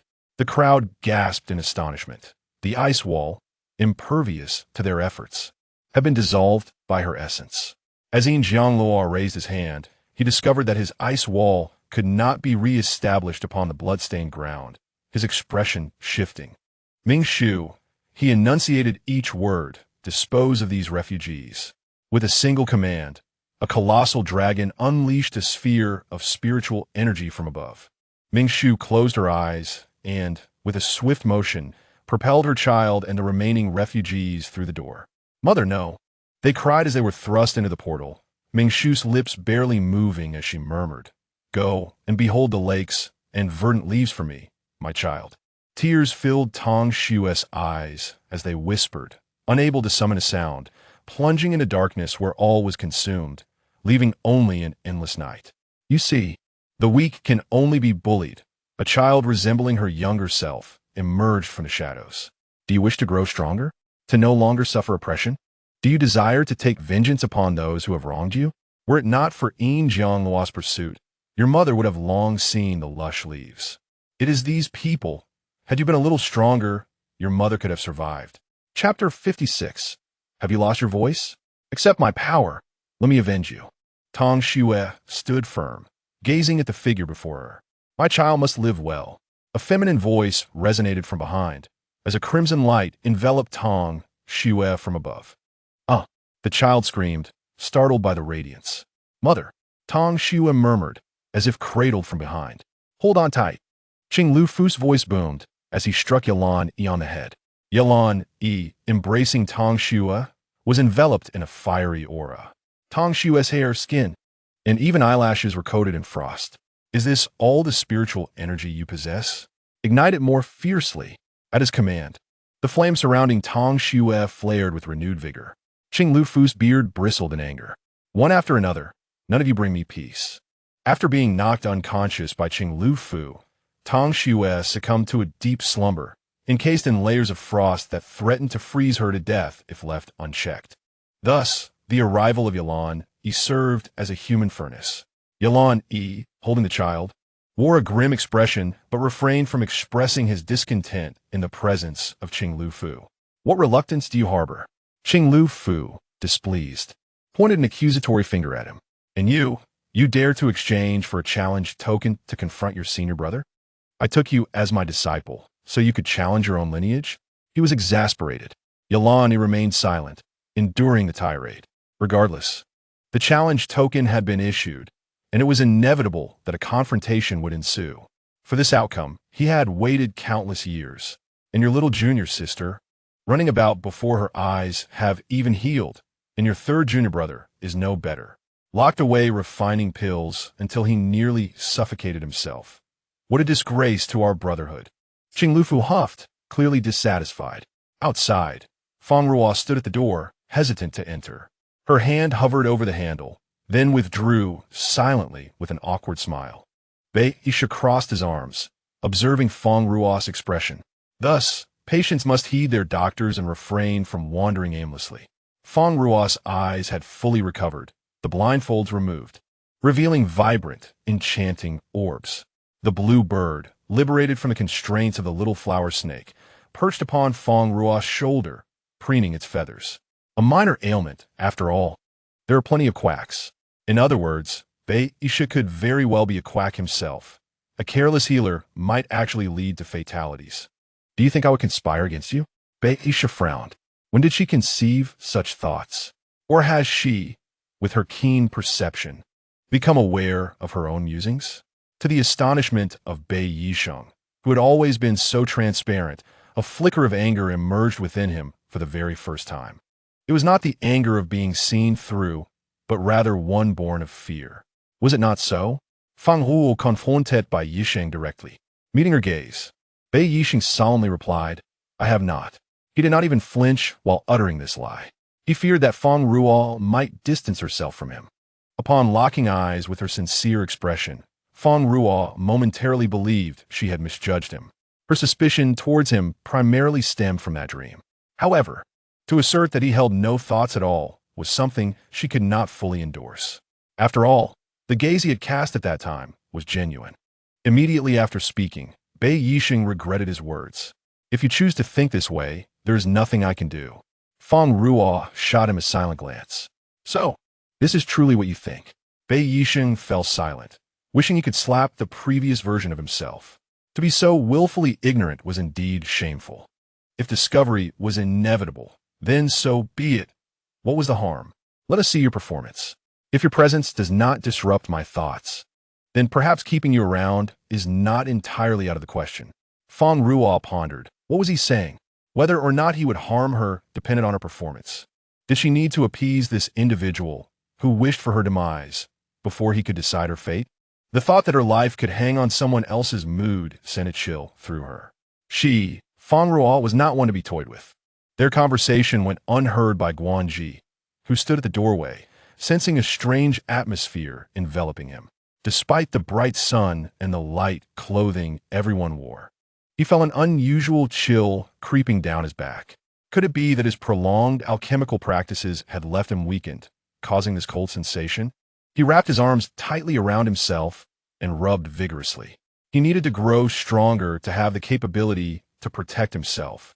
Disciple, you have finally awakened, came the delighted voice of Qing Lu. Shortly thereafter, a loud crash resonated, but Guanji, hearing that his senior brother had awakened, was filled with joy and rushed past the noise, forgetting his master's earlier reprimands. He pushed the door open to find Ming Tangxue sitting up on the bed. Fang Ruo followed him inside, and Guanji rushed to the bedside of Ming Tangxue, weeping softly. Qing Lu wore an expression of disdain, but did not kick him away. In contrast, Yalan Yi, who had been thrown against the wall by Qing Lu, was now a pitiful child abandoned by his master after Ming Tongxue awoke. Still embedded in the wall, Fang Ruo swallowed hard. Just how much had the second senior brother incurred the master's ire to be treated so harshly? Qing Lu treated Ming Tongxue as if he were his own son, while she and the third senior brother were raised with neglect. And the second senior brother received only scraps of care when it suited the master's mood. Ming Tongxue, repeatedly covered by his own frost, appeared pale and weak. He reached out to comfort the sobbing Guanji, gently saying, "I am fine." Upon hearing those 3 words, Qing Lu's displeasure grew. "What do you mean you are fine? If it were not for the item left behind by your mother, you would not have survived this time. And you dare tell me you are fine? Such foolishness." Mentioning his mother dimmed Ming Tongxue's gaze. Fang Ruo was taken aback, realizing that the token was indeed a relic of the senior brother's mother. This was the first time she had heard anything about his mother. "I apologized, master." Ming Tongxue spoke sincerely, which quelled Qing Lu's temper. "Very well. You children have grown up and have your own thoughts." Ming Tongxue. Yilanin jumped down from the wall, his face bruised, yet his demeanor unaffected. "Now that you are awake, you must honor our agreement." Yilanin pointed to the challenge token on the back of his hand. "Once challenged, one must ascend the stage. Rest assured, since I have accepted this challenge, I will not evade it." Chapter 57. The Challenge. Ming Tongxue caressed the challenge token on his hand, his determination evident, signaling his inevitable participation. Although the conditions tied to Yilanin's challenge were initially difficult for him to accept, the day had finally arrived. It was time for them to settle their affairs. Qing Lu's brow twitched as he kicked Yilanin out the door. With a thud, Qing Lu shut the door, leaving the remaining individuals inside exchanging glances. "You ungrateful disciple. Your senior brother's health has yet to stabilize, and all you can think of is this challenge? What a disrespectful wretch you are." Yilanin barely dodged and rolled on the ground, half kneeling, struggling to maintain his balance. "Master." Yilanin lowered his head, his tone respectful yet firm, resolute in his convictions. Qing Lu was infuriated, his beard bristling. "Have you truly thought this through?" "Yes," Yilanin replied, lifting his head with determined eyes. Qing Lu felt a headache coming on. These disciples of his were increasingly perplexing. "If your clan knew that you accepted this challenge under such conditions, your father would erupt from the Yin cave and slay you, you rebellious child.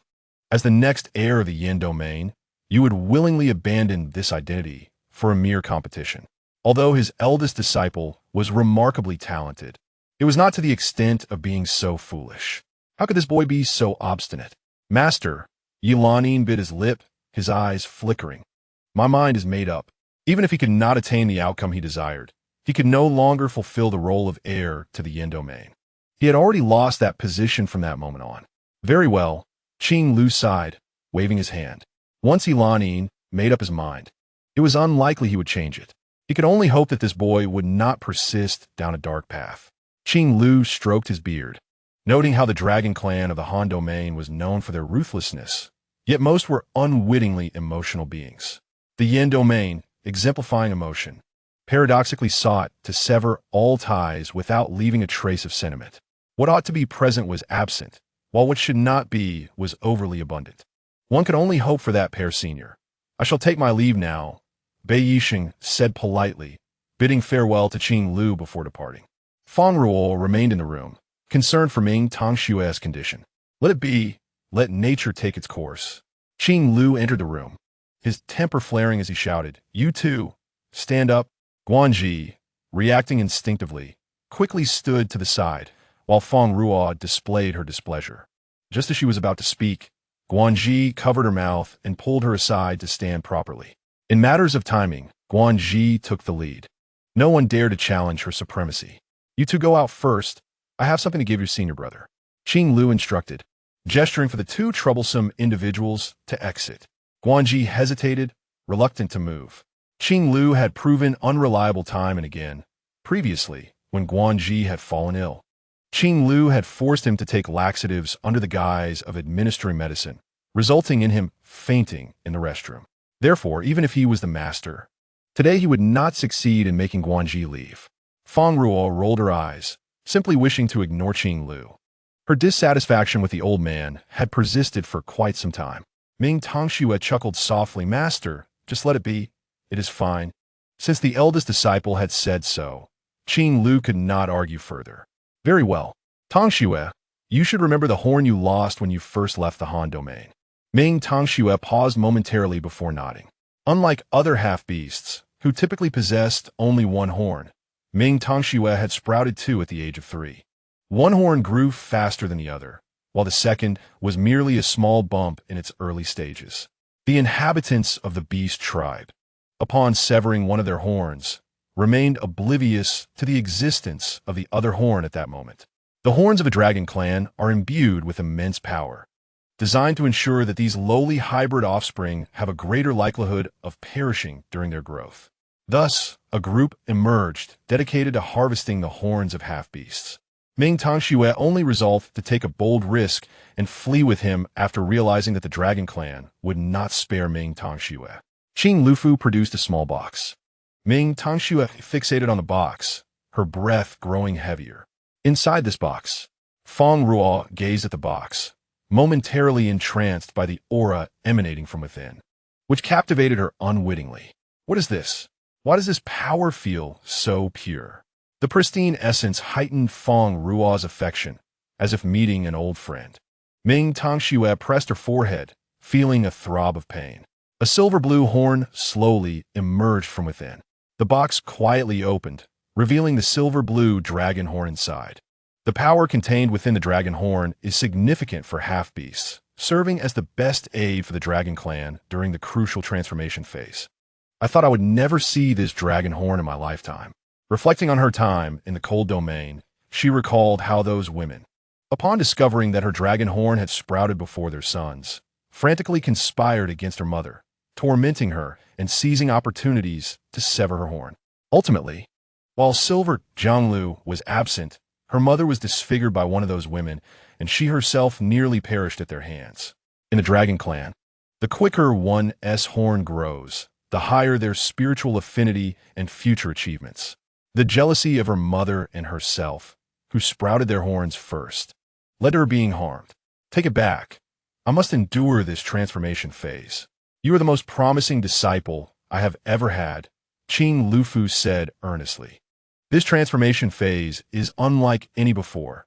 If you survive this, you need not worry in the future. Should you fail to endure, the Ming Tongxue before us will cease to exist. Your mother likely anticipated today's events long ago, having used her own spiritual power to transform that token, granting you a sliver of hope. Thank you, Master. Whenever her mother was mentioned, Ming Tongxue became silent, placing her hand on her chest, where she had once received the token. Her mother was not only a spiritual master, but also held a remarkably high affinity with magical beasts. Due to this affinity, she was trapped in the cold domain, never to see the warm sun again. I will undoubtedly survive this transformation phase. But before that, I must resolve the significant matter between myself and Yelani. Guanji shouted in confusion. Senior brother, are you out of your mind? What if the time for the transformation phase suddenly arrives during the challenge? It took considerable effort to suppress its eruption. What if rest assured? Senior brother has long been prepared. Ming Tongxue reassured Guanji. But if senior brother is truly prepared, why would there be any risk of losing control? Senior brother, must you engage in this rivalry? Fang Ruo inquired, looking at Ming Tongxue. Ming Tongxue gazed at his junior sister, her eyes pierced through all deceit, and offered a gentle smile, radiating warmth as during their first meeting. Indeed. Chapter 58, The Bullying of the Little Flower Snake. Ming Tongxue extracted the horn from a box. Absorbing its power, 2 bulges appeared on her forehead, gradually revealing 2 silver-blue dragon horns. A large and a small horn emerged atop her head. In the blink of an eye, the blue light in her eyes shimmered. An overwhelming sense of pressure unique to the beast tribe enveloped her. The blue bird perched on Fang Ruo's shoulder flapped its wings in astonishment, sensing the presence of a complete beast. The beast before them appeared not to be a half-beast. However, upon closer inspection, Ming Tongxue remained merely the half-beast with 2 dragon horns. Perhaps her exceptional talent had induced a brief moment of confusion. After absorbing the horn, Ming Tongxue scanned her surroundings, sensing as if something were watching her in that fleeting moment. The ring on Fang Ruo's finger glimmered slightly, and the snake egg within the ring flew out, colliding against Ming Tongxue's face. It snugly pressed against her cheek, then abruptly halted, only to soar into the air moments later, crashing down onto Ming Tongxue's head. Ouch! Ming Tongxue clutched her throbbing head, watching the egg bounce back into Fang Ruo's palm. Junior sister, what is this? From the aura, it was evident that the egg shared a profound connection with her. Yet when did her junior sister acquire another magical beast? Fang Ruo cradled the jubilant snake egg in her hands, her expression awkward. This troublesome egg dared to bully her senior brother, who had just awakened. Senior brother, this is the little flower snake. I will help you deal with it. Fang Ruo raised her hand and struck the eggshell, causing it to spin dizzily in her palm. The snake egg stood fearfully in her hand. The blue bird, witnessing its master's slap on the snake egg, felt a sense of joy. Serves it right. Even as an egg, it could still be smacked by its master, truly a disobedient beast. Ever since the little flower snake transformed into an egg, the blue bird had enjoyed increasingly blissful days, free from the annoying creature competing for food and bullying it. Though a bit dull, the joy was undeniable. Just as the blue bird savored its happiness, the snake egg leaped from Fang Ruo's hand, spinning midair, and struck half of the blue bird's face, causing tears and drool to scatter everywhere. Bang! The blue bird was slammed against the wall, rolling its eyes and twitching its wings, landing right beside where Yalan he had been moments before. A large and small dent side by side was oddly pleasing to the eye. The blue bird slid down the wall, cursing the wretched little worm for still tormenting it even in egg form. After a few days of peaceful living, it had been brought back to its previous state by the snake egg strike.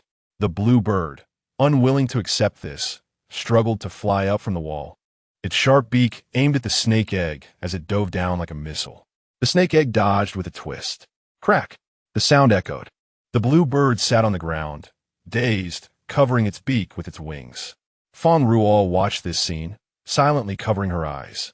Some things in the world seem predestined, like the overpowering dominance of the little flower snake over the blue bird. Ming Tongxue gazed at the still valiant little flower snake and mused. The little flower snake remains as steadfast as ever.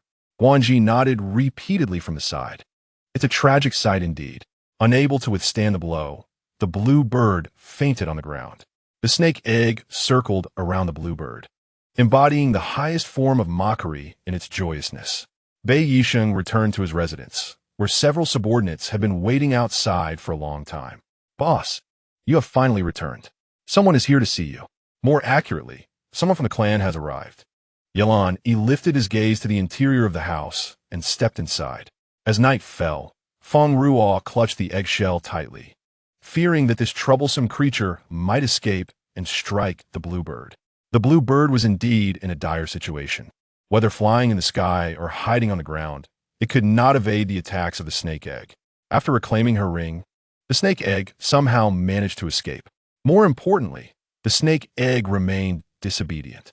Fang Ruo, with a helpless expression, embraced the snake egg. Once you come out, I will teach you a proper lesson, little flower. The blue bird, upon hearing this, immediately chirped gleefully by her side, realizing the impending disaster. Fang Ruo felt a sense of foreboding. Indeed, in the next moment, the snake egg wriggled free from her grasp and struck the blue bird's head. Fang Ruo sighed in resignation. At this rate, the blue bird would become foolish. What on earth is wrong with these two? They are like sworn enemies. Unable to bear the antics of the two creatures, Fang Ruo pulled the covers over herself and fell asleep. Before long, she entered the realm of dreams. Uncertain of how much time has passed, I find myself standing amidst a vast forest, my feet hovering above a precipice of 100 meters. Rather than succumbing to fear, an unusual tranquility envelopes my spirit. I gently sway on a swing woven from verdant vines. Suddenly, a magnificent azure avian creature descends, its size surpassing that of a typical bluebird, adorned in a deeper shade of teal. Master, I have arrived. The azure bird exclaims with palpable excitement. Out of the blue, a pink-patterned serpent slowly raises its head from the vines, its vertical pupils coldly fixating on the azure bird, hissing menacingly as if to warn, approach another step, and I shall strike. The azure bird flutters in a frenzy, its wings entangled in a chaotic dance before plummeting from the sky in a straight line. Amongst the avian populace, a saying persists. The early bird catches the worm, but the early worm meets its demise. Yet, this adage holds no truth for the azure bird, for it believes only those lacking in nobility would partake in worms, and it, of course, does not. As night descends, the azure bird keeps its emerald eyes fixated on a serpent's egg, determined to consume it the moment it hatches, eliminating any future threat. After awakening from a haunting nightmare, the azure bird remains steadfast, its gaze unwavering upon the egg. Under the moonlight, Bei Yisheng delicately plays with the tassels of his earrings, his slender fingers contrasting strikingly against the azure threads. The pulsing veins in his neck starkly contrast with the calmness etched upon his face. With his eyes closed, his lashes flutter like a startled butterfly, quivering in anticipation. Suddenly, he opens his eyes, revealing a pair of beautiful orbs tinged with crimson veins. He reaches for a bottle on the table, only to be halted by a pair of aged hands. Elder Mo stands behind him, urging, "Young master, you cannot continue to rely solely on medicine to endure this period. At this rate, your body will surely deteriorate." Bai Yi Sheng's Gaza Doctons. Breaking free from Elder Mo's grip. "I am aware. Half of the 10 pills in the bottle have been discarded. Please, young master, seek out your destined partner swiftly. If this continues, your health will undoubtedly suffer." Their family has long been plagued by this affliction, gifted yet short-lived. Only by finding the fated one can they uncover the singular antidote. The head of the family is supposed to seek their destined partner from a young age. Yet Bei Yisheng has procrastinated for over a decade. In Chapter 59, titled Dream Within a Dream, Bei Yisheng swallows the pill, closing his eyes, dismissing Elder Mo as please. Elder Mo shakes his head in resignation. He has been by the young master's side since his childhood and understands him all too well. "Your Highness, prolonged reliance on medication may lead you into a realm of illusions. These are the consequences of those who refuse to seek their destined partner." He genuinely wishes for his young master not to tread that same path. "Leave," comes the icy command, and as Elder Mo departs with a worried glance, Bei Yisheng lightly wipes his mouth, the image of Fang Ruo surfacing in his mind. The beads on his earrings shimmer as the light glints off them. Fang Ruo sits cross-legged on her bed, energetically absorbing spiritual energy into her body, determined to break through the second-tier barrier. The azure bird stands protectively beside her, a serpent's egg of equal size resting nearby, both absorbing and expelling energy to nourish themselves. The young master, with a serious demeanor, keeps his eyes tightly shut, surrounded by pulsating waves of spiritual energy. The azure bird, filled with excitement, thinks master is almost there. Suddenly, the azure bird's eyes widen as it observes its master slumped asleep on the bed. "Master? But we had agreed to elevate our levels." As sunlight spills over the countryside, Fang Ruo stands beneath the lush canopy, vines affectionately brushing against her hand. She notices a young man standing at a distance, a dark speck at his fingertips resembling a tiny black insect. He quickly conceals his hand, and the aloofness surrounding him dissipates, replaced by warmth in his gaze. "Ruo, you've come," he calls out. She glances up, unable to discern his features. A strong instinct tells her he is exceptionally handsome. He extends a box toward her. "This is the only creature I have nurtured. It is a gift for you." His eyes gleam with anticipation as Fang Ruo peers into the box, revealing a minuscule black insect, so small it resembles a mere dot of yarn. Had it not been for its slight movements, she would have mistaken it for a mere speck. Yet within her dream, Fang Ruo adopts an icy demeanor upon seeing the box. "No need, take it back. Such a precious item, I cannot accept." Her eyes grow cold, seeing through his little ruse, her expression indifferent, tinged with disdain. "Please do not seek me out for such trivial matters. I'm too occupied." "Wait, Ruo," he calls, but she remains unyielding, departing without a backward glance. The young man watches her retreating figure, urgency swelling within him. He dares to step into the forbidden zone where no one else would tread. Bei Yisheng awakens abruptly, eyes wide in surprise, beads of sweat cascading down. Why must I distance myself from her? Go find her, plead with her, approach her. Entice her. The voices in his mind drive him to despair. It has merely been a night apart, yet the hallucinations feel overwhelming. Perhaps it is the aftermath of the medication he ingested. Glancing at the remaining pills on the table, he casts them to the ground. He clutches his heart, feeling the pain of its constriction. It has only been a few years. Why is it so unbearable? Am I truly unable to eliminate Fang Ruo? He regards the events of the dream as consequences of his failure to seek out his destined partner. Meanwhile, Fang Ruo opens her eyes, a pained expression crossing her face as she clutches her head. Why did I faint while practicing? In that peculiar dream. In her dream, she was the heroine, while a young man rushed into the forest, as if something tragic were unfolding. Why must the dream end abruptly? Casting the dream aside, she settles back into a meditative posture. At that moment, the space around her warps, and she leaps to the ground, stepping into the darkness of the void. Master! A familiar voice resonates from the surroundings. Wu Yin? Fang Ruo gasps in surprise, recognizing the long-lost presence. I apologize for my abrupt intrusion, but I had to see you. Yu Yan's voice echoes through the emptiness, reverberating with layers of response. Did you seek me for a reason? Fang Ruo inquires. Indeed, I sensed you required assistance. You are worried about your senior brother, are you not? Fang Ruo's face lights up with hope as she calls out. Do you know how to save my senior brother? Yes, he is a fortunate child, favored by that being, Ian explains. The reason the little flower snake has transformed into an egg is due to that being's influence. Only once the egg hatches will it become truly beneficial to you. Fang Ruo is taken aback. Who is that being? Is it powerful? Wu Yin chuckles lightly. No. Before you, all beings are mere ants. That being has recognized Ming Tang Shui's potential. If he successfully inherits that being's legacy, he shall no longer be threatened by the half-beast days.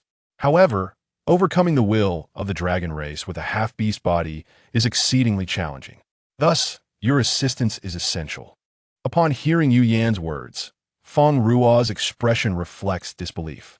Is that truly possible? Upon concluding her words, Wu Yin's voice dissipated into the void, and Fang Ruo finally awakened. Cradling her head, she pondered, a dream within a dream? Raising her hand, she noticed the dark spot on her wrist and realized that Wu Yin had indeed sought her out. This was all for the sake of her eldest senior brother's successful passage through the half-transformation day. As she caressed the dark spot on her wrist, she became increasingly aware of the enigma surrounding her. Yet, she had achieved no tangible results thus far. The loss of the Xianming pearl remained an insurmountable obstacle for her, a cherished relic bequeathed by her parents, which she had locked away within her own eyes at the cost of sealing. She had neglected to inquire about the Xianming pearl with Wu Yin. Each time Wu Yin spoke, it resonated with an air of erudition, and perhaps it possessed knowledge regarding the Xianming pearl. She vowed to seize the next opportunity to ask about it. The Qingyao gazed sorrowfully at its awakened master. Its movements constrained, and the injuries on its face seemed to have worsened. Master, the snake egg stood nearby. Fang Ruo seized the snake egg from the table and cast it into her ring, the ring gleaming briefly as she clutched it tightly, enhancing its protection to prevent the snake egg from escaping. Ever since the little flower snake had transformed into an egg, the Qingyao had vented its frustrations upon it with increasing ferocity, to the point where even she could no longer bear to witness it. Thus, she resorted to this temporary confinement within her ring. After a brief interval, Fang Ruo dragged the snake egg, her tone stern, commanding it to cease its antics. Hearing her, the snake egg nodded. Just as she prepared to breathe a sigh of relief, it darted towards the Qingyao. Help, master! The snake egg was undeniably obstinate. Stop this at once. Fang Ruo's voice was laced with frost. The snake egg seemed to discern the suppressed anger in her tone and halted its assault. The Qingyao, trembling with trepidation, flew toward Fang Ruo's embrace, burying its head against her. Just as she intended to soothe it, The Qingyao turned its head and shot a derisive glance at the snake egg, infused with a hint of provocation. The snake egg erupted in fury, striking it atop the head with a resounding thud before retreating back into the ring. The Qingyao was knocked unconscious, collapsing, but Fang Ruo was quick to catch it. "Well, you deserve that," she murmured, carefully tucking the Qingyao into her pocket as she strode towards the challenge platform. Today marked the duel between her eldest senior brother and Yi Lanyi, a long-awaited confrontation since their enrollment. The challenge platform was teeming with spectators, nearly bursting at the seams with no empty seats. Even the aisles were filled. Ming Tongxue, the first disciple of Qinglu School, was known for her gentle demeanor and humility, her smile akin to the warmth of a spring sun. Yi Lanyi, on the other hand, was the second disciple of Qinglu School, renowned as the second best in the inner academy of Wuzhou and the future heir of the Yin domain, though his temperament remains a topic best left unspoken. As Fang Ruo squeezed through the entrance, a familiar voice called out to her. "Hey, Fang Ruo." Turning, she was surprised to see Lu Anqi, accompanied by the ever-stoic Lu Boyi. She intended to raise her hand in greeting, but the crowd was too dense for her to manage. Suddenly, a hand grasped her and pulled her from the throng. In that instant, the air seemed to clear significantly. Lifting her eyes, she met Lu Anqi's beaming face, the very person who had extricated her from the crowd. Gazing at the congested assembly ahead, she marveled at how he had managed to pull her out. Soon, the realization dawned upon her. "What a coincidence, we meet here," Lu Anqi exclaimed excitedly. Lu Boyi coolly interrupted. The duel is between her second senior brother and the eldest, implicitly suggesting that it was only natural for her to attend. "Haha, since we've encountered each other, let us enter together," Lu Anqi proposed, with Lu Boyi agreeing. "Let us go together. It will be convenient." Fang Ruo observed that although the crowd was exceedingly tight, almost shoulder to shoulder, walking alongside Lu Anqi made the journey remarkably smooth, as if they were favored by fortune. The trio arrived at a stand with a good vantage point, allowing them to see the entirety of the challenge platform. Among the judges seated, only Jian Moran was familiar to her. On the opposite side, Guanji stood, an individual making their way through the crowd toward him. Engrossed in the challenge platform, Guanji remained oblivious to this approach. Otherwise, he would have noticed Luo Xianxian straining to reach him. On the challenge platform, Yi Lanyi opened his eyes, a wave of scorching spiritual energy radiating from his body, causing the barriers of the platform to tremble visibly. Ming Tongxue swiftly summoned a silver-blue frost sword, the light blue energy clashing against the searing red energy, the two forces neutralizing in the tumult of the air. The two stood opposite each other. "Why aren't they moving yet?" one spectator queried. "What do you know? A duel between masters is always on the brink," another replied, focused intently on the platform. Just as his companion was about to speak again, he covered their mouth with his hand. At that moment, Yi Lanyi initiated the conflict. Dark red energy coalesced in his right hand, materializing into a dark crimson sword before the astonished eyes of the crowd. The clash of the swords produced a piercing sound, the manifestation of spiritual energy, whether in weapons or living beings, depended on the cultivator's unique circumstances. Each manifestation was singular, though there may be resemblances. Yet, upon closer inspection, the weapons of the two duelists appeared as if they had been carved from the same mold. Ming Tongxue paused, taken aback by the sight of Yi Lanyi's sword. It was the first time he had witnessed the weapon formed from Yi Lanyi's spiritual energy.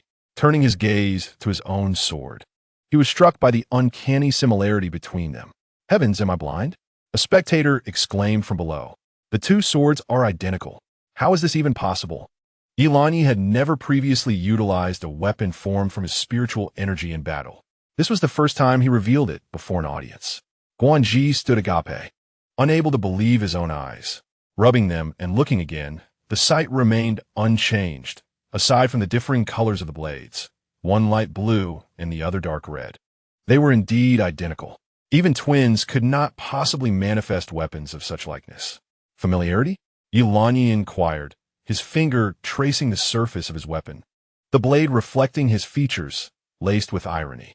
This revelation was unexpected not only for others, but for him as well, that their weapons would bear such resemblance upon manifestation. Ming Tongxue remained silent. This reaction was anticipated by Bei Yisheng, who shifted his grip on the sword, reversing the hilt, and charged at Ming Tongxue. Their blades clashed in a flurry of strikes. The pace of their movements was rapid, leaving spectators outside the barrier to witness only fleeting shadows.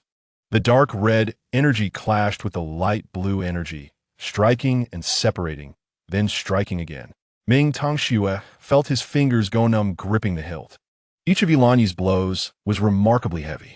Had it been anyone else, their weapon would have likely been sent flying. Yet, something felt amiss.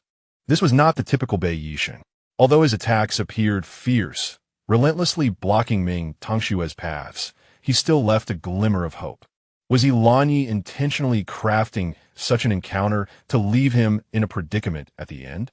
As Ming Tongxue pondered this, Yilani switched the sword to the other hand, reversing the grip once more. A few Dragon Clan subordinates belonging to the Yin domain stared in disbelief at the platform, astonished by Yilani's change in stance. They felt as though they might pluck their own eyes out, questioning if they were mistaken. Their Lord Yilani was indeed formidable. Oh dear, it's no wonder the elder was so furious. Cheer up. At least the leader didn't personally come to take Lord Yilani's head. A few individuals exchanged glances, covering their faces as they wept in unison. In the corner, Qing Lufu observed his two disciples engaged in combat, his beard bristling with frustration. The principal, standing beside him, patted his shoulder and chuckled. Ah, old Qing, take it easy. It's merely your cherished cabbage being forcefully uprooted by a swine. Chapter 61. His arrival, Qing Lufu could no longer contain his anger, and the principal swiftly gestured towards the challenge platform to divert his attention. Look, they are about to begin again. The two combatants stood silently on the challenge platform. Through the barrier, the audience outside could sense the intense fluctuations of heat and cold in the air. Yilani wielded his sword, his grip trembling slightly around the hilt. Ming Tongxue's strength was not to be underestimated, yet he too was no ordinary opponent. With a flash of crimson light, Yilani retracted his sword. He crossed his arms over his chest, his hands forming claw-like shapes. Ming Tongxue, let us determine the victor. Dark red, spiritual energy coiled around his arms, ascending until it enveloped his entire being. He swept his hands downwards, unleashing a powerful surge of spiritual energy that reverberated against the barrier. Despite the protection of the barrier, many spectators were startled by the overwhelming force, instinctively retreating and shielding themselves. Yin observed the power Yilani displayed in the arena, his brows furrowing in disbelief. This fellow had mastered such formidable strength. His grip on the railing tightened, leaving imprints of his fingers. Ming Tongxue's expression flickered with surprise. Yilani's dragon form had reached an astonishing level of perfection. As the light dissipated, Yilani's eyes transformed into dark red slits, and dark red scales sprouted near his cheekbones. Scales glimmered faintly on the back of his hands, and a dragon tail formed of spiritual energy swept the ground clean of dust. A colossal dragon flickered into existence, only to vanish within a few breaths. Students of the Beast Clan outside the arena lowered their heads, too intimidated to confront the ethereal dragon. Particularly, those of the dragon lineage trembled, nearly collapsing to the ground. Yilani intended to suppress Ming Tongxue with the might of his dragon lineage. As a half-beast, Ming Tongxue's bloodline heritage was undoubtedly inferior to Yilani's. Yin gazed at the dragon, feeling a shiver of fear even as he looked directly at it. Observing the duel, a smirk crept onto his lips. It seemed Ming Tongxue was already rendered weak in the presence of Yilani's draconic might. Ming Tongxue raised his sword before him, cloaked in a cold radiance. His expression remained calm, as if the oppressive aura had no effect on him. Fang Ruo noted Ming Tongxue's unperturbed demeanor. It appeared Yilani was not as formidable as he seemed. Her senior brother would likely emerge unscathed. Sighing in relief, she touched the dark mark on her wrist. What kind of power is this? It's terrifying, Lu Anshi said, rubbing the goosebumps on his arms. Even through the barrier, the dreadful aura of the dragon could still instill fear in people's hearts. Such is the power of the Dragon Clan, Lu Bu exclaimed. his eyes ablaze with desire for strength. "Hey, Fang Ruo, how come you're unaffected?" Lu Anqi asked, noticing her unwavering focus. Fang Ruo's subtle difference ignited the flames of ambition within Lu Bo. He was determined to grow stronger. Guanji struggled to maintain his composure, disregarding the cold sweat trickling down his back. He clutched the railing tightly, biting his pale lower lip as he internally cursed. When did this wretched Yilani become so powerful? Just revealing his dragon form has rendered me weak. How infuriating. Hey, drink some water to calm down. A sweet feminine voice reached his ears, a cup of water being offered before him.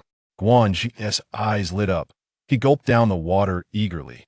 Turning to express his gratitude, he said, "Thank you for the water, Luo Xianxian." Guanji attempted to return the cup, but Luo Xianxian seized his collar. "Oh, don't go. The match isn't over yet." No sooner had she spoken than the two on the platform sprang into action. Yilani, with long, sharp nails, launched a swift and precise attack, each strike imbued with profound spiritual energy. Ming Tongxue raised his sword to block the assault, but was gradually forced back under the relentless onslaught. Seizing the opportunity, Yilani struck his palm against Ming Tongxue's chest, sending him hurtling far away. His heels barely skimming the edge of the challenge platform. The sword slipped from his grasp and fell before him. Clutching his chest, Ming Tongxue knelt on the ground. As his sword departed, it dissipated into the air. He looked down at his chest, where the fabric of his clothing had been scorched by the searing spiritual energy. The blow felt as if it had ignited his very being, leaving him burning with heat. Despite his attempts to summon his spiritual energy, it was futile. It was as though his ice-type energy had been transformed into fire-type energy. Why doesn't Yilani deliver the finishing blow to Ming Tongxue? Yilani stood still, hesitating to strike. It wasn't that he didn't want to, but rather that he was unable to. Something was amiss with Ming Tongxue. "Are you about to lose?" The voice of Ming Tongxue echoed in his ears. "Could it be that you're going to lose here to a dragon? Have you forgotten? Your mother was killed by the dragon clan. You are destined to lose to them. You are far too weak. Ming Tongxue, you are nothing but a failure. In this state, you won't even have a chance to avenge your mother. It is your fault your mother perished for you. Silence. It is your fate to remain in the cold domain forever. Silence. It is your destiny to be cast aside by the cold domain, becoming one of the fallen half-beasts. Silence." Ming Tongxue cradled his head, his pale, blue spiritual energy coalescing into a massive beam of light that enveloped him entirely. He observed this scene, scoffing as he realized that Ming Tongxue had finally succumbed to the pressure exerted by the pure-blooded dragon clan. "Ming Tongxue, it would be best for you to transform into the most loathed beast in this challenge. The pride of the heavenly sons reduced to a mindless monster. Just the thought brings me immense satisfaction. How dare you, a lowly half-beast, constantly look down on others?" As the spiritual energy dissipated, Ming Tongxue shielded his eyes with one hand. His elongated nails mirrored Yilani's, and faint scales were discernible on the back of his hand. His pale blue-slit pupils appeared before the crowd. Yet, the incongruous smile at the corner of his mouth sent chills down their spines. He licked his lips, his gaze teasing. Yilani's expression turned grave. He had emerged. This was precisely why Yilani had chosen to challenge Ming Tongxue during his half-beast transformation. "You really have come," Ming Tongxue smirked. Outside the barrier, everyone could only observe Ming Tongxue's uncharacteristic demeanor. The audience leaned forward, straining to hear the exchange between the two, yet not a sound reached their ears. "Calm down," the principal reassured, patting Qing Lufu on the shoulder. Chapter 62. Fang Ruo. Fang Ruo, believe in Ming Tongxue. This is a challenge, and if Qing Lufu intervenes recklessly, it would not bode well for either of the children. "Did you truly wish to see me?" Ming Tongxue mused, resting his fingertip against his chin, his eyes sparkling with an unusual gentleness. This appearance was undeniably alluring. The girls outside the barrier clutched their chests, their hearts racing. They had grown accustomed to Ming Tongxue's usual gentle and humble demeanor. But this version of him radiated an extraordinary brilliance. "You haven't forgotten our promise, have you?" Yilani's icy gaze fixed on Ming Tongxue. "Of course not," Ming Tongxue replied, tapping his head and tilting it playfully. However, that fellow is just a dullard. Wouldn't it be better if I accompanied you instead? This guy truly seems to be deteriorating. I merely uttered a few casual words, and he was promptly subdued. Sigh. Ming Tangxue raised her hand, scrutinizing her own body. Oomph. After today, you shall vacate his body. Yi Laning's gaze was fierce as he raised his hand to strike.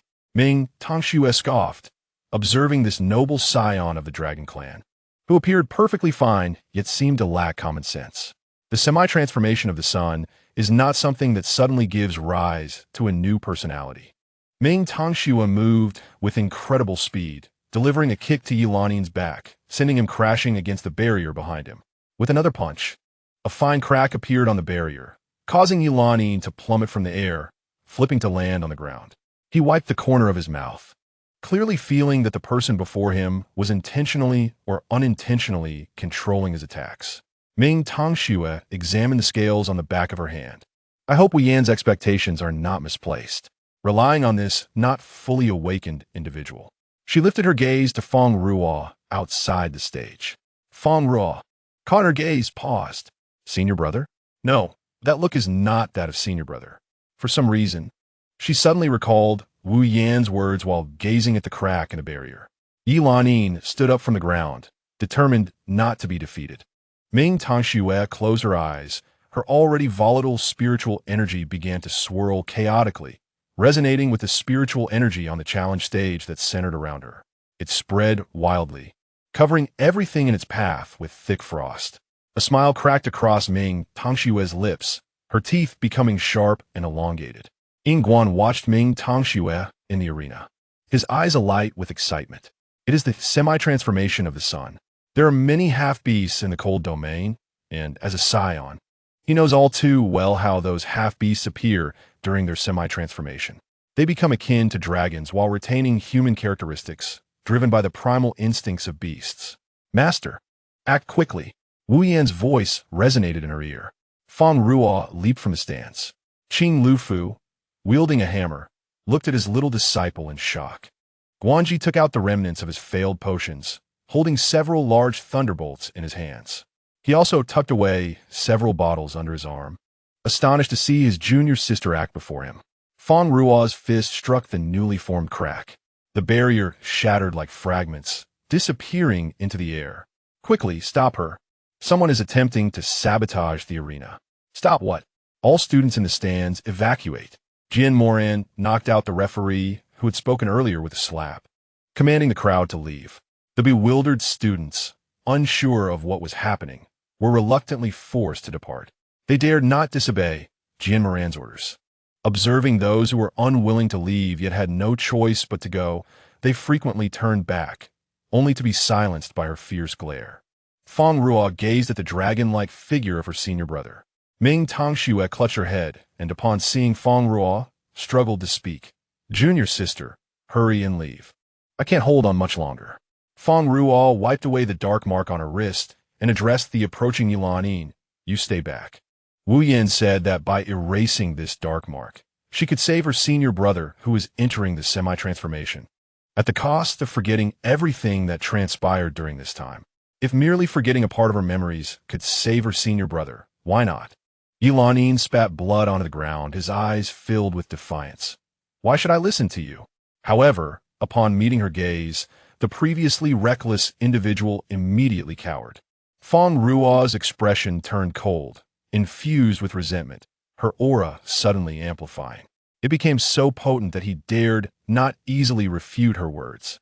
On the challenge stage, enveloped in spiritual energy, the onlookers could not discern what was happening inside. They suddenly felt a formidable pressure descending upon them. Yingguan gripped the railing tightly, refusing to budge. The pressure within the arena nearly brought him to his knees. What is happening?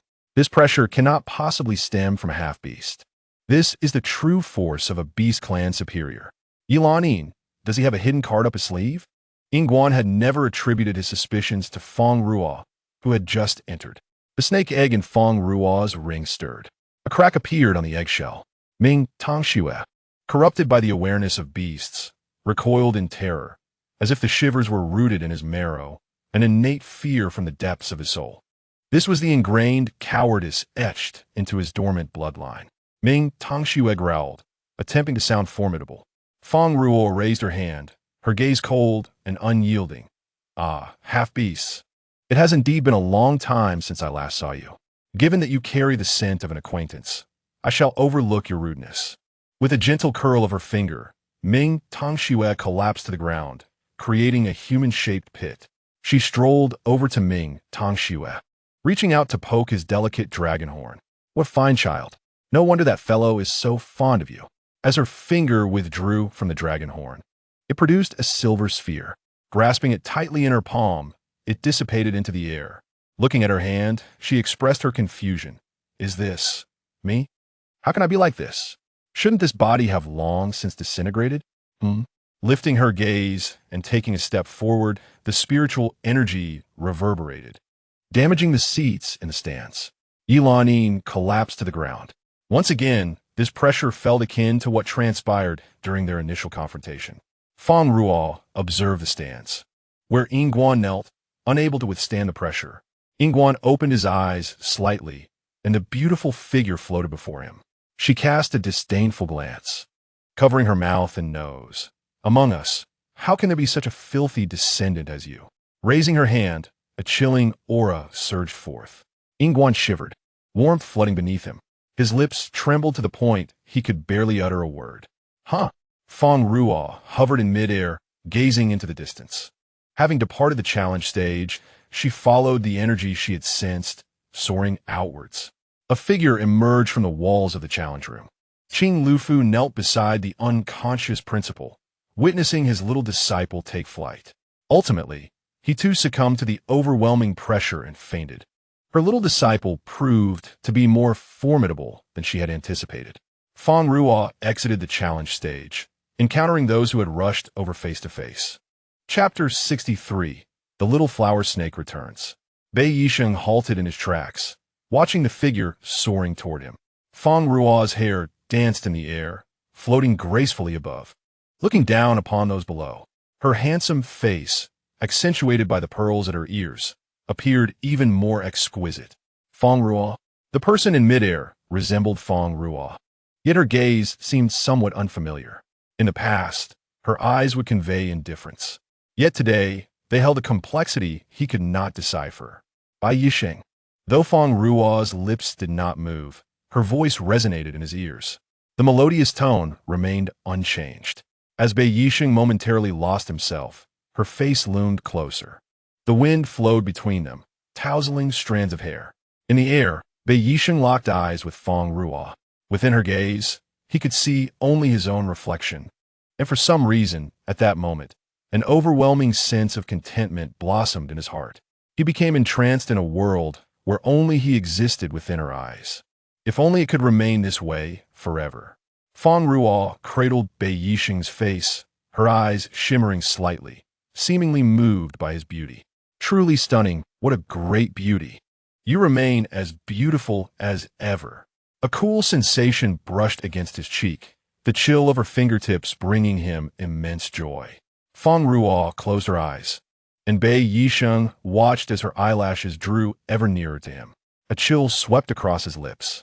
Fang Ruo gradually vanished into the air. The blue bird that had not been taken along fell to the ground, knocking its head and losing consciousness. The blue bird shook its head, opening its drowsy eyes, bewildered by the unfolding events. As I lifted my gaze, I found myself staring at the very being I feared, lost in a trance as they gently caressed their lips, aglow with a crimson hue. They had been kissed. A delicate blush crept up from the collar, stealthily staining their neck and ears with a rosy tint. The instigator of this unexpected event lay adrift in the void. Wu Yan, with a troubled expression, gazed at the slumbering figure on the ground, concern etched across their face. Alas, I have inadvertently gone too far. I have unwittingly granted the master excessive power to confront Bei Yisheng. Presently, the master remains oblivious to their past. Should those memories resurface, my existence as a mere worm would be forfeit. I shall return the master to the courtyard and confine myself within the void. Gazing at the twinkling starlit sky, you can rest easy now, The heir you cherish has been temporarily safeguarded. Wu Yan's voice echoed in the empty void. Yet no reply resonated in response. Ming Tang Shui lay upon the snow-laden ground, gazing at the vast expanse of falling snow, momentarily unable to discern whether it was illusion or reality. The swirling snowflakes descended, landing upon their eyelashes and adorning them with a white veil. Raising their eyes, they beheld a towering, snow-capped mountain. A colossal dragon roared to the heavens, raising its head from the mountain's peak. The sound was deafening, reverberating through the clouds, causing the snowflakes to dance more densely in response. A pair of pale blue vertical pupils turned, fixating upon Ming Tang Shui atop the mountain. A tremendous pressure enveloped them, a surrender emanating from the depths of their bloodline. Ming Tang Shui found themselves half-kneeling, compelled to lower their gaze. This force was all too familiar, reminiscent of the bloodline suppression they had endured in the cold domain. The dragon before them was likely of the Beast clan. Yet, within the dragon lineage of the cold domain, there were but a few capable of transforming into true dragons. Where then did this dragon emerge from? With stubborn resolve, Ming Tang Shui lifted their head, their half-kneeling form sinking deeper into the snow. They glared defiantly back. The dragon revealed a faint smile of satisfaction. Indeed, they were the child favored by Gu, truly worthy of becoming my heir. Heir? Ming Tang Shui regarded the dragon with confusion. Wu is yesi tuoya. Shock etched across Ming Tang Shui's face as they beheld the immense dragon resting upon the snowy mountain, incredulity gripping their heart. Yesi tuoya, the former sovereign of the Cold Domain's dragon clan, one of the reclusive and proud rulers of the dragon lineage. Our kind once committed grave sins. The reason the Cold Clan of Dragons has managed to survive to this day is to atone for past transgressions. You are one I have taken notice of, possessing an exceptional temperament. As my descendant, you are duty-bound to shoulder this responsibility to accept my... No. Ming Tang Shui's gaze turned frigid, the chill radiating from them rivaling the depths of winter. Supporting themselves on trembling legs, they rose from the ground. I refuse. This is a matter between your races, and I have no desire to partake. I hold no interest in this. The snow swirled as the dragon rested its head upon its hand, observing the descendant who boldly rejected its call, yet showing no anger. Instead, it chuckled indulgently, remarking that this was not merely a matter of acceptance. It then spoke of something entirely unrelated.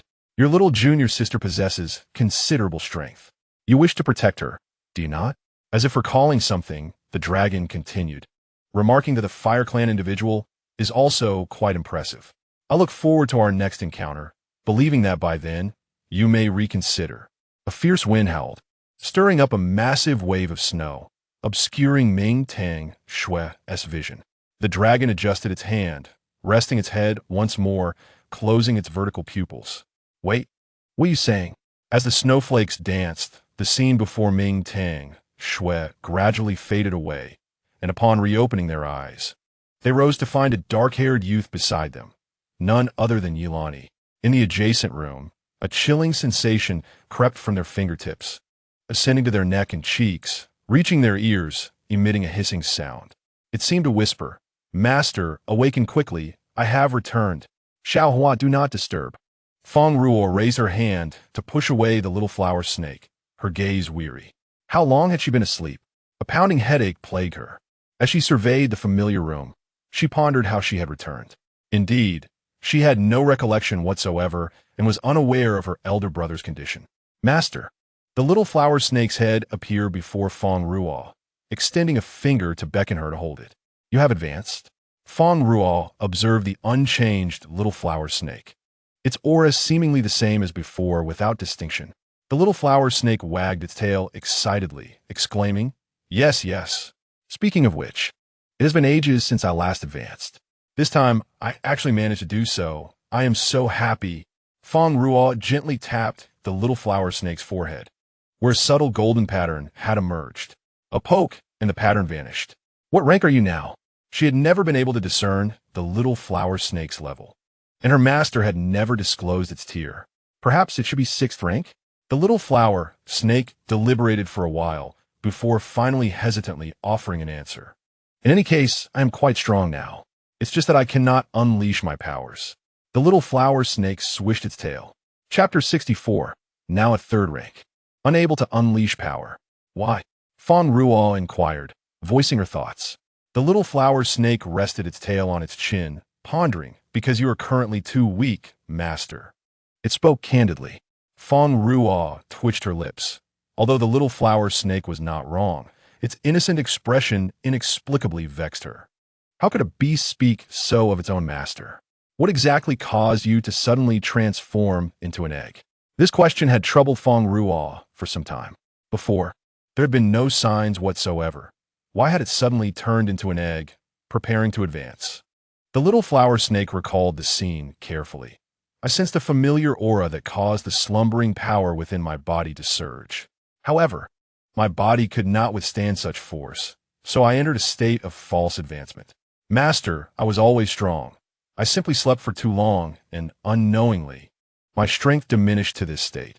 The little green bird cautiously stood by the bedside, listening to the little flower snake's words with confusion. Even if magical beasts sleep, their power should not regress. Unless a magical beast continuously expends its energy, reaching a near-death state, such regression could occur. Had this little worm been depleting its spiritual power until it approached death, the still recovering little flower snake could already be pressed down. So one could only imagine how formidable it would be in its complete state. Such a powerful being, how could it have allowed its strength to diminish to this extent? Fang Ruo stroked the little flower snake's head, cradling it in her arms for comfort. It is all right. Let's take our time to grow stronger together. Yes. The little green bird, unwilling to be left behind, chimed in. Master, you have me too. Whack. The little flower snake swung its tail, sending the little green bird crashing against the wall, leaving a dent. Junior sister, junior sister. Guanji heard the commotion from within the room and hurriedly rushed over to knock on the door. When Fang Ruo opened it, the frown on Guanji's face vanished. Fantastic, junior sister. Sob, sob. You have finally woken up.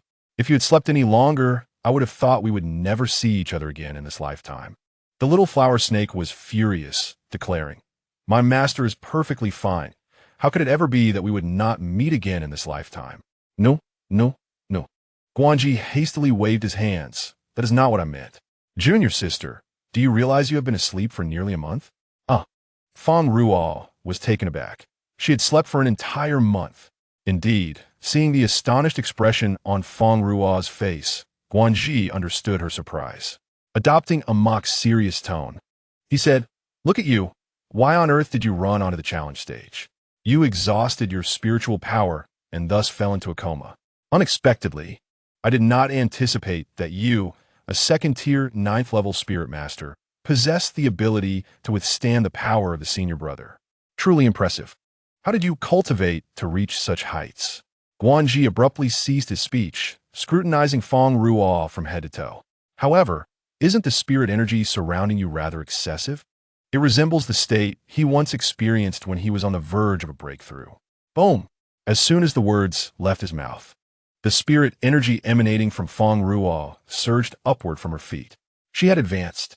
Gazing at herself, Fang Ruo murmured, I am now at the 3rd tier. Senior brother San. Guanji remained frozen in place, his expression vacant. After a lengthy pause, he finally managed to utter, Have you truly advanced so effortlessly? Shouldn't there be arduous trials involved in such a process? Isn't it supposed to be excruciatingly painful? Fang Ruo, observing her senior brother's less-than-pleased countenance, silently nodded. It seems so. Senior brother San. Guanji rolled his eyes before collapsing to the ground. He struggled to accept that someone could advance so swiftly and effortlessly.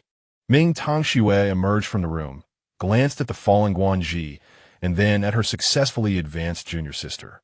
It was evident. Perhaps witnessing her junior sister's advancement without any apparent strain was too much for him to bear. Do not mind him, junior sister. He simply cannot come to terms with the reality of his own weakness. Yi Lanin stepped forward from behind Ming Tongxue to add a concluding remark. With his arms crossed over his chest, he instinctively lowered them, feeling somewhat awkward in front of Fang Ruo. The outcome of their challenge match remained uncertain. However, the contest was interrupted before a victor could be determined. According to the rules of the challenge order, this match could only be deemed a draw, with no possibility of a rematch. Just one match to decide the outcome. Ever since the challenge, Yilanin had insisted on staying by Ming Tongshue's side, claiming it was due to his guilt over putting her in a difficult position. Perhaps only they knew the truth behind the matter. Ming Tongxue smiled gently, her demeanor appearing serene and natural, as if the earlier influence of the half-moon had vanished. Advancing to the third tier is a commendable achievement, allowing you to compete in this upcoming selection tournament for Ling Tian Academy. The selection tournament for Ling Tian Academy? Ming Tongxue nodded. Your previous first-place finish in the Secret Realm trial granted you this qualification. This time, the competition will involve all students from the academy, limited to spirit masters of the third tier and above. However, alchemists may have slightly relaxed standards. Go for it, junior sister. Guanji sprang up from the ground. Indeed, junior sister, let us all journey to Ling Tian Continent together. Ling Tian Continent is the ultimate destination for the strong.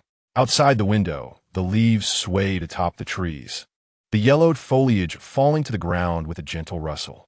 Bei Yisheng observed the falling leaves as the door behind him swung open.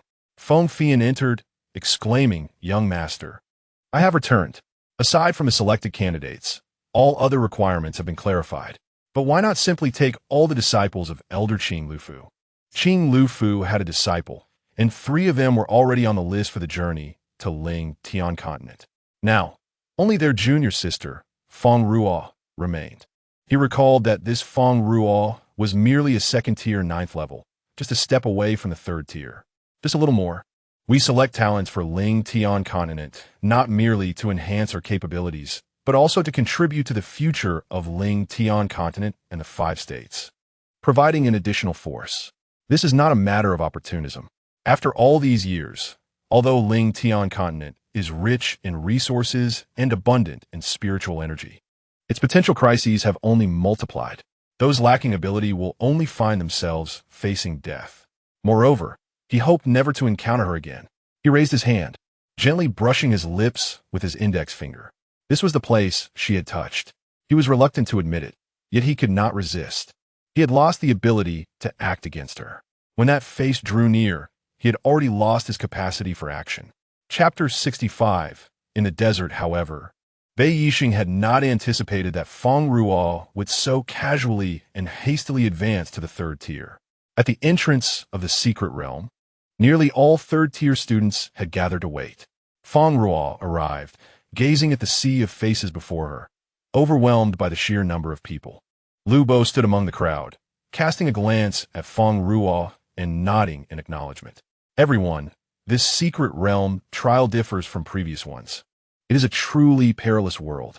If one is not careful, death may ensue. Those who are apprehensive should withdraw from this trial promptly. After a brief pause, Elder Mo continued. The audience fell silent, occasionally exchanging glances. However, the enticing prospect of heading to Ling Tian Continent had long since made them disregard the fear of death. Elder Mo elaborated. This time, we will implement a point system, and only those who remain until the final moment will be eligible for rankings. Should more than 100 individuals remain in the secret realm, we will determine rankings based on points, filtering participants.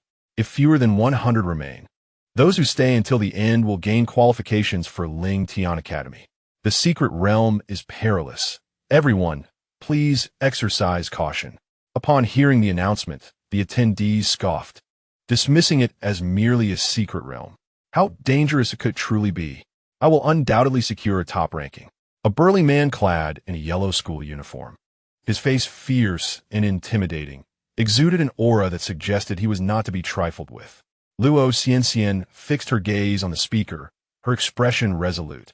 Guanji, meeting her gaze, instinctively hid beneath the table. Wait, why am I feeling guilty?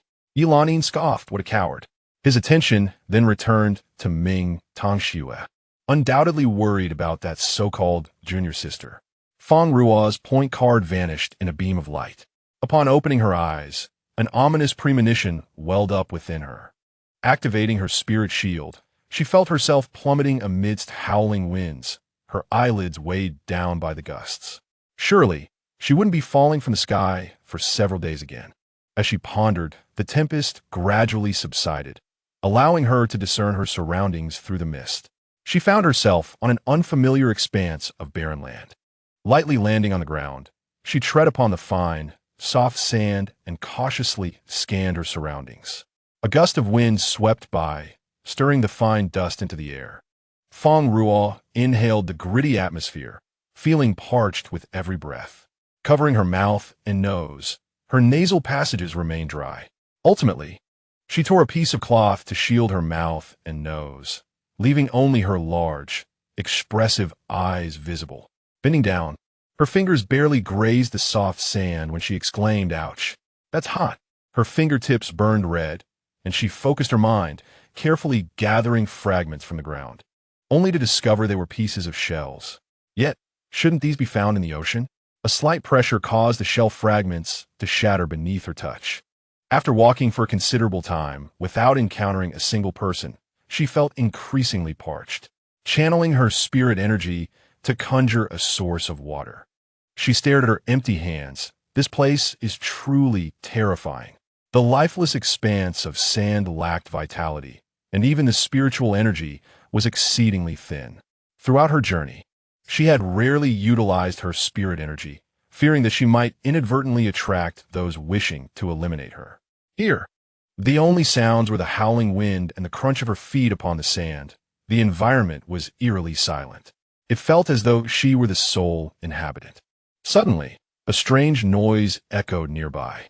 Fang Ruo turned her gaze in that direction, spotting a robe eerily still in the sand. Cautiously approaching, a gust of wind blew, and a round object rolled toward her. Planting her foot against it, she glanced down in shock to find it was a human head. Fang Ruo furrowed her brows and kicked the head aside. Approaching the skeletal remains, she found only a robe wrapped around the bones. The skeleton appeared remarkably intact, save for the missing head. The garment draped over the bones seemed familiar, prompting Fang Ruo to examine it more closely. To her astonishment, it was the uniform of the Yuan. The originally yellow fabric had faded to a dull gray. Had she not approached, she might not have recognized it as the Yuan attire. Covering her mouth, she stepped back. This individual was like herself, a student of the academy. How could it be that such a short time had passed, and this person had already turned into a mere skeleton? Everyone had only recently arrived, after all. The sand behind her silently sank into the ground, leaving trails that the wind soon smoothed over, erasing all evidence. The sight of the human remains was rather appetizing. Indeed, how delectable they appeared. She urged herself to move quickly. Turning back, she felt something was amiss. It seemed as if something was following her. Yet upon glancing back, she only beheld the endless expanse of the flat desert. Continuing onward, her footsteps left alternating impressions in the sand, while behind her, 2 sand mounds rose. Trailing in her wake, the gentle breeze swept across the desert, erasing all signs of her passage. Pausing intermittently, she would occasionally remove the cloth from her face to inhale the air before donning it once more. After some time, she noticed the surrounding weeds had increased. Though most were withered, exhausted, Fang Ruo sat on the ground, retrieving a ling dan from her ring to replenish her spiritual energy, followed by a water flask. She conjured water using her energy and drank it all in one go. After resting for a moment, the dim sun cast its rays upon her face. She grasped a handful of sand, watching it slip through her fingers. The wind caressed the sandy surface. Why had she stopped? Had she been discovered? Impossible. It couldn't be. Fang Ruo took out several ling dan, counting them in her palm, while murmuring, 1, 2, 3, this should suffice. As night fell, the once scorching sand cooled gradually.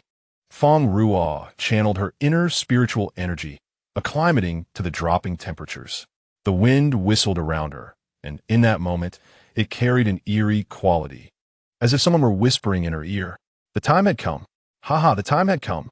Mounds of sand erupted from the ground, and under the silvery moonlight, Fang Ruo's gaze remained tranquil, lost in concentration. Indeed, it was no illusion. From the desert, grotesque heads emerged, their eyes glowing with an eerie green light, the bones appearing as if draped in a silver shroud under the moon. Surrounding her in the darkness were countless pairs of those green eyes. Having witnessed many grand spectacles, Fang Ruo could only swallow hard. Where had all these green-eyed skeletons come from? Some wore tattered remnants of clothing, while others bore scraps of yellow and white fabric.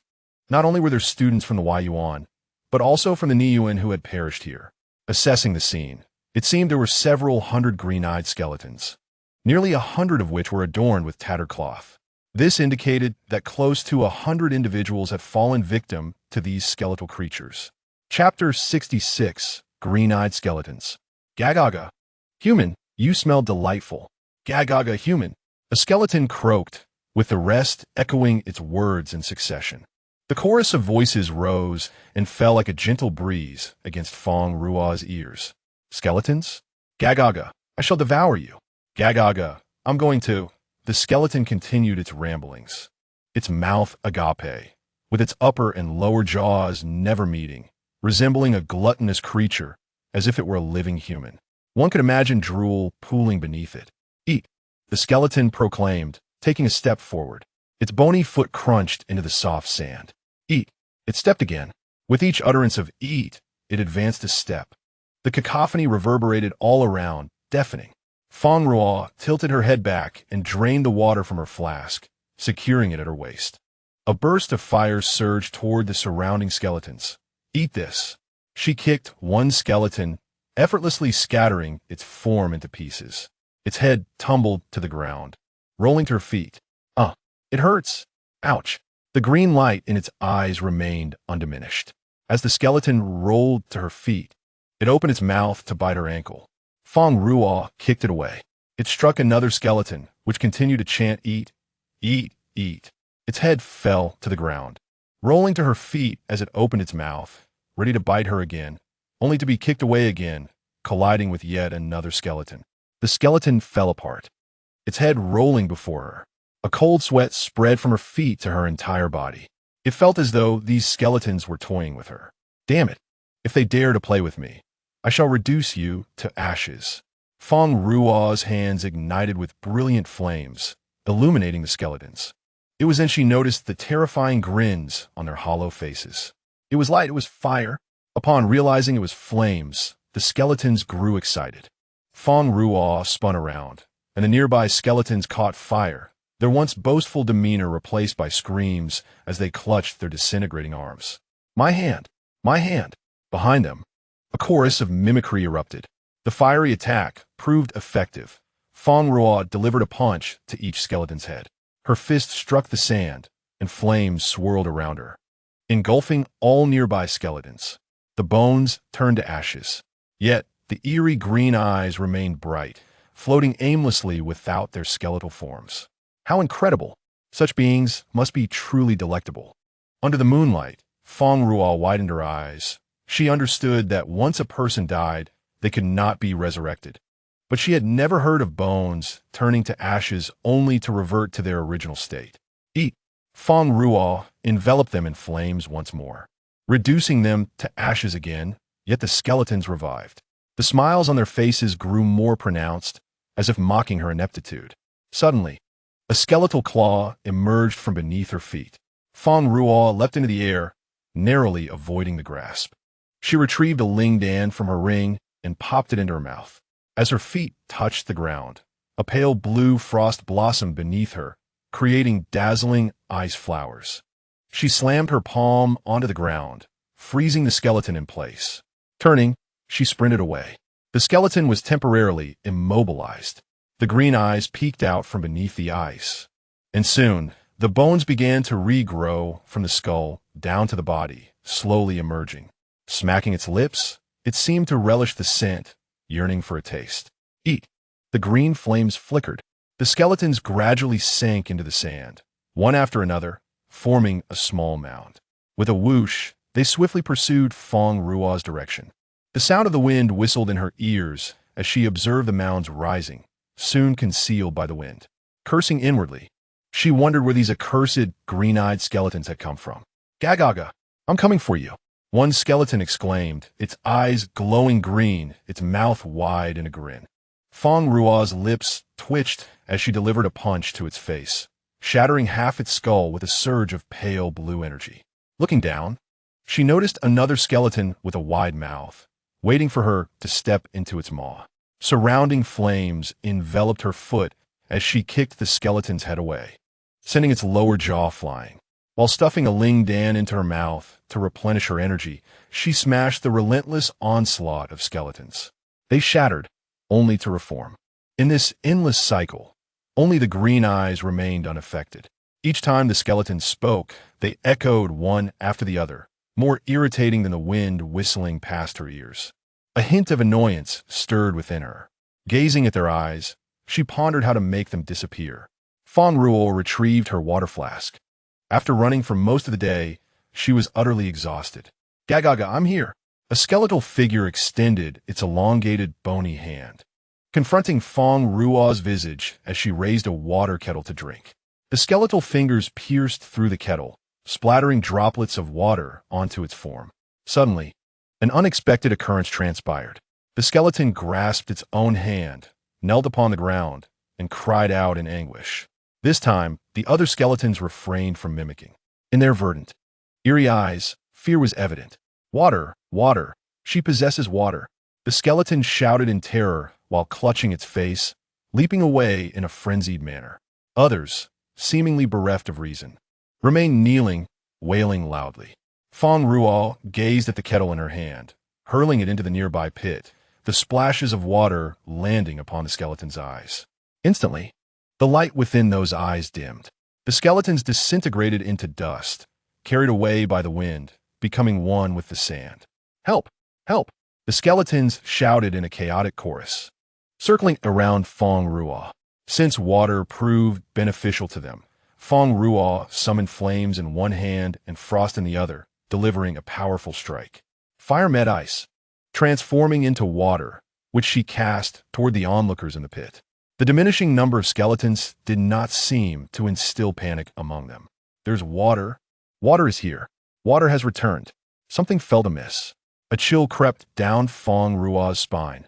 These skeletons were not afraid of the water. Even as they vanished, their voices did not convey fear. The high-pitched, mournful tones of the skeletons revealed not fear, but rather exuberance. Fang Ruo was perplexed. Despite the majority of skeletons disappearing into their own water, their spirits soared upon realizing they still possessed water, even able to conjure it. The recently fled skeletons returned, surrounding her once more, shouting and leaping about, their movements resembling a ritual. There is water. Water is coming. It is coming soon. The skeletons abruptly ceased their frenzied dance. Standing in unison, turning to face Fang Ruo, they pointed at her, their eyes shimmering with a ghostly glow as they collectively shouted, "It is her." Chapter 67, Skeleton Fish Ding Ding. The long, melodious sound resonated, a harmonious tone that beckoned silence from all who heard it. Abandoning all distractions, one stood still, captivated by this enchanting sound. The world around seemed to dissolve into a paradise. Fang Ruo pinched her thigh sharply, the pain jolting her back to clarity. Shaking her head, she regained focus. A rustling from the sand revealed a filthy figure emerging, adorned with countless wounds. Channeling her spiritual energy, Fang Ruo clenched her fist and struck at the figure. "Fang Ruo!" Lu Boi exclaimed in surprise, as a skeletal fish loomed behind him, its mouth wide enough to engulf half his body. A large, eerie lantern hung above, casting an unsettling glow. Fang Ruo swiftly grasped Lu Boi's clothing, pulling him away just as she enveloped her other hand in a light blue aura, striking the skeletal fish beneath its jaw. Both fish and lantern sank into the sand. The skeletal creature emitted a discordant clatter, rushing toward the spot where the fish had disappeared, reburying itself in the sand. "Lu Boi, how did you end up here?" Before Fang Ruo could finish, Lu Boi seized her hand, urging her to run. "Hurry!" As the command left his lips, the skeletal fish erupted from the sand behind them, emitting a long, furious ding. It pursued the two with relentless speed. Sparks flew from their feet as they fled. The skeletal fish, with its gaping mouth, maneuvered swiftly through the sand, agile and nimble. "Delicious, delicious!" The fish's eyeless gaze fixated on Fang Ruo. What did the skeletal fish mean by delicious? Fang Ruo glanced back at the smoothly gliding creature. Lu Boyi replied succinctly, I don't understand. Fang Ruo thought perhaps she had misheard. Summoning fire in one hand and frost in the other, she collided the two forces, transforming them into droplets of water that fell upon the fish's lantern. The minuscule amount of water proved ineffective, only serving to enrage it, causing its speed to increase dramatically.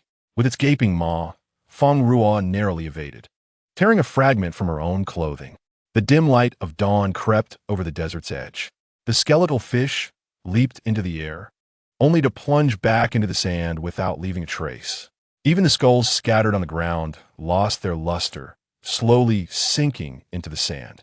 Once the skeletons vanished, Lu Boyi collapsed on the ground, gasping for breath. Thank you for saving me. He observed the tranquil desert, the tension in his brow easing slightly due to fatigue. It was incomprehensible how a skeletal fish could exist in this desolate landscape. I never anticipated we would meet so soon. Fang Ruo slumped on the ground, gazing skyward. The sun ascended rapidly, occupying a high position in the sky almost instantaneously. I didn't foresee it either, Lu Boyi said, wiping the sweat that trickled down to his chin. He scrutinized Fang Ruo closely. When did you arrive here? Fang Ruo replied, yesterday at noon. Upon hearing her response, Lu Boyi contemplated, his expression becoming complex as he regarded her. I arrived 3 days earlier than you. He was uncertain whether Fang Ruo's later arrival was a blessing or a curse for her. Why were you so delayed? Fang Ruo inquired, her brow furrowing in confusion.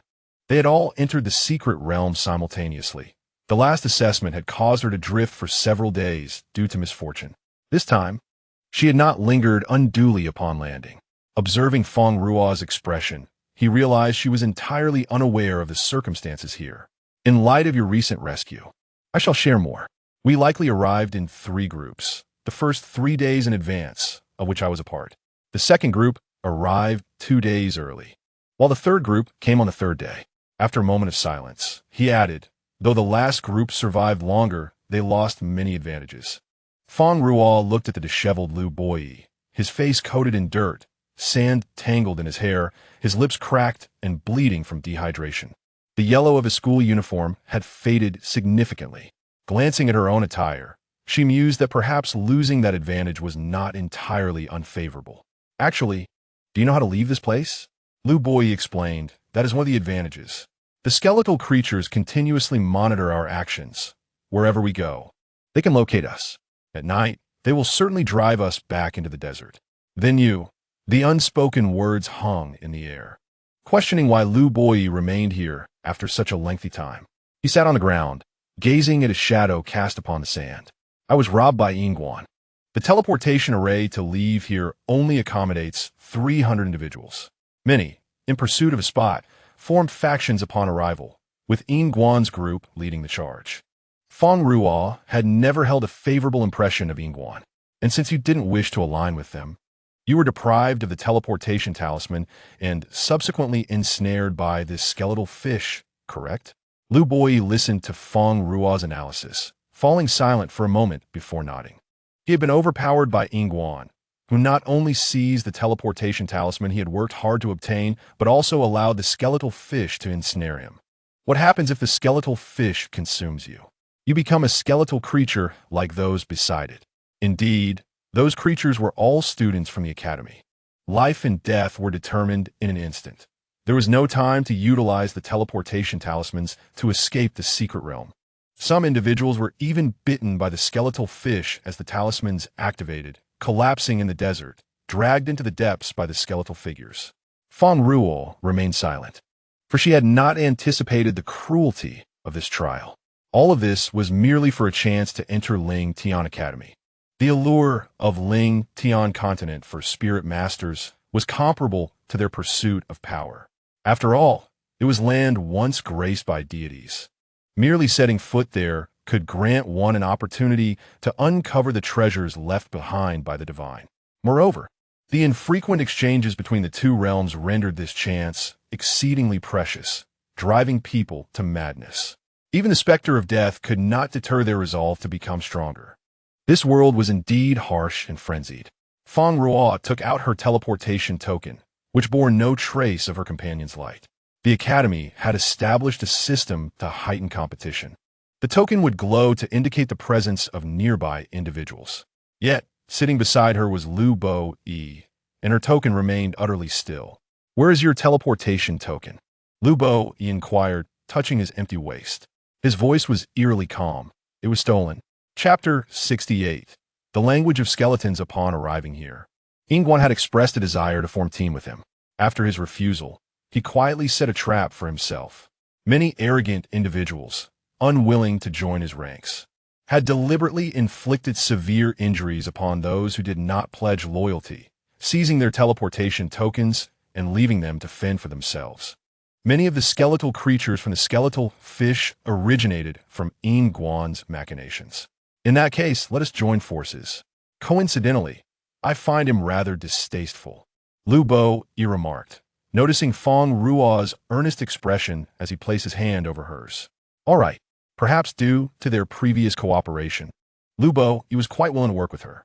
Fang Ruo shared her discovery that skeletal fish feared water. If they could dispatch the skeletal fish, they would no longer need to worry about being dragged back to the desert. How peculiar that fish should fear water. Lu Bo Yi consumed several pills Fang Ruo had provided, and his wounds had healed considerably.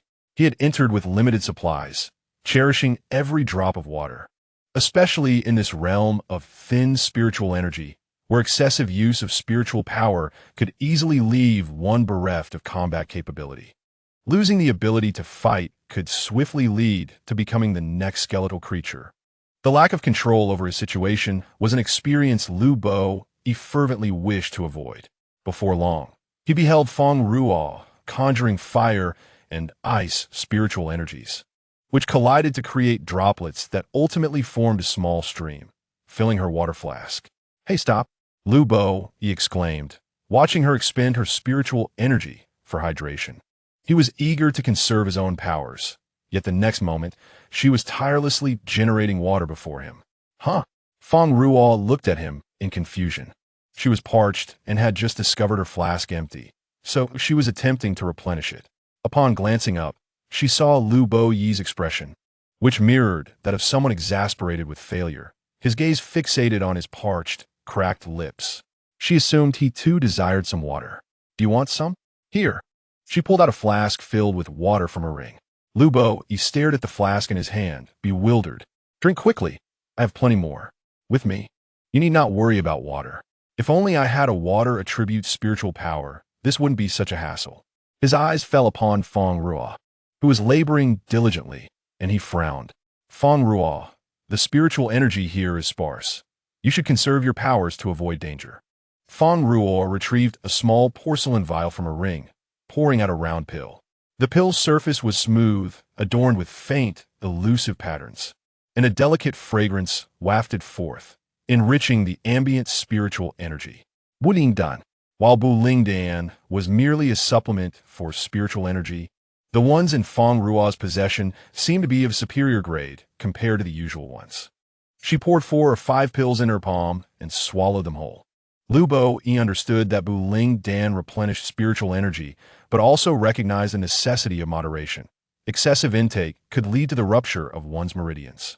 Yet, after Fang Ruo swallowed the Buling Dan, she exhibited no signs of discomfort. She even let out a satisfied belch. "Hurry and drink from your flask. I can't have you dying of thirst here," Fang Ruo said with a hint of impatience, though she found Lu Bo Yi's occasionally fierce gaze rather intimidating. Fundamentally, he was quite agreeable. "Do you feel any discomfort?" "Not at all," she replied, offering him several more pills. Lu Bo Yi took one from her hand and, upon placing it in his mouth, felt an immediate surge of vitality coursing through him. "Would you like another?" Seeing that he had taken just one, Fang Ruo kindly inquired, worried he might hesitate to take more. "I have plenty. Feel free to indulge." Initially, Qing Lu Fu and the third senior brother had procured many Buling Dan for her, and now she possessed a vast reserve within her ring. Lu Bo, he felt the sudden influx of spiritual energy within him and quietly observed Fang Ruo, who had just consumed 3 or 4 Buling Dan. If he were in her position, he would likely have collapsed from overindulgence long ago. Should Lu Bo discover that Fang Ruo often consumed these Buling Dan as snacks, his worldview might very well shatter. In this world, many powerful individuals required vast amounts of spiritual energy. Perhaps Fang Ruo's advancement had elevated her demands. Fang Ruo, which level have you reached? Lu Bo, he could not discern her spiritual level from her aura and thus inquired directly. I just reached the 3rd level a few days ago. She was actually 3 levels lower than him. No, now she was merely 3 levels beneath him. His gaze towards Fang Ruo shifted to one of disbelief. What kind of monster was she? Having triumphed over him despite the vast disparity in their levels, had the gap between them now diminished so significantly? Lu Bo is almost dark. Fang Ruo's voice brought Lu Bo back from his reverie. He watched the sun slowly approach the horizon, his expression growing serious. Have you had enough water? We must prepare for action. Lu Bo took a sip, the refreshing liquid dancing on his tongue as it slid down his throat. All right, he responded. Fang Ruo produced several larger flasks and stuffed them into his arms. Let us strike at its lantern. As soon as she finished speaking, the last rays of sunlight were swallowed by the night. A faint sound of wind rustled across the sandy ground. Ding! Again came that delightful sound. Lu Bo bit his lower lip to maintain his composure. The sound of the skeletal fish held an enchanting power. The two stood back to back, vigilant as they scanned their surroundings. The sand beneath their feet was soft, suddenly giving way. Lu Bo! Here! A massive skeletal fish's mouth erupted from beneath them. Both sank into the sand. Fang Ruo dropped a flask and stepped onto it, leaping out of the fish's maw. Lu Bo followed suit, both escaping the creature's jaws.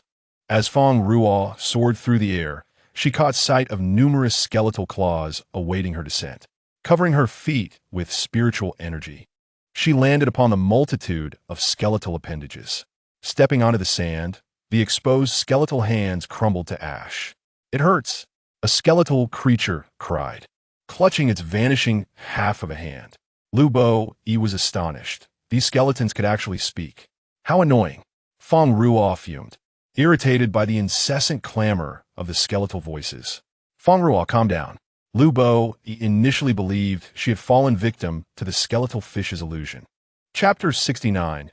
Tales of the desert water from the flask splashed onto the skeletal fish's lantern, eliciting a wretched shriek.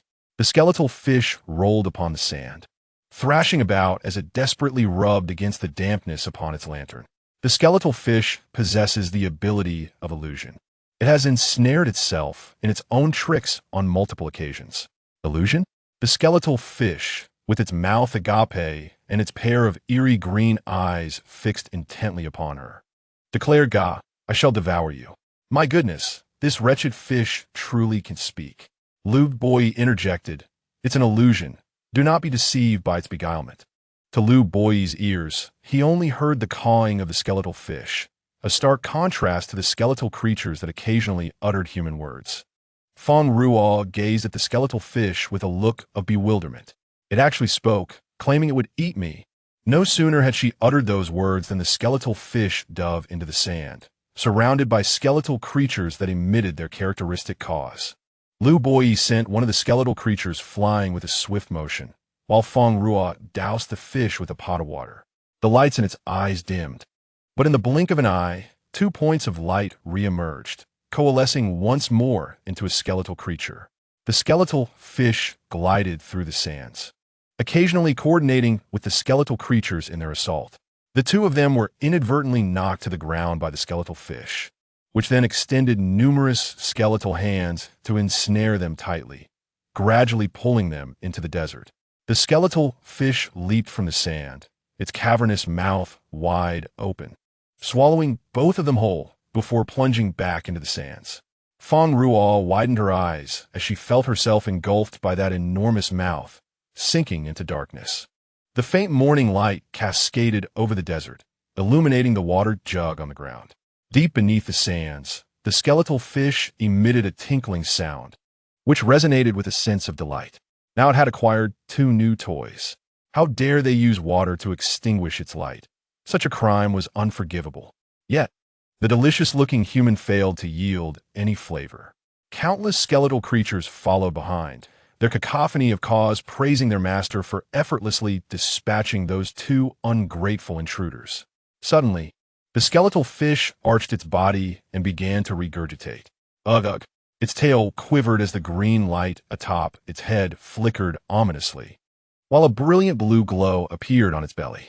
A beam of blue light enveloped 2 figures, ejecting them from the skeletal fish's mouth. Lu Boi clutched his chest, kneeling on the ground, astonished to find that he still possessed his human form. Despite numerous students being devoured and transformed into skeletal creatures, how could this be? He glanced at Fang Ruo, who was shaking her hands, her expression one of confusion. This is water, attribute spiritual energy. The blue energy in her hands stood out vividly against the darkness. In that moment of being swallowed by the skeletal fish, Fang Ruo had enveloped them both in her power. Ding! The skeletal fish's voice was shrill. They saw the green light rushing towards them, and Fang Ruo raised her hand, casting a water attribute spiritual orb. It struck the fish's light, causing the skeletal creature to scream and emit a loud clattering noise. The skeletal fish flailed wildly on the ground, and taking advantage of the green light it emitted, the 2 stood up to assess their surroundings. Towering stone pillars loomed, their engravings appearing quite peculiar. Ding! The skeletal fish flicked its tail, warily observing the 2. Lu Boi regarded Fang Ruo with a complex expression, but the imminent threat compelled him to disregard the unusual water attribute energy emanating from her. Ding! Delicious cannot eat. The skeletal fish gazed reproachfully at them, while the surrounding skeletal creatures, wary of Fang Ruo's power, scurried behind the fish. Displeased, the skeletal fish chastised them. Get lost, do not hide behind me. The skeletal creatures replied, Boss, we are afraid. The skeletal fish retorted, Get lost. I'm not afraid as well. At that moment, Fang Ruo was certain she had heard the skeletal fish's voice. If you are afraid, then take us away from here. The skeletal fish bounced backward through the sand, while the skeletal creatures cowered behind it, trembling. Gah, this human can understand? Fang Ruo, you. Lu Boi only heard the calling. I can understand, she affirmed. The skeletal fish recoiled in fright, and Fang Ruo raised her hand, the blue energy glowing conspicuously against the green light. Hurry up, she threatened. The skeletal fish swayed its head. No. If you don't have a teleportation talisman, I cannot take you away from here. Teleportation talisman? Indeed. That detestable man threw in the talisman. The skeletal fish cursed, harboring a deep-seated hatred for the man it mentioned, casting a scornful glance at Fang Ruo. However, that white-haired one has taken all the teleportation talismans. You can only remain here as our playthings. The skeletal creatures behind it cackled in agreement. Lu Boi inquired, What is it saying? Fang Ruo replied, Only a teleportation talisman can take us away, and it has already been taken. Lu Boi's expression darkened. The skeletal fish squinted its eyes, reveling in their despair and anger. Fang Ruo clenched her fists, her bones creaking, her gaze sharp. She kicked the sand beside the skeletal fish, channeling her blue energy to create a crater in the ground. She reached out to grasp its light orb, infusing it with the water formed from her spiritual energy. The skeletal creatures cowered in the corner, frightened by the scene. Some even contemplating rushing forward to rescue the skeletal fish, only to be struck away by Lu Boi's staff. The skeletal fish screamed in pain, writhing, but Fang Ruo held it down with her foot, rendering it helpless against her restraint. Stop, please stop. I know another way to leave here. Fang Ruo ceased her energy infusion, observing the green light atop its head dim significantly. This fish indeed feared water. Release me first, and I shall tell you. The skeletal fish attempted to reason. She kicked it again, water dripping from her hand onto the ground. I will speak. The skeletal fish emitted a sharp ding, and one by one, green lights flickered to life. A long corridor appeared before them. At the end of the corridor was a massive mural. As they dragged the skeletal fish to the end, Fang Ruo illuminated the mural with its light. On the vast wall, a young girl held a spherical object out to another girl, her hair flying, her dress billowing, surrounded by countless aquatic creatures. "What is this painting?" Fang Ruo inquired. "Humph." The skeletal fish glared at the mural, visibly incensed. "This depicts the villain of the ocean. Our great sea lord fell in love with a land creature and entrusted his treasures to her. Yet she betrayed his affection and passed the treasures to others, resulting in our ocean being transformed into this desolate land. This desert was once an ocean?" Lu Boi was taken aback by this revelation as Fang Ruo relayed the information. Chapter 70. A tie. Bite him there. The skeletal fish cast a disdainful glance at Lu Boi, its eyes brimming with derision, as if to say, "Ignorant human." Fang Ruo gazed at the grand mural, her eyes filled with sympathy for the skeletal fish, recalling the shell fragments she had found in the desert. She pondered how this place had once been an ocean. Though she felt pity for their deceived sea lord, it held no significance for her. "What does this have to do with our departure?" The skeletal fish bellowed. "It has everything to do with it. If you can restore water to cover this land, you shall be able to leave." Lu Boi studied the figures in the mural, exchanging the spherical object, his gaze deep and inscrutable, seemingly captivated by the emotion suppressed within. Upon hearing the skeletal fish's words, Fang Ruo's eyes widened as she seized the skeletal fish, eager to confirm its claim. I speak only the truth," the skeletal fish quickly explained. "To leave here, the sea must rise again, and then the waters will carry you away. This desert is, in fact, a deep pit. Even ordinary flying beasts cannot ascend from here. To escape, you must let the waters lift you, or use a teleportation talisman. Alternatively, you could use that item on your person to depart." The skeletal fish gestured towards the tokens at their waists. However, if the two of them were to use this, they would forfeit their eligibility for the competition. This is undoubtedly unfeasible. Skeleton fish meticulously observed the expression on Fang Ruo's face and spoke once more. "It is quite simple. All you need to do is channel your spiritual energy into this magnificent mural and illuminate the orb." Fang Ruo, half convinced, relayed this message to Lu Boi. Upon hearing this, Lu Boi questioned, "Is this dead fish truly so accommodating?" After all, he had been pursued by it for 3 full days. This dead fish was not only persistent, but also exceedingly cunning. Every time he thought he had successfully evaded it, it would emerge from the sand with its gaping mouth when he relaxed his guard. "Ding!" Skeleton fish bellowed. "I am no mere dead fish." Unfortunately, Lu Boi was unable to comprehend the words of this dead fish. Fang Ruo gazed at the skeletal fish, which lacked any flesh, and yearned to refute its claims. "I am alive, truly alive." Skeleton fish was adamant about its existence, fixating its gaze on Fang Ruo. The green light above grew intensely hot, as if it would explode if Fang Ruo uttered a word of denial. "Acknowledged." Only then did skeleton fish quiet down, adding, "Only water attribute spiritual energy will suffice.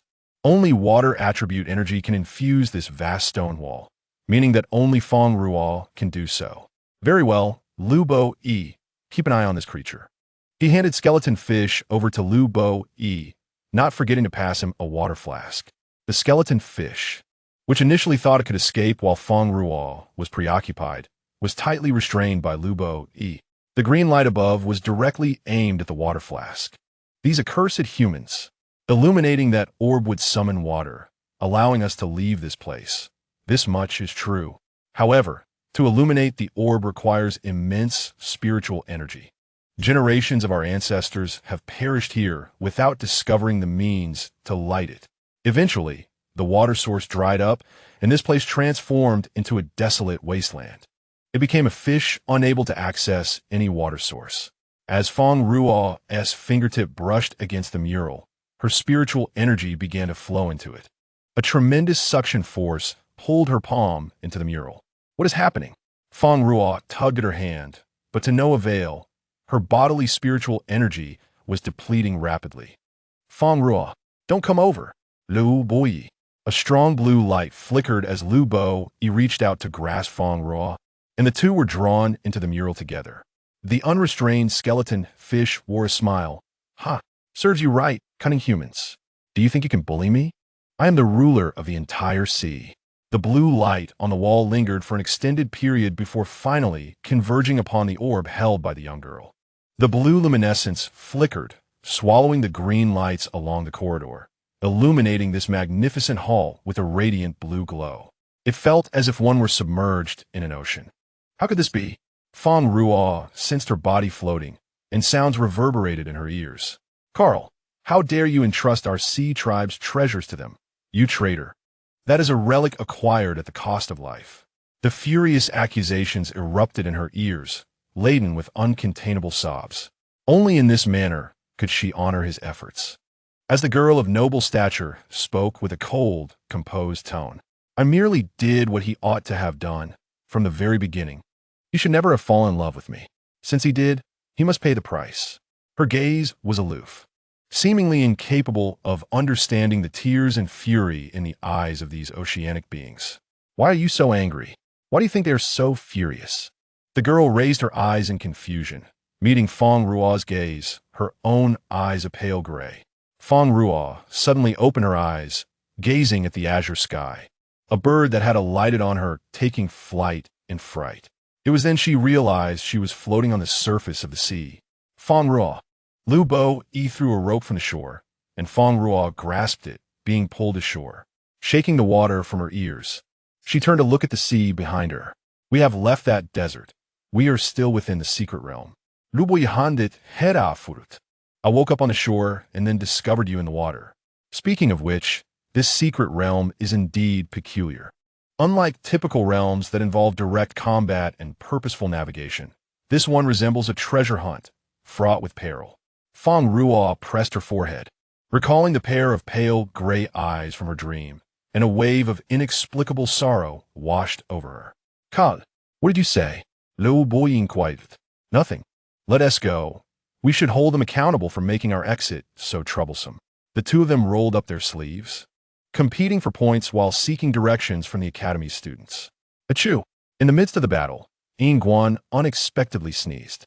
Luo Xianxian seized the opportunity, commanding her contracted magical beast, Atai, bite him there. There? Is it the place we think? Onlookers pondered, aware of Luo Xianxian's notorious lack of morality, yet astonished by her shamelessness in issuing such an order to her magical beast. Atai, a golden lion of considerable size, immediately bared its fangs upon receiving its master's command. Yingguan's expression darkened significantly upon hearing this. He sidestepped Atai's attack, raising his dragon claws to retaliate, his sharp claws aimed at Atai. Luo Xianxian promptly recalled Atai into her contract ring, evading this attack. Chapter 71. Farewell, Luo Xianxian. She even managed to take the magical beast core from the ground with her, causing Yingguan's expression to darken further. Luo Xianxian's antics were simply too numerous. Luo Xianxian. Yingguan gritted his teeth. Had it not been for the formidable influence behind her, he would have dismembered her long ago. Luo Xianxian hailed from the illustrious Luo family, one of the most renowned among the 5 continents, nearly on par with the Han domain and the Yin domain. This girl had repeatedly disrupted his plans, and his patience was wearing thin. With a swift motion, Luo Xianxian produced a smoke bomb from her pocket and released a flying contracted beast from her ring. Seizing the moment while everyone held their breath, she clutched the magical beast's claw and took to the skies. A venomous bee emerged from the smoke, closely following Luo Xianxian. Cough, cough.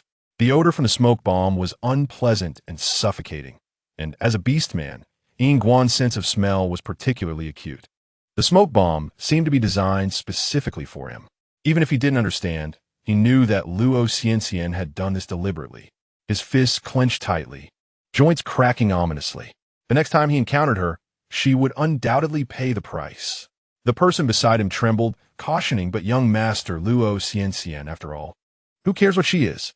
Yingguan shot a frigid glare at the speaker, his eyes filled with frost. The individual under his gaze felt as though their very marrow had turned to ice, standing frozen in place.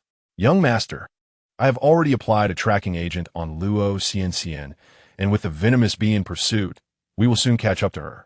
Upon hearing this, Yingguan cast an appreciative glance at the individual, who wore a mask that covered their mouth and nose, revealing only a pair of cunning eyes. Well done.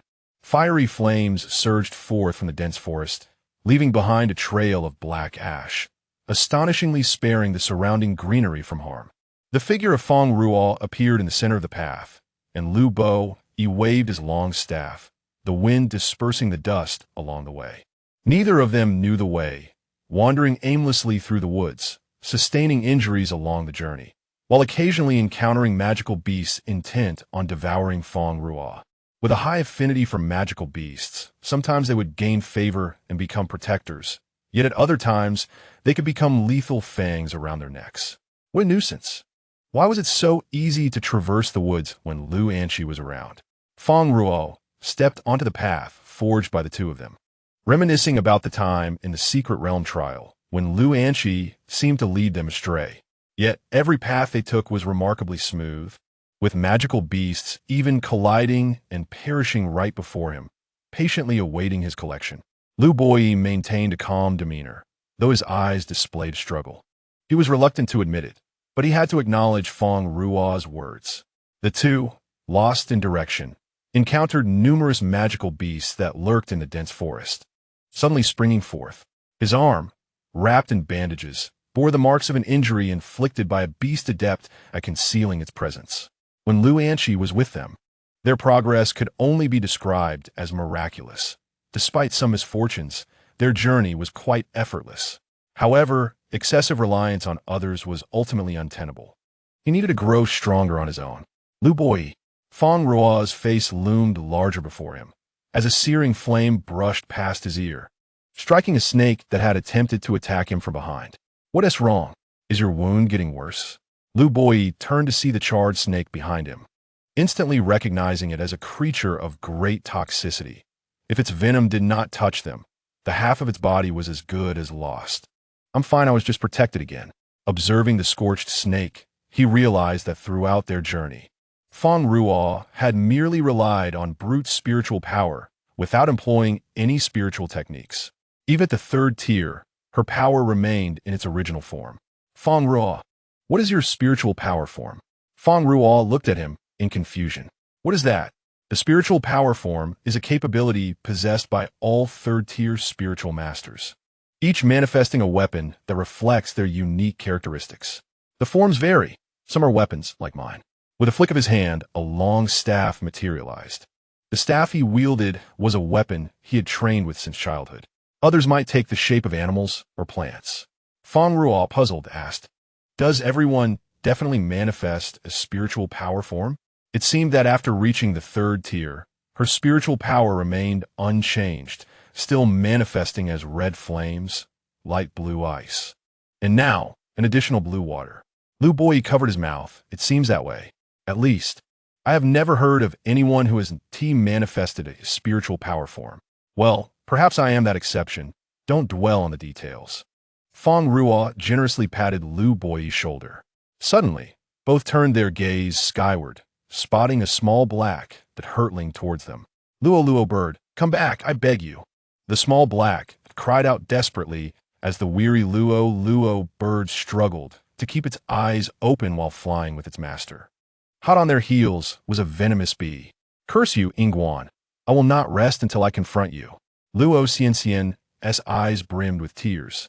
The Luo Luo bird had been stung by the bee, with poison spreading through its body, transforming its once golden beak to black. Sensing the aura of the two below, the Luo Luo bird dove down suddenly. Lu Boi raised his hand, expecting an attack, only to be stopped by Fang Ruo. A plea echoed in her ears. "Noble master, please protect my fragile master. The Luo Luo bird shall repay you greatly." As the Luo Luo bird neared the ground, it gently placed its master down before shrinking with a thud, leaving behind a trail of black blood. The venomous bee, noticing the two new arrivals below, spun in the air before fleeing. Luo Xianxian clutched the Luo Luo bird, weeping, "Luo Luo bird, don't scare me. Quickly, return to the ring to heal." A contracted beast, if injured, could recover by returning to its master's ring. However, if the injury was severe, neither the master nor the beast could summon it back. After several attempts, Luo Luo bird remained unable to return. Don't panic. There is still hope for it, Fang Ruo reassured the distraught Luo Xianxian, feeling an inexplicable tug at her heart upon witnessing such affection for the beast. Fang Ruo retrieved a vial of medicine from her own ring, applying it to the wound, and crushed a pill into powder before carefully administering it to the Luo bird. The process was seamless. An observer might mistake her for a skilled veterinarian. Handing the Luo bird back to Luo Xianxian, it returned to her ring. Junior sister Guanji, seeing the Luo bird in distress, tears and snot still on her face, Luo Xianxian exclaimed joyfully, pointing at Fang Ruo. Chapter 72. If you were a man, I would marry you. Grasping Fang Ruo's hand, she exclaimed, you are indeed my lucky star. You saved the Luo bird. Once we escape, I will have my father prepare a grand spiritual mountain as a reward. Although the Luo bird's abilities were average, it was her first contracted beast, holding immense significance for her. What a pity! If you were a man, I would surely marry you. Upon hearing this, Fang Ruo quickly withdrew her hand. What do you mean by marrying you? That was not her inclination. Before Fang Ruo could inquire further, Luo Xianxian continued, but alas, I am already set to marry your third senior brother, she said bashfully, twirling a strand of hair behind her ear. Coughing, Fang Ruo inadvertently choked on her own saliva. Does your third senior brother know? Given the demeanor of her third senior brother, who seemed more interested in being locked away with his alchemical furnace than harboring any mundane desires, it was hard to imagine he would share such sentiments. He knows, but he hasn't agreed yet, Luo Xianxian said shyly, though she was confident that he would eventually consent. Connecting the dots from previous events, a bold hypothesis surged in Fang Ruo's mind. Is it because I saved your bird? Yes, Luo Xianxian replied proudly. Lu Boyi and Fang Ruo exchanged astonished glances. They had heard of pledges of devotion, but never in such a context. If someone else had saved your Luo bird, would you feel the same? Luo Xianxian nodded. Then we would marry together. The Luo bird was indeed of great importance to her. Observing her demeanor, Fang Ruo felt an inexplicable sigh of relief. Surely, such words were merely Luo Xianxian's innocent musings. How could one truly marry so many? Why was that venomous bee following you? Lu Boyi, noticing the sky, naturally recalled the bee. That bee is no ordinary wild creature. It is a contracted beast with potent venom and exceptional tracking abilities. Luo Xianxian recounted herzade. After entering the secret realm, she quickly acquired a teleportation talisman and emerged from the desert, only to learn from classmates who exited later that Yingguan had seized all the teleportation talismans within the desert. He had bullied those unwilling to submit, stealing not only their teleportation talismans, but also the tokens to exit the secret realm. ISNT that clearly cutting off their means of survival. Enraged, Luo Xianxian had repeatedly stirred trouble, seeking retribution for those wronged. Yingguan, destined to be the future leader of the Hanyu, was petty and ill-tempered, far beneath the standards of Ming's senior brother.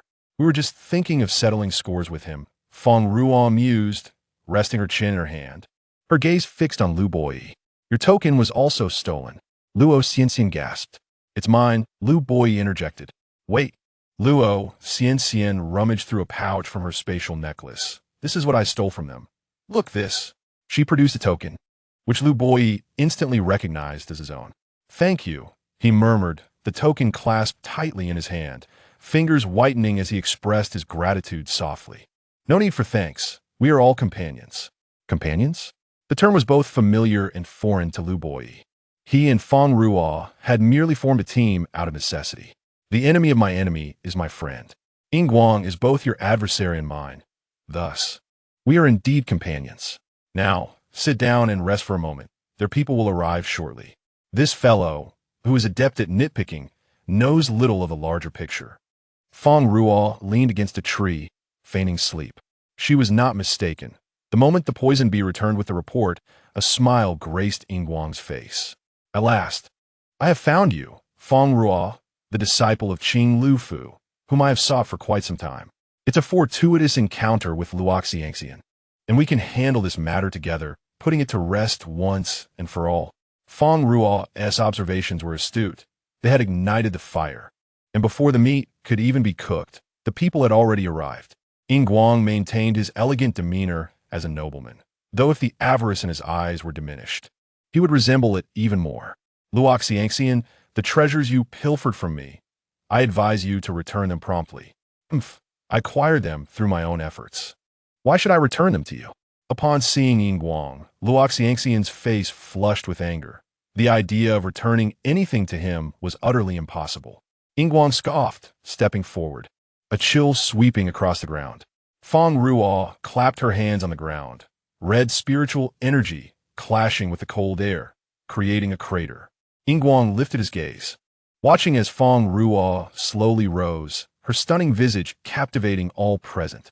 Though strength reigns supreme in this land, who does not appreciate the beauty of a genius?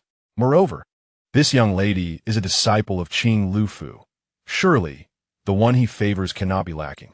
Ying Guang licked his lips, his thoughts drifting back to their encounter on the challenge platform, which only intensified his desire for her.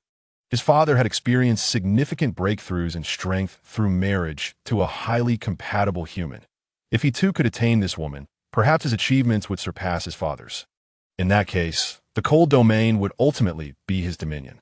Fang Ruo regarded Ying Guang with immense displeasure, particularly repulsed by his lip-licking gesture, which nearly caused her to regurgitate her last meal. Ugh! Before she could react, Luoc Xiangxian had already turned away to vomit by the tree. Wiping her mouth, Luoc Xiangxian pointed angrily at Ying Guang, exclaiming, "Ying Guang, have you no shame? How disgusting!" With a handsome face but revolting behavior, he was indeed unbearable. It was evident that Luoc Xiangxian's disdain was justified. Ying Guang's expression darkened further, feeling pushed to his limits by this insolent woman. Casting a sidelong glance at her, his gaze returned to Fang Ruo. "Fang Ruo, have you given any thought to the opportunity one presented you?" Fang Ruo looked bewildered, responding, "What opportunity?" Ying Guang suppressed the throbbing veins on his forehead. "Become my maid. If that does not suffice, I could reluctantly elevate you to the status of my concubine." The title of concubine was a considerable honor for a human. The female members of the Cold Domain Beast clan were taken aback. Goodness, Master Ying Guang truly intends to grant a human the status of concubine. What sorcery does this wretched woman possess that has so bewitched the young master? Young master, you must remain composed. She is merely a human. Ying Guang disdainfully brushed away the hand of the woman beside him, proclaiming, "What does it matter? This young master desires her." He then glanced triumphantly at Fang Ruo. Luoc Xiangxian cast a sympathetic look at Fang Ruo before returning to the tree to vomit again, muttering, "That man is utterly revolting." Lu Bo, listening to the divine remarks from the opposite side, felt a wave of nausea as well.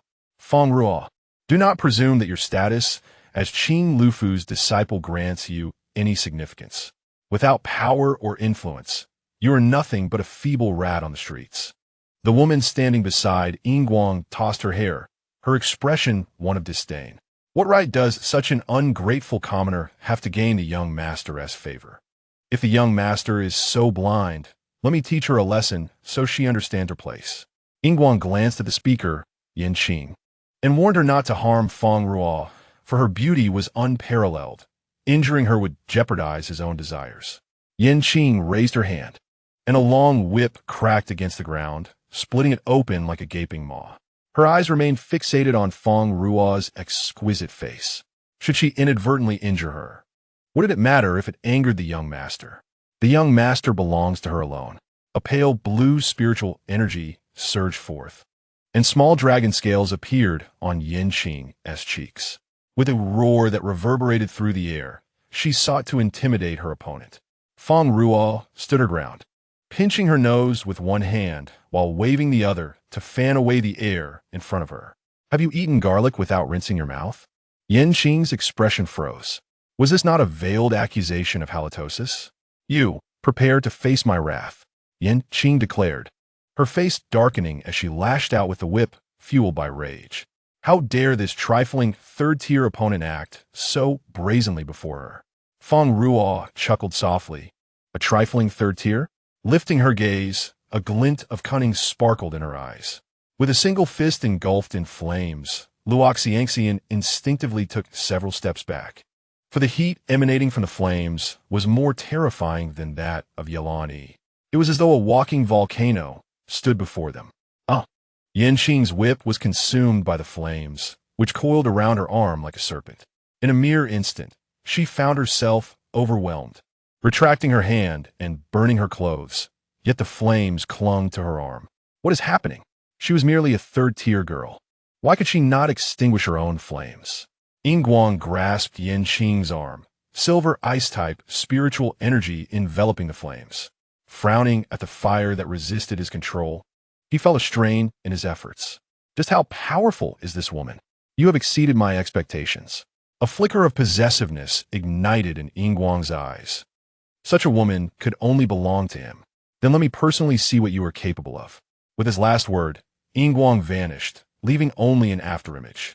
His silver claws aimed to descend upon her shoulder, yet Luoc Xiangxian, terrified, covered her eyes, while Lu Bo gripped his staff, his expression grave. However, the attack fell short, striking the ground instead. Yingguang looked bewildered. "Young master, behind you," Yanqing warned, and Fang Ruo stood stoically, her palm radiating a pale blue ice-type spiritual energy. Two ice energies, one silver, the other a light blue, drifted gently onto Yingguang's back. Yingguang kicked back, mockingly declaring, "Fang Ruo, your strength is pitiful. It is neither painful nor ticklish." Fang Ruo landed several feet away, scoffing, "Whether my strength is weak or not is not for you to decide. Why does she possess ice-type spiritual energy?" So the rumors were true. Fang Ruo wields two different attributes of spiritual energy.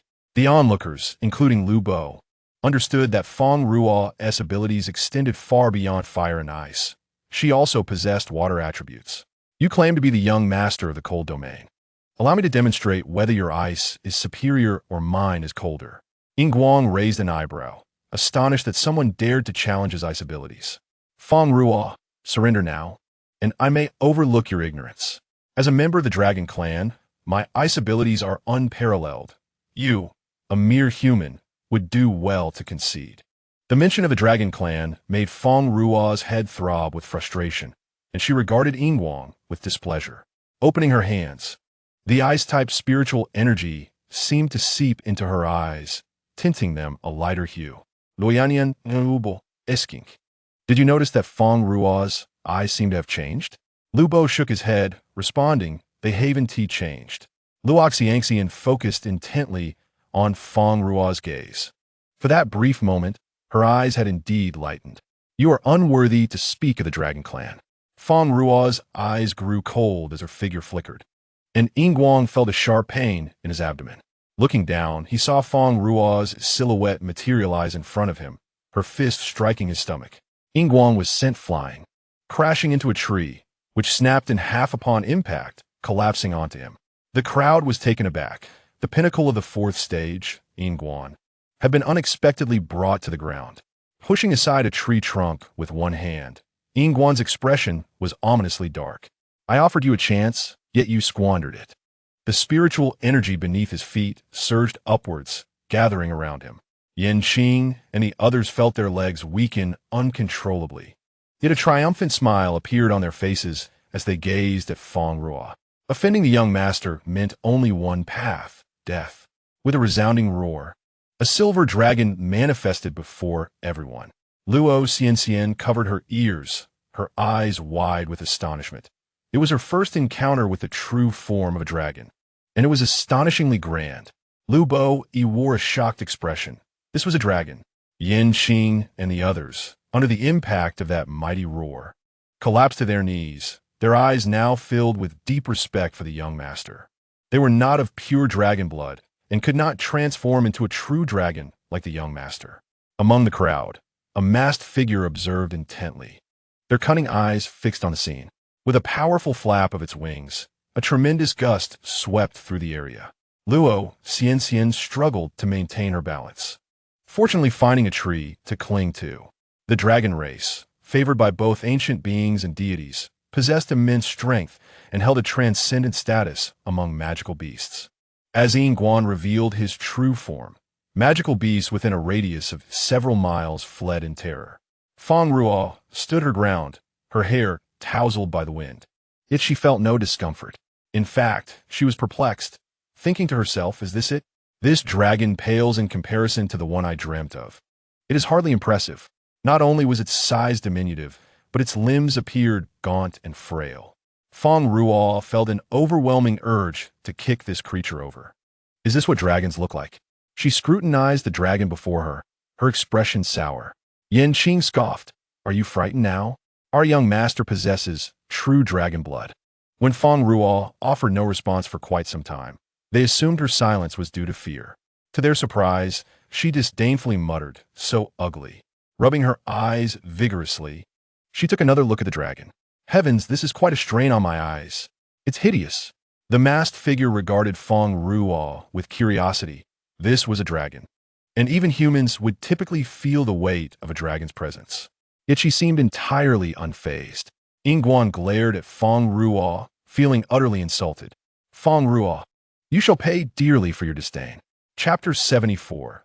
The poisonous bees of the masked man. Yingguan stepped forward, and ice crystals swiftly spread across the ground. Fang Ruo raised her hand to block, erecting an ice wall to shield against the assault.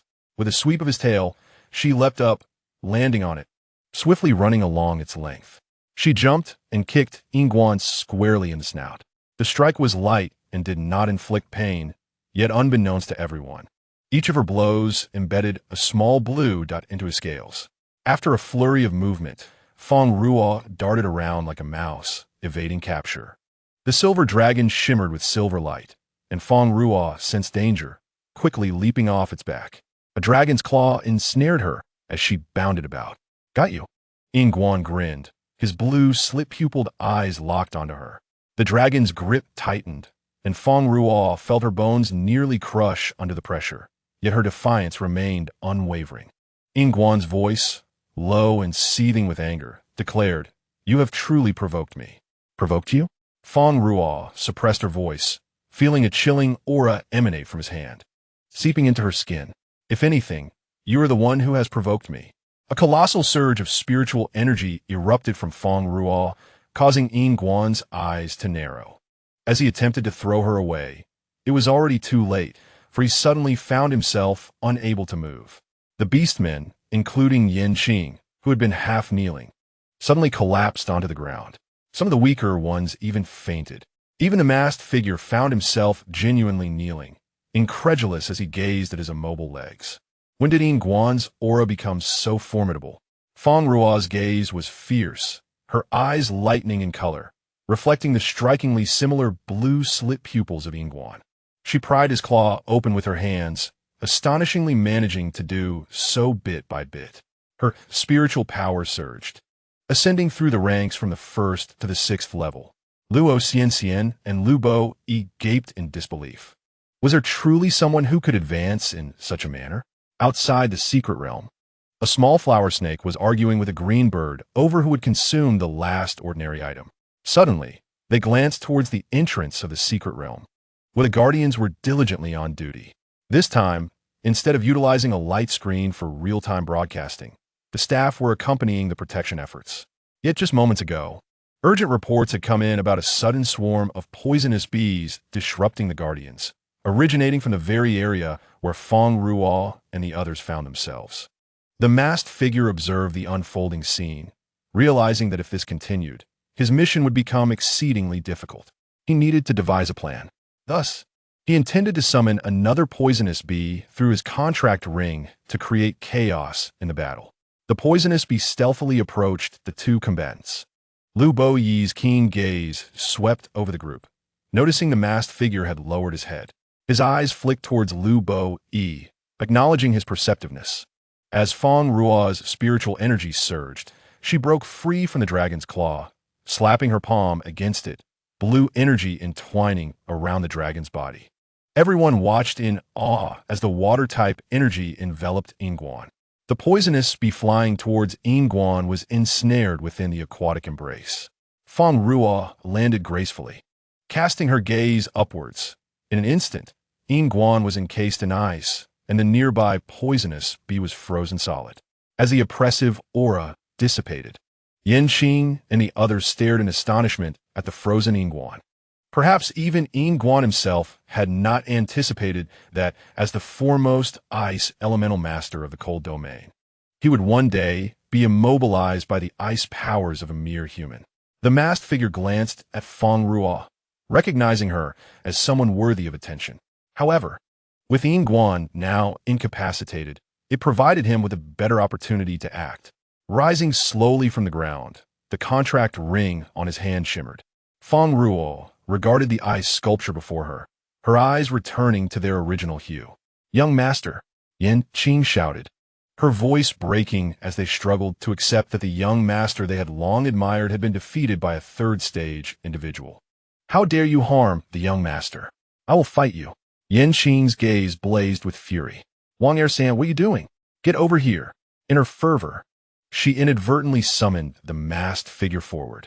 Luo Xianxian, noticing the masked man, rushed to Fang Ruo's side, warning her, "Fang Ruo, be careful. This person has many poisonous bees at his disposal." Yin Qing, seeing that the masked man had not yet approached, was infuriated. "You lowly peasant, I command you to advance. Do you hear me?" Wang Er-san glanced at Yin Qing, rolling his eyes. "I can't stand ignorant women. How dare you speak to me like that? I am the most favored beauty by the young master. Do you believe I will have the young master expel you later?" Wang Er-san regarded her as though she were a fool, saying, "You foolish woman, only weaklings like you cling to men. A mere lowly dragon dares to challenge me?" Looking up at the frozen Yin Guan, he scoffed to think he could be subdued by a human this easily. The dragon race truly has fallen. Nonetheless, it matters not.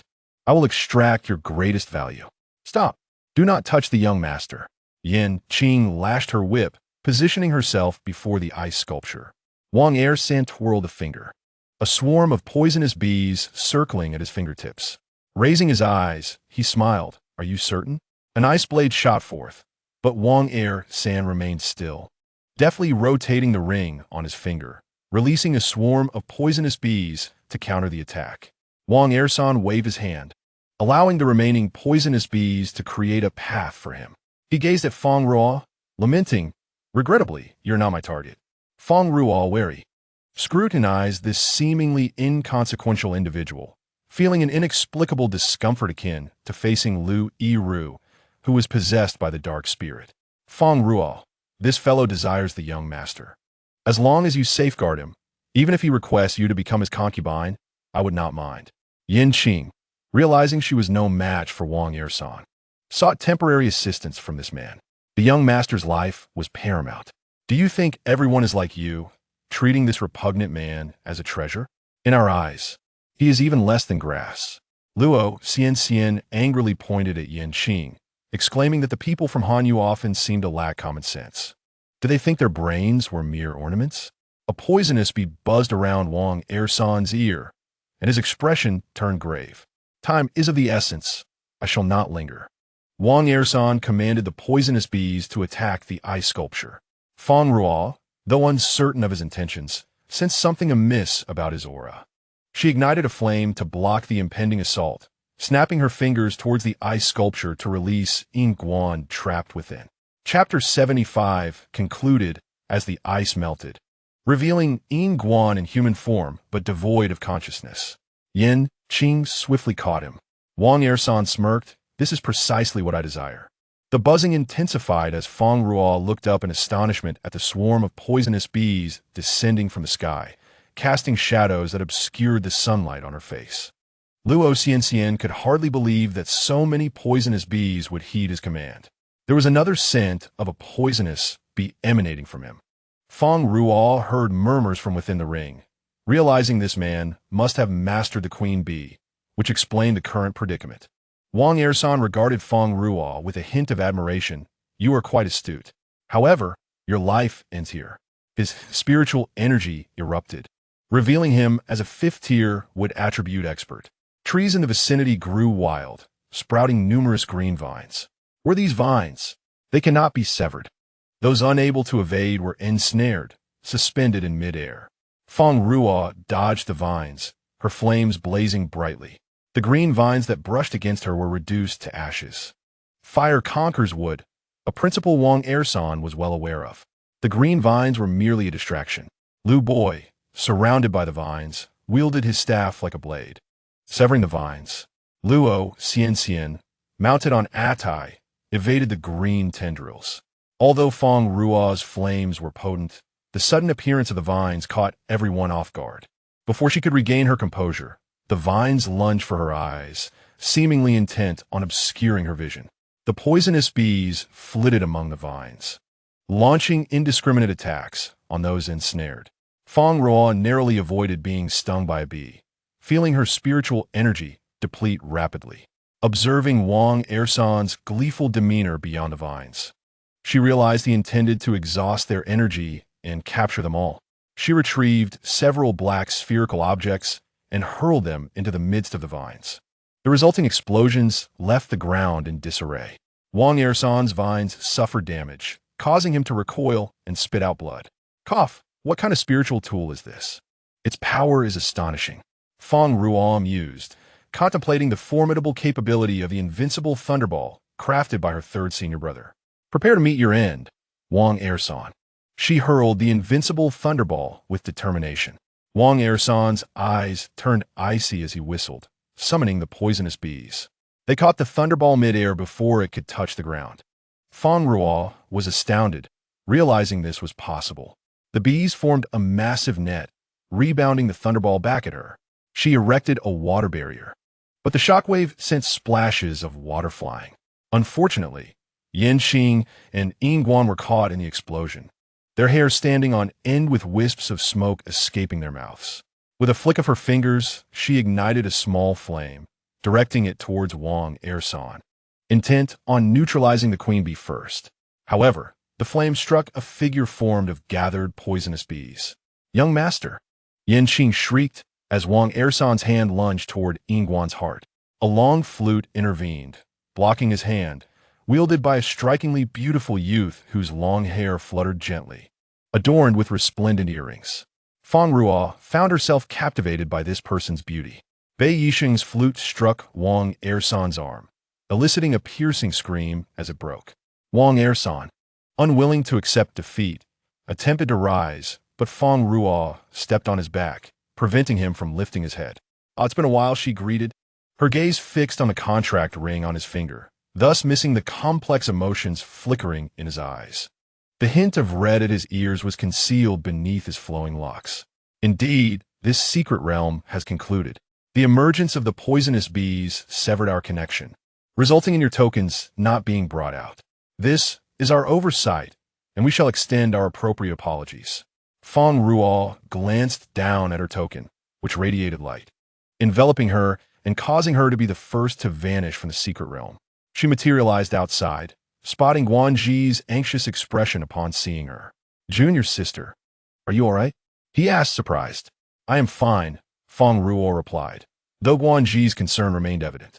Luo Xinxian's voice interjected, calling out Guanji's name in a melodious tone. Guanji trembled, his worry morphing into fear. Junior sister, I have matters to attend to. I must take my leave. He departed at lightning speed. Luo Xianxian approached, somewhat dissatisfied. Honestly, this is becoming a pattern. But Fang Ruo, how did you emerge so quickly? She blinked in disbelief, having barely registered Fang Ruo's disappearance. Fang Ruo waved her hand, indicating her own confusion. Wasn't this supposed to be a forced exit? After the others exited the secret realm, Bei Yixing finally relaxed, his breathing steadying. She truly does not remember. His fingers caressed his lips, a flicker of displeasure crossing his gaze as he bit his lower lip, frustrated with himself for being flustered by her presence. Once everyone had vacated the secret realm, his expression returned to its usual indifference. The influence of the dark spirit had grown increasingly formidable, capable of infiltrating even the secret realms we meticulously prepared. Grasping Wang Ersan's neck tightly, he watched as Wang Ersan's face turned crimson, a layer of darkness overshadowing his eyes. Who is your master? Wang Ersan smirked, just a short-lived and unfortunate fellow. Even if you kill one of me, countless others will arise. His form dissipated like black smoke. Young master, there is nothing to worry about. Fang Ruo observed the retreating black mist, her chest tightening with an inexplicable pain. Master, The little flower snake fell from the Qing Yao, draping itself around Fang Ruo's neck. The Qing Yao circled above twice before landing on her shoulder. Master, I have missed you so much these past few days. The little flower snake nuzzled her, its cool touch pleasantly soothing. The Qing Yao chimed in, Master, I miss you too, though it hesitated to approach due to the snake's presence. All right, I miss you both too.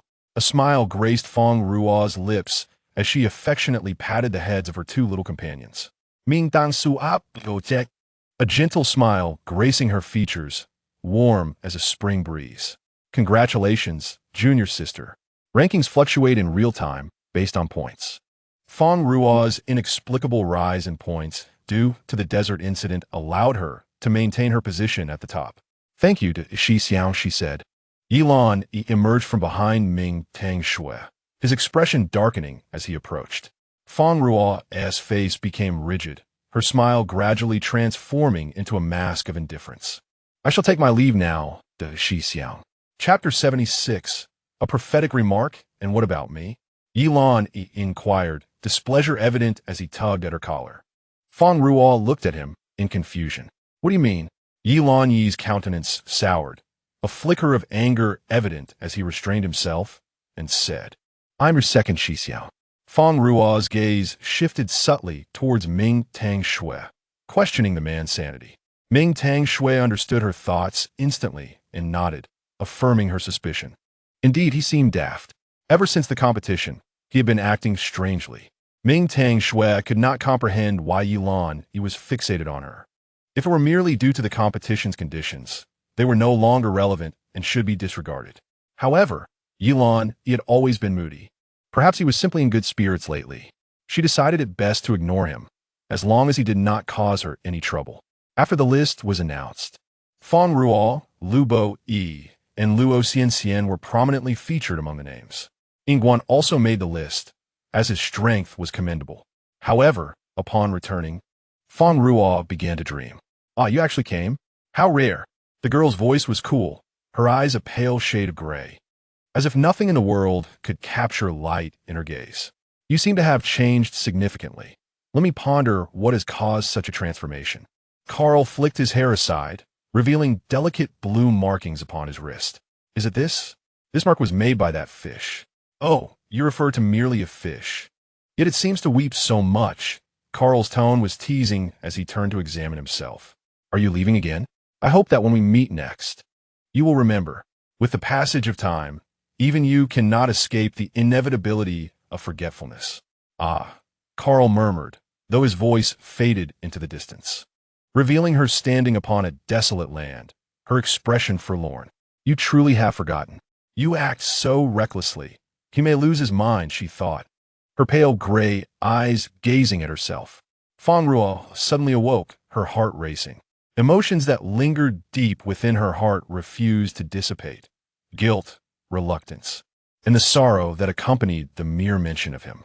This sorrow felt as though it could drown her, air thinning, breath becoming labored. Tears welled in her eyes as she gazed at the small room, pushing open the door to find the others excitedly standing at the ship's edge, admiring the view outside. 3 days prior, they had concluded their expedition in the secret realm and were now organized to depart for Ling Tian continent.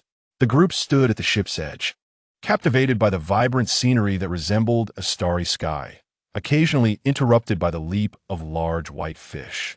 As she turned, the door swung open, revealing a figure.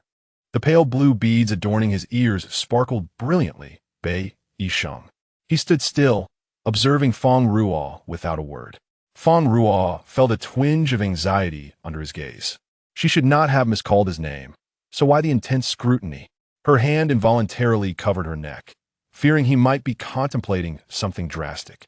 They exchanged silent glances, and Fang Ruo instinctively averted her gaze, feeling awkward during their eye contact.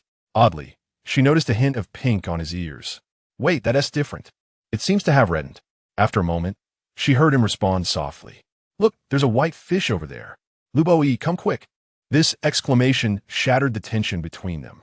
Lu and Chong excitedly pointed at the fish outside, tugging at Lu Bo Yi's sleeve. Fang Ruo turned at the sound, exclaiming, wow. I want to see too. Her footsteps quickened, her long hair flowing behind her until the ends vanished from view. Lu Bo appeared displeased yet patiently gazed out at the ship, just as a massive fish surged towards them. Startled, Lu and Chong jumped back, relieved that a protective barrier surrounded them. Otherwise, they might have become the fish's meal. You should stay away from the barrier. Those creatures are white magic sharks. Common beasts in this passage, quite intelligent. One misstep, and they might breach the barrier and drag you down, Luo Xianxian warned, cradling an eagle in her arms, while the fluffy Lolo bird nestled comfortably. Lu and Chong quickly raised his hand, distancing himself several yards from the ship's edge, fear evident in his gaze towards the white magic shark. This fish is surprisingly formidable. Suddenly, the ship lurched, causing those aboard to stagger. What is happening? Surely, a fish hasn't bitten a hole in the ship. It's merely a normal ship's sway. How can you not understand that? A playful voice interjected, revealing Yin Qing. Yin Qing as companion, Ying Guan, scanned the group with an impassive expression before turning away and departing. Yin Qing hurriedly followed. Since that day, Ying Guan's demeanor had grown increasingly somber. Bei Yisheng raised his hand, fiddling with his ear ornament, the beads shifting from deep to light hues. Biting his lip, he could no longer suppress his gaze from following Yin Qing's departure. His hands, resting at his sides, clenched tightly, veins protruding as he struggled to contain his emotions. Anger, sorrow, confusion. Why could she not remember that kiss, which she initiated? She acted as if it were nothing. He instinctively brushed his lips with his fingers. The sudden jolt of the ship brought him back to reality. Placing his hand on the railing, he assessed the ship's condition. All seemed well for the moment. His gaze fell upon Fang Ruo below. Could he truly escape the grasp of his destined counterpart? Young master, what captures your attention? Feng Feiyan emerged behind Bai Yisheng. Following his line of sight, he spotted Lu Bo and Lu Chong while conveniently overlooking Fang Ruo, who was obstructed from view. Lu Chong and Lu Bo, Lu Chong is quite fortunate. His luck is unparalleled in Ling Tian continent.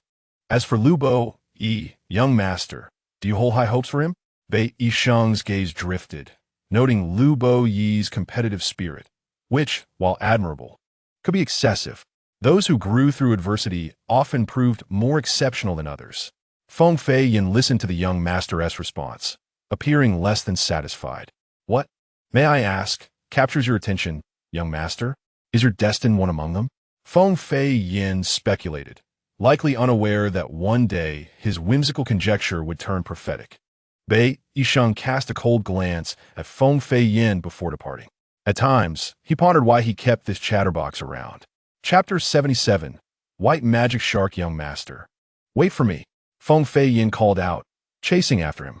Fang Ruo watched the white magic shark colliding with the barrier, following the ship after its initial failure. The shark's eyes fixated on her unabashedly. Fang Ruo, Lu and Chong exclaimed, waving excitedly. Lu Bo nodded in acknowledgement, and Fang Ruo returned the gesture, turning her attention back to the white magic shark outside. How peculiar! Previously, these white magic sharks had disdain for human contact. Luo Xianxian, holding Lolo Bird, stood beside her, playfully winking at Fang Ruo. It seems they are drawn to your essence. The white magic shark silently trailed alongside the ship, and suddenly, another massive white magic shark appeared, its large mouth crashing against the vessel. The sharp teeth yearned to gnaw at the barrier, yet their efforts were in vain. Before them loomed the gaping maw of the abyss, and those of a timid disposition had long since fled. The bolder souls remained, standing resolutely before the Bai Mo Sha, mockingly pointing and laughing. Ha ha, this Bai Mo Sha must be a fool. Does it think it can launch a surprise attack on us with our ship being protected by a barrier? The youth tossed the remnants of his fruit core over the ship's edge, where it pierced the barrier and struck the Bai Mo Sha on the head. The creature's deep blue eyes swirled ominously, their depths as enigmatic as the ocean itself, instilling a unique sense of dread. The boy froze in place, a mix of fury and humiliation washing over him. How dare this wretched creature regard me with such disdain? Luo Xianxian urgently interjected, Stop, you must cease this folly. The Bai Mo Sha is known for its terrible temper, and you will provoke it. What of it? It cannot breach the barrier anyway, the youth retorted defiantly, unconcerned with the potential repercussions. Indeed, it cannot enter. Why should we fear it? Along with others equally oblivious to the danger, they began hurling objects into the void. Let us see who can strike it the most. This 1,000 high-grade spirit stones shall belong to the victor. The boy laughed heartily and retrieved yet another rotting fruit, preparing to throw it. Suddenly, the ship lurched violently, accompanied by a thunderous crash. This upheaval was far more severe than the last. Just as the youth was about to release his projectile, he slipped and fell to the floor, landing with a thud. Fang Ruo caught the nearly toppling Luo Xianxian, his gaze fixed outside at the Bai Mo Sha. The creature shrieked, its voice cutting through the air. That familiar essence. Come and see. It looks so delectable, so very appetizing. I must consume it. It approached, intent on its quarry. With an earth-shattering crash, the Bai Mo Sha collided with the ship's barrier. Young master, when did the Bai Mo Sha acquire such strength to cause our ship to tremble? Bei Yisheng observed the creature's assault on the barrier, his expression shifting with concern. No. Feng Fian, hurry and assist Elder Mo in safeguarding the barrier. Yes. Feng Fian responded swiftly, departing without delay. Everyone, retreat from the ship's edge. A deep, resonant voice commanded from above. Looking up, they saw Qing Lufu, his demeanor a stark contrast to his usual nonchalance, now grave and serious. Fang Ruo watched as the Bai Mo Sha leapt outside, then vanished into the inky void. The number of Bai Mo Sha continued to swell, swimming alongside the ship. The resonant echoes of their cries reverberated, the surging spiritual energy pressing upon the vessel. A thunderous roar erupted from the barrier above, followed by the unsettling sound of cracking. The barrier. The once brash youth now knelt, pointing in horror at the Bai Mo Sha. The creature's massive jaws crashed against the barrier, creating a gaping hole. Its colossal head extended, razor-sharp teeth poised to sever the youth's head from his shoulders, leaving no time for a scream before blood gushed forth. The Bai Mo Sha, having sustained its assault, retreated from the ship, its eyes glimmering with triumph as it licked the blood from its jaws. An unnameable terror surged within. Accelerate! Protect the barrier! Fang Ruo and Bei Yisheng shouted in unison, exchanging a glance. Bei Yisheng's voice exuded an inexplicable calm, instilling a sense of rationality among the panicked crowd. We must safeguard the barrier. We cannot allow those by Mo Sha to infiltrate. Spiritual energy surged within him, an 8th-tier powerhouse whose aura glinted with an unprecedented white hue. What type of spiritual energy is that? Fang Ruo thought, momentarily distracted by the unfamiliar color, then quickly redirected his focus as he rallied the others to channel their energy into the barrier. The breach began to close. Yet the Bai Mo Sha relentlessly continued its assault. It found itself lodged at the opening, its massive mouth roaring in fury.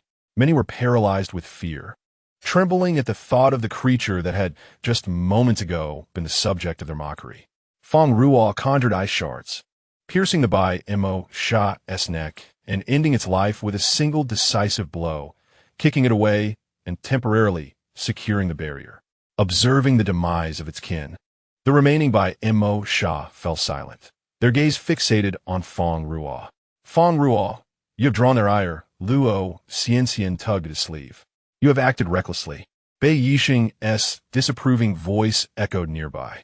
Fang Ruo glanced back, then at the Bai Mo Sha outside, conceding, indeed, that was reckless. Bei Yisheng anticipated a moment of reflection from Fang Ruo, but was met instead with a nonchalant declaration. I should have dragged it in here, killed it before their eyes, and roasted it for a feast. With an innocent facade, he uttered the most outrageous words. The Bai Mo Sha, upon hearing this, became irate. How dare he slander us, Bai Mo Sha? To consume is an affront. Yet, it restrained itself, keeping its distance from the ship. Another tremendous crash reverberated, and the turbulence intensified. Luo Xianxian observed as the Bai Mo Sha retreated to either side, seemingly having achieved its intent. The Bai Mo Sha was known for its vengeful nature.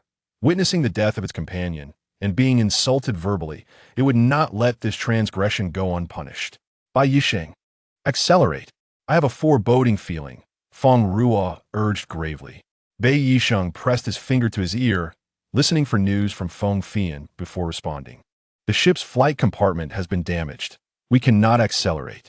Meanwhile, a fin emerged from the abyss beneath the ship, gliding as if swimming through water. Something is beneath the ship, Luo Xianxian exclaimed. Curiosity drew some closer to peer over the edge, revealing the indistinct grayish-white back of a creature below. The Bai Mo Sha had cleared a path for it to swim. Chapter 78, by Mo Jingyu Master. It is the Bai Mo Jingyu. The little flower snake emerged from a pocket, its eyes dim. The Bai Mo Jingyu, a creature thought to have vanished from this continent long ago, had unexpectedly appeared here. The Bai Mo Jingyu. Luo Xianxian recognized the fin immediately, recalling the beast that had disappeared over a millennium ago.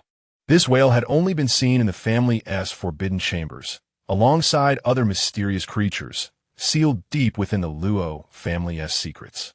Her eyes sparkled with excitement. Indeed, she had not come to the Ling Tian continent in vain. Perhaps here, she might uncover the ancient and mysterious beasts of legend. Bei Yisheng's expression turned grave. He had seen the Bai Mo Jingyu in family texts, yet this was his first time witnessing it in person. The haunting calls of the Bai Mo Jingyu resonated once more, enveloping the ship's occupants in an oppressive heaviness, as if weighed down by thousands of pounds. Qing Lufu also knelt atop the ship. Huh! The elder bellowed, his green spiritual energy rising, enveloping the others in a verdant shield, countering the oppressive force of the Bai Mo Jingyu. Fang Ruo experienced a ringing in his ears, as if whispers beckoned him. Save me. I am willing to offer you everything, the voice pleaded. Master, the little flower snake gazed longingly at the enormous fin outside, a tear escaping its eye. The Bai Mo Sha continued to batter the barrier, while some worked to repair it, and others defended against the relentless creature. Master, we must assist it. I recognize it. The little flower snake insisted. The Qing bird emerged from the pocket, but before it could utter a word, the little flower snake silenced it with its tail. Its eyes filled with reluctance. Master, the plea echoed in Fang Ruo's ears once more. Qing Lufu's voice resounded overhead. Everyone, hold on. We will soon reach the Ling Tian continent. Another violent jolt rocked the ship, followed by a crack. The barrier before Fang Ruo was once again shattered, creating a gaping maw that exerted a powerful suction, pulling everything outward. Lo Luo Niao. In a moment of instability, Luo Xianxian lost her grip, and the low Luo Niao was flung from her arms. Fang Ruo leaped out of the ship, reaching to catch the low Luo Niao and toss it back. In the process, she herself fell out of the vessel, plummeting into the inky void. Fang Ruo, young master, as a ship's barrier closed. Qing Lufu watched helplessly as his young disciple and the young master vanished into the abyss. At that moment, the vessel carrying the others exited the teleportation path, officially entering the realm of Ling Tian de Lu. Drip! Cool droplets of water fell upon her face, accompanied by the cacophony of noise around her. It's all your fault for insisting that the master jump out. It's been 3 days, and the master still hasn't awakened. Snap! Be quiet. Upon opening her eyes, she was greeted by the sight of the little flower snake, swinging its tail and slamming the Qing Niao to the ground. She sat up, her spirit energy surging, the air around her infused with vitality. Master, you're awake.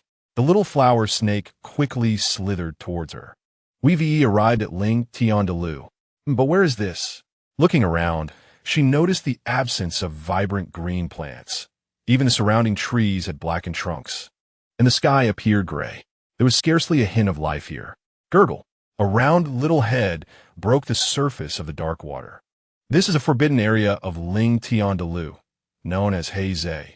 The pale gray skin stood out starkly against the inky water, its round, curious eyes gazing at her.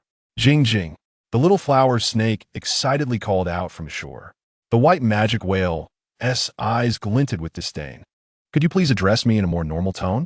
My name is not Jing Jing, but Hui Jing. Jing Jing, Jing Jing. Be quiet. I want tea. I miss you so much. The white magic whale scoffed. You only remembered me now, didn't you? The little flower snake froze, realizing its behavior was rather blatant. Resting its chin on its tail, it sighed. This isn't my fault. My spiritual power dissipated, and I lost my memories. The Qing Miao observed the interaction between the two, snorting in disbelief. The white magic whale, noticing the Qing Miao behind it, remarked wistfully, even with the passage of time, "Your bond with it remains strong." Huh? The little flower snake looked bewildered. Jing Jing. Fang Ruo gazed at the small, pale gray fish in the dark waters. "You're the white magic whale." The disparity in size compared to what she had seen on the ship was astonishing, merely a miniature version, barely the length of an adult's arm. "Indeed, my master."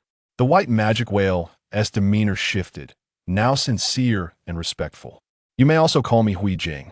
If you sought my assistance, why did you attack the ship, such as those white magic sharks?" "Initially, we had no knowledge that my master was aboard.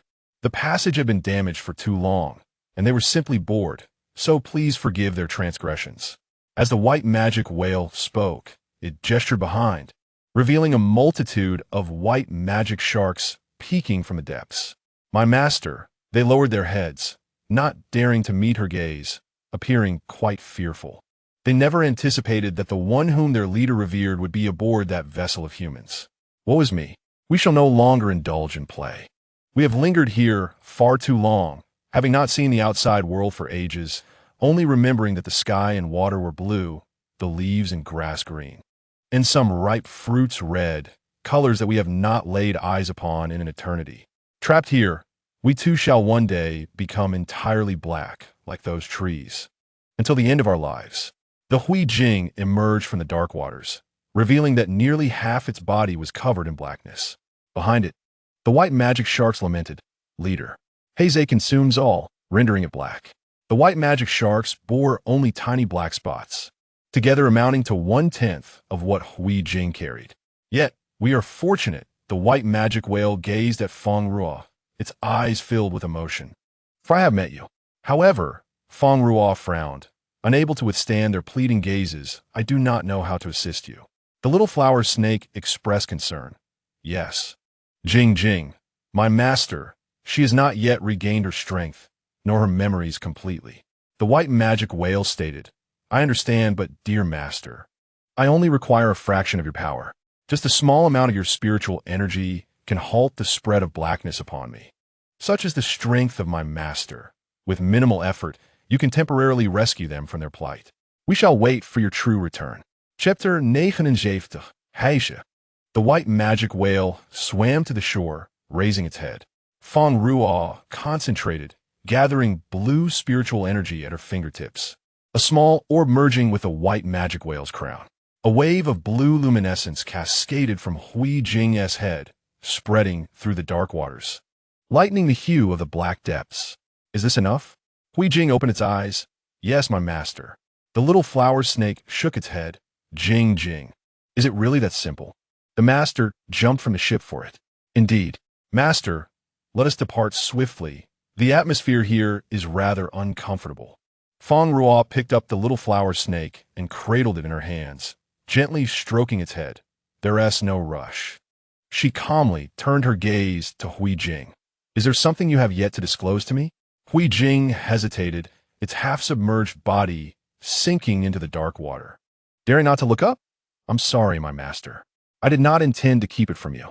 It's just," Fang Ruo completed its sentence, "just that you had no other choice, so please tell me what is truly happening." The little flower snake looked puzzled, unable to grasp the situation, while the Qing Miao glanced around, confused. "What does that mean?" The little flower snake sensed something amiss, its gaze sharp as it addressed Hui Jing. "Jing Jing, are you hiding something from me? How could you deceive me in such a manner?"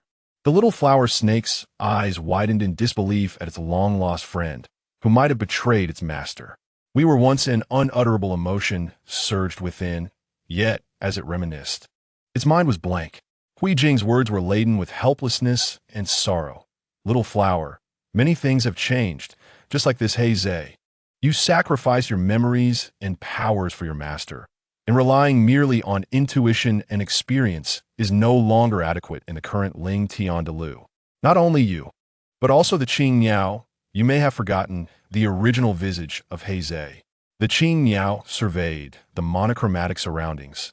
Has it not always been this way?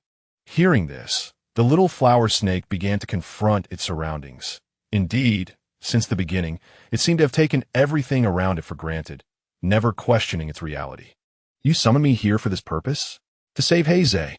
Indeed, Lord Jiaka declared that as long as he could be brought here, Heizei could be saved, and its curse lifted.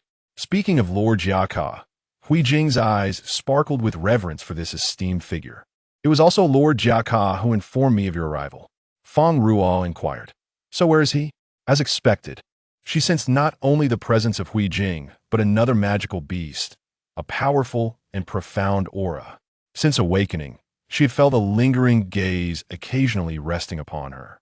Rest assured, Lord Jiaka would never harm you. He even rescued someone who fell into Heizei alongside you. Fell into Heizei together? Fang Ruo recalled the voice she had heard as she fell, calling out young master. Could it be Bai Yisheng? He did not wish for his own demise. Yet why did he leave the ship and plummet alongside himself? Could it be that he could not withstand the force? This seemed implausible, for his strength was no trifling matter. Was it perhaps to save himself? Fang Ruo was startled by the thought that emerged in her mind. Understanding dawned upon her. Having obtained the location of Jiaka from the gray whale, Fang Ruo set forth with her two small beasts. Her feet touched the black earth, producing a rustling sound. Master, the spot you just stepped on resembled a fallen leaf, the small flower snake remarked, peering at the ground Fang Ruo had traversed. Indeed, Fang Ruo observed the black ash drifting down before her. There was no wind, no sound. It was profoundly quiet. The only noise was the soft, rustling underfoot. This peculiar place inexplicably reminded her of Wuyin, which was also shrouded in darkness and occasionally accompanied by such black substances. After walking for a considerable time, a massive black mountain loomed ahead. Where is everyone? The small flower snake inquired, glancing left and right. Qing Yao, fly up and take a look, it commanded. Qing Yao was about to retort at the audacity of this creature to bark orders at it, but upon seeing Fang Ruo nod in agreement, it refrained from further comment. Fang Ruo regarded the towering mountain before her, feeling a sense of familiarity as if she had seen it before. Qing Yao flapped its wings and ascended to the mountaintop. There is nothing here, it exclaimed, surveying the area, but not a single figure was in sight. Suddenly, a pair of enormous vertical pupils opened behind it, gazing at the small azure dot in front. Exhaling, Qing Yao somersaulted in the air, agitated and turning back, before it could unleash a torrent of curses. It was scared into a freefall by the gigantic eyes. Fang Ruo caught Qing Yao as it dove into her embrace, crying out, Master, there is a monster here. A monster? Fang Ruo looked up and was momentarily taken aback upon seeing the vertical pupils. She finally understood why the mountain seemed familiar. It was unmistakably a dragon. It has been a long time since I've seen anything of different hues. The black dragon lowered its body, grinning as it spoke. With its gaze fixed on Fang Ruo, it addressed her respectfully, Greetings, my lord. A pair of gray vertical pupils scrutinized her. You. Fang Ruo extended her hand, intending to touch the black dragon, but it subtly retreated, evading her reach without leaving a trace. Time has weathered much. I never expected to see the offspring of them. Offspring? Fang Ruo suppressed her excitement. You know my parents? The black dragon rotated its eyes, assessing Fang Ruo. To say I know them is somewhat ambiguous. Although your being bears their strength, it encompasses more than just that. Your aura is quite peculiar, unlike anything I have encountered before, akin to that impulsive young human. The black dragon disdainfully cleared a space, revealing Bai Yisheng, who stood coldly to the side. He kicked the dragon aside, blocking his path. Lifting his gaze, he saw Fang Ruo staring at him in surprise, but his expression quickly reverted to its usual aloofness. Are you all right? Are you injured? He approached her with unexpected speed, his tone revealing a hint of urgency that even he did not realize. Fang Ruo regarded him, her brow furrowed, openly displaying her concern. "Iem fine." That is good to hear. Upon hearing her response, Bai Yisheng's brow visibly relaxed. Chapter 80. Jiaka. When Bai Yisheng witnessed Fang Ruo fall from the ship, His mind had yet to process the event before he found himself outside the vessel. By the time he regained his senses, she had already arrived in this dark marshland. Heize, a name that appeared solely in the clan's ancient texts. Following, it was a single line. The beings here shall ultimately be devoured by darkness. However, what astonished him more was the sight of Jia Ka, enveloped by the black dragon. This dragon clan was the true ancient lineage. Unlike the modern dragons of the 5 continents, ancient dragons were inherently bloodthirsty and brutal, proud and disdainful of all, entirely different from the present-day dragons, which had long since become mere legends in Ling Tian continent. The only dragon remaining in Ling Tian had perished centuries ago during a great calamity, severing the ties between Ling Tian and the 5 continents. The innate ferocity of dragons compelled Bei Yisheng to remain vigilant against this ancient dragon. "Human, you need not be so wary of me," Jia Ka stated, though its gaze towards Bei Yisheng was laden with trepidation. This human exhibited extraordinary talent, having not faltered under its assault. Bei Yisheng cast a glance at Jia Ka, who awkwardly cleared its throat. "How much do you know about my parents?" Fang Ruo regarded the dragon clan before her, her emotions a tumultuous blend of sympathy for its current state and confusion regarding its intentions. "You should address me as great-grandfather, for we are both of the dragon lineage." The black dragon towered over Fang Ruo, its presence rendering her seemingly diminutive, as if it could crush her with a mere step. Fang Ruo's expression was blank. She was indeed of dragon lineage. "Have you not felt the displeasure when lower-tier dragons appear before you, an urge to reprimand them?" Fang Ruo pondered, recalling that the likes of Yinguan had indeed irked her, as had Yulanyi, especially when they provoked her. Was that displeasure rooted in her bloodline? Yet curiously, she sensed an inkling of displeasure emerging within her now. "Do not listen to its words. This creature spouts nonsense unworthy of trust," Bei Yisheng interjected, positioning himself in front of Fang Ruo. She brushed past him, asserting it's all right. She had far too little information regarding her parents. Even Lu Yiru, who had long since disappeared, was aware of her parents' circumstances, while she, their daughter, remained in ignorance. Thus, regardless of the truth, she felt compelled to listen. "In our dragon lineage, the significance of bloodline inheritance is paramount. The purer the bloodline, the mightier the dragon." The black dragon cast a glance at her well-formed physique, envy and disdain flickering in its eyes. "It is regrettable that once a dragon lineage betrayed our long-standing customs, leading the lowly dragons to rebel against our reign. Especially in your father's generation, they instigated a civil strife among the dragon clan." Jia Ka paused momentarily, its tone shifting dramatically as it flapped its wings behind it. "Your father, a dragon of lowly bloodline, disregarded the rules, seeking to usurp our throne. Those of inferior bloodline ought to bow before us, the noble dragons. For 500 years, I have encountered his offspring." Jia Ka's voice grew increasingly deranged. "To drive away the noble bloodline of dragons. Your father deserved to perish at the altar, dragging your short-lived human mother down with him to the altar. Ha! Today, I shall avenge the grievances of that arrow." A black totem rose beneath Fang Ruo and Bei Yisheng, ensnaring them within its confines. The small flower snake and Qing Niao attempted to peek out, but were restrained by Fang Ruo. "Were it not for your father, I, Jia Ka, as a noble dragon, would not have been trapped in this cursed land, enduring the torment of decay day by day." Jia Ka roared towards the heavens, shaking off the black powder from its body, revealing the remnants of its once blue scales, now mostly overtaken by blackness, with only the scales around its eyes and chest still glimmering with blue light. The dire condition of its abdomen even showed signs of erosion. Just as it believed it could only await death in silence, it sensed the presence of the one who had ensnared it here.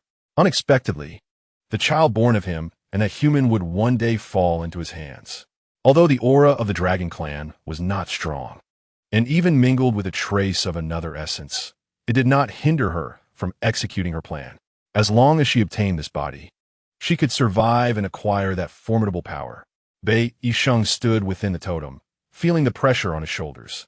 His gaze fell upon Fang Ruo, only to discover that she seemed unaffected, standing there with an air of tranquility. Fang Ruo watched the increasingly deranged Jia Ka with confusion, feeling no trace of it herself, as if the totem beneath her feet was merely a fleeting shadow. The noble dragon clan, the distinguished bloodline. Fang Ruo raised her head and remarked, "If a race has always been entangled in the complexities of its lineage, then it is only reasonable for you to descend to such a state."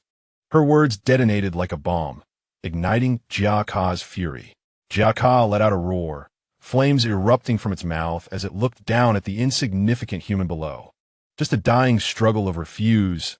Your body is now mine." The flames enveloped Fang Ruo, obscuring her condition within. Light gathered in her hands, red spiritual energy swirling like delicate ribbons, rising from her palms. For a moment, it was unclear whether Jia Ka's flames burned hotter or Fang Ruo's flames were more ferocious. Fang Ruo, Bei Yisheng struck at the circle of light surrounding him, only to find it futile. The pressure upon him intensified, observing the totem on the ground. He understood that this was an ancient binding formation. Breaking free from such constraints was no simple task. Jia Ka watched with satisfaction as the flames surrounded the human, deliberately reducing its strength, knowing it would still need to use this body. Its flames were of a purity unmatched by ordinary dragons. A typical dragon could be severely injured almost instantaneously within its own flames. To avoid turning its body to ashes, it prepared to retract its flames, but then heard a languid voice from within the flames. "Your flames don't seem all that impressive." Jia Ka's eyes narrowed. The figure in the flames was unharmed. How is this possible? A half-beast born of a dragon and a human could not remain unscathed within its own flames. Moreover, this fire... "No, my flames are gone." Jia Ka then realized that its flames had been consumed by Fang Ruo. In the center of the extinguished flames, Fang Ruo stood, her vertical pupils suddenly visible to Jia Ka. In the blink of an eye, her eyes returned to their normal round shape. Impossible. Yakarored. As an ancient dragon clan member, how could it be subdued by a half-beast? The suppression of dragon bloodlines was not something that could be broken. In its anger, Jia Ka forgot that Fang Ruo was entirely unaffected by its draconic might. Bei Yisheng looked at Fang Ruo's silhouette in astonishment, momentarily forgetting the overwhelming pressure on himself. Fang Ruo raised her hand, the searing flames swirling in her grasp. With a piercing gaze, she declared, "It appears your days are numbered." The flames in her palm coiled like a rope, wrapping from the ground up to Jia Ka's head. The heat of the flames penetrated through its black skin, sending black ash rising into the sky, deepening the already darkened heavens. A cry of agony escaped the damaged dragon's body, resonating throughout the entire Hei's. The gray whale in the dark waters raised its head, gazing towards Jia Ka's direction, and several white magic sharks also lifted their heads, curiously eyeing the scene. "Boss, what happened to that wicked dragon?" The gray whale's eyes were inscrutable. "I don't know." The little flower snake, sensing the fluctuations of spiritual energy emanating from Fang Ruo, trembled, flashes of astonishing images appearing in its mind. Jia Ka looked at Fang Ruo. The searing pain it felt was far more terrifying than the wounds inflicted by that man. In terror, it pleaded, "Stop, please stop.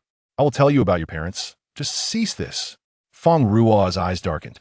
"I will ultimately uncover the truth about my parents. Until then, you shall remain in slumber here. Any being that sought to harm her would be condemned to hell." Jia Ka was entirely reduced to ashes within the flames. The pressure upon Bei Yisheng dissipated, allowing him to rise from the ground and straighten his clothes. Fang Ruo stood in place, gazing at the spot where Jia Ka had vanished, a flicker of sorrow crossing her eyes. After finally discovering news about her parents, it was unexpected that the source sought her body as a vessel. "Master," the little flower snake nudged Fang Ruo comfortingly. "Now that we have arrived in the Ling Tian continent, the truth is drawing ever closer." Fang Ruo stroked the little flower snake's head, responding gently. She had not anticipated that learning about her parents would lead to such a scene. What surprised her even more was that her father was also of the dragon clan. But what of her mother? Who could she possibly be? "Fang Ruo, perhaps I know a bit about your parents. Bei Yisheng finally spoke after a long silence. Fang Ruo turned around in disbelief, her eyes wide with astonishment. What did you say? The little flower snake and the blue bird were equally stunned. However, Bei Yisheng cast a glance at Fang Ruo, his eyes filled with compassion. When their gazes met, Fang Ruo seemed to comprehend something, piecing together Jia Ka's words. Realizing her parents were likely, your parents are no longer in this world. Silence fell, and even the usually scatterbrained blue bird quieted down. After finally learning about her parents, this was indeed the result. Please continue. Fang Ruo clenched her fists, gritting her teeth. Even so, she needed to know about them. If your father is indeed, as Jia Ka stated, the leader who overturned the dragon bloodline's dominion, then there is only one person, the fire element dragon, Yi, the sole dragon born of both fire and ice elements. His birth was a momentous event for the entire dragon clan. Fire and ice elements are as antagonistic as the cold and fiery realms of the present 5 continents. However, unlike the 5 continents, the fire and ice elements of the Ling Tian continent do not resolve their conflicts through duels. Wars have erupted for years, both sides aiming to unify the dragon clan with their bloodline advantages, seeking the favor of the divine. Yet, amidst the chaos, Yi was born. To survive, Yi fled from the dragon clan and befriended a human girl. Was that human girl my mother? Bai Yisheng nodded. In theory, that is correct. He hesitated to elaborate, for Fang Ruo bore no resemblance to her mother, not even inheriting the spiritual eyes of that race. Your mother hails from an exceedingly noble lineage, and her union with your father was not accepted by her clan. Consequently, upon learning of your birth, your mother was exiled from her kin. Later, due to a calamity, your parents faced an unforeseen disaster while resisting it. It was from that moment that the dragon clan of the Ling Tian continent vanished without a trace. The remaining subordinates fled to the 5 continents, struggling to survive. Fang Ruo's gaze dimmed, yet she did not overlook the crucial information in Bei Yisheng's words. A calamity had caused her parents' misfortune. What could this calamity be? Calamity? Bei Yisheng looked out at the boundless black world, where the eroded trees were slowly turning to black smoke, quietly vanishing from sight. Hei Ling, he uttered softly. Again, with Hei Ling. Fang Ruo recognized the name of this organization once more. We had investigated the site of their incident and sensed their traces there. Hei Ling is something that should not exist in this world. During their conversation, the little flower snake suddenly spoke unconsciously. Bei Yisheng concealed his surprise, glancing at the little flower snake. Xiaohua, what did you just say? Fang Ruo inquired. Huh? The little flower snake stared blankly with its large eyes. Did I just speak? Qing Niao observed the unresponsive little flower snake, and for the first time, refrained from mocking it, instead casting a quiet glance before retreating into its pocket.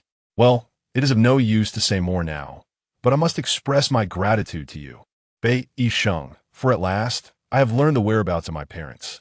Fang Ruo managed a faint smile, her gaze fixed upon Bei Yisheng, who remained stationary. He responded coolly, It's nothing, merely for the sake of a united front, and added strength against the Hei Ling. Bei Yisheng appeared composed, yet as he spoke, his gaze gradually wandered, becoming somewhat unnatural. Upon closer inspection, one might notice a slight flush at his collar. Understood. For now, let's think of a way to escape this place. Fang Ruo bypassed Bei Yisheng, surveying their surroundings, a boundless, endless black world that seemed devoid of any exit. She was uncertain which direction to take to escape. Her master and the others must be anxious. It was only then that Bei Yisheng realized their location, an area known as the Forbidden Land, Heizei. He had been so absorbed in his encounter with Fang Ruo that he had forgotten their predicament. What about the exit? Fang Ruo turned back, puzzled. To his knowledge, there was none. Chapter 82. The Birth of Hei Ling, a Forbidden Land without an exit. Fang Ruo was momentarily taken aback by this revelation. All beings remaining here would be tainted black, turning to ashes that would ascend into the sky, blending with its color. Bai Yisheng nodded, extending his hand to catch the drifting ashes. The little flower snake gritted its teeth in anger, exclaiming, This damned gray whale dares to deceive me. Just wait until I twist its head off. The gray whale had lingered here for so long. It seemed incapable of leaving. Suddenly, a sharp sound pierced the air, prompting Fang Ruo to whip her head around. In the direction of the sound, she caught a glimpse of a faint green. Bei Yixing noticed her reaction and followed her gaze. Did you hear something? Another sharp sound echoed, this time more urgent, as if urging her to hurry. Bei Yixing heard it too. Come this way. Fang Ruo moved lightly, turning back to beckon Bei Yixing, and when she saw he had not followed, she tugged at his sleeve. His gaze fell upon her hand, gripping his sleeve, emotions swirling within him like tumultuous waves beneath a seemingly calm sea, yearning for a gust of wind to tear through the surface. They dashed forward with each step Fang Ruo took. The black beneath her feet seemed to possess a life of its own, retreating as if in fear, revealing patches of earth and grass. Bai Yixing followed closely, feeling the space around them warp, familiar spiritual energy enveloping him. Fang Ruo clutched his sleeve tightly. The darkness beside them receded, giving way to more greenery. Someone was aiding them in tearing through this space. The green plants multiplied. Even the colors of the sky became increasingly vivid. Master, a voice, both familiar and long-awaited, echoed in Fang Ruo's ears. Wuyan, what did you say, Fang Ruo? She paused, murmuring to herself. Master, the darkness surged back, threatening to engulf them if they were caught. Run, Fang Ruo urged, glancing ahead as they sprinted again, the light ahead blinding. They leaped through a shimmering doorway. Bei Yixing found himself standing on the vast ground, gazing at the familiar yet long-lost Ling Tian continent, now empty around him. Qing Miao and the little flower snake sat on the ground, exchanging bewildered looks with Bei Yixing. Where has the master gone? What is happening? A woman's voice, aged yet youthful, echoed. A young girl, kneeling at the center of a formation, had long hair cascading down, her eyes filled with a captivating spirit. Her brows knitted in disbelief. We have emerged, but some unexpected events have transpired. Fang Ruo blinked, surveying the surrounding darkness, glancing down at herself, surprised to find that despite the blackness, she could still see her body clearly. In the face of such a sudden change, she felt no astonishment, instead experiencing an odd sense of inevitability. Was this not reminiscent of her encounter with Wuyan? Wuyan, where are you? Master, you have finally arrived. Please come this way. Fang Ruo moved toward the source of the voice but stumbled over an unseen object. Master, Wuyan's voice came from above, and she looked up. Even in the surrounding darkness, Wuyan's black figure stood out starkly. Though both were black, Wuyan's skin appeared even darker. But who could explain how that once tiny black that had transformed into this colossal creature before her? A gigantic black insect, suspended by black threads above, loomed before her like a dragon. Wuyan? Fang Ruo tentatively called out. Master. The bound Wuyan opened its eyes, which seemed to reflect an even deeper darkness. The irises mirrored Fang Ruo's silhouette. Why are you so enormous? Wuyan chuckled softly. Master, this is my true form. I knew that one day we would meet here. Though you may have forgotten me, you would not forsake me, and he has found you as well. I am delighted. Fang Ruo felt perplexed. Wuyan's words remained as enigmatic as ever. Before she could respond, Wuyan shifted the topic. Master, I presume you have learned about your so-called parents from Jiaka? You know? Fang Ruo sensed disdain in Wuyan's tone toward her parents, even a hint of animosity. Of course, Wuyan continued. After all, they are merely greedy members of the Dragon Clan. Had it not been for their foolishness, they would not have unleashed the Heiling. This includes your so-called parents. Centuries ago, the Dragon Clan civil wars ravaged the land, affecting the survival of other races. Following the end of the civil war, it seemed as though the Dragon Clan was cursed. Almost all newborns perished within their eggs.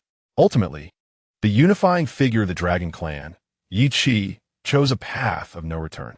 He and his wife, in an effort to save the clan from crisis, recklessly employed the Xianling Pearl, sacrificing their own child to open the gates of the Forbidden Domain, thus unleashing the Heiling. When Fang Ruo first learned of her biological parents from Jiaka, she felt a calm ripple within. Yet now, her heart was engulfed by a tempest. Her parents had sacrificed themselves, intending to save their clan, only to release the Heiling. More specifically, they had unleashed the leader of the Heiling, whose arrival had allowed the beleaguered organization to flourish. Master, at times I wish you would not refer to them as parents. They are unworthy. Fang Ruo interrupted Wu Yan, a pained expression crossing her face. Wu Yan, though they did not raise me, they're the ones who brought me into this world. Despite her sorrow, she could not help but feel sadness. Her parents had sacrificed themselves for their kin. Those in positions of power often faced many inevitable dilemmas. The news she had so longed to uncover, upon receiving it, brought her no joy or beauty as she had imagined. Looking at the ring on her finger, one red and one blue, it seemed like a cruel joke. Yet, sacrificing oneself for the sake of their clan must be an act of desperation. Wu Yan, do you know why, despite being a sacrifice, I still survived? Even the Xuan Yunju resides within me. Chapter 83. The Land Where the Gods Once Descended. Wu Yan gazed at the master, parting his lips, but unable to voice a sound, ultimately stating anew, "It is likely because the gods are merciful. The deity who guards all living beings is not as cold and unfeeling as the legends portray."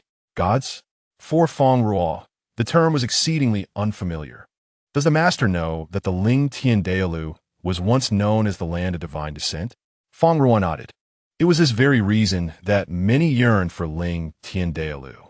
The gods are powerful, both loving and ruthless. Long ago, discord reigned among the gods, leading to conflict, and they divided into 3 factions. The Black Spirit, which revered strength, the ancient gods, who championed peace, and the neutral Yuanshan faction. The battles between the ancient gods and the Black Spirits were fierce, while the Yuanshan, wishing to remain with their beloved, chose neutrality, only to have their life taken by the one they cherished. The Black Spirits seized the opportunity to devour the Source God faction, and the ancient gods expended all their might to reach a stalemate with the Black Spirits, ultimately sealing them within a forbidden domain at the cost of their own existence. The Xuanlingzhu was born from the necessity of this seal. The land where the gods once descended lay barren after that cataclysm. As Wu Yan recounted the tale, vivid images played out in Fang Ruo's mind. Supporting her aching head, suppressed emotions surged within her.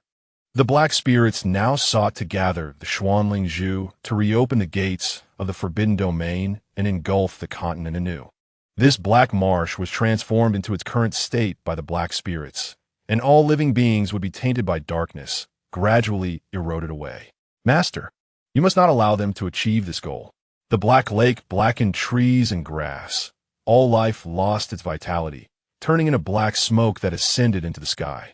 In this lifeless land, Fang Ruo supported herself on her forehead, her mind flashing with indistinct images. Slowly kneeling upon the ground, every color was consumed by blackness. Her heart heavy as if a massive stone pressed upon her chest, making it difficult to breathe, while the air was filled with the cries and pleas of countless suffering beings. Straining to listen, she found that amidst the cacophony, nothing was discernible, only the pervasive terror and dread. Master, what has happened?" Wu Yan's voice was urgent, calling out to Fang Ruo. She lifted her head, forcing a smile to comfort Wu Yan. "I am fine. I must do these things regardless. I am simply feeling a bit melancholic." The weight on her chest began to lift with each deep breath, and Fang Ruo pushed herself to stand. "Thus, you brought me here not merely to speak of these matters, did you?" Wu Yan paused for a moment, looking at Fang Ruo, the concern in his eyes transforming into delight. "I have been waiting for you to take me away from this black marsh. How shall I?" Fang Ruo pondered what she should do when she noticed the threads entwined around her, instinctively raising her hand to touch them. It was as if it were a reflex. The threads rippled like water. The moment they made contact, a button was unfastened at Fang Ruo's fingertips, and the black threads turned white upon touching the blood, swiftly dissipating into the air. Wu Yan closed his eyes, reopening them with a snap, transforming back into the small caterpillar, landing upon her shoulder. "Master," Wu Yan's voice echoed from her shoulder. "Before we return to find them, we must visit a place. For the sake of the Xuan Yunju." Observing the dissipating black threads, Fang Ruo nodded as black patterns rose beneath her feet. In an instant, she vanished from her location, as if she glimpsed the original form of the black marsh. Mountains and waters, trees and grasses. The sky and earth teemed with countless living beings. The gray whale swam with its companions in the lake's depths, where the water still retained a hint of deep blue. In the blink of an eye, the lake seemed to transform. Big Brother, outside, outside. A white demon shark nervously glided down from the lake's surface, its voice a mix of terror and excitement. What is happening? All this noise. The gray whale slowly swam upward. Is something coming to steal our fish again? Competition in the black marsh was fierce. A moment of inattention could cost one their life, prompting the gray whale to hastily leave the lake's depths. The encroaching darkness outside had receded significantly.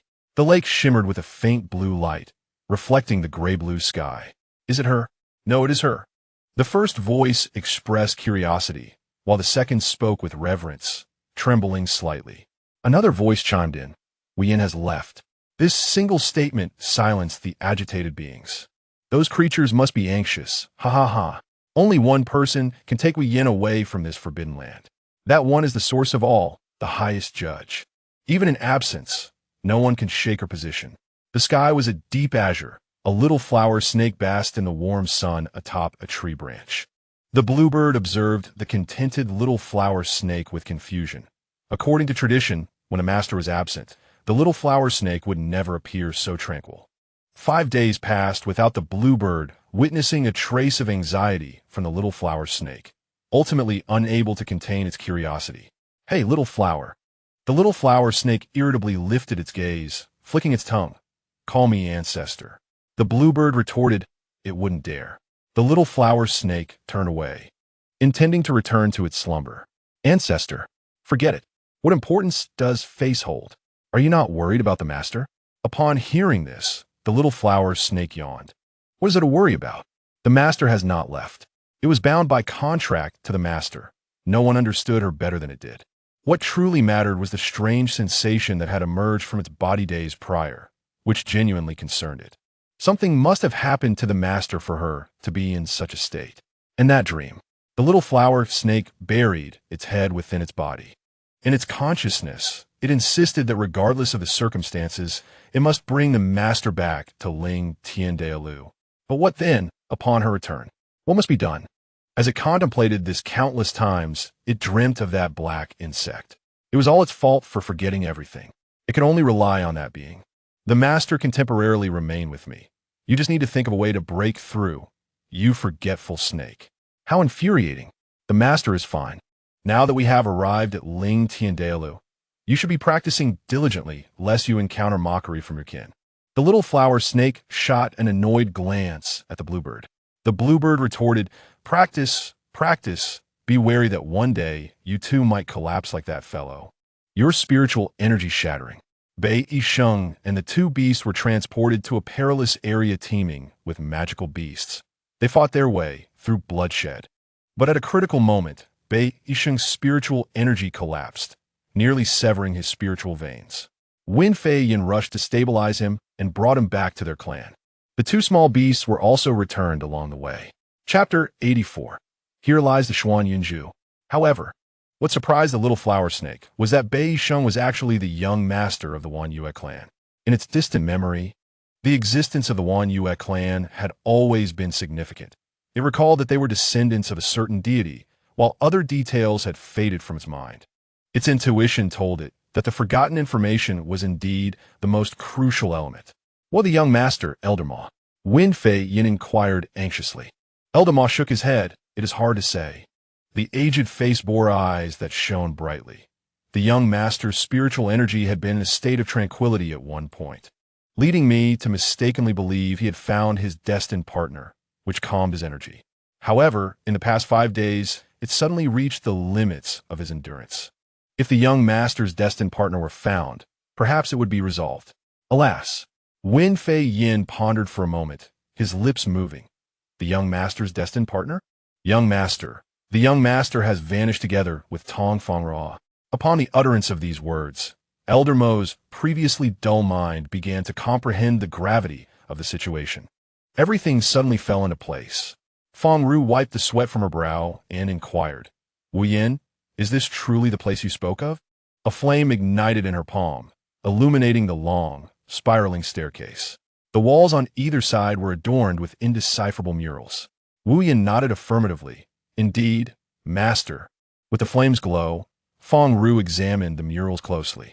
Could there truly be a Xianyunzhu in this place? Wu Yin perched upon Fang Ruo's shoulder, perusing the artwork. Yes, I've been observing the Xianyunzhu for quite some time. Its activity has been intensifying recently, likely catching the attention of the Heiling. Master, we must exercise caution.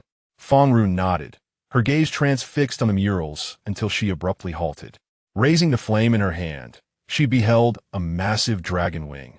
With countless dragons gazing forward, she advanced slowly to appreciate the mural. Wu Yan's black eyes shifted, resting upon Fang Ruo's delicate profile. Wu Yan, this mural. Fang Ruo's eyes fixated on the direction in which the myriad dragons were gazing, where a man and woman held a swaddled child, the sky above cloaked in a tempest. The expressions of the couple were pained, yet they resolutely chose this path. As she studied their faces, Fang Ruo instinctively reached out to caress them. What a hassle! Will there truly be a Xianyunzhu in this dreary place? A disdainful female voice echoed from ahead. Lord Heiling has stated that it exists. A man's voice responded, resolute and unbothered by the woman's displeasure. Fang Ruo halted, her heart racing at the familiarity of the voice. In mere moments, 3 figures emerged from the shadows, illuminated by the flame. Lu Yiru, visibly agitated, stomped down the stairs, while the man beside her held the light. From above, he looked down at Fang Ruo, his gaze one of surprise, which swiftly morphed into hostility, devoid of the regal composure she once exuded as a princess. You wretched creature, why are you here? This is the Ling Tian continent, a sacred place aspired to by countless cultivators. What right do you have to be present? Quite the long time since we last met, Fang Ruo remarked, propping herself against the wall, her gaze calm. Even if you find yourself here, your journey ends now. Hey you, Wu Yin observed from behind, his eyes no longer filled with the infatuation he once harbored for Lu Yiru. Lu Yiru, I hope you have not forgotten our purpose. Noticing Wu Yan's indifference, Lu Yiru's expression soured. This insufferable man has changed since he began following Heiling. I should never have allowed him to stay by my side. Now I find myself beneath him, in the forbidden underground city, a former burial ground of the dragon race. The two had ventured here for the act of Xianyunzhu. Nothing else mattered. Lu Yiru reluctantly withdrew. She had no desire to defy Heiling. Wu Yin, unnoticed, remained still upon Fang Ruo's shoulder. Master, it's coming, he whispered in her ear. Suddenly, a radiant orb appeared on the wall between them, emitting a subtle yellow glow. It's the Xianyunzhu.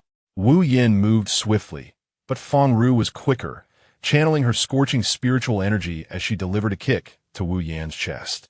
In the midst of his astonishment, she widened the distance between them and reached for the Xianyunzhu. It nimbly slipped through her fingers. Fang Ruo knelt, and before either could react, water-type spiritual energy erupted around them, encasing them in ice. Leaving the frozen duo behind, Fang Ruo dashed after the Xianyunzhu, which darted along the mural. A sense of foreboding washed over her. As predicted, the orb's glow vanished into the mural. Fang Ruo stood dazed, staring at the direction of its disappearance. Wu Yin, it's gone.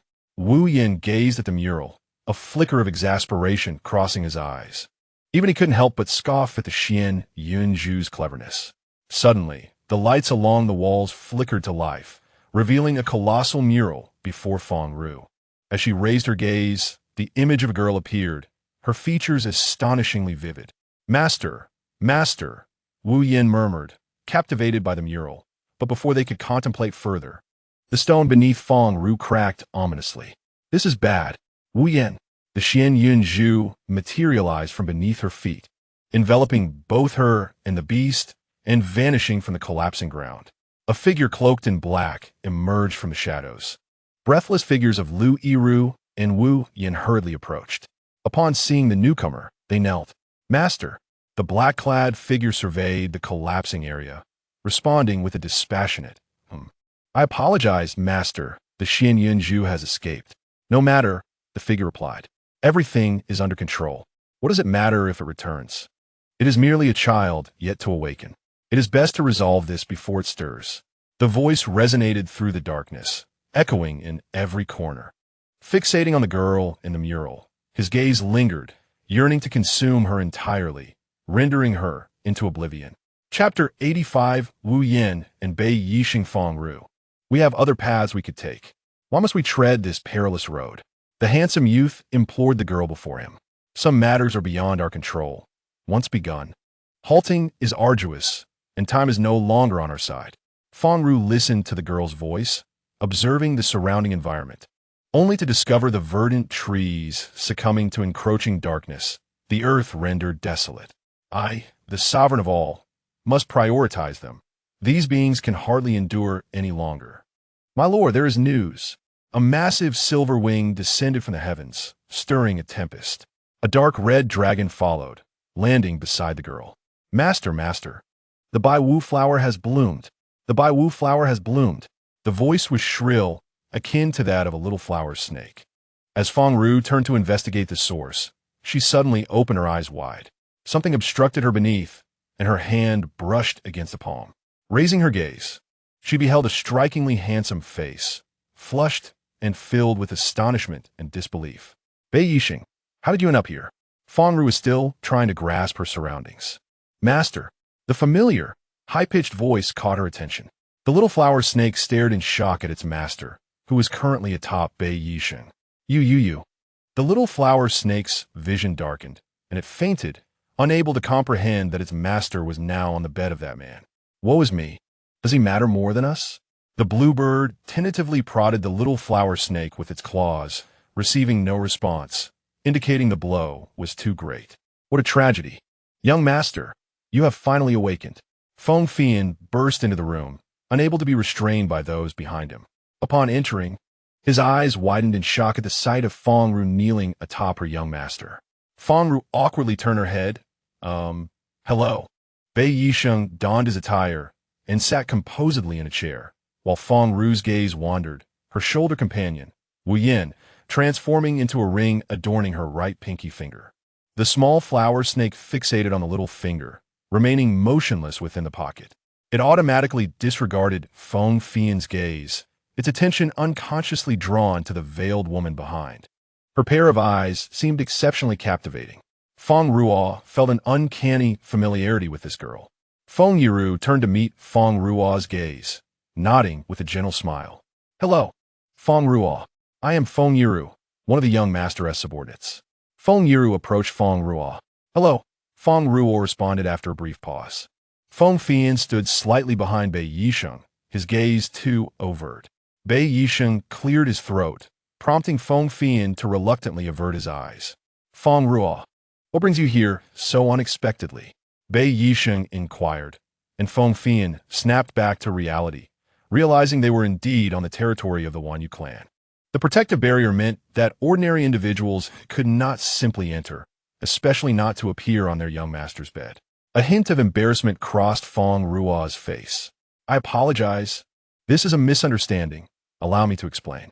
The black ring on her little finger began to wriggle, transforming into a small black insect that appeared in her palm. Greetings. I am Wu Yin. The tiny black insect stood in the center of her hand, and Feng Fian looked at it in disbelief, glancing at Bei Yixing. Chapter 86. The Truth. Bei Yixing regarded the minuscule black insect, his astonishment no less than that of the others. His eyes, filled with myriad emotions, ultimately solidified into determination. It is you. The voice was suppressed, revealing emotions that Bei Yixing himself could not fathom. Fang Ruo, observing the dark depths of Bei Yixing's eyes, involuntarily took a step back. What's wrong? I didn't mean to, she remarked, referring to her unexpected presence in the room. She too felt quite bewildered. It's nothing. Bei Yixing's voice was low and hoarse. No wonder he sensed something amiss back in Wuzhou. It was due to this little creature. Wu Yin, a magical beast unique to the Wanyu clan, possessed the ability to open spaces. Thousands of years ago, one such yin belonging to their clan was gifted to an individual of noble status. Master, what troubles you? Wu Yin turned to converse with Fang Ruo. Fang Ruo shook her head, merely feeling that the atmosphere at that moment was rather peculiar. All right, Fang Ruo's safe return is indeed a joyous occasion.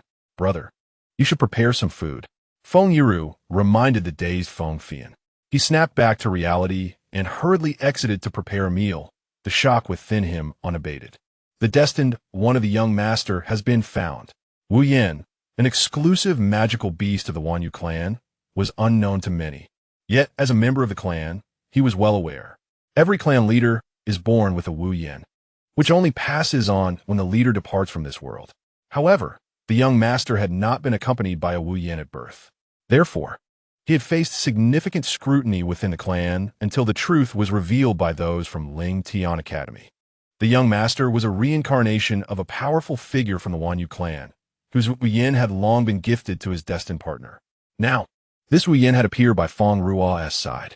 Who could she be? In comparison to their astonishment, Fang Ruo was more concerned about Feng Yiru before her. This face bore a striking resemblance to that of Qi Yan's parents from the underground city. Fang Ruo, we have already informed your master and senior brothers. They have been quite anxious during your absence. Feng Yiru reminded her, her lively eyes sparkling.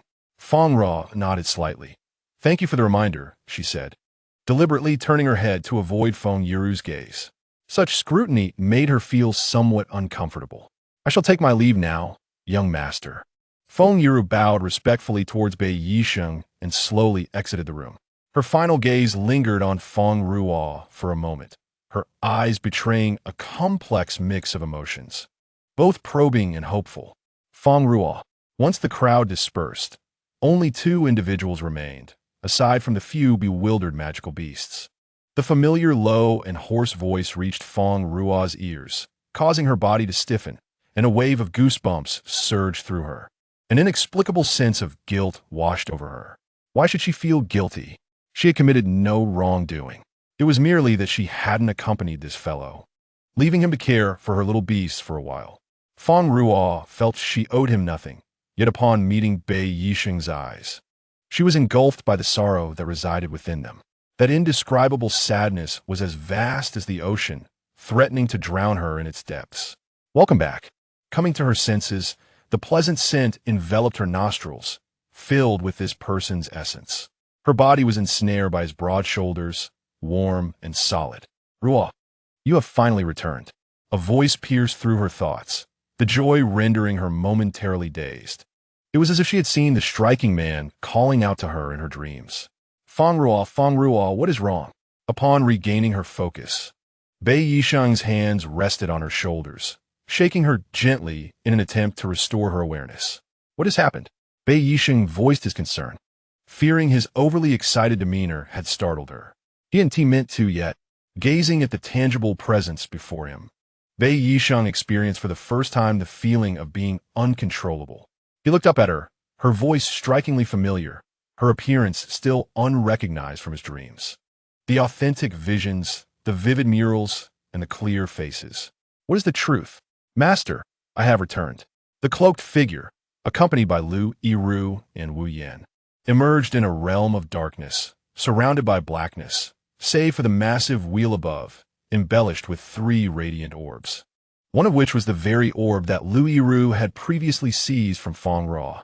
We have confirmed her whereabouts. She has returned. Returned. A dull sound emanated from beneath the wheel, akin to a demonic voice rising from the abyss.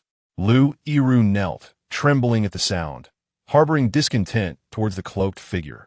Yet the entity sealed beneath the wheel silenced any rebellious thoughts she might have had merely by the sound of his voice. It matters not. I have known since that time. A shadow seeped from the wheel, converging before Lu Yiru, revealing an identical form to the one that had once deceived her. Is it a pleasant surprise or fate? The shadow loomed over Lu Yiru, a mocking smile in its eyes. I must thank you. You enable me to personally deal with that loathsome individual. And master, such words are uncalled for. Lu Yiru dared not lift her head, cold sweat beating on her forehead, her fingers nervously digging into the earth. Who would have thought that after a millennium, that person would take on such a form, believing a lowly dragon clan to be their nurturing parents. We, on the other hand, have no need for such things. Chapter 87. The Qing Yao clan. A few individuals returned to Ling Tian Academy aboard a flying vessel, eagerly awaiting the safe return of their little junior sister. Little junior sister, Ming Tangxue leaped from a small airship to Fang Ruo's side, inquiring with concern. Big brother, I apologize for worrying you. Ming Tangshue's expression softened, relieved to see her little junior sister safe. The Qing Yao stirred within the pocket of Fang Ruo's clothing, adjusting itself to find the most comfortable position to rest. The small flower snake cast a disdainful glance at the Qing Yao, lounging lazily around Fang Ruo's neck to bask in the sunlight. Suddenly, the Qing Yao opened its eyes, soaring out from Fang Ruo's mouth to survey the vast academy from above. The sounds around it were a cacophony, indistinct and muddled. As the airship descended, it drew ever closer to Ling Tian Academy. The elderly man with a white beard stood below, surrounded by a throng of people. Who could this be, commanding such a grand reception?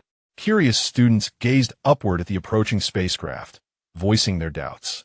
Not only the academy's instructors, but even the principal had come forth. The students observed the old man's silhouette, his white hair subtly shimmering with a bluish hue.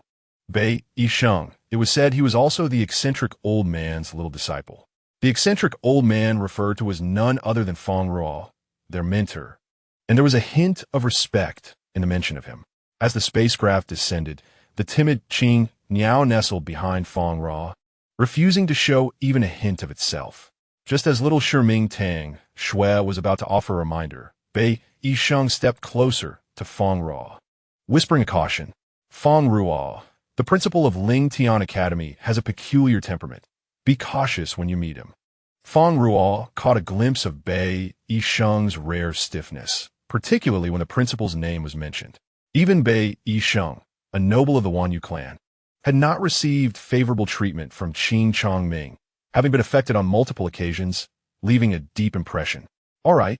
Nylon, he nudged Ming Tang Shui with his elbow from behind, whispering, little junior sister, someone else is offering a reminder. Ming Tang Shui ignored him, striding forward to catch up with the others. Nylon, unperturbed, mumbled to himself, I recall that principal is also the Beast clan, right? In that case, what does little junior sister have to worry about? Principal Qin Chongming stood at the forefront of the crowd, his serious expression leaving no room for levity. The atmosphere thick with silence, save for the sound of breathing. Fang Ruo regarded Qin Chongming, whose hair, a blend of white and blue, was strikingly beautiful. She blurted out, your hair seems even more splendid now. The familiarity in her tone resembled that of greeting an old friend. Upon hearing Fang Ruo's words, the crowd's expression shifted. This girl was audacious beyond measure. Bei Yisheng's eyes widened in shock. The remark was ill-timed for the occasion, yet upon reflection, he found it strangely appropriate. It was akin to a dream where Qin Chongming's eyes sparkled with mirth, his demeanor unexpectedly gentle. The crowd was astonished, rubbing their eyes in disbelief. Had the principal been replaced? Was this still their eccentric principal, known for his foul temper and penchant for nitpicking? Even Fang Ruo, who received his utmost favor, had never been treated in such a manner. Indeed, it appears more beautiful, Qin Chongming responded, his words laced with a subtle tone of agreement. Fang Ruo stood momentarily stunned, realizing her demeanor had been overly casual, akin to conversing with a long-lost friend. Before she could speak again, Qin Chongming continued, the journey has been long. Fang Ruo and everyone else should take a moment to rest. There is no rush for the enrollment procedures. Qing Yao, observing Qin Chongming, was flooded with memories. Ah yes. Qin Chongming smiled gently, reaching out to seize the timid Qing Yao, who had been hiding behind Fang Ruo. Fang Ruo regarded this scene as entirely normal. Chirp chirp, Qing Yao squeaked in protest, struggling to escape Qin Chongming's grasp. Master, help. This fellow intends to end my life. Qin Chongming's gaze darkened, his aura shifting. Sensing the impending danger, Qing Yao feigned death. It recalled the moment of arriving at Ling Tian Academy, memories flooding back. Qin Chongming smiled at Fang Ruo. Look, my tribe's incompetent leader always enjoys irresponsibly wandering off. After a long search, he finally remembers to return home. The Qing Yao clan, with a rich history, was led by Qing Chongming, who had survived the tumultuous changes of Ling Tian continent. As the founder of Ling Tian Academy, the Qing Yao clan had practically established roots there. Chirp! A call echoed from the academy's sky. Several Qing Niao descended, soaring past Qing Chongming, circling around Fang Ruo in a jubilant dance. Their chattering seemed to whisper a welcome back, our esteemed master. Fang Ruo felt as though she were enveloped in a forest, surrounded by countless beings, all calling her their master, willingly submitting to her. Hiss. The little flower snake's eyes darted, eyeing the feigning Qing Niao with derision. This foolish bird was also a leader? With it around, the Qing Niao clan was doomed. The Qing Niao's claws twitched awkwardly, its expression one of embarrassment. Wu Yin emerged from nowhere, glancing coldly at the little flower snake dangling around its neck. Rest assured, you're hardly better off. Upon arriving here, your strength and memories should be returning, right? The little flower snake stiffened, silently averting its gaze. Wu Yin regarded its master, hoping that soon, the master would also regain her memories. Casting a glance at Bei Yisheng behind her, it disappeared into a dark void. After a few welcoming spins, the Qing Niao swiftly departed, lining up one by one to fly past Qing Chongming. Peck! One bird pecked at the feigning Qing Niao. Every beak strikes seemingly fueled by deep-seated animosity. This is for abandoning us, for disappearing for centuries, for running off to find a partner without knowing how to come home. You deserve this. As the last Qing Niao took flight, it turned back to spit a mouthful of saliva. Lord Qing Chongfeng, how much longer will you pretend to be asleep? Qing Chongming gazed at the Qing Niao in his hand, a gentle smile gracing his face. Qing Chongfeng, stiff with reluctance, finally forced his eyes open, his voice trembling with a plea. Chirp, chirp. Chongfeng, let's speak civilly. Qing Chongming smiled, only to instantly change his demeanor, throwing Qing Chongfeng to the ground and stepping on him with force. The Qing Niao on the ground flailed its feet before fainting completely. The little flower snake covered its eyes, exclaiming it was too gruesome to witness. Fang Ruo peeked through her fingers at the Qing Niao's state, finding tragic an understatement. The reason she did not intervene was entirely due to Wu Yin whispering in her ear. Centuries ago, when the leader of the Qing Niao clan, in his youthful arrogance, assumed the position of leader, the clan had just begun to stabilize.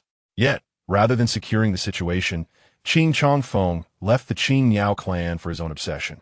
Shortly after his departure, the passage between Ling Tian and the 5 states was destroyed, and he subsequently vanished without a trace. Following the loss of their leader, the Qing Niao clan endured considerable hardship to survive that calamity. Fang Ruo was assigned to her own room, while Qing Chongfeng sat dejectedly at the table, sighing. I had no idea so much would unfold back then. As the situation gradually stabilized, she had managed to find information about him, unable to suppress the urge to seek him out. The little flower snake elegantly lifted a teacup with its tail, taking a delicate sip, thinking it served him right for being despised by his kin, abandoning them for a mere romance. Wu Yin, perched on Fang Ruo's shoulder, cast a complex glance at the little flower snake. Were I to encounter such a character, I would undoubtedly give him a few tail whips. Qing Chongfeng, looking pitifully at the little flower snake, asked, is there a possibility that I've already been dumped many times? The little flower snake's eyes lit up. Really? When? How come I didn't know? Fang Ruo observed the lively trio at the table, twirling the Xian Yun pearl on her finger, a knowing smile emerging. These two little beings had their own stories. The forgotten memories began to surface slowly. And what of her? What lay within those strange dreams? A hidden answer gradually emerged in her mind, overturning all prior conjectures. The little flower snake, in a state of confusion, felt a surge of inexplicable anger. How dare you sneak off to play behind my back? The absence of Qing Chongfeng was indicative of only one possibility. This fellow had clandestinely ventured out without her. With most of his memories restored, Qing Chongfeng looked at the little flower snake, tears brimming in his eyes. This fellow remains as unreasonable as ever. The master intended to seek assistance, But Fang Ruo merely cast a glance before turning away and reclining on the bed, indifferent to the matters of those two little ones. Lying there, she pondered the encounter with Lu Yiru, whom she had not seen since her disappearance. The aura surrounding her during their brief meeting, reminiscent of the wall paintings, weighed heavily on her mind. Who exactly was she? Eventually, she drifted into a hazy slumber. A sound broke through, a vague voice reaching her ears. Ruo, must you proceed in this manner? She opened her eyes to survey her surroundings. The grass beneath was tainted black, the color spreading like a virus, visibly consuming the remnants of green leaves. Do you not see? His power grows ever stronger. Her fingers brushed against the leaves, which turned to black smoke the moment they were touched, vanishing from sight. Fang Ruo gazed at her hand, witnessing the life of the leaves dissipate before her, a sense of sorrow welling up within her. Though she inhabited this body named Ruo, she was unable to express herself, merely an observer of the scene unfolding. The silent man behind her remained unresponsive. There must be a way. We surely have a method, she said, her tone tinged with despair. Must you be sacrificed to save the Ling Tian continent? The man behind her shouted without regard. With so many deities, why must it be you? Deities? Fang Ruo was taken aback. Were these two figures in her dream truly divine beings? Not quite. It is simply that no one else can accomplish this but me. She turned to face the handsome man behind her. His immaculate attire was free of any blemish, a small black insect resting upon his shoulder, reminiscent of Wu Yan. As her gaze ascended, she recognized the familiar handsome visage. Bai Yisheng. How could it be him? The Bai Yisheng before her appeared more mature, his eyes brimming with a spring-like tenderness, yet veiled by the lingering frost of winter. I trust you. During my absence, you will undoubtedly protect this continent. Seeing that there was no room for negotiation, Bai Yisheng delicately lifted the black insect from his shoulder. Then let Wu Yan accompany you, shall we? Fang Ruo. Upon hearing this, Fang Ruo, trapped within her own body, felt as if struck by lightning, suddenly ejecting from that vessel. When she opened her eyes, the small flower snake's head loomed large before her. Master, what troubles you? The little flower snake inquired with concern. Sunlight streamed into the room, warming every corner. It was already midday. Fang Ruo propped herself up, astonished at how long she had slept. Qing Chanfeng regarded his master silently, without uttering a word. Wu Yan settled in front, observing her quietly. Master, have you recalled the past? Fang Ruo hesitated, her gaze falling contemplatively upon Wu Yan. The resurgence of the Hiling was a natural occurrence. It was only expected for the master to regain her memories. She must have begun to discern her true identity. Fang Ruo's fingers curled slightly. Was it indeed so? Yes, Wu Yan affirmed.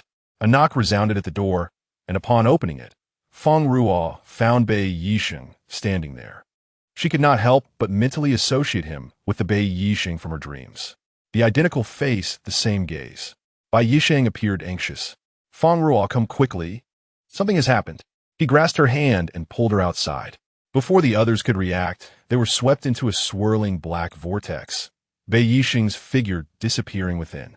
Wait, he is not Bai Yisheng. Who are you? In the darkened realm, Fang Ruo watched her surroundings warily. A light chuckle echoed, laced with disdain, as a man emerged from the shadows. The surrounding darkness dissipated with his arrival, revealing that they stood upon a land stained by blackness. Facing the man with black eyes, two words surfaced in her mind. Hiling. Hiling smiled slightly. It has been a long time, my esteemed ancient god. I never expected you to remember me. What an honor. Millennia ago, when Hiling first appeared, it had anticipated effortlessly consuming the continent, only to be thwarted by the ancient god before her.